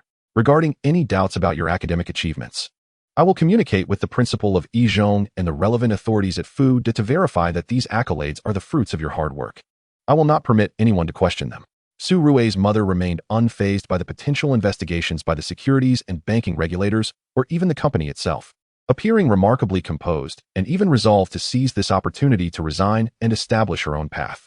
However, after so many years of diligent study, Becoming a top scorer in the college entrance examination, how can anyone dare to raise doubts? Does this not cast aspersions on the integrity of the examination itself? Does it not question its fairness? Is there suspicion of the examination papers being leaked in advance? Such accusations are utterly reckless. I'm keeping a close eye on my sister. You need not worry, as I will quell the online rumors. Su Rui added. I am currently at Junsheng Law Firm, preparing to sue those who have made inappropriate statements online, demanding they retract their comments and videos. Otherwise, I will pursue legal action against each of them. This matter must be handled properly. We cannot indulge them. Very well, I shall call Xiaoya. But you must take good care of your sister. Luo Jiahui does not oppose her son suing those influential figures on the internet. After all, are they not the ones who incited this uproar? They ignited a wildfire across the web. Without any investigation into the facts or the truth of the situation, they hastily shared and propagated such opinions. It would indeed serve them well to learn a lesson. Luo Jiahui remains particularly concerned about Suya. After ending the call, she reaches out to Suya to inquire about her well-being. Only after confirming that her daughter is unaffected by the online discourse does she feel at ease. After all, Suya is merely 16 years old, and as a mother, Luo Jiahui cannot help but worry about her daughter being exposed to such turmoil. Fortunately, her daughter possesses remarkable strength. The incident itself is a baseless slander. Suya is aware that her parents and brother are upright, and hence she does not feel excessively anxious. Suya and Wu Na successfully contact the officer handling the incident at the beach that afternoon. They also reach out to the hotel management to obtain the comprehensive surveillance footage from the scene. Additionally, several well-meaning individuals on-site provided various complete videos from different angles. Suya, Wu Na, and Su Rui are all fresh graduates of the college entrance examination. Among them, 2 are top scorers, while the other girls have also achieved commendable results, with several being accepted into prestigious universities like Fuda, Kaida, and Jiaoda. The officer takes this matter seriously, concerned about its potential impact on the children's mental and physical well-being. Furthermore, the online information is indeed taken out of context and is spread extensively, constituting a violation of the law. Hello, Mr. Su. I am Fu Zhangpeng, an attorney and partner at Junsheng Law Firm. I have taken note of your concerns regarding the online statements. I have also reviewed the information available. You wish to sue those who have made improper remarks, correct? Our firm is very interested in this case. However, due to the number of individuals involved, our resources may be insufficient, and we might need to collaborate with other law firms. This is my proposal. Fu Zhangpeng is the founder and partner of Junsheng Law Firm, a renowned attorney specializing in international corporate litigation. He is keenly interested in Su Rui's case. I am preparing to collaborate with Haitao and Hanfang law firms to turn this incident into a landmark case. The 3 prominent law firms will unite to combat online violence and the dissemination of improper statements. Of course, we will prioritize the major offenders, first sending cease and desist letters to those who are merely followers and have caused minimal harm to you and your family, demanding they delete the related posts and apologize. For those influential figures who have significantly damaged your family's reputation, we shall file a lawsuit against them. We will work in conjunction with the public security departments to establish this case as a precedent, setting the groundwork for future sentencing and judgments, thereby rectifying the negative trends online. Haitao and Hanfang are not merely local firms. They are among the most prestigious and influential law firms in the country. There is no doubt that the collaboration of these 3 firms will yield a landmark case. Attorneys frequently engage with oversight bodies and the courts. The combined influence of these 3 significant law firms is self-evident. Moreover, the need for reform in online discourse is recognized by the authorities. Various forms of online violence and improper statements must be curtailed. Lawsuits arising from online improper statements are indeed infrequent. Most cases result in mere cease and desist letters and out-of-court settlements. Truly exemplary cases are rare. Su Rui's actions are indeed bold, seeking a minimum of 50 lawyers to sue those internet celebrities, influencers, renowned bloggers, and content creators. This collaboration is indeed feasible. Yes, this is a partnership, not merely a delegation. Naturally, Su Rui will still formally engage Junsheng Law Firm and the other 2 firms. Otherwise, the attorneys would not be able to intervene effectively. Given that this is a partnership, the 3 firms, Junsheng, Hanfang, and Haitao, assure that their fees will not be exorbitant, possibly only charging basic costs. Many lawyers may delay their regular work for this case, accepting only this minimal fee. The impact of this incident is substantial. The collaboration of the 3 law firms in establishing this case as a precedent serves as a standard and is the best advertisement and affirmation for them. Fu Zhangpeng also expressed that if this is a partnership, he hopes Su Rui can withstand the pressure and ideally avoid settling out of court or withdrawing the lawsuit, as that would render the effort meaningless. Why might Su Rui feel pressure? Because he is affluent. Netizens will undoubtedly question, with such wealth, why pursue legal action against them and demand such significant compensation? Will this not tarnish his reputation? There is absolutely no issue. I am committed to this collaboration. Those who have significantly impacted my family's reputation and those who orchestrated it will face legal action, and I will not grant them any leniency.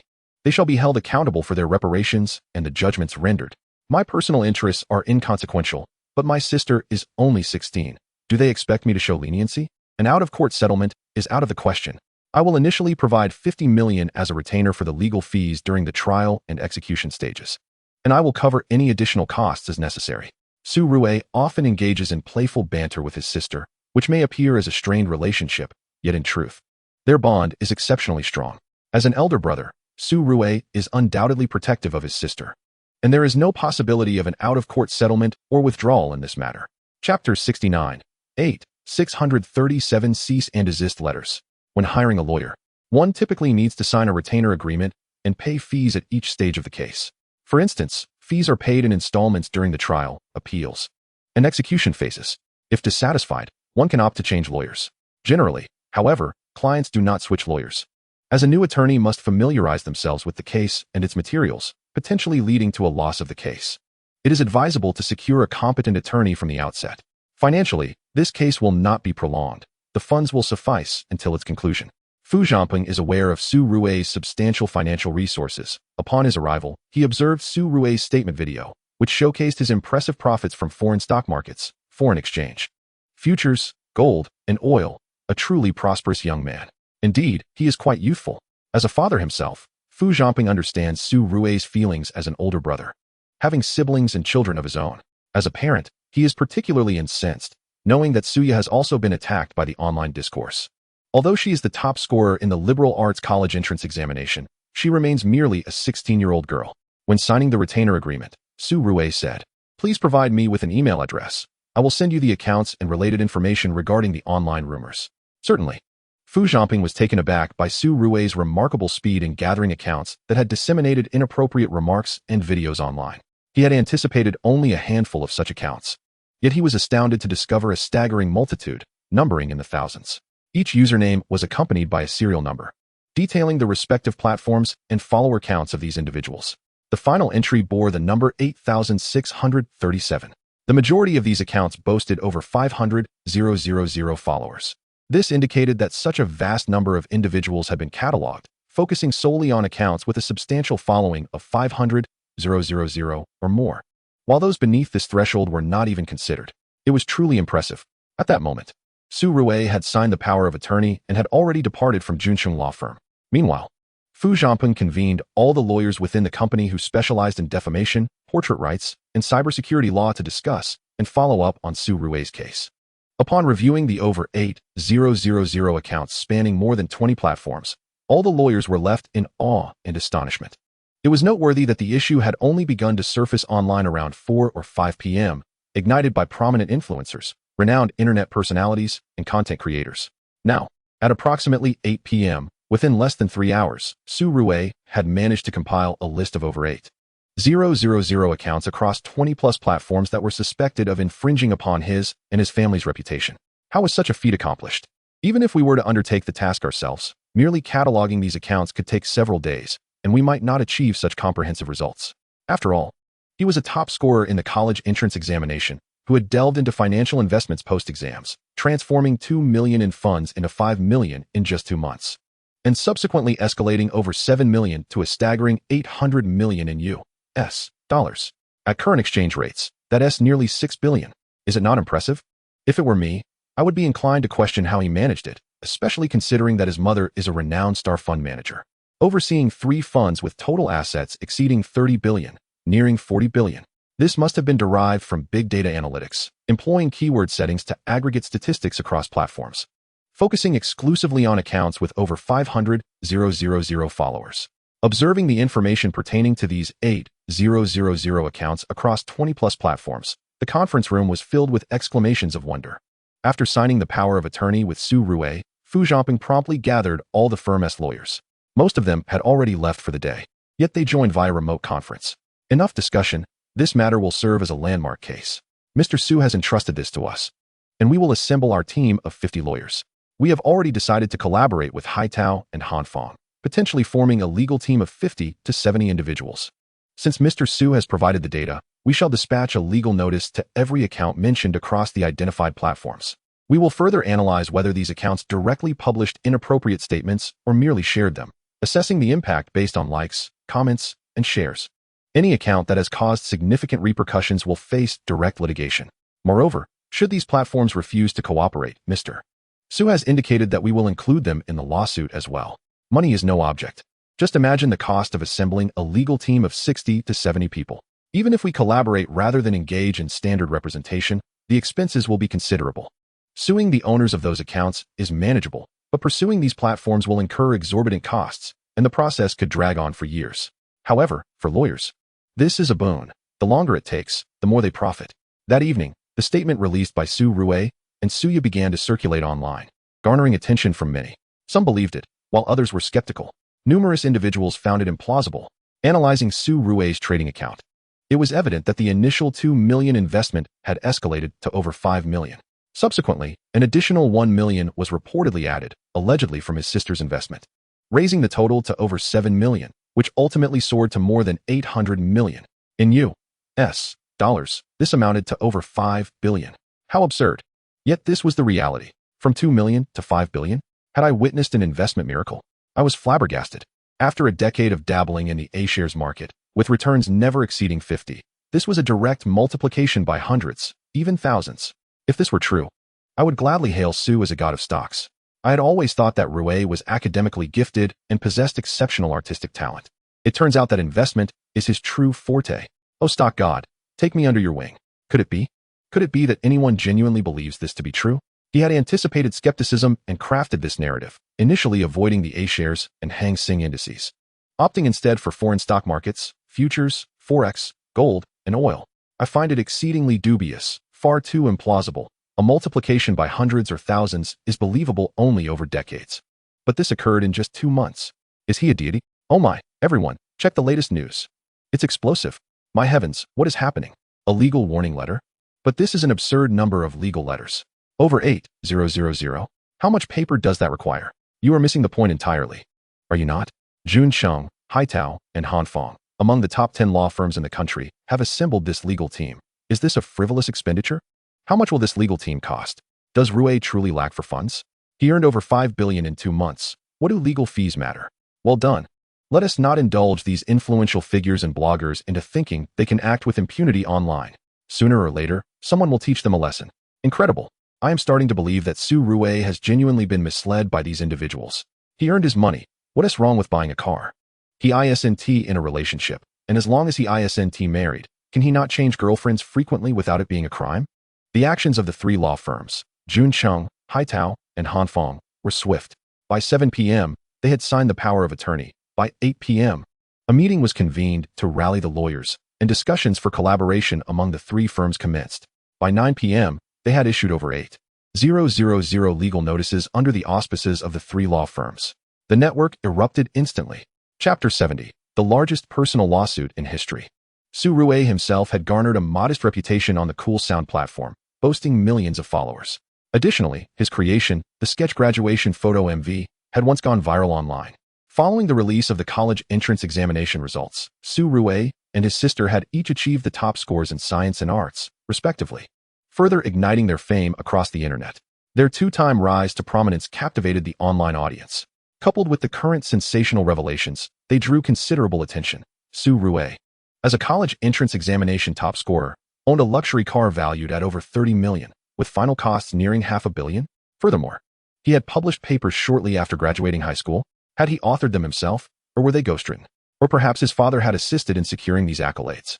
As a recent high school graduate, was it appropriate to be so ostentatious, surrounded by beautiful women? Why the brazen behavior of seizing someone's phone and tossing it into the sea, projecting such an air of superiority? Then, news surfaced that his father is a professor and his mother a renowned fund manager, overseeing nearly 40 billion in assets. Doubts began to circulate, casting suspicion on this and that. After all, Su Rue, as the top scorer of the college entrance examination, could hardly afford a $500 million luxury car with his family's income. There must be something amiss.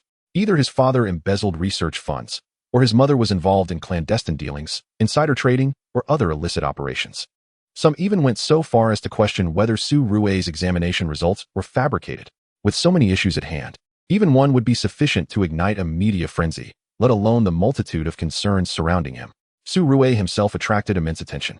The fervor of this incident was still brewing, as the esteemed law firms Jun Cheng, Hai Tao, and Han Feng unleashed over 8,000 legal notices.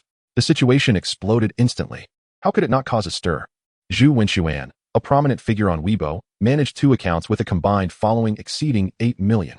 While there was certainly some overlap among users, this still conferred a degree of influence, allowing him to effortlessly earn 200,000 to 300,000 annually through these accounts. What on earth? A legal notice? I've been sued. After 9 o'clock in the evening, he received a text message stating he infringed upon someone's portrait and reputation rights, fabricating facts to slander others in violation of the Cybersecurity Law and Public Security Administration Punishment Law, and had received a legal notice? Is this the fabled warning of a legal notice? Or is it a scam? Zhu Wenxuan suspected it must be a scam and paid it no heed. While he was translating a piece in the evening, preparing to post it on Weibo, he discovered someone had tagged him. At that moment, Weibo was abuzz with activity. Through the tag message, he glimpsed a legal notice. It was printed and issued by Juncheng Law Firm. Simultaneously, he saw the hottest news trending. The 3 major law firms had dispatched a total of 637 legal notices across more than 20 platforms, with plans to sue over 368 individuals. Currently, this was the most talked about topic. There were a few other similar messages, including one stating Su Rui had hired the 3 major law firms for legal protection. The 3 firms had formed a 100-member legal team to sue over 8,000 people. The largest lawsuit involved one person suing 8,900 individuals. In truth, they had merely sent out over 8,000 legal notices warning these online accounts to delete related videos and statements and to issue apologies. As for the formal lawsuits, only 368 individuals were currently being pursued, due to the substantial impact their inappropriate statements had on Su Rui and his family's reputation. It was nearly 10 o'clock. To initiate a formal lawsuit and issue a summons through the court, they would have to wait until tomorrow. Those lawyers who decided to sue would undoubtedly proceed with the formalities. How outrageous. I merely shared this information and received a legal notice? They directly sued over 300 people. These firms, Jun Cheng, Hai Tao, Han Feng, are among the top 10 law firms in the country. They are not to be trifled with. Zhang Wenxuan was somewhat fortunate. He had purchased both of his accounts, running a studio that accepted submissions and directly translated promising pieces, telling the authors their work was unsatisfactory. Of course, he occasionally used some articles. At most, he followed trends, riding the wave to gain followers. This time, he merely shared some news, not anticipating the fabled legal notice. He checked and found he was not on the list of those being sued. The list of litigants comprised over 300 accounts, primarily prominent figures across 20 platforms. Some accounts were not merely sharing news, but were directly disseminating defamatory content about Su Rui, undoubtedly connected to the puppeteers behind the scenes, thus meriting lawsuits. Of course, these were merely accounts. Who knew about the individuals behind them? In this age of the internet. Moreover, most major platforms enforced real name registration. And even if you bought an account, you needed to change various emails and phone numbers. Tracing your true identity is not a challenge. It all depends on whether the platform protects you. If they choose to protect you, they may refuse to provide user information under the guise of safeguarding privacy. Naturally, those who have directly exposed their real account information online would not require the firms to communicate with the platform. Legal notices and court summons could be sent directly. Zhang Wenxuan checked, and all 3 law firms were ranked among the top 10 in the country. It was said that they had assembled a 100-member legal team. The legal fees alone must be astronomical. Such formidable individuals are truly not to be trifled with. He promptly deleted the relevant videos and evaluations and issued a sincere apology, expressing regret for sharing videos without understanding the truth of the matter, which had greatly impacted Su Rui and his family, damaging their reputation. After apologizing, Zhang Wenxuan wiped a cold sweat from his brow. Goodness. Thankfully, I merely shared the news and did not write an article myself. Otherwise, he felt he might truly have received a court summons. This Su Rui is indeed formidable. At that moment, Zhang Wenxuan meticulously examined information about Su Rui and realized that he truly deserved the title of top scorer. In just a few months, he amassed billions. Had he known this individual was so wealthy, he would never have taken such a risk. This person was not in need of money, having retained 3 of the nation's top 10 law firms to handle this matter. Not enough. He could easily have enlisted all 10 of the country's leading law firms. Many, like Zhang Wenxuan, realized the gravity of the situation. They understood that Su Rui was serious and not to be underestimated. With 3 of the top 10 law firms involved, how could one not yield? Most promptly deleted related statements and issued apologies. As for those online claiming Su Rue was being excessive, leveraging his wealth, their voices held no significance for these influencers. Those who could see the reality of the situation quickly capitulated. By this point, most had observed Su Rue's assertiveness and recognized that the wealth he flaunted was genuinely earned. And in fact, in the international financial markets, following the release of Su Rue's video statement, it sparked immense attention and uproar online. The focal point of public discourse subtly shifted from questioning how Su Rue could afford a $500 million luxury car or whether his parents were involved in corruption or any misconduct, to the matter of over 8,000 legal notices and whether it was indeed true that Su Rue had earned tens of billions in such a short span of 2 months.